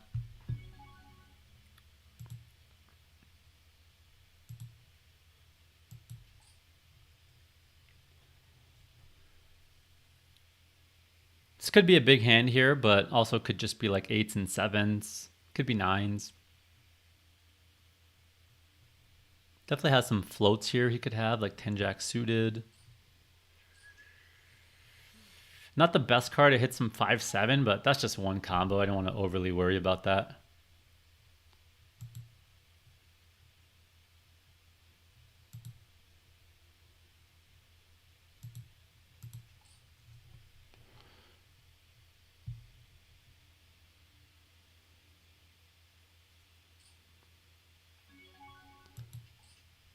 Yeah, I was a little bit worried about that, but what are you going to do? What are you going to do? Not going to get away kings versus aces on that board when it's that shallow.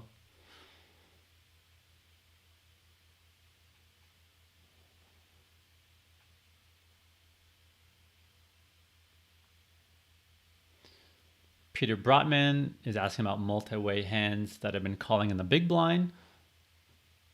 So I'm actually super nitty in multi-way from the big blind. I'm probably way nittier than most players because I think most people call way too wide multi-way. But keep in mind, this is a bounty tournament. So most of the spots where I am calling extra wide from the big blind, it's because someone's opening who's got like 30, 40, 50 bigs and I cover them drastically. So that would be the main reason I'm going a little bit wider in the big blind here versus stacks that we cover, especially if they're in the shallower range under 60 bigs. But yeah, generally in the big blind multi-way, I'm super tight with hands that are offsuit and not connected specifically.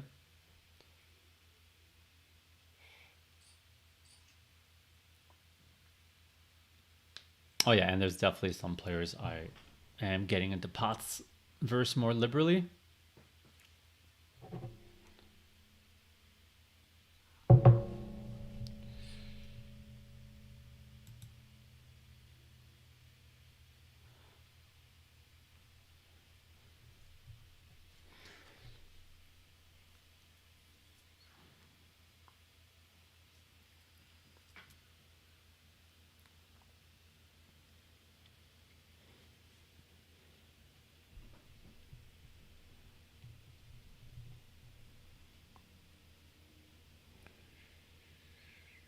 Yeah, I have a 2-hour lesson on flatting from the big blind, and we cover a lot of multi-way stuff. And usually students are surprised at how tight you need to call in those spots. A lot of people are calling way too wide.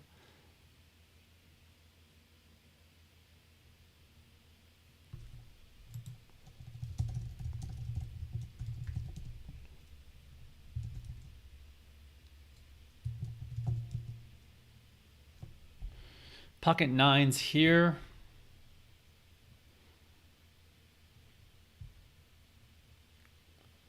Be nice to get in a pot with our little friend in the cutoff here.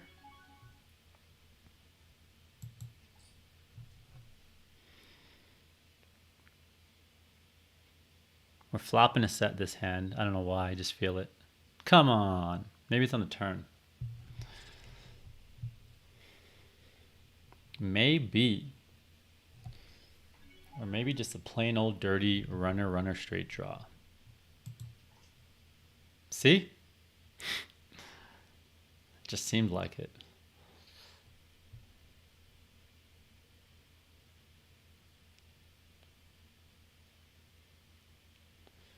Now, I probably am going to...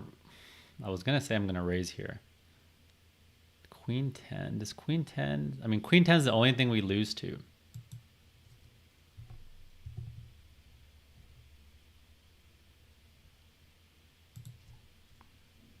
I could do this with King 10 and Ace 10 as a bluff. Or maybe 10-8 suited or 7-8 suited. Those are kind of what my bluffs might be here to balance this. Oops. Ah, that's an awful river card, but I don't think he has a lot of flushes. So I'm gonna bet this.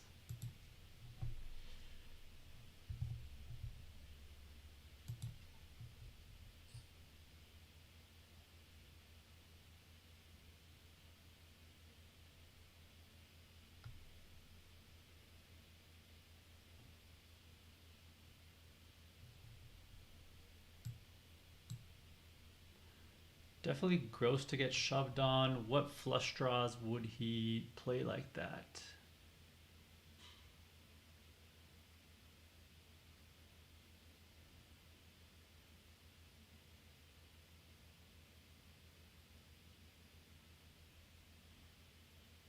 I definitely need to take some of my flushes and bet a smaller size like this with them as well, so that it's easy for me to call when I get jammed on. I mean, he could have pocket eights here.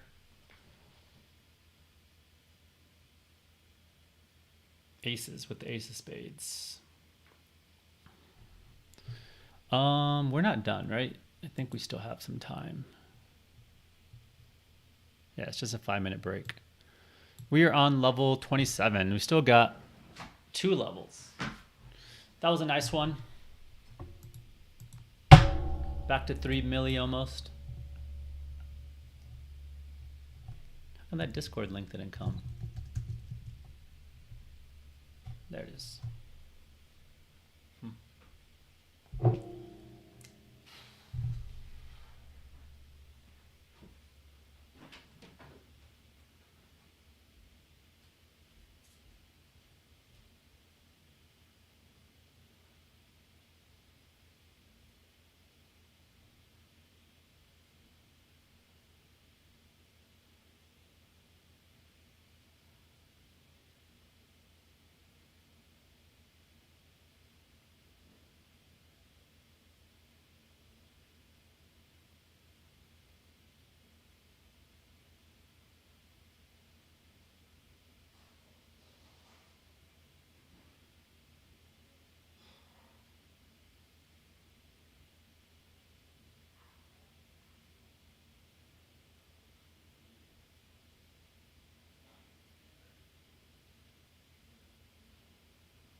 Someone earlier,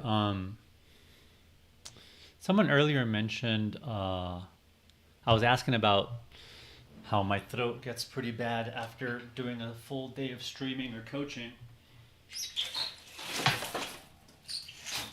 and someone was mentioning that they deal with actors or actresses or something, and that they always have like tea or something. I missed the comment because I got distracted. But can you remind me what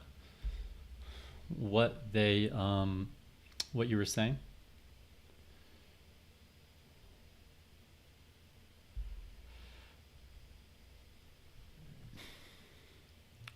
Someone said, "Do you like Dapper Dave?" One of my students says, "Do you like stop and goes, or do you think they should not be used in today's game? Which scenarios are best to use?" Stop and goes are still fine. There's a specific moment to use them. It's kind of when you have an SPR, when you're out of position in the big blind and you have an SPR of like 1 or 0.5 or 1.2, and it's just a spot where your opponent might check back on some boards and realize equity, whereas you can jam and blow them off a lot of equity. And especially when you have a lot of draws or backdoor draws that are going to want to get it in, and you get them to fold a better hand sometimes, or just fold them off a lot of equity. It's hard to think of an exact spot off the top of my head, but there's definitely time to do it for sure. It's rare, but yeah. I mean, I don't know. I'll get a handful of stop and goes in a few times a year. So, I mean, I'm playing live mostly. So if I was online, I'm sure there'd be a few more moments as well. Well, especially if you're up against someone who might overfold, then you definitely have more reason to do some stop and goes.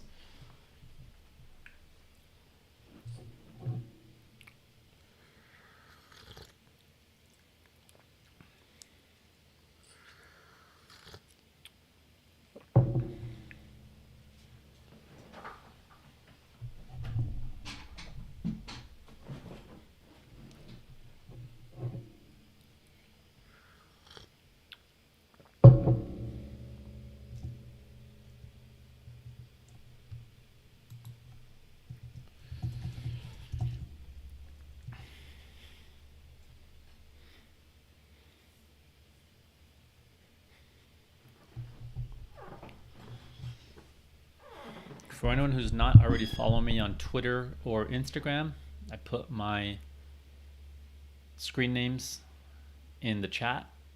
If you want to follow, I am sharing a lot of poker tips, general advice, and if you like that kind of stuff, feel free to give me a follow. It's definitely a nice way to keep in touch as well for a lot of you who come to these streams or the coaching streams. Lets you know when I'm in town, I'm doing something cool, have a meetup event, or when I'm streaming. So we have a raise and a snap shove. Levels are 20 minutes, which is very long for online. It's basically like a long, slow main event. I think 20 minutes online is probably the same as like 75 minutes live or something around that, maybe 90 minutes live. So long, slow, deep structure.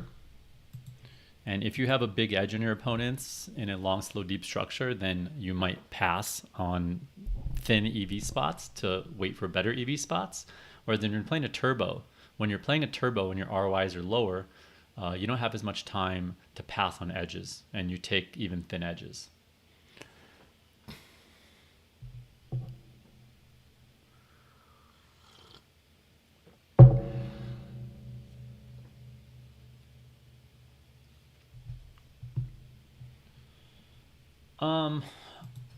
Nick said, can you go over the nines hand on the river?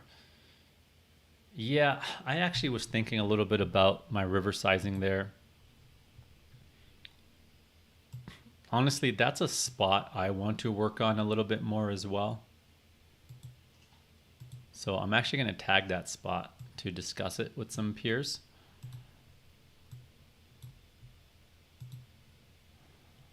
But I think the way I would think about this spot is All right, when we raise the turn, our value range here is basically sets in 2 pairs and straights. And then this river is bad for our sets, our straights and 2 pairs, but we're still going to want to bet the sets and our straights. And so we probably want to have 2 sizings, a smaller sizing for when we have a straight in a set and a bigger sizing with our flushes. So if I am having some smaller flushes in my range, like let's say I raised, I don't know, 5-6 of heart, 5-6 of spades, or just some lower spades that are queen high spades, whatever, something that's not the nuts, I may use a smaller sizing with those. So maybe I could have done something like bet 25, 26, 28 here with those hands, and then just sprinkle in a couple flushes to protect myself for the times he might jam. And when he jams, obviously we're calling flushes, but I'm going to call hands worse than flushes too. I just have to. So it's just a matter of which sets are the best to call with.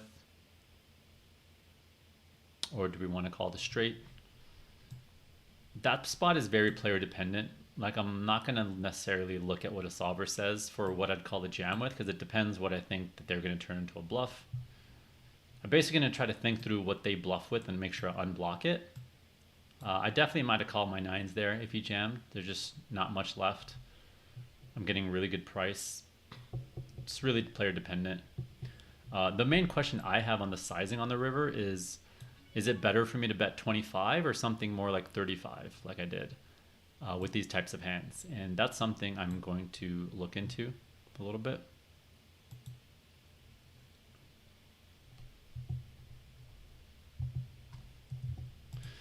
I'm going to 3-bet here. I think these spots are really scary for people to 3-bet. But lowering the SPR takes away the in-position player's advantage. I would flat here sometimes too, but generally, I mean, 10s I'm always 3-betting. 9s I think we should be 3-betting quite a bit. And obviously it's gross when that happens, but whatever. We know how to play post-flop, so we're just going to call. I'm also going to be 3-betting a bunch of suited broadways here that I'm calling. And ace-queen type hands.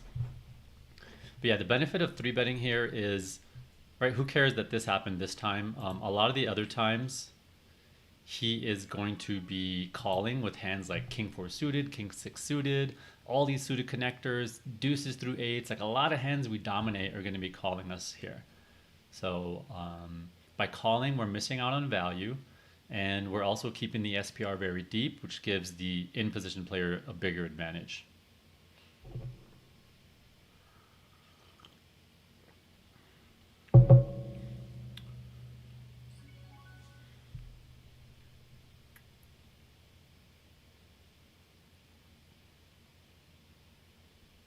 I really like his sizing here.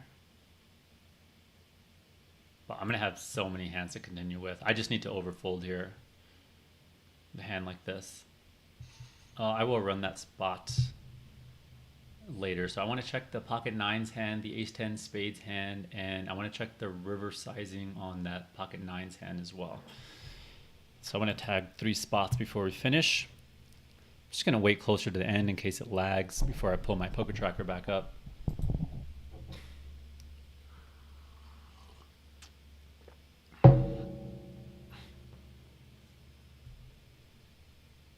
I could have limped there.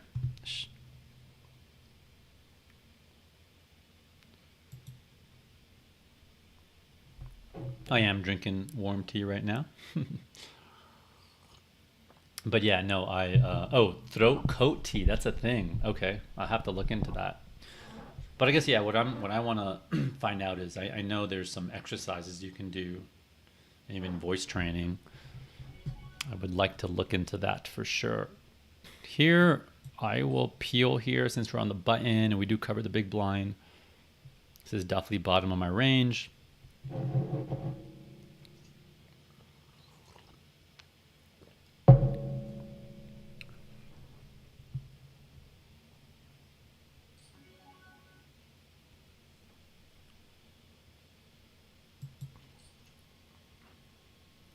Mouse says, first time checking into your streams, really entertaining. Glad to hear. No reason to bet this, really. No reason to bet that either.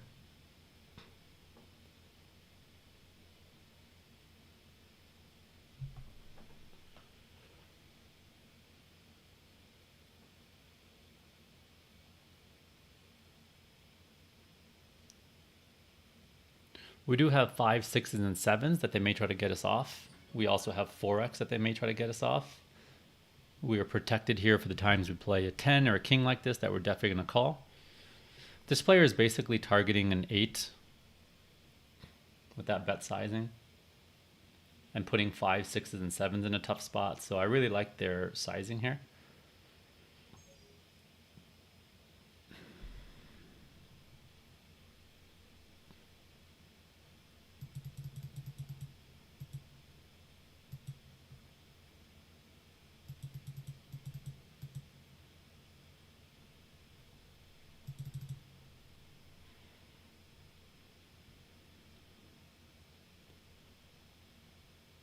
Tempting to raise there and rep something like 8, 9, pocket 9s.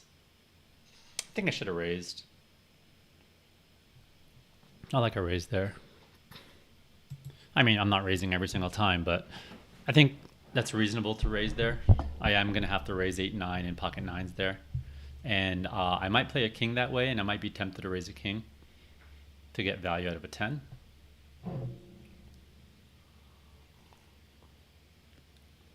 Interesting. Okay.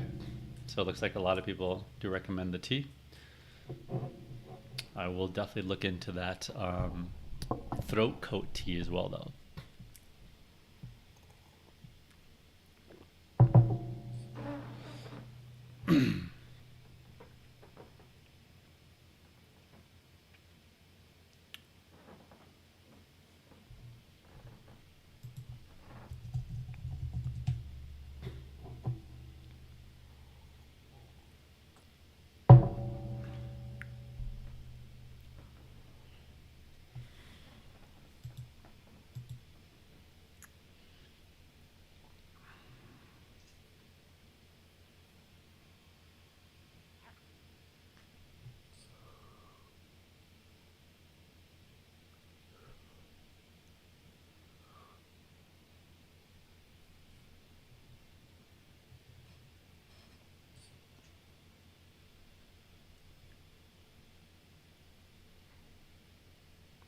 Oh, on my 9-9 hand.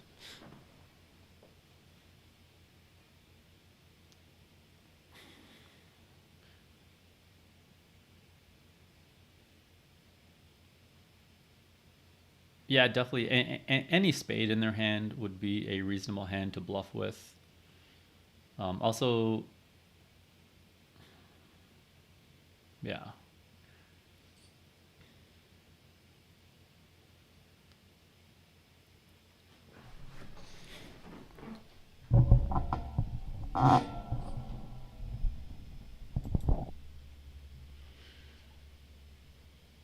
We got another 20 minutes to go on the stream.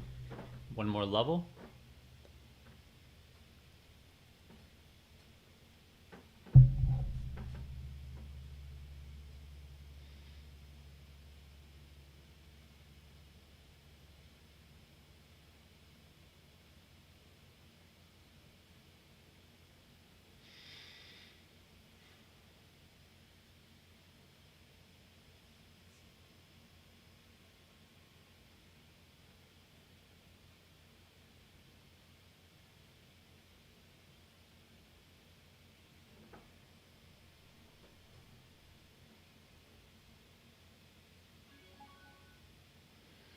Pocket 10s here. Just raise this up. Let's get a jam from the small blind with pocket 8s. That's what we're looking for here.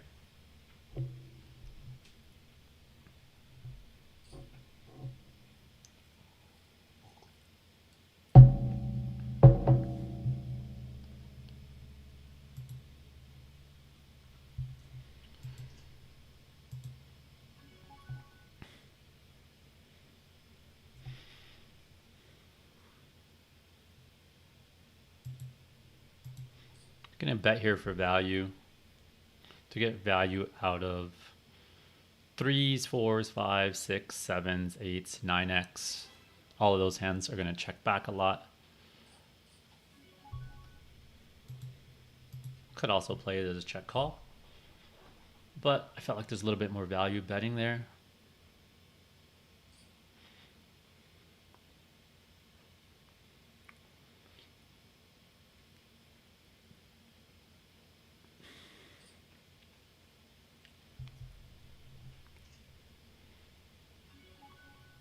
I'm gonna check this. This is a nice spot to pot control, right? We're this deep. These guys have a lot of 8s and 9s, and they even could have some ace-8 suited, 8-9 suited. There's also just a lot of scary turn cards. I just want to keep the pot small. I'm going to be checking my kings and queens and all those hands, my 9x. So it's nice to be protected and have some stronger hands that are easy to call down with.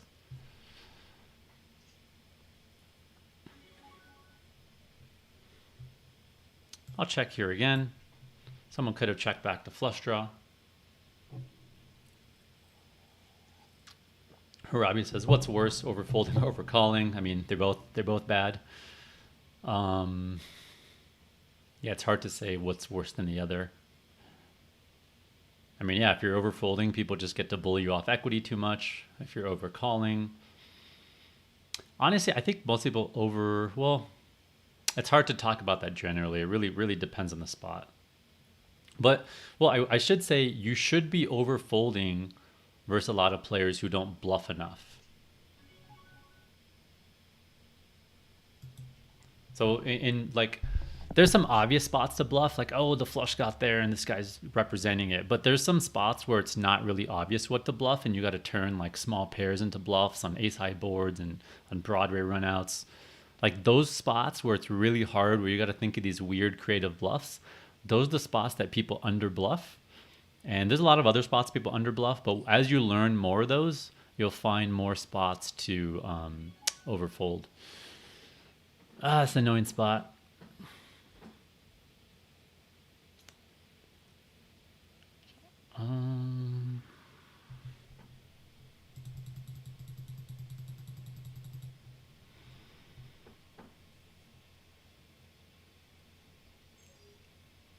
I guess he could have some king queen offsuit.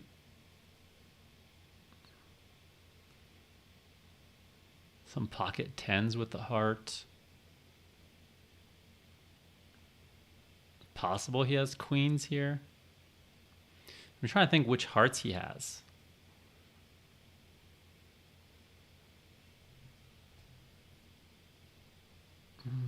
His pocket tens with a heart. King queen. Oh, Jesus. I want to call. I actually want to call there. I'm having a hard time thinking how he has a lot of queen of hearts or king of hearts in his range. Because I feel like king queen off, he would have 3-bet pre-flop. Yeah, I'm pretty suspicious there. I actually think I would have called. I didn't realize my time bank was so low.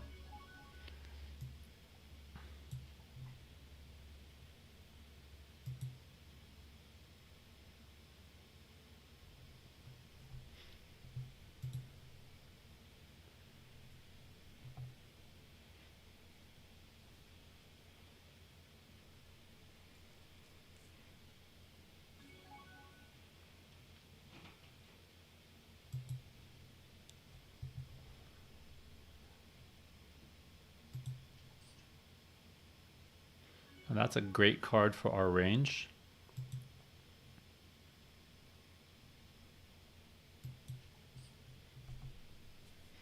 Just gonna lead our whole range small there. Literally our whole range pretty much leading small there.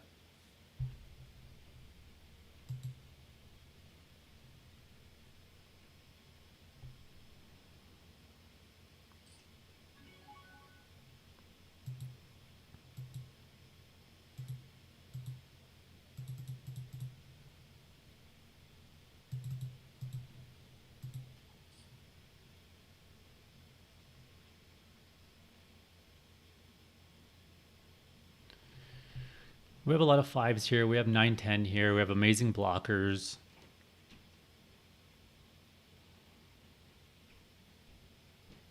When we go this size, we're pretty much repping a 5 or 9-10 now, or some smaller flushes. If I was having 2 pair, I might have a smaller sizing there, but that was just like a gin card that just nails our range. And we just, the 9-10 blockers, the spade blockers.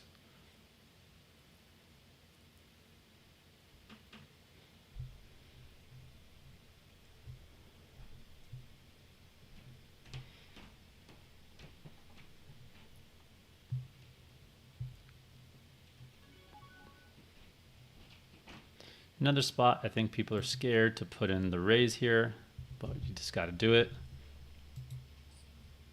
Right, otherwise you're missing out on a lot of value from deuces through nines and all these suited connectors, and even just like king 8 suited, king 9 suited, ace x suited. There's a lot of hands we dominate that will call us. These spots are scary and they lead to some variance, but that's how you maximize chip stacks. I get a lot of players who say, you know, it's hard for me to, I'm not doing a good job convincing you when I keep getting 4-bet in these spots. I rarely get 4-bet in these spots. I mean, this is just unlucky.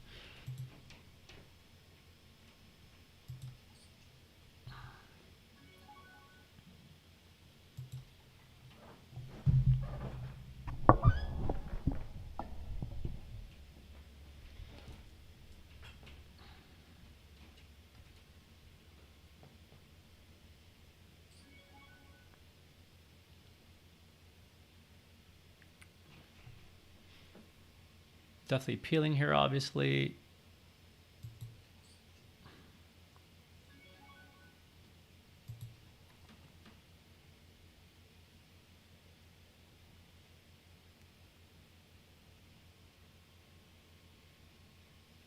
Ten of Hearts blocks some of his bluffs.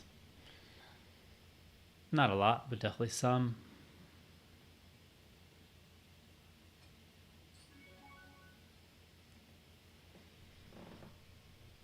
He folds out some ace highs here.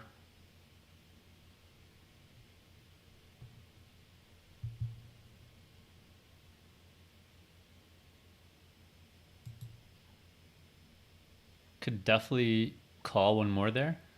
It's a close spot.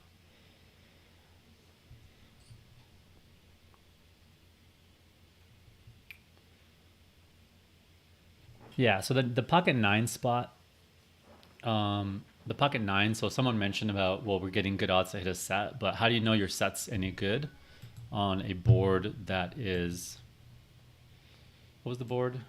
It was like ace, jack 10, I think.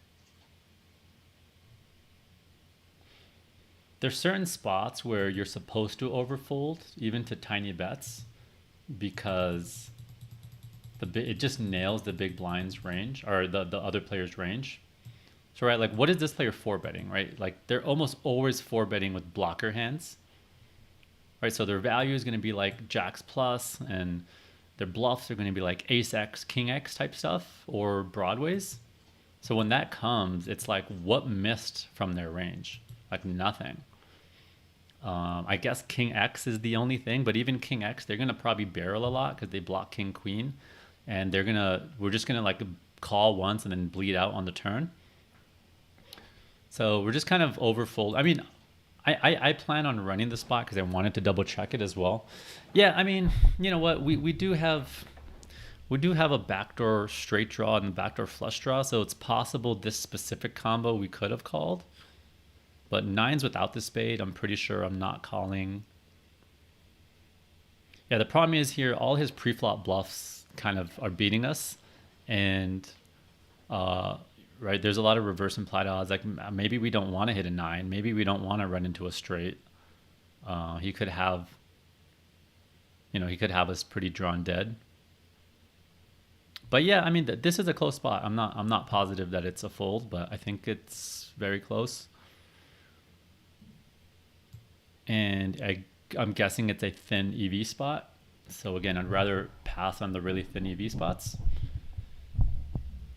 in such a soft tournament, but I am going to double check it for sure.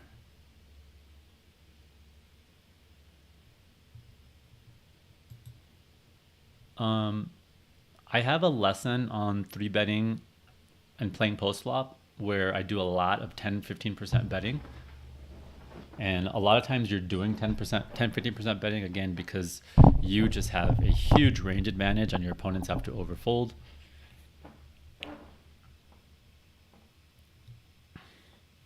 I'm not really as familiar with it in 4-bet spots because they don't come up as often, but I will check it out.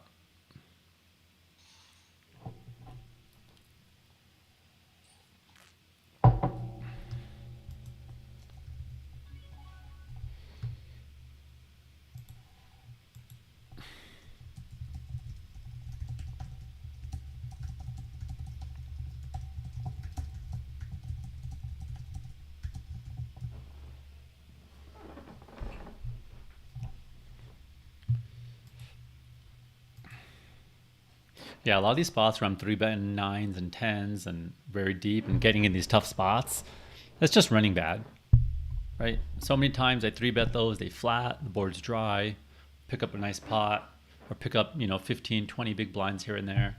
And sometimes you're going to get into these tough, annoying spots. But rather than just avoiding doing them, you just should, get in there and learn how to play those spots.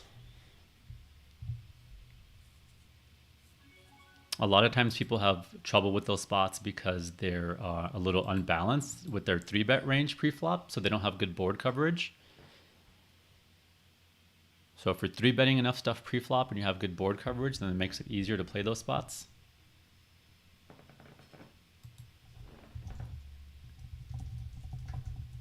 Someone says, can you lead as a bluff with the ace-jack? So just a reminder, I'm seeing these hands 4 minutes later. So if you could remind me of the board, it helps me answer your question faster. Pocket eights here.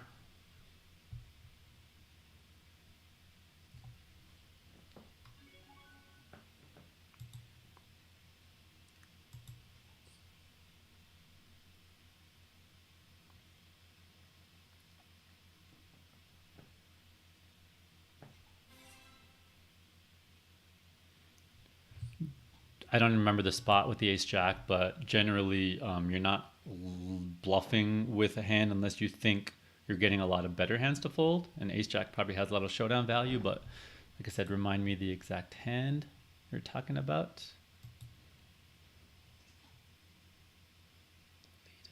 Oh, you're saying when it had the 2 pairs with the ace jack on the river?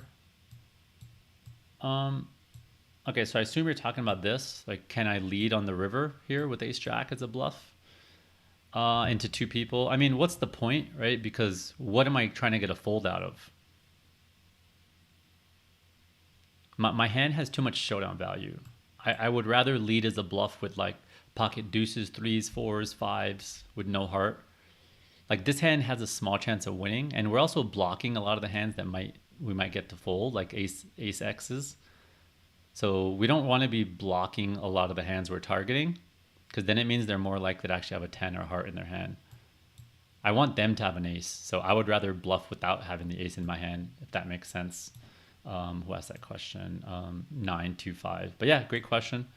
I get why you might think that, but hopefully the answer makes sense.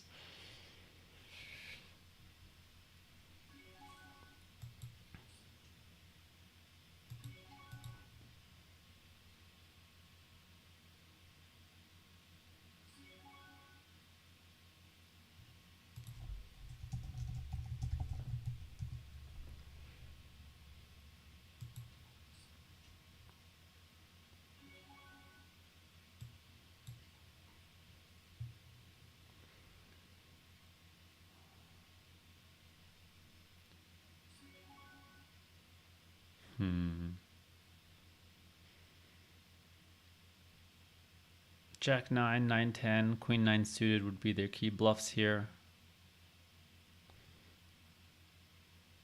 This is just such a gross spot.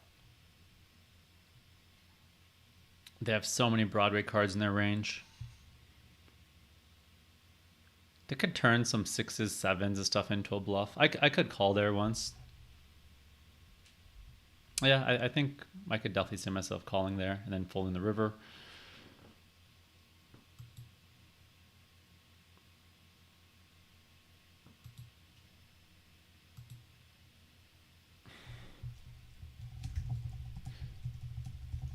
So, a couple people saying if they know I 3-bet wide, then they can 4-bet a lot. That's not exactly true because I'm 3-betting for value wider. I'm not bluffing wider. I'm 3-betting for value wider, but I also balance it with bluffs, right? So, and yeah, the range is very linear as well. So if they're gonna 4-bet wider, I'm dominating a lot of those 4-bets, and I'm 3-betting with hands that can call a 4-bet. So it's not like they're just getting to steal the pot away from me. Now, if I 3-bet bluff like crazy and I don't have enough value to match it, then yes, they could 4-bet me wider and exploit me. Or if I 3-bet for value really wide and I don't have enough bluff, then they could just exploit me by overfolding and not calling some hands you normally would call. Now I'm missing value.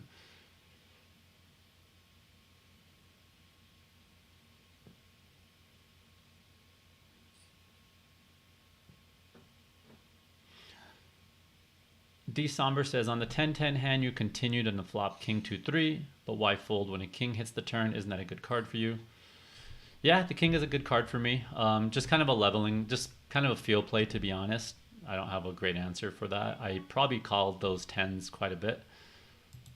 I think I usually do call those 10s, to be honest. I like literally just got 4-bet in that same spot and then folded.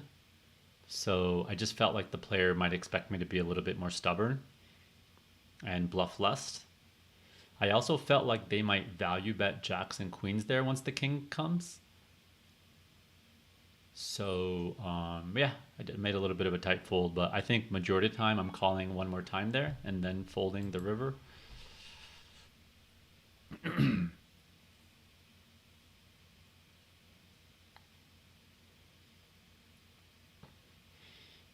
Dapper Dave says, with the pocket nines, is a bad play to re-raise in the flop since he made a smallish bet and then he gives up if he calls. Well, I think the question is, what do we...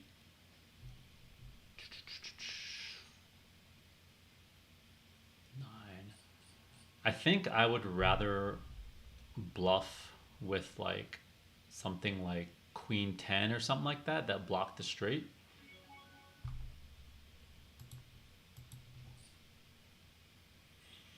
It's possible nines could be an okay bluff raise. I just didn't feel like there's going to be a lot of turn cards and be able to barrel on. And yeah, I think I like bluff raising the nines if I'm very confident that he's going to fold ace-x there, which I wasn't.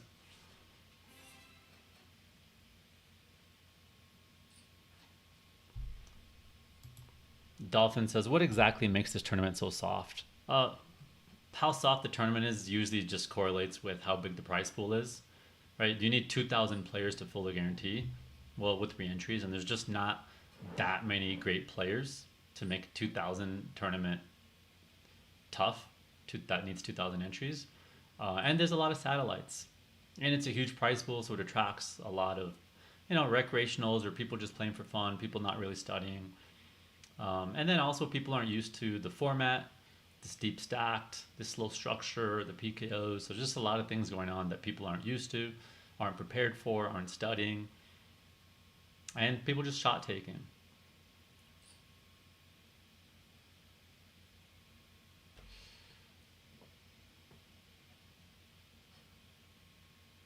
Yep, I do think Sunday would be a better day to play for sure. I think Sunday's a little bit softer, but also on Sunday I'm playing a lot of other tables because there's so many other good things. So that would reduce ROI a little bit. And also I also want to get maximum bullets. Right? So what if I bust, then what if I run really bad and I need all 4 days? I just want to get the maximum opportunities. But yeah, if let's say you only have a couple bullets you're willing to fire at this thing, then yeah, the Sunday is probably better.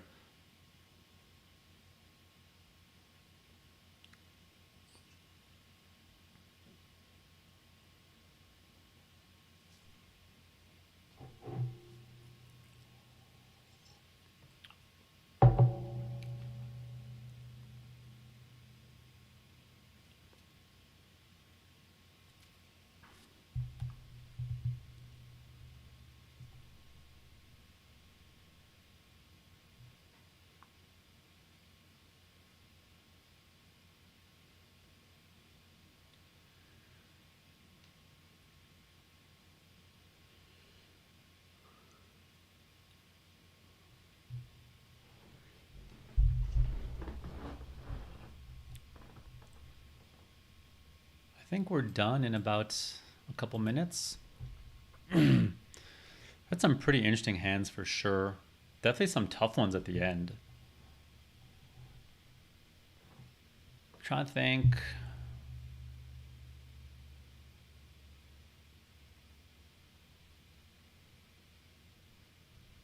Yeah, probably the one that I'm most curious about is the pocket tens. And there's one other one too. I'll have to look. I'm going to get my poker tracker up so I can review those a little later.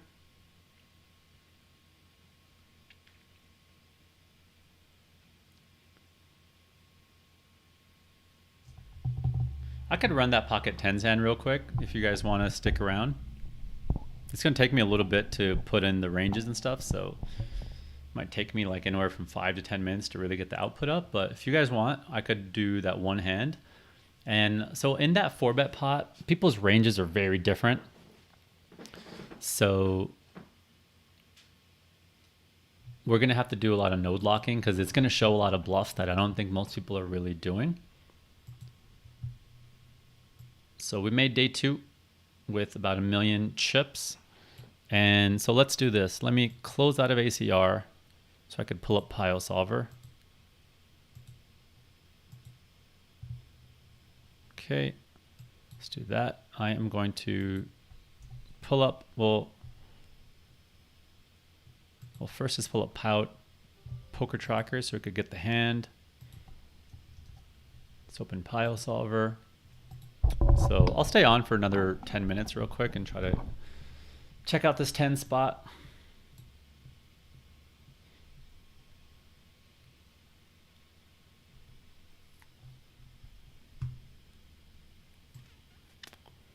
Okay, so it was a 4-bet button versus small blind.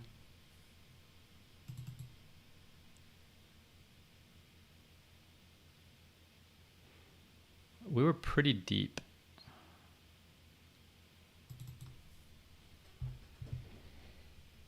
Let's see if I can pull up the details of that hand. So the flop was, I believe, King 2-3. I don't remember which suit was the heart. Let me see if I could pull it up on Poker Tracker. And what did I get 4-bet to? I probably got 4-bet. I think there was like 54 big blinds in the pot, and maybe we were 130 big blinds deep pre-flop.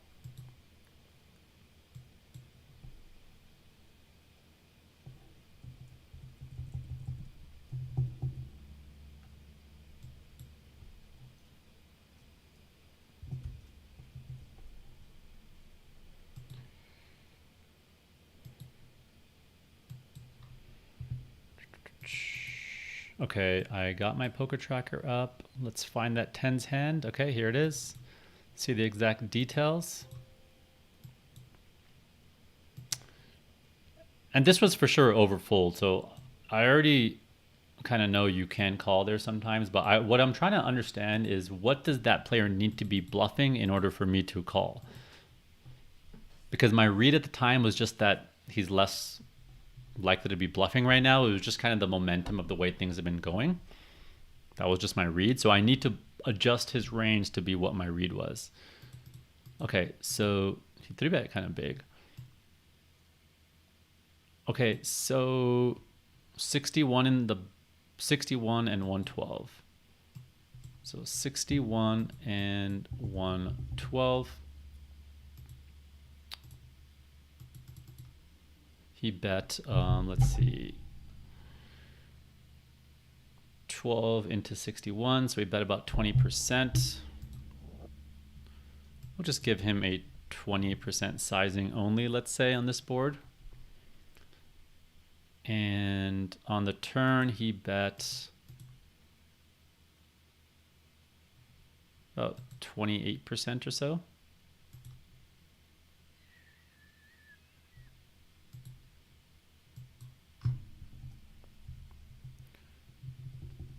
I bet he could even have a smaller sizing on the turn. Let's see.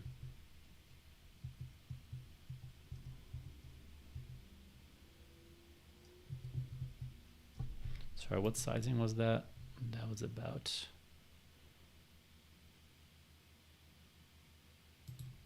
another 28%. Is that correct? Let's get it exact. 26 divided by 86, 30% on the turn. Yeah, so let's give him a 15 and a 30% and a 50% on the turn.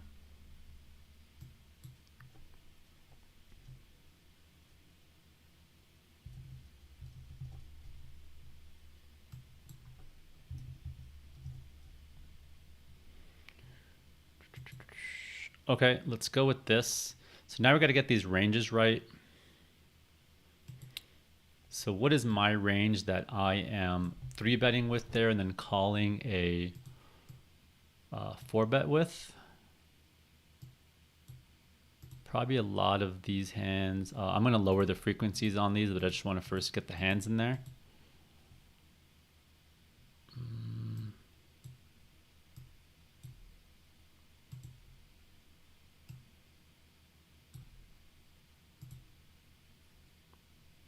I'm definitely not 3-betting some of these all the time, but I'm going to be 3-betting quite a bit.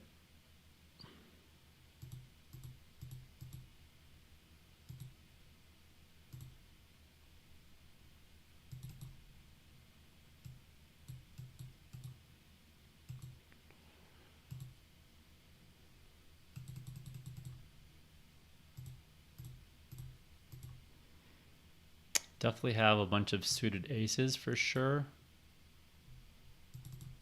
Let's just sprinkle in some of these.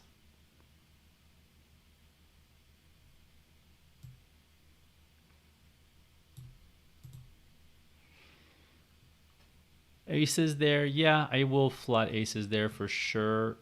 Decent amount. Queens is tough. What do I want to do with that hand?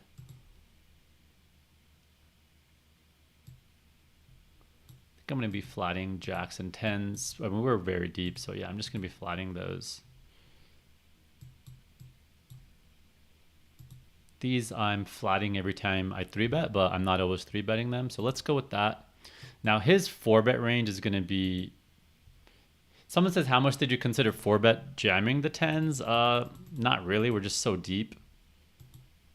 Right? It's 130 bigs. He did go pretty big. Yeah, he did go pretty big. I mean, maybe he just has ace-king a lot there, but I figure I want to keep his bluffs in, so I'd rather call. Okay, so what are his 4-bets there? I mean, he could have ace-queen suited. I just don't get the vibe that he's doing that, but he definitely could. What is he 4-betting here? He definitely could 4-bet some stuff like king, queen off. These are all reasonable 4-bets he could have.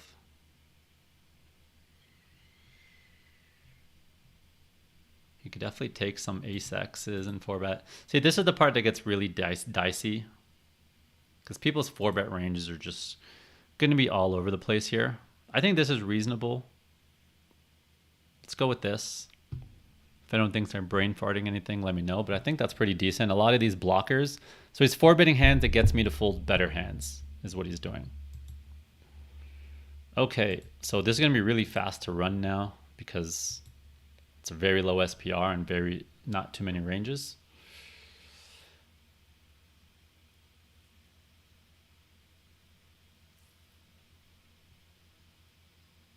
Oh, I just realized someone put my coaching there. Those coaching rates are a little bit outdated because I haven't changed my Autobot. So my coaching is $4.75 per hour or $4.50 per hour if you pre-book 5 hours. I need to change that bot there.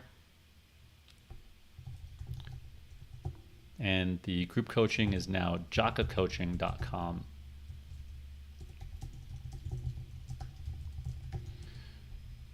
Okay.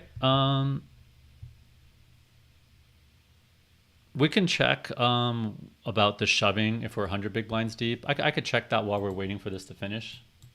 Let's do that real quick.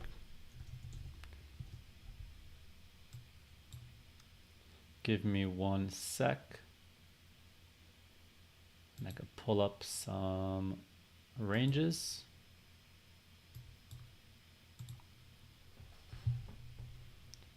This is going to be done in about 30 seconds probably.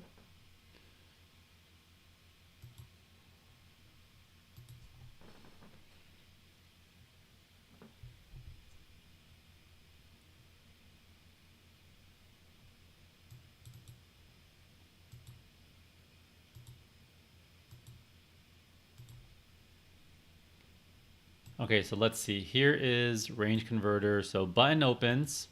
This is 100 bigs, not 130. So look at all the hands we're supposed to be 3-betting here in orange. Right? And this is what I'm saying about 3-betting 9s and 10s. We could do some flatting there, but especially with the bounty, I kind of want to 3-bet wider.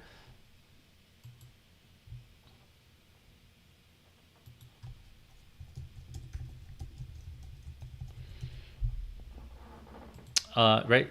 So look how much we got to be 3-betting here, but we have a lot of board coverage because I'm 3-betting all these hands as well. So when we 3-bet, big blind folds, this is the 4-bet range this expects them to have. Right? Some of these ace-8 suited, queens plus. Well, let's see what range I gave him again. I want to see.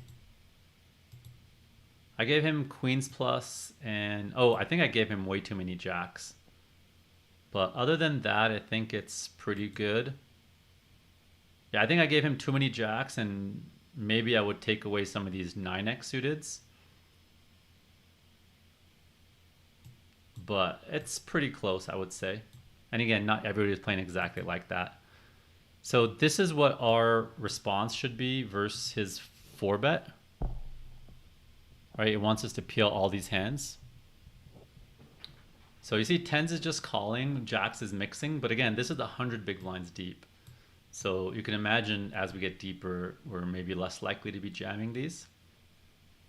All right, same thing with the 9s, right? We're flatting. Looks like 9s is doing a...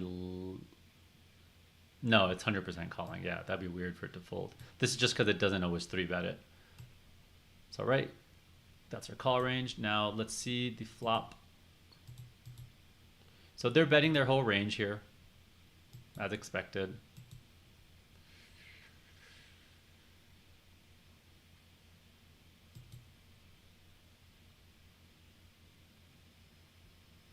And it looks like it wants us to check raise a lot of our kings for value and some 4-5. Wait, what? Why are we folding so many 10s? This is so bizarre. This doesn't make sense. Am I missing something here? Why the hell would we fold all these?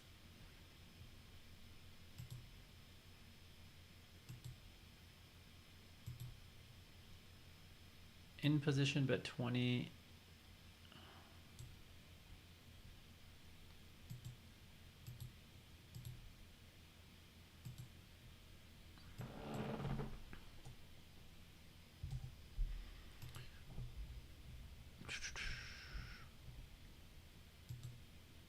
Out of position, has all these hands.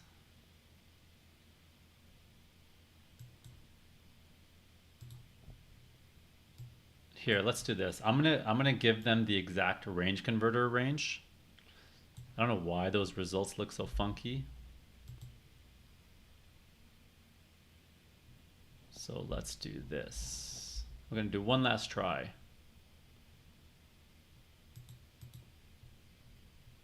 I normally don't have that issue. Okay, so we're gonna give them the exact range converter balanced 4-bet range, even though I don't think they're gonna.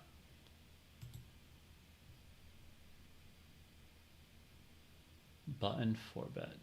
I mean, I'm gonna take away 8s and 9s. Okay, we'll leave the rest. Okay, one last try here. We could look at it before it finishes. So we'll look at it in about a minute. Let's see what the guys are saying in the chat here.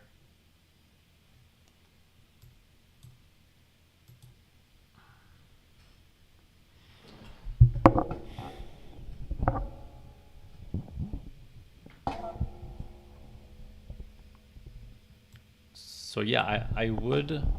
So again, we know it is going to be calling a decent amount of pairs on a turn, but what I'm curious to see is what hands he needs to be bluffing with in order for us to call those, and if he's actually bluffing those or not. And then I also want to see if us having the 10 of hearts matters.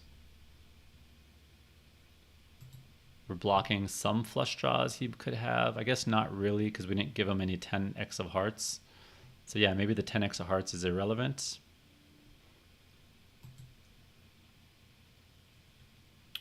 Take it easy, everyone. Whoever's taking off, we're just going to check for a few more minutes here. Okay, so he's betting 12 here. So yeah, this wants us to overfold on the flop big time on king high, it looks like. Even with the adjusted range. Yeah, and it's probably just because he has so many kings in his bluff range, I guess.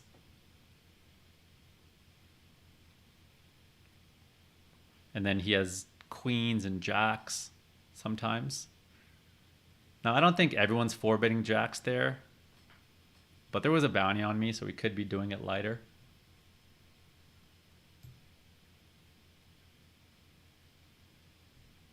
I could reduce the frequency of jacks and 10s, and that would actually make my call a little bit better, I would imagine. So let's see how it is right now. So yeah, here it wants us to overfold big time on the flop. That's super interesting. Let's see the range advantage.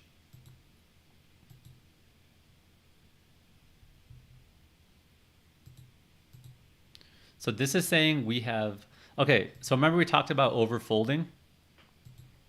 So what this is saying is we just have a huge range disadvantage. Look at that, 37% equity.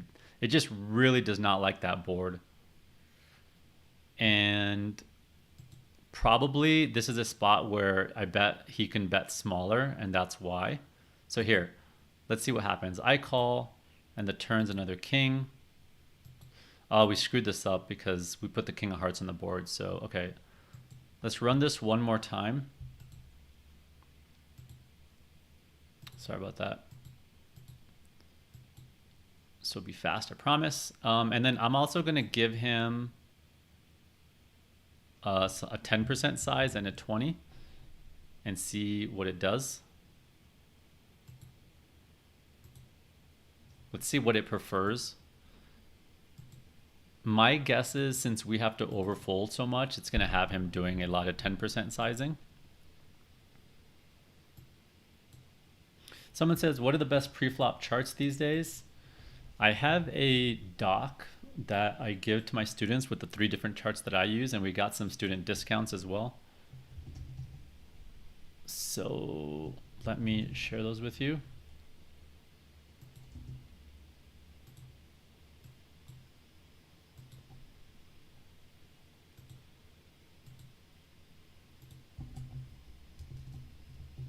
Pre-flop chart options, and I have some little few minute tutorials on them as well.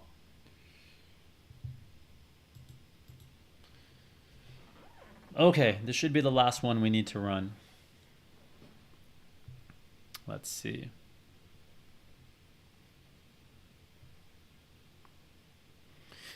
Yeah, I think because the pot is so bloated, he needs to use smaller sizings.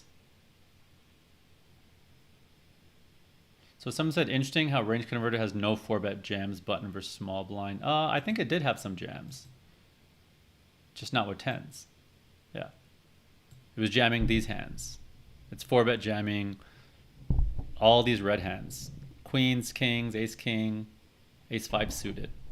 But that's for 100 bigs, so it definitely has 4-bet jams. But again, not for our stack. Okay. 30 more seconds, this should be low enough. As soon as this gets below 2, we'll start looking at it.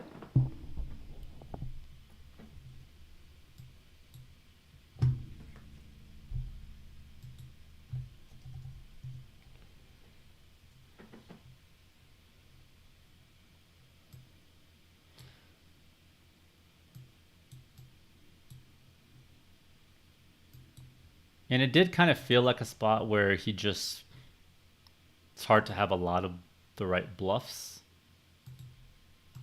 And I was a little worried about being value owned by queens and jacks. So here he's c-betting range. Okay, it looks like he does prefer 20%. He is doing some 10%, but he prefers 20%. So that is interesting. I thought I was going to let him go a little smaller. Okay, so it really just wants us to continue with, it's interesting, it prefers ace 4 and ace 5 to pocket 10s to call with. That's super interesting. So we call, and the turn is the king of hearts. And we do a little bit of leading on this turn card. That kind of makes some sense.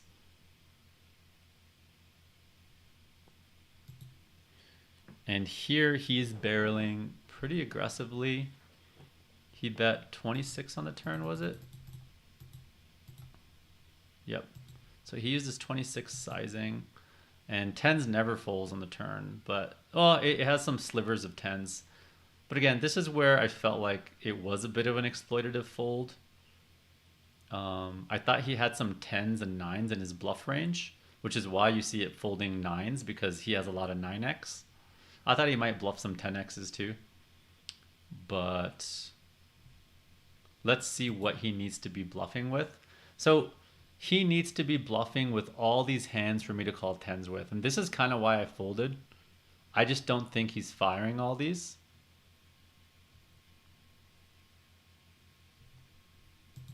So you can't really just go by this. You need to do some node locking here to see how people actually play. So I'm going to do that real quick. And you don't want to node lock this to try to convince yourself that you made the right play, but you want to node lock it based on just being objective. Louis sent the sim.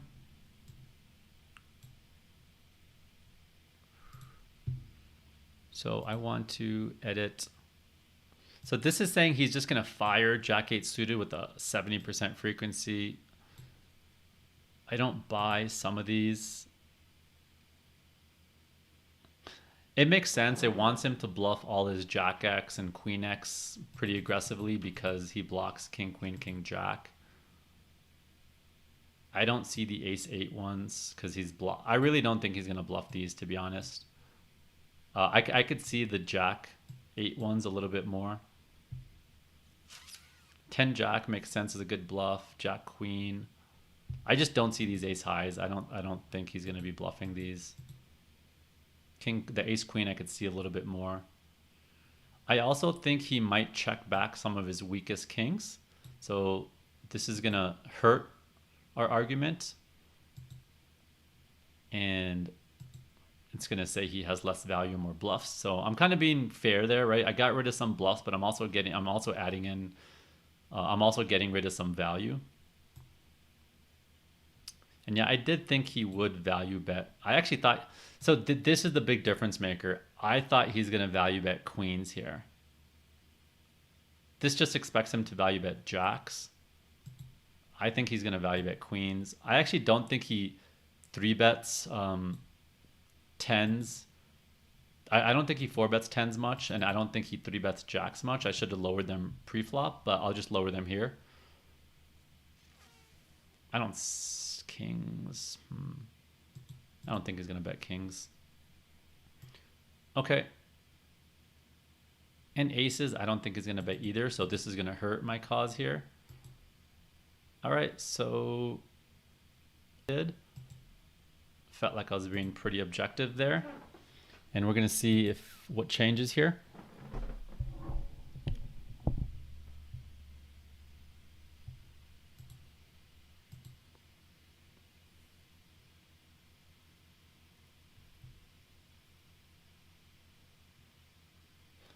Oh, that's true.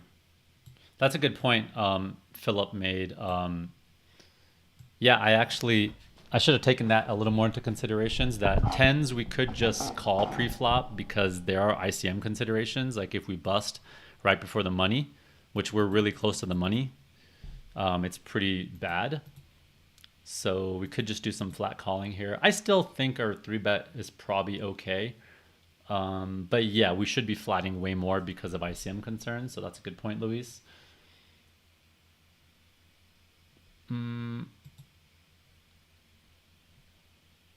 So Luis's sim is pretty similar, where it shows us folding tens on the flop. It's pretty wild. So basically, what my sim and Luis's sim is showing is that in these 4-bet pots, we just need to overfold like crazy on ace high and king high boards because it just nails all their bluffs.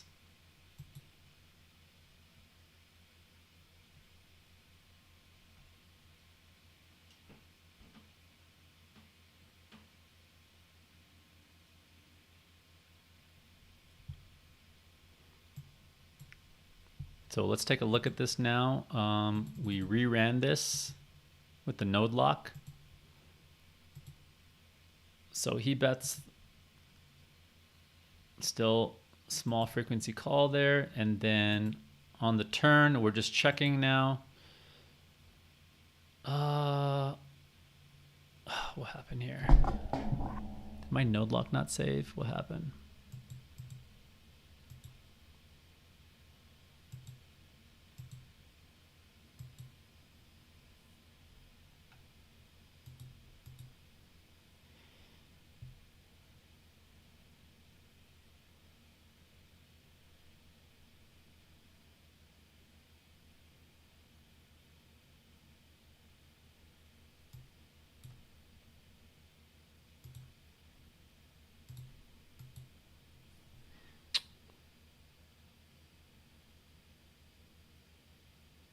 Oh, this shows he's bluffing queen 10 with full frequency.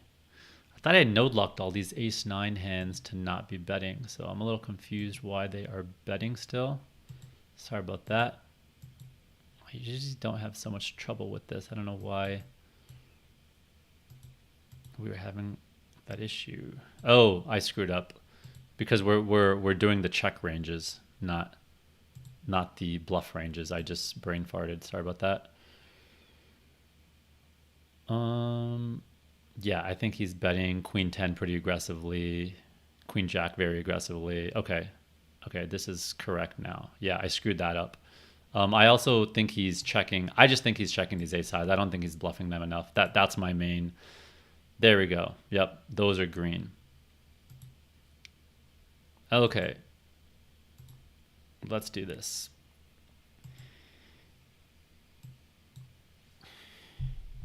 See if there's any comments here. Yeah, exactly, Ken. Even his bluffs connect a lot with ace high, king high. So that's what I remember, that nines hand where you guys were like, "Whoa, it's crazy to fold at such a small bet." There's just some boards where your range advantage is so low compared to theirs that you need to overfold, and they get the bet really small because you have to overfold.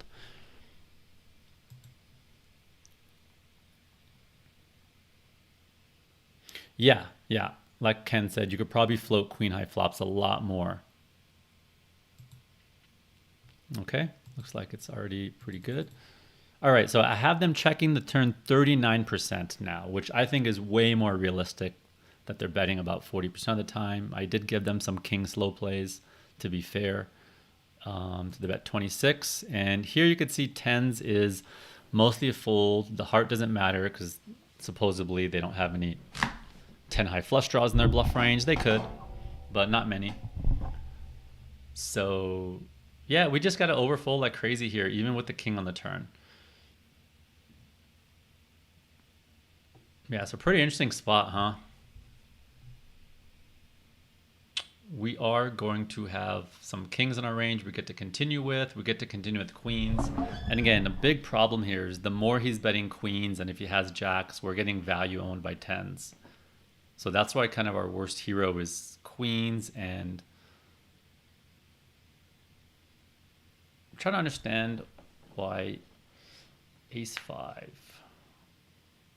I guess it's valuing ace 5 better than jacks because if he's not bluffing with any ace highs, then ace 5 is beating queen 10 and queen jack. And when ace 5 is behind, like a king, we have more outs because ace 5 and ace 4 have 4 outs to a straight, whereas jacks only has 2 outs to a jack. Oh, and also ace 5, the ace might be good when he has queens. So pretty interesting. It makes a lot of sense. Ace 4, ace 5 is a better hero call than jacks. This is a very rare scenario, but it makes sense. Yeah, he chose a good size to bet range on the flop. Yep. Yep. And then turn, it looks like he does a lot of bigger betting, which I'm kind of surprised by. I thought his sizing was good on the turn, but it's hard to play exactly like a robot, and four bet spots are weird. Not a lot of people play them, but all right, that was a cool spot to actually go through at the end. I'm gonna save that. King 3-2 rainbow button versus small blind.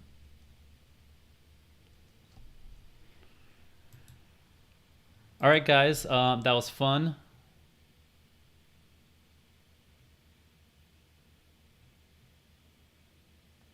And I'm going to call it. I am going to be streaming day 2, I believe. So hit the subscribe button, hit the notifications, keep an eye on your email, and I will keep you guys posted. Follow me on socials. I'll talk about it everywhere if I am streaming, but I'm pretty sure I will be. I just got to double check the dates. And this was a fun one, so I hope you guys enjoyed it. And I'm going to stop the stream, so I'll catch y'all later. I guess I'll wait a few minutes just to say bye. So yeah, I feel pretty good about the way I played that tens hand post flop, but I think my big, well, I don't know if I want to call it a mistake, but pre-flop I could have considered flatting. I mean, the thing is, I've been 4-betting a bit much, and I just 4-bet 3-bet previously out of the blinds, and I did feel like I'd get called a bit thinner.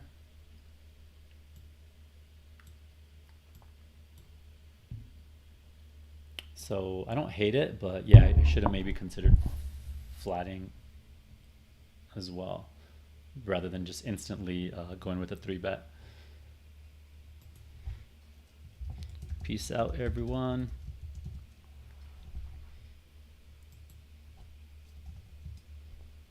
I wonder how many of you stayed on for this pile solver part. Let's see.